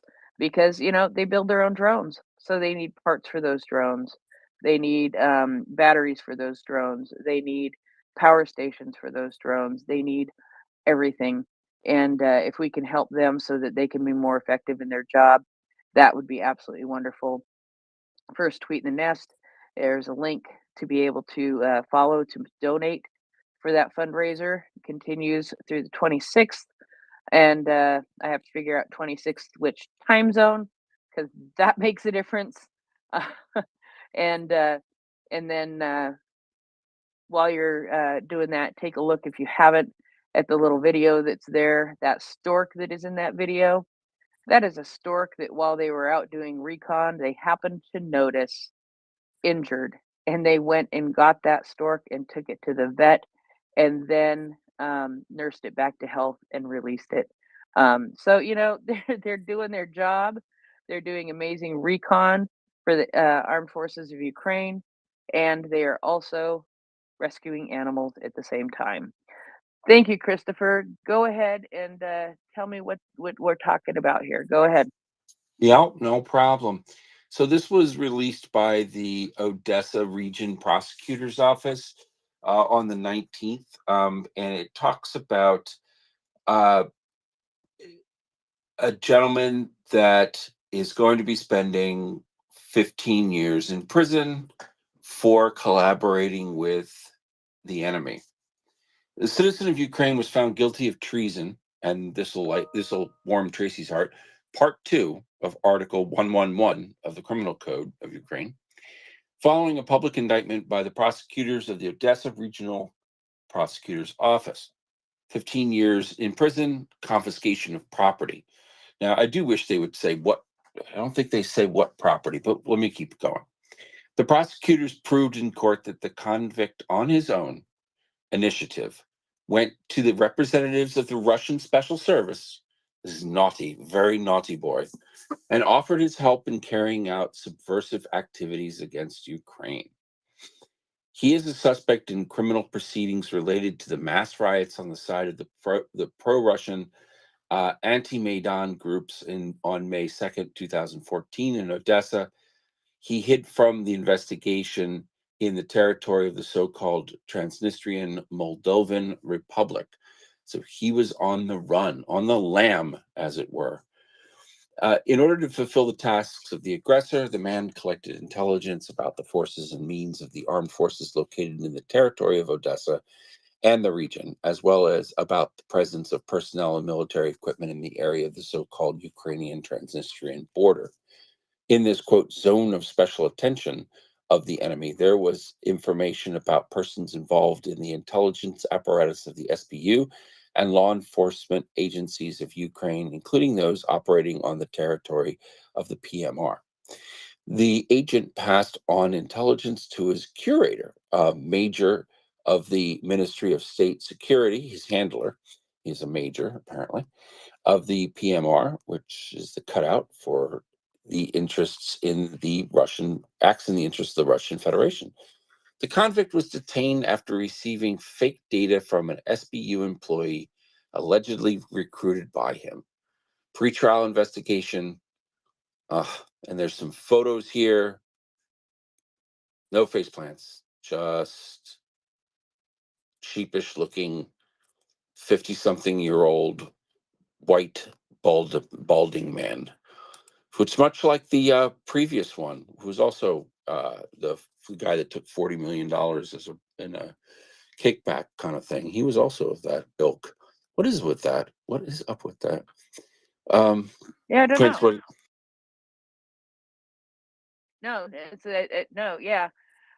15 years. It's part 2 of Article 111, which I can't remember, and Tracy can look these criminal codes up like crazy, but I'm not going to. But it's not treason, I don't think. But yeah, and I mean that goes back for a while, and that's good stuff that they were able to catch him. And recently, excuse me, not all that long ago, there was a big huge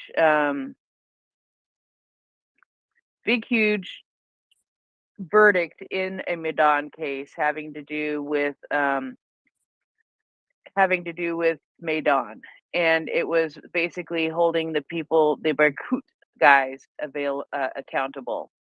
And this right here, Medan appeal has been overturned. So there was a couple of guys who were actually found innocent in the process of that, or found not guilty, or whatever it is. And so one of those innocent verdicts has been overturned. So I wanted to go through that rather quickly if we could, because that is rather important. In the Maidan affairs, a former policeman of the Berkut military police service of Ukraine in the Kharkiv region was convicted of torture.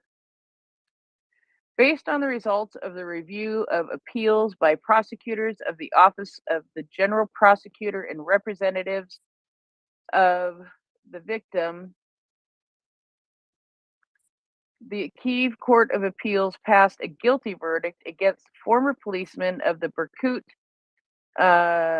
police service of the military police service of Ukraine in the Kharkiv region, accused of the torture of protesters at the colonnade of the central entrance of the Domino statement, named after a guy whose name ends in I.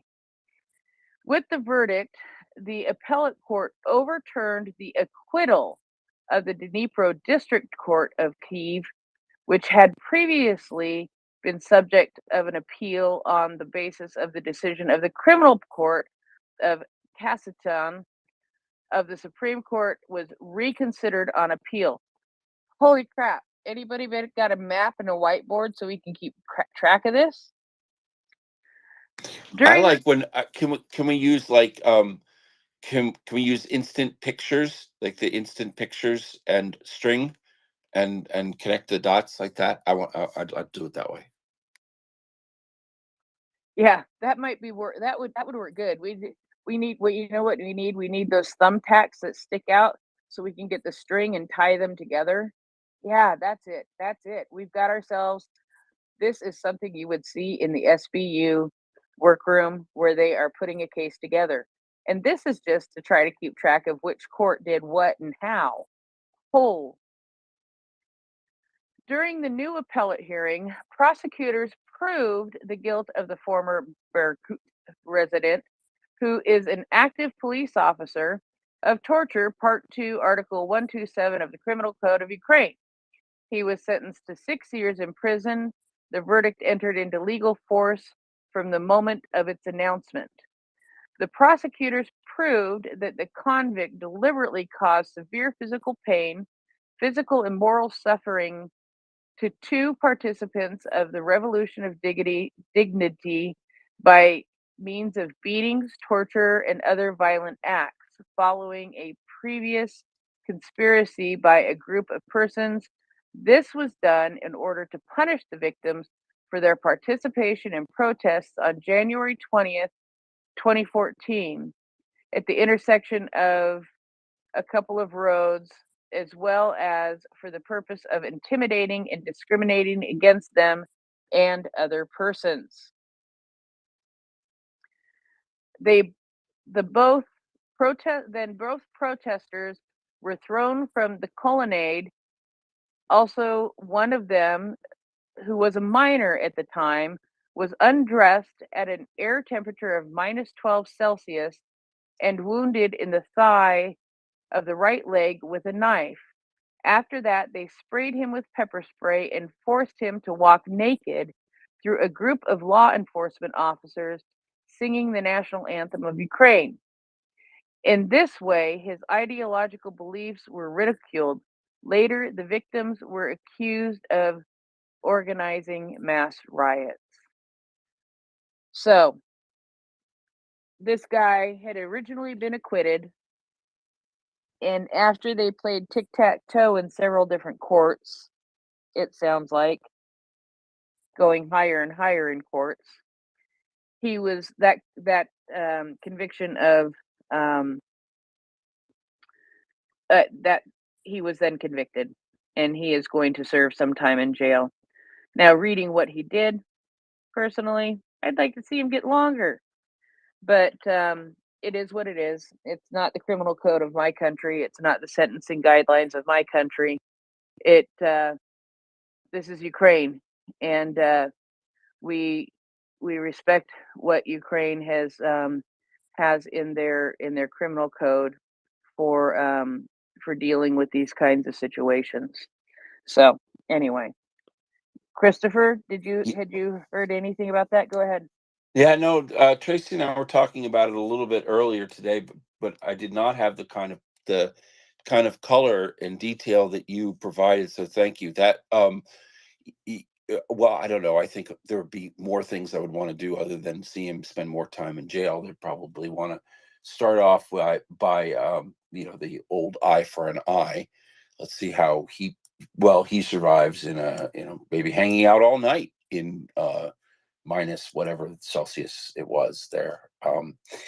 Yeah, that's kind of pretty horrific. But thank goodness they just kept going after him, because that was one of the things I asked Tracy, which was because I was unclear, and then she pointed out the fact that he was acquitted. He wasn't found not guilty. So while that in it of itself may not make him guilty, right? So he acquitted could be that he's not guilty, but generally, if that being acquitted would be that you're just not found guilty at the time, you could still be guilty, and that's what she was emphasizing. So yeah, nice, real nice people. Back to you. Yeah, I know Tracy was excited to talk about that, and with Tracy having been sick tonight, you may get to talk about a few more of these in your mornings. I know she talks about them sometimes, and I sure hope she starts feeling better. But yeah, thanks for sending that that other case. And this case is also, that's also a good one that I wanted to make sure to bring up. And yeah. Did you go over? Go ahead. Maybe I missed this. Did you go over the one, the notification of suspicion to the Crimean archpriest of Yes. ROC? You went over that one? Okay. For Yes. the UAV supply? Okay. Yes, we did. I mean, what more do you expect from a Russian priest? I just, I don't even know. Yeah, but I just found another one of the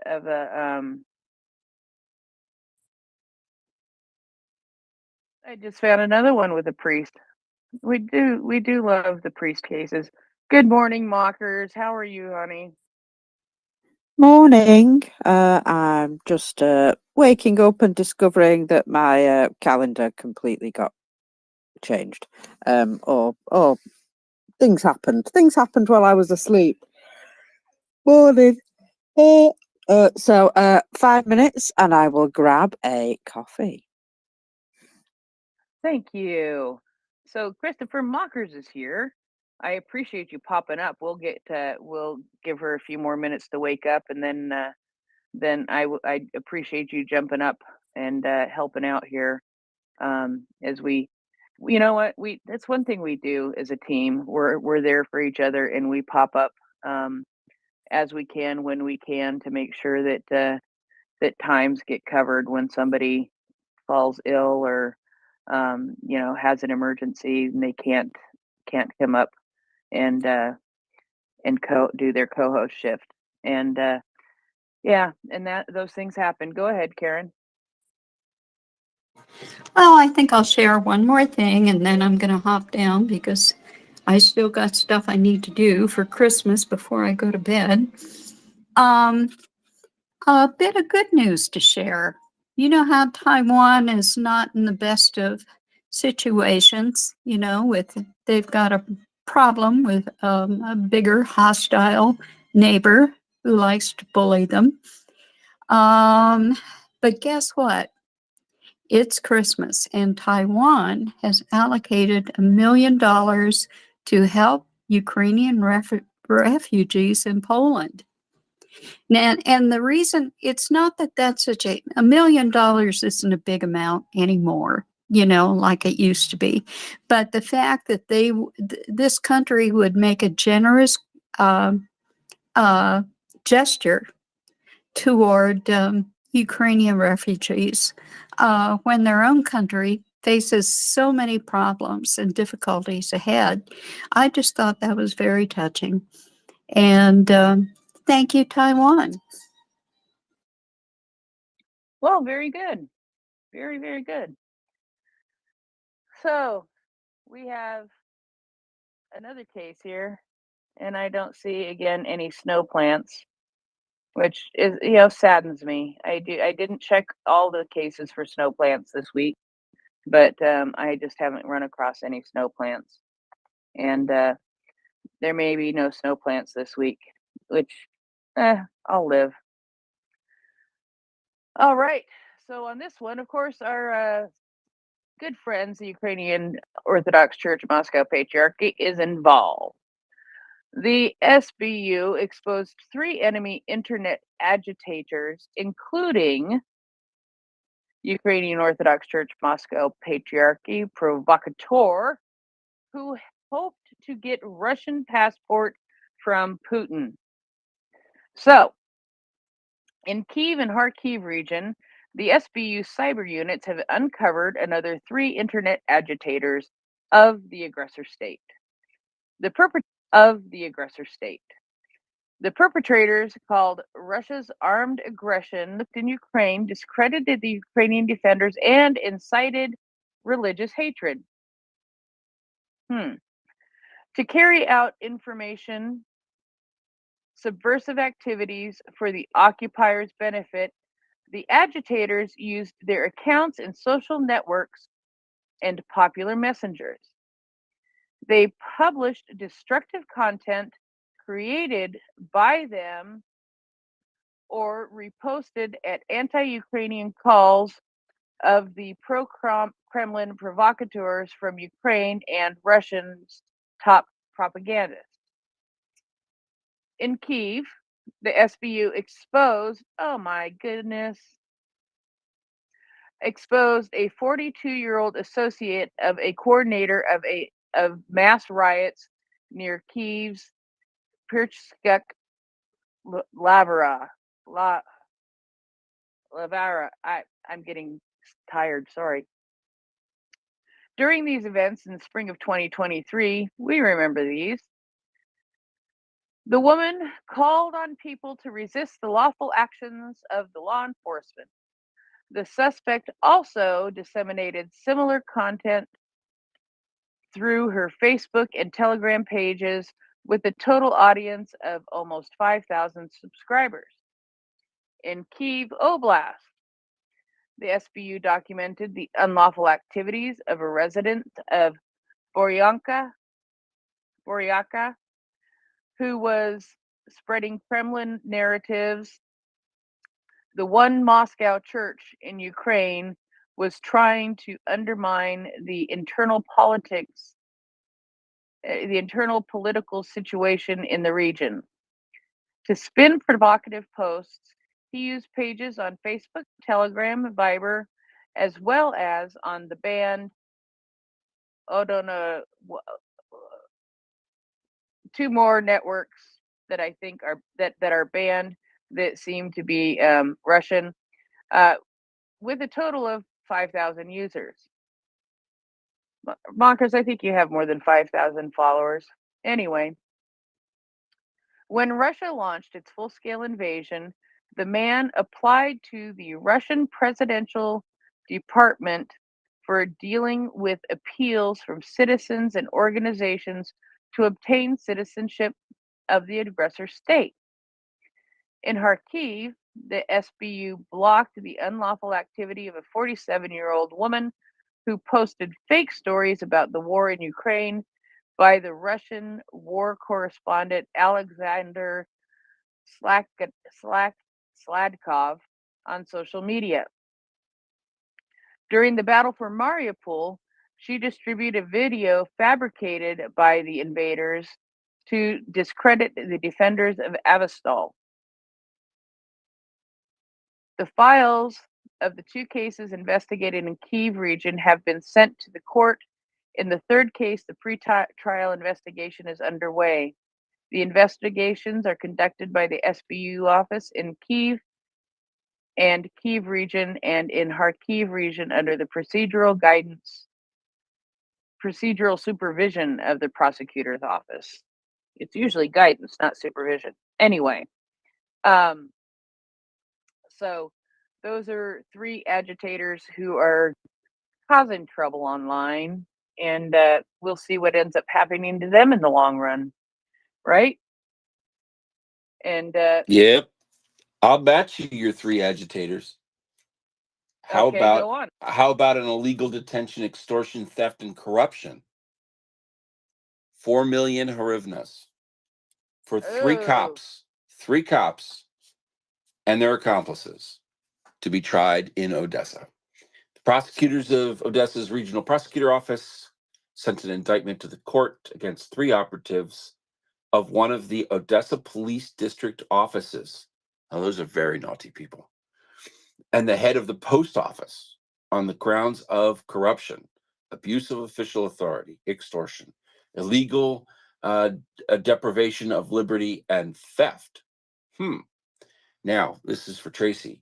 Part 3 of Article 28, Part 3 of Article 368, Part 2 of Article 365, Part 4 of Article 189, Part 3 of Article 146, Part 5 of Article 185, all of the Criminal Code of Ukraine. The investigation established that the police officers had organized a criminal scheme of earnings connected with the systemic receipt of bribes from citizens. Thus, without drawing up procedural documents, they detained citizens while receiving parcels with alleged drugs at the post office and demanded money from them or their relatives for not being prosecuted. A shakedown, Prince. There's a shakedown. The law enforcement officers involved and the head of one of Odessa's post office in their case, quote unquote, who provided the necessary information about the client base.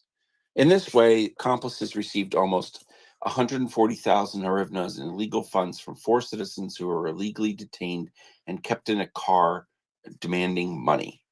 The defendants also broke into apartments of another victim where during an unauthorized search, they allegedly found drugs and demanded that the man give them $10,000. And in the case of refusal, they threatened to use physical force and put him behind bars. The victim was forced to give the accomplices 400,000 hryvnias and $1,497. I guess he just didn't have the 10 grand in U.S. currency lying around. In cryptocurrency, he ponied up some cryptocurrency. Poor guy. In addition, the intruders stole $97,000 from the man's house. In order to conspire and cover up their criminal activities, police officers moved in cars with suspended license plates and criminal funds. Oh, Tracy, you're just going to love this one. And the criminal funds were transferred to the account of a relative of one of the accused. It can't be any better than the all of the cars going to the mother-in-law who doesn't drive. The investigation of another member of the organized group, a former law enforcement officer, continues. He has been declared an internationally wanted man. Dun, dun, dun, dun. And there you have it. Dang, now those are some naughty, naughty boys. Oh yeah, way naughty. Boys. I'm going to bow down because it looks like the time is Mocker's time, and I know how she's ready. But how are we doing with people and retweeting the space? Because I want to hear some numbers. I love when I can actually hear them live. So everybody, go ahead and retweet the space. Don't forget about our fundraiser for Scruff. We're in the final countdown days for that. You do yourself a solid. Do Scruff a solid. Make yourself feel better about Christmas. And chase away the bah humbugs by just a small donation $5 is fine. $500 is better, but $5 is fine. Anyway, thank you very much for letting me come and party for the SBU. I'm usually just a hanger on, but now I feel so much more special. I will see everybody a little bit later. Thank you, Christopher, for jumping in and helping out and letting Robin go to bed, and because Robin stayed up late. Anyway, that's just, like I said, we do what we do to help each other out, because what's important is MriyaReport, and keep a MriyaReport running like we have for the last, I don't know how many days, 668 days I think we're on now. And we will keep on going. We will keep on going. We will not stop. We're coming up on 2 years, you guys. Coming up on 2 years. God, Mockers, have I known you for 2 years? That's just scary.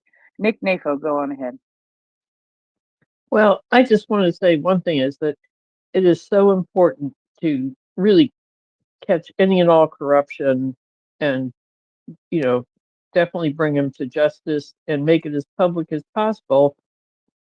Because the more they do it, the less likely that people are going to try to do it. When they see, oh, people are getting caught, well, maybe it's not such a bright idea anymore. But anyway, I'm West Coast, so I am off to bed, and have a great space. Thanks. Thank you, Nick Nafo. I appreciate it. And always glad to be here. Sorry, I'm got distracted looking at something. Marcus, good morning. How are you?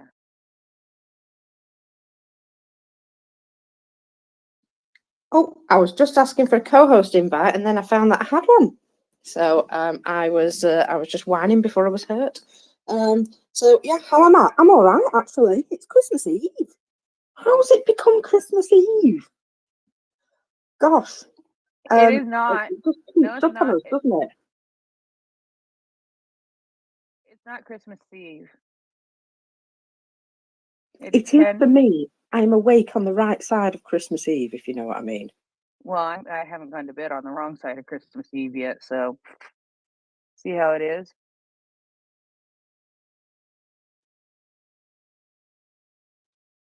Yeah, just because you live in a strange part of like the timeline.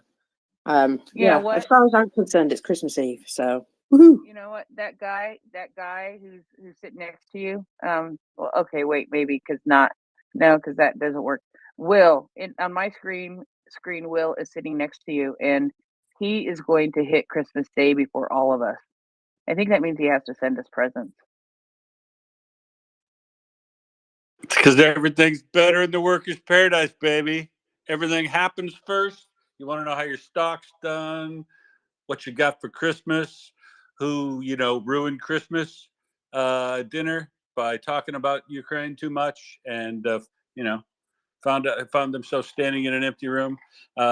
Just call me, because it's already Christmas Eve here. It's well into Christmas Eve, 2:07 p.m. So,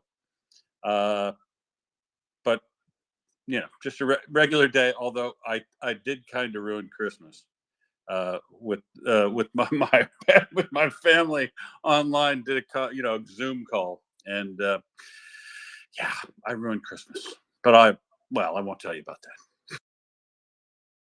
that sounds quite interesting, actually. So yeah. Yeah, we might need to hear that. Yeah, let's just say I ruined last Christmas and the one before by basically running out of patience with my brother and just standing up and leaving. My brother, he's 3 years older than me. He thinks he's great. In fact, he thinks he's like so much better than me because I'm, his little sister, black sheep of the family, all of that stuff, apparently. Twice now he's made me actually leave during the middle of Christmas dinner. I've gone, no longer got an appetite, and left. So let's see if we can make this Christmas less dramatic. It's always great, isn't it, when you you have these tiffs just the only time you see one another. It really goes to show how well you get on, doesn't it? No, he's not a total git, but he is. Big brothers, you just You know how can't you get solve along that with them. problem? You are? You know how you solve that problem? What's that? You don't spend time with anyone for Christmas. Not even a Zoom call for Christmas. Well, we might fix that at some point, but yeah, that's true. I'm. That's You how you know fix what? that. But I don't mind seeing my mum, but everybody else can bog off as far as I'm concerned. I'm just, my mum's all right. But I ordered groceries to Mockers. I've been waiting to tell you this. I forgot to tell you earlier. I told you I ordered groceries for the first time since August. Yeah, since August. Canned food is good, and so are packaged soups. Anyway, yeah. Guess how much I paid for eggs? A whole dozen of them. Ooh, couple of bucks. $5? $2.99. Wow, how very in stock. The price tells me how very in stock they were for you. Yeah, it's not quite the same if you have to import them, I suppose. They must get quite expensive importing eggs. Yes. So, oh my God. So our friend Fluffy. We know how much we love Fluffy. And here comes the proof right here. Today, Fluffy sent me a picture, a selfie of himself in front of the eggs at the grocery store. Couldn't see his full face, but you could see part of it. Sent me a selfie of himself at the grocery store in front of the eggs. It was absolutely epic. Me too. He sent you that? Good. Yeah, and so, I want everybody to DM me a picture of them standing in front of eggs, cooking eggs, eating eggs, and a smile and a thumbs up. I love him standing by the eggs in the store, just like I mentioned yesterday. yeah, it's fantastic. So I took a picture. I took a screenshot of me buying eggs. Here it comes.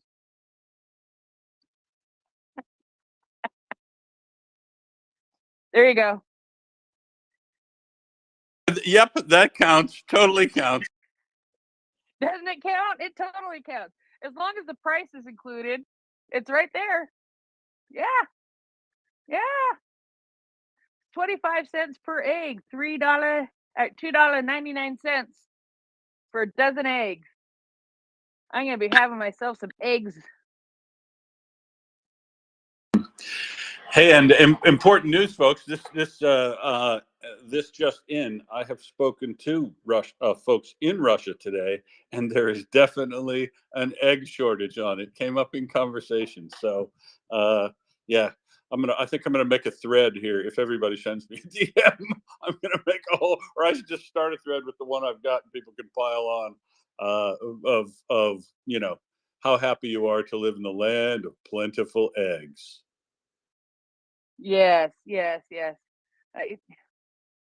Well, this is how you have to win Russians over, right? With practical, common sense things that make them think, gee, you know what?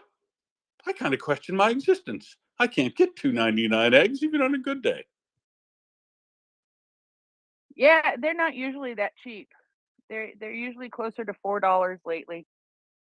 So yeah, but they were on sale. I'll take it.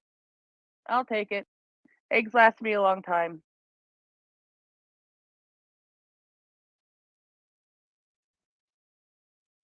Eggs don't last me very long lately. Yeah, because you're eating eggs every day just in honor of Russia, aren't you? Every day I have some eggs, and I whistle the national anthem of Ukraine while I'm cooking them. All right. Does that tell you how long before you flip them? Is that like an egg timer? I had not thought of that. I suppose it could be if you did the stances over, sure. Yeah, could be. Anyway, so Mockers, I did send you the numbers. I have been I've been busy, so I haven't even gotten other reports done yet, but I have gotten the numbers and I did send those to you. So everybody, please, please, Have a little retweet. Yep. Have a little retweet. And let's get some people in so that I can do some numbers, because we have Christmas Eve numbers. Oh yes, we do. And good morning to all. I went to bed super duper early last night. I was still feeling a bit peaky, so I just went to bed at like 8:30 at night.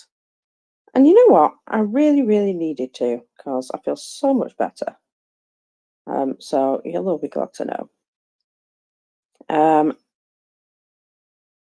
Yeah, so cheers for that, for letting me go to bed early. Now then, it's Christmas Eve.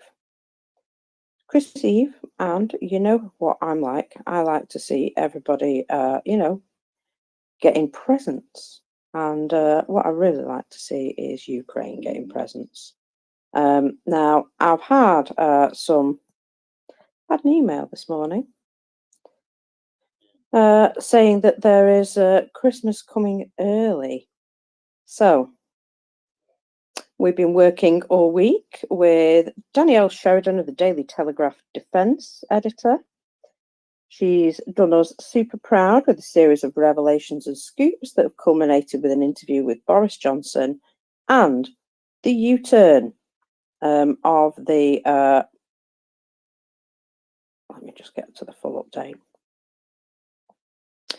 U-turn of the London Mayor in saying, well, actually, we could maybe do that with regards to the vehicles.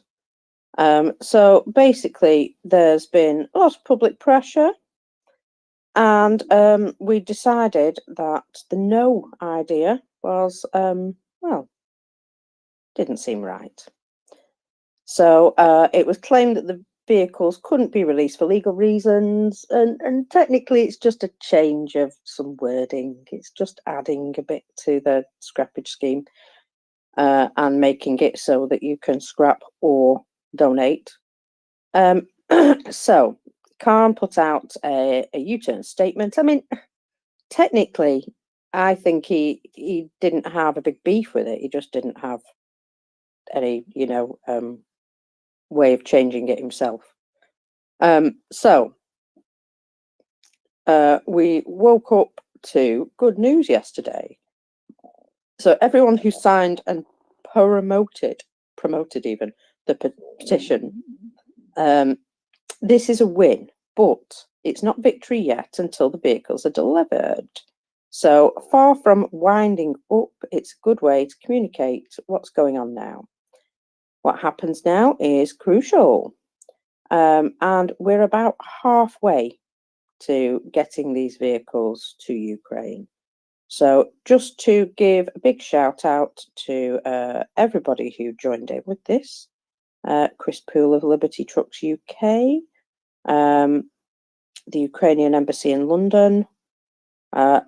You wouldn't believe how many people have been involved in this now since it started. A number of people at the Times, at the Telegraph and the Spectator, the Guardian, the Sunday Times, and naturally the guys at Cars for Ukraine, where the real work happens. So just awesome news with regards to that petition, and it's a victory of sorts. It's not complete victory yet, but it's getting closer, and it does look as though this may actually happen now. So look at that. What awesome news. And it's a little Christmas miracle. Prince. I forgot.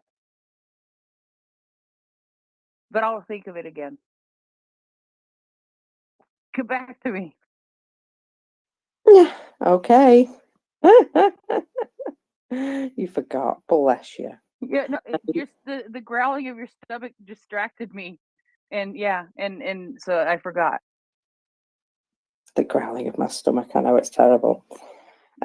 So yesterday we had wow, another Christmas miracle, which I'm just going to retweet now so you can see why I'm saying wow. A Christmas tree, for some reason, I had a smoking accident in Chimki near Moscow. I'm sure it was just a short circuit of the lights, but what a beautiful fire. Just made me giggle. That thing went up. Christmas tree That on thing fire. looks. That thing looks like it looks like it went up like a Christmas tree from Christmas Vacation.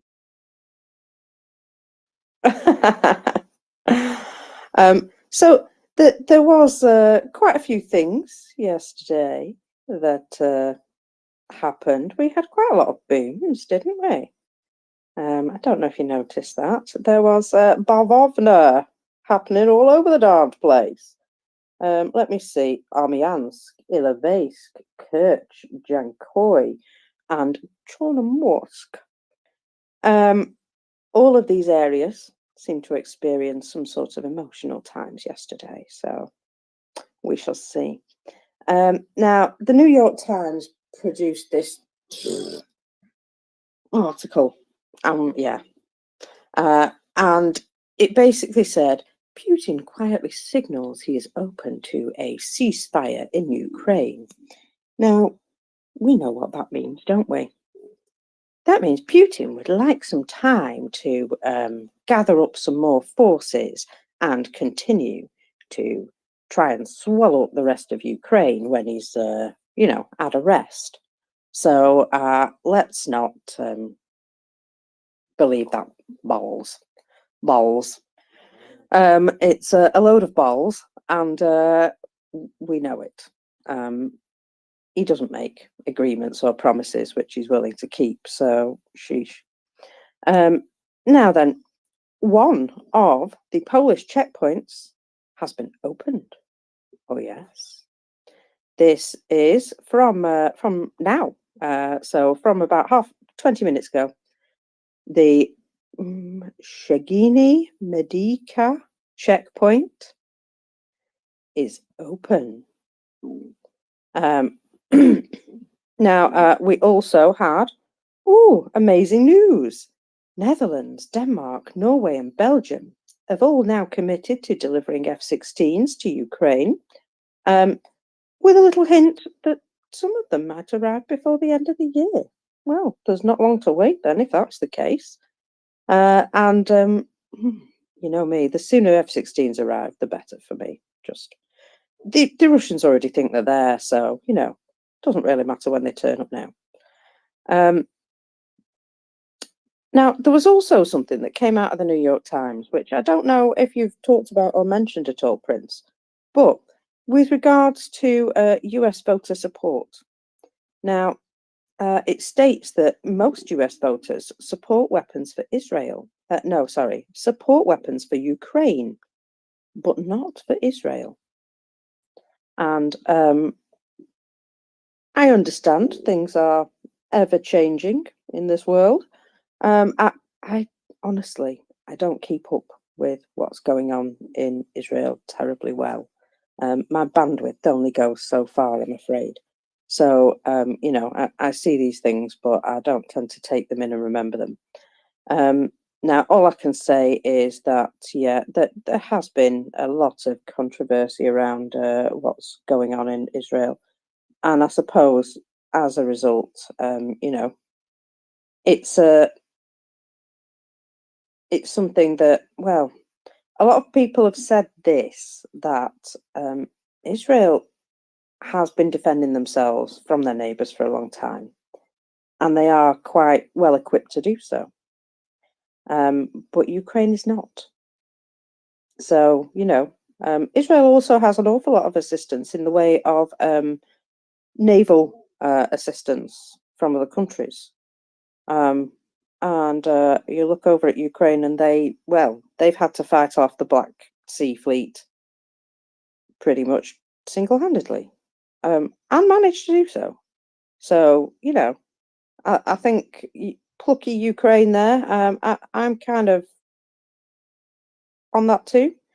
They really deserve everything they can get. And you know what? If one sort of aid is holding up the other aid, why don't they just break them apart and deal with them that way? Because just to see Ukraine aid go through in America would be a massive relief, wouldn't it? But I mean, it's not the they're not the only people in the world that can help, but they are the biggest. So it would be best. It would be awfully good if they would sort their nonsense out and just get it moving. You know, if there's other controversial things attached to it, send it through on its own. I'm quite sure it'll pass. Anyway, so yeah, Putin wants a ceasefire to be allowed to keep occupied territories. Let's just say the Georgian Legion don't agree with that. Yeah, okay, that sounds no. Actually, what we meant to say was no. So yeah, I think that's mostly the response you get from the Ukrainians when you talk about you know, a ceasefire and giving up land. The answer is no. Shush you. Have a little cat on my shoulder. So, oh, now 15 Shahed-type drones were fired towards Ukraine last night, and 14 of them were destroyed within Mykolaiv, Kivrograd, Zaporizhia, Dnipropetrovsk, and Klemensky. I probably said that wrong, that last one, but that's as close as it's getting. There's an L in there, which I've missed. Anyway, do you remember when there was a lot of controversy when certain people were banned from running for political parties in Ukraine? There was, you know, basically traitors and Russians.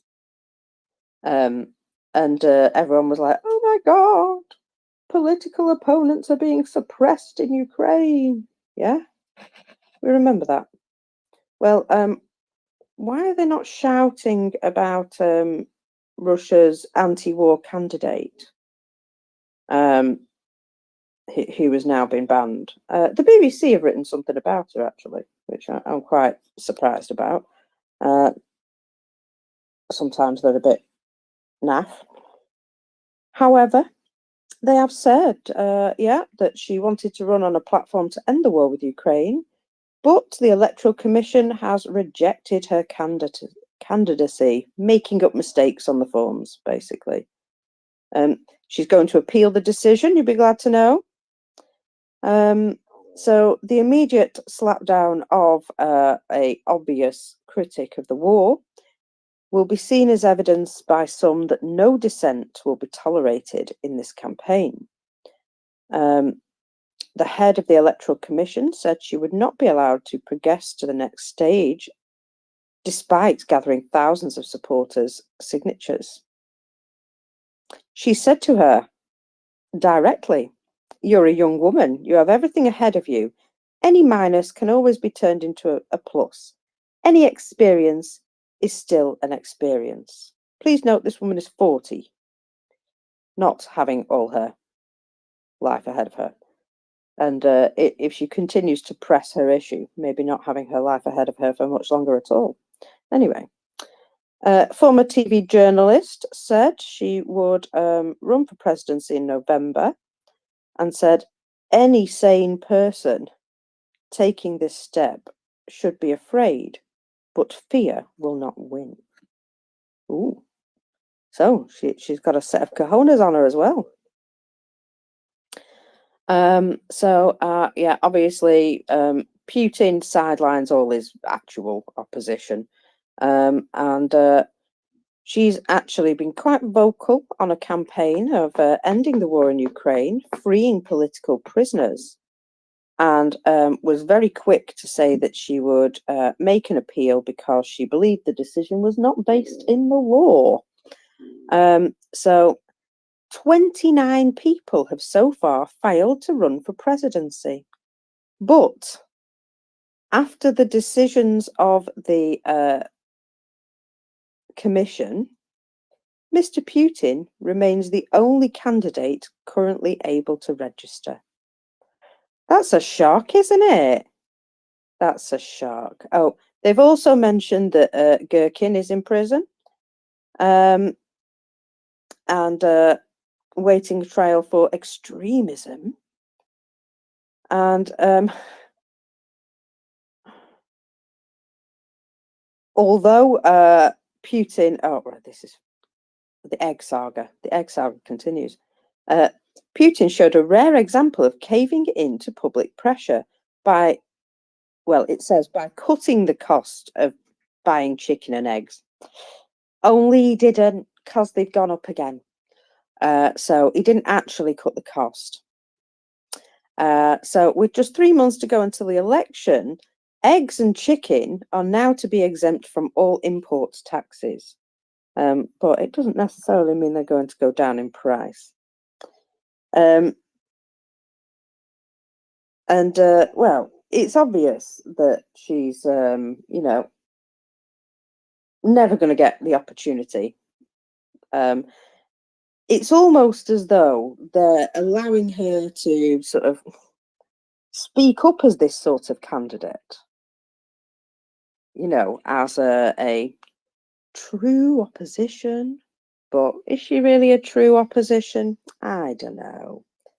Just feel as though it might just be another project. But it's fine when Russia does it. Just pointing that out. Yeah, that was my main point. It's absolutely fine when Russia suppresses people from being duly elected. But you chuck out a couple of traitors, and oh my God, suppressing the politics of a nation. Yeah, okay. It's very strange how all these double standards still exist, isn't it? Yes, the double standards are something that are not surprising, but yeah. Now, this woman used to be a TV broadcaster, correct? Journalist and TV broadcaster, yes. Yes, journalist and TV. It's not the same one who carried the sign across the stage at the beginning of the war, is it? No, definitely not, no. That would be amusing, though. I just, I'm kind of weird that way. I think at one point she actually went back to Russia because she left Russia, then she went back, and then she left again, I think. And now she's hiding. Yeah, she tried to get a job in Germany as a journalist, I think. And yeah, people just didn't want to know her for some reason. Didn't last very long. Yeah. So I got stuck on something for a little bit today. I remembered. Go on then. Um, Are you sure you remembered? Yeah, no, I'm positive I remembered. Well. I'm positive I remembered. You know the United 24 video that came out with the soldiers singing music with rewritten words in some cases? The war is not over, the John Lennon song. Yeah, I had a little bit of a lump in my throat, I'll be honest. Yeah. I actually spent some time. I got really hooked on part of it. I listened to the original. And I got stuck on a few words. So this is Christmas, and what have you done? That's how it starts. So this is Christmas, and what have you done? And I had a couple of really rough days, and sat and I have felt like I haven't done enough looking back on the year. And and then this song came out and it made me think the war is not over. So as much as I love the song in its original format, I love what the Ukrainian soldiers have done, mixing it in with these words, and how they did the same with other songs. But I listened to the original a few times today, and I just kept on going to the first part there. So this is Christmas, and what have you done? Another year over, a new one's just begun. So, it's just, here we go again. Another year is about to begin, and what have you done? I want to ask that to Congress. I go to bed every night and I look, and what have you done? And I hope that I've done something to help Ukraine. But it's just, you have to sit and think about that. Another year over and a new one's Well, just begun. Go ahead. let's think about what we've done. Right. So in the past year, we have turned this place where we sort of just chat to one another into a proper charitable organisation. We have raised funds that we really didn't expect to be able to raise, with the help of our listeners and friends, for all sorts of incredible work. We've provided drones, we've provided generators, we've assisted in getting medical equipment, we've donated a huge amount just recently to the Orphans Feeding Foundation, who don't just feed orphans, they return them home. And not just orphans, people to their families. Their whole focus changed at the start of the war to returning children. And you know what? There was another boy returned yesterday, 17 years old, very much in the same situation as Bogdan, I would expect, who was, concerned that he was going to be conscripted. And this lad just wanted to say that his dream was to become an adult in Ukraine. And I don't know whether he had family waiting for him or anything, but he was able to be returned back after finding him and getting contact with him. But it was important that they did it again before his 18th birthday. And they managed to do so. So, what have we done?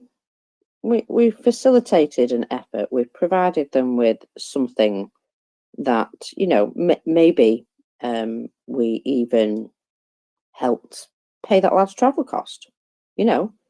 Maybe we helped pay for him to get some bits and bobs of his own. Whatever that money went towards, it went towards a really good cause. So what have we done? We've made some people able to fight better. We've made some people more comfortable. We've made an effort to provide electricity to a medical clinic in Kherson, which I think is pretty darned important. I'm super proud of that one. But yeah, also we've made efforts to try and return children home from Russia to Ukraine. That big one, that's a big one for me. Every time I see those kids returning home now, every time I see another one announced, I think a little bit of that money that we sent might just have gone towards that.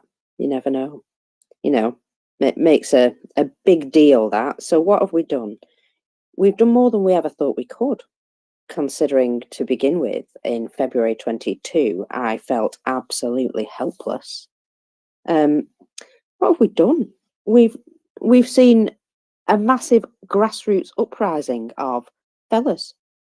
The craziest, daftest part of this war that is not only a support system but it's also a propaganda fighting machine, and it's also a grassroots movement that works towards helping Ukraine in all sorts of other ways.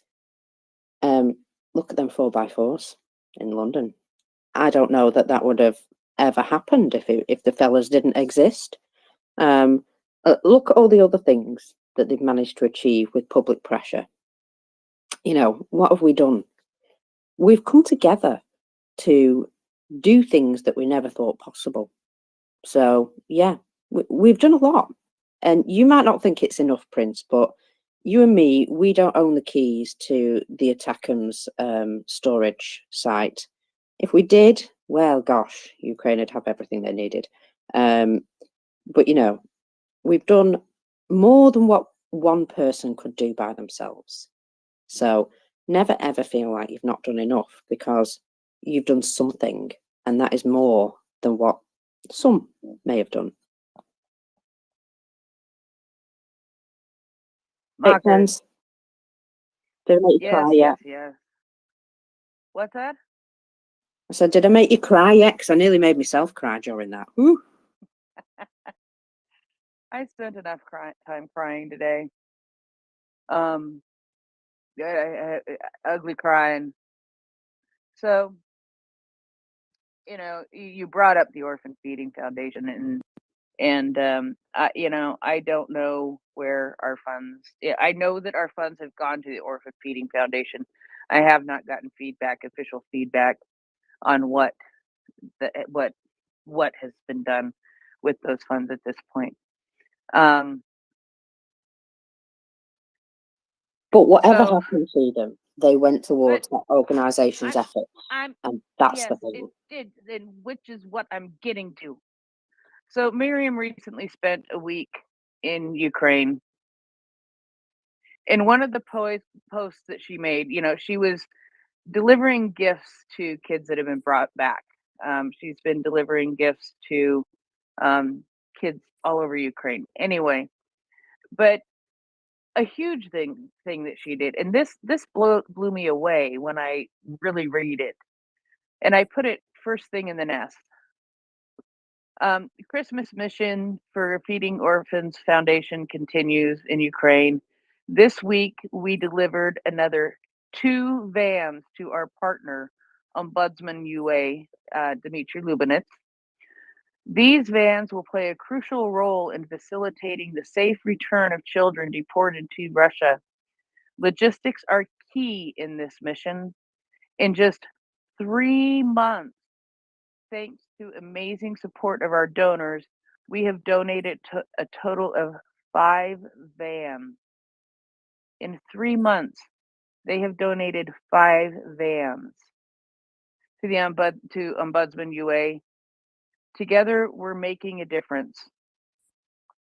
So, if you look at these vans, they might look familiar.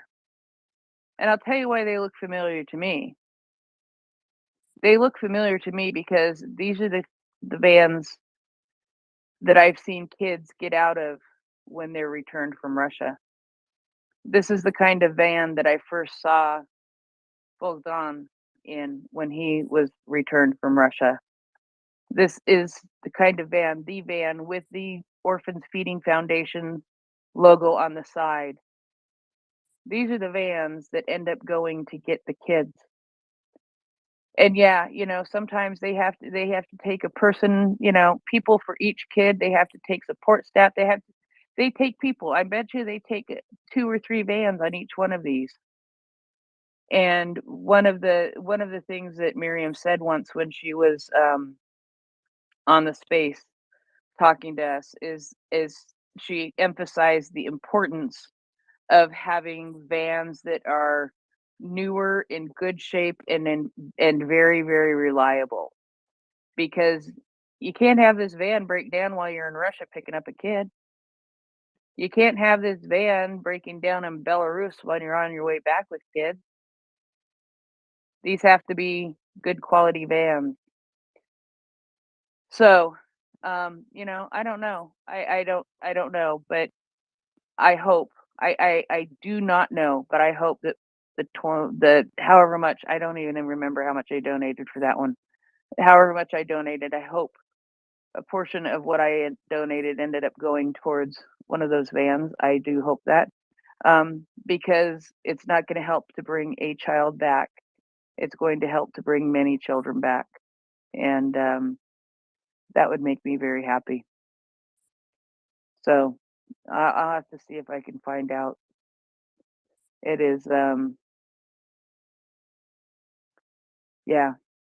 So anyway, that was just, I just thought I'd share that. I put it up in the nest, and it will be second in the nest in a moment after I put the fundraising tweet first.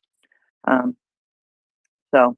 Well, you see, these are the sorts of awesome things when people come together, they can achieve, you know.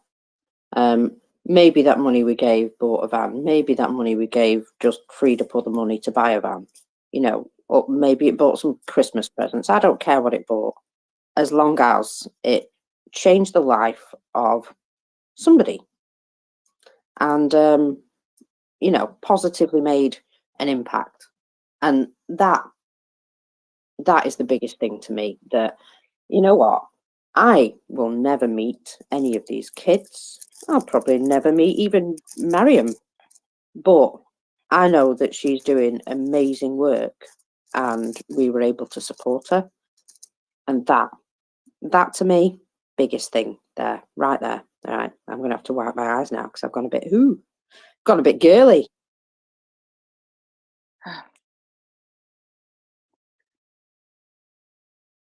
Anyway, should we cheer ourselves up with some numbers? Now pull myself together. Bloody hell.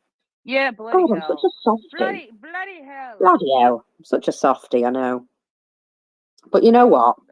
Mockers, hang on a second. What? Christopher, did you fall asleep? Nope. Hanging out. Okay. If I find out for sure if Miriam can make it is going to New York next month, you can take her out for dinner? Absolutely. Okay, that's all I wanted to ask. You're arranging her a date as well now. She's married and has kids. I've talked to her husband. Well, she could still have two hots and a cot if she came to New York or Perth or wherever. I'll tell you, it'd be great to have dinner with her and talk to her more about you know, her whole background. That is true. I imagine Yeah. she's got some very interesting stories about, She'll try you to know. get money out of you, Will. Oh yeah, that too. Hey, You think she's got I money. pick your pocket? What am I made of money over here? I used to always say that to my second ex-wife. I have made a resolution not to try to pick your pocket for the rest of the year. Nice. Yeah. So that used to be a joke with my second ex-wife. She used to regularly say, "What well, there's what am I made of money over here?" I'd say, and she'd go, "Yes, you are made of money." It's always good when people know you well, isn't it? Right. So let's have some numbers, because I did promise you, and then we got distracted. So what do we have today? Well, they've had a little reprieve. Maybe they're having a rest. Not much of one, though.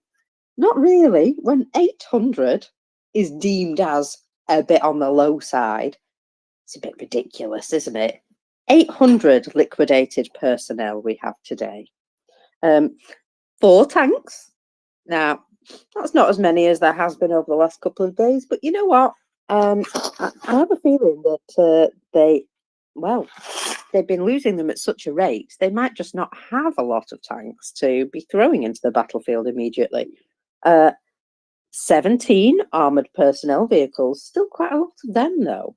And we did note that they were foraying out into the battlefield with no tanks, but did seem to have some personnel vehicles.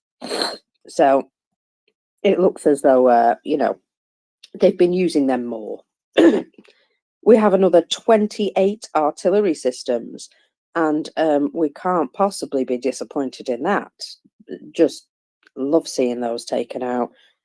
every tube that the Russians cannot use to fire at Ukraine is somebody's life saved, is a property saved from being completely obliterated. You know, it just, the knock-on effects. 20 UAVs over yesterday, one cruise missile. I do notice they keep just the one every so often. It's almost like, you know, it's a one a day sort of thing, just to keep testing, just make sure you're awake. 27 vehicles and fuel tanks. Again, we've had loads of vehicles in the last week, loads of logistics vehicles. But what's this? 6 more special equipment. Now, I don't know about you, Prince, but I've noticed they've been cracking on with that special equipment. None of this one a day stuff. Oh no, big chunks, 4s and 6s, and yeah, I'm quite happy to see those things disappearing. I wonder if one of those was that big radar station in Crimea. That would be a good thing. That would be yeah, that wouldn't make me sad, right? Yeah, that is a good thing to take out. And yeah, any special equipment, like, you know, we talk about that all the time. Any special equipment is good equipment. Anytime special equipment is taken out, it's a good thing. Yeah, and there's just been an awful lot of it recently. Now, talking of that radar in Crimea, yesterday we were having a little chat about all the things that were hitting Crimea, and how the Russians were going, oh my God, they're firing harm missiles. They must have F-16s already. Completely forgetting that their MiGs fire harm missiles perfectly well. And they've been getting harm missiles fired at them for, what, the last year? Anyway, so the fact that they're so worried about the F-16s just brings me a little joy. So Ukraine usually have clear pattern of operations. Now, usually it will begin with some sort of strike, coordinated strike on air defense assets. Now, looking at this, the first strike was the satellite communication facility, which has set the table for you know, a movement of assets that could hit the S-400 sites. It also provided a window for Patriot to be repositioned. So this was likely done as part of a much larger operations pattern. And, you know, just like when the Ukrainians shot down the 5 aircraft in Bryansk, the Bryansk massacre, dun, dun, dun. They've been, you know, able to set the stage to be able to just wheel in a few things a bit closer that maybe would have been spotted easier before. And therefore take the Russians completely by surprise, especially with regards to those 3 aircraft. So, yeah, when we see something like that radar station being taken out, that's taking out the eyes, the long-range eyes of Russia. I mean, we know their satellites aren't fabulous, but they work, you know. And it's, well, it's still a capability that they've got. So if you take out that capability, then you've got all sorts of other things you can do while they're not watching. And I feel as though, you know, all of that was all part of the same plan, the same operation. There we go. You know how I said, it seems like the Ukrainians have a plan. Seems like there's something going on, that they've actually planned this all to happen. And yeah, that's kind of what I was referring to, that one thing one thing I have noticed is that when there's like large attacks on Crimea, they're normally very specific items. They're usually air defense assets, and I know that every time they take out some air defense assets, that Russia has to either replace them or move stuff around. It gives them problems to deal with. And one of the things that I'm thinking is, last time they had a massive lack of air defense, what did they do? They went and got it from Königsberg, didn't they? They went and moved a load of stuff in from there. I wonder how many other places they have that they can steal air defense from, because I feel as though they may be getting a little bit low on stuff.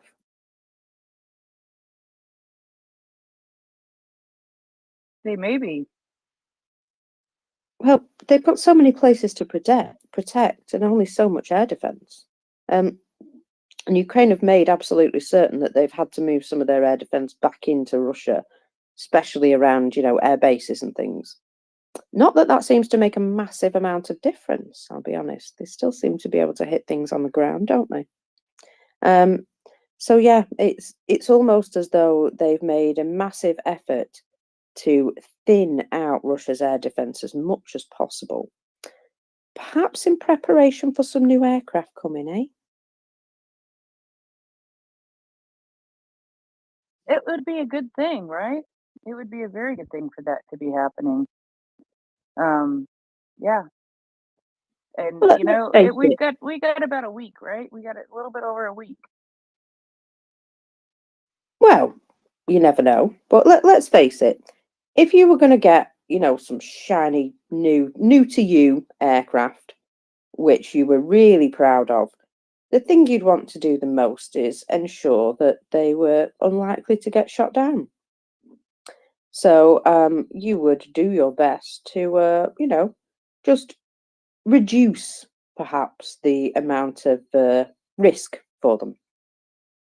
And so I think it's important that we note that every time they take out another air defense system or hit something in Crimea, it's very likely continuing preparation for something that's coming soon that they probably want to keep a hold of for the moment. It would be a bit of a bummer if one got shot down in the first week, wouldn't it? So I think they're basically hedging against that as much as possible, but also, just preparing the way so that when they do have these additional missiles, it's much less likely for them to be shot down.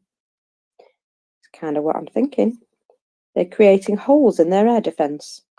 And when it's like a sieve, it'll be hopefully super easy for the F-16s to just pick off their targets.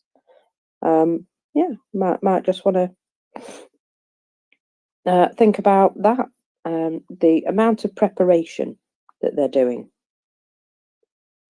I feel as though it's all starting to point towards a particular result. That Russia just won't have the same sort of air defense, or won't be able to replace the air defense in the same way that they have before. Oh goodness, sorry. I think that guy was dead. So just in a very quick flash of a video. Pretty sure he was. Let's just say if you're a man on your own, do not take on a Bradley. Definitely don't stand in front of a Bradley.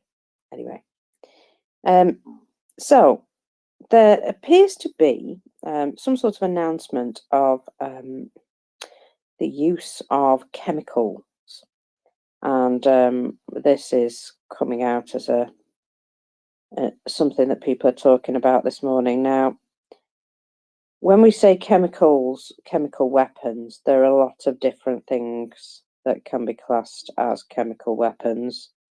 So we have to be very careful because, well, it's illegal to use anything like this on the battlefield, even tear gas. I believe it's it's illegal to use that sort of stuff.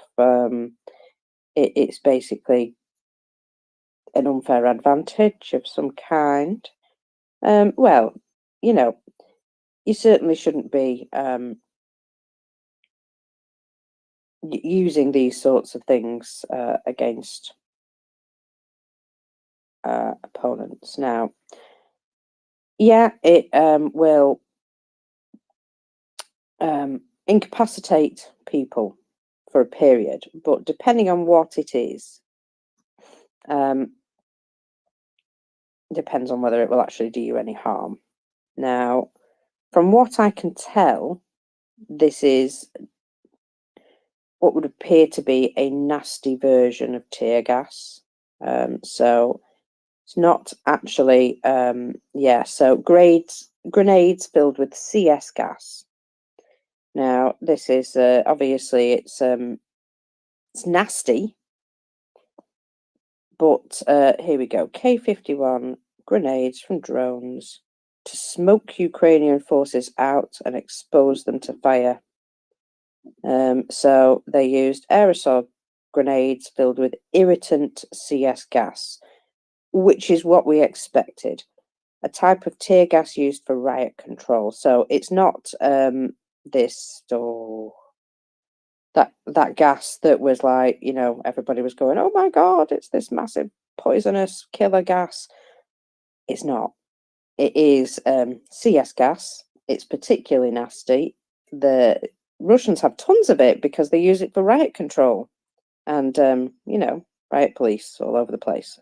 So obviously they're resorting to super dirty tactics. Now, these gas grenades, we have noticed that they've been used quite a bit. Usually, the Russians only use them when they're absolutely at their, last straw. They seem to be the last thing that they reach for before they run away. And the reason being is because these sorts of gas grenades, well, they can't take over that trench because they will gas themselves. So all it is stopping those people firing at you for a short period until they get themselves, cleared of the gas. Now, it will irritate your throat, it will irritate your eyes, it will definitely incapacitate somebody. So it's particularly nasty, but it won't kill anyone. So it's not a poisonous gas as such, but it isn't something that is within the rules of law, warfare, whatever. But you know what Russia's like. They don't, deal with any rules. They just use whatever's to hand. Doesn't matter. They've been told they've got to put the nukes down, so they're going to use anything else that's available to them, I suppose. Bit disgusting, but it can be countered. They can be countered. So at least we know what it is, and we know it's not necessarily deadly on its own. But they have admitted to using them. Yeah, they're quite happy, no problems admitting using that because, what's another war crime? Just add it to the list.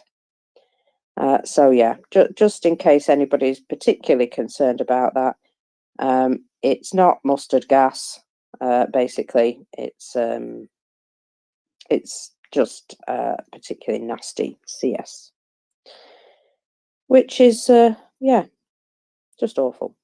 However, that said, these guys that are going out to the front here, I don't know if you've seen a recent video where there's some chaps just having a bit of a complaint. They've been gathered together to go to Ukraine, obviously, and they haven't even held an assault rifle yet.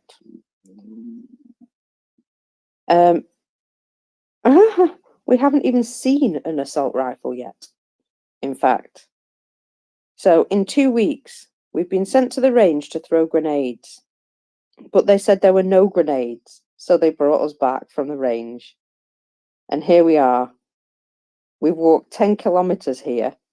How the heck do we fight a war with that? Well, there's a lot of efforting in here.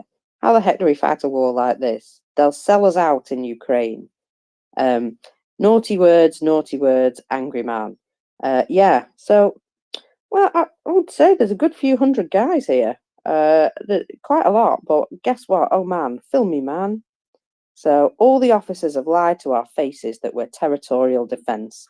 Just now, we've been told for the first time that we're a small arms unit, stormtroopers. Stormtroopers, not territorial defence. But yet we haven't even held a machine gun. Lots of effing. No grenades to throw today, blah, blah, blah. Oh, they wouldn't bring the bus back. We had to walk back from the range to get here, 10 kilometres. We walked from there to here. And now they tell us this. They're not happy. These guys are really not happy. You know what? There's quite a lot of dudes there. There's not a lot of dudes with guns, I've got to say. Don't know about you, but if I were them guys, and I was so annoyed, I'd realise that there were an awful lot of me. And only one dude with a gun up there. Anyway, they're basically only probably going to be given ammunition and weapons at the 0 line. Because if they get them sooner, it could lead to a repeat of 1917. Putin may be a moron, but he does know some history, I suppose. So, you know, don't give them guns while they're angry. Give them guns when they've got no choice. That seems to be the way. Yeah, I saw that video and it's like, oh, they're not happy. They're not happy, guys. They don't they. How do you expect me to fight a war with no guns, with no ammo? Well, I think here's they the want to go thing, home. right? If they only get their guns at the 0 line, will most of them even know one end from the other? Well, they do if they get injured and find themselves alone and abandoned on the field of battle, and they choose to make things quick on themselves, right? Oh yeah, I've seen some of them figure that out. But also, you know, I've seen plenty blow themselves up with grenades as well. Because wow, that's yeah, that's a lot. I don't know. Even if I was missing both my legs, you know what? I'm that stubborn. I don't think I'd consider doing that. You're so I don't stubborn think. you'd get up and walk. I'm sorry, but Well, that that is is probably probably true. really Yeah, bad yeah, humor. that But is me. what? I'm sorry, but you are. She's one of the most stubborn people I have ever met in my life. And yeah, anyway. Morning, Live Sniper. Good morning. Merry Christmas. I just listened to this discussion, and I think was it here where I heard that the unarmed, unequipped soldiers, Russian soldiers, are just advised to go to the battlefield and take the guns and body armor and helmet and whatever from the deceased comrades. I think it was here, but I think that's seems that they have some certain problems in their logistics regarding this equipment, or either in the logistics or in the amount of available stuff. Let's say so. But anyway, both alternatives don't really encourage or should not encourage the Russian soldiers to go forward. Well, Russians do what the Russians do. Thanks. Yeah, I wonder if they shuffle them to the 0 line and say, "Go find your weapon." You're right. You're laughing, but I think that might indeed be the case. It wouldn't. There's not much what would surprise me regarding the Russians, what they are, how ridiculous and how the authors suggestions and rules they give from their soldiers. It's just a matter of time, and I think Putin is the only person in the world who doesn't really know that they have already lost. It's just a matter of time when they admit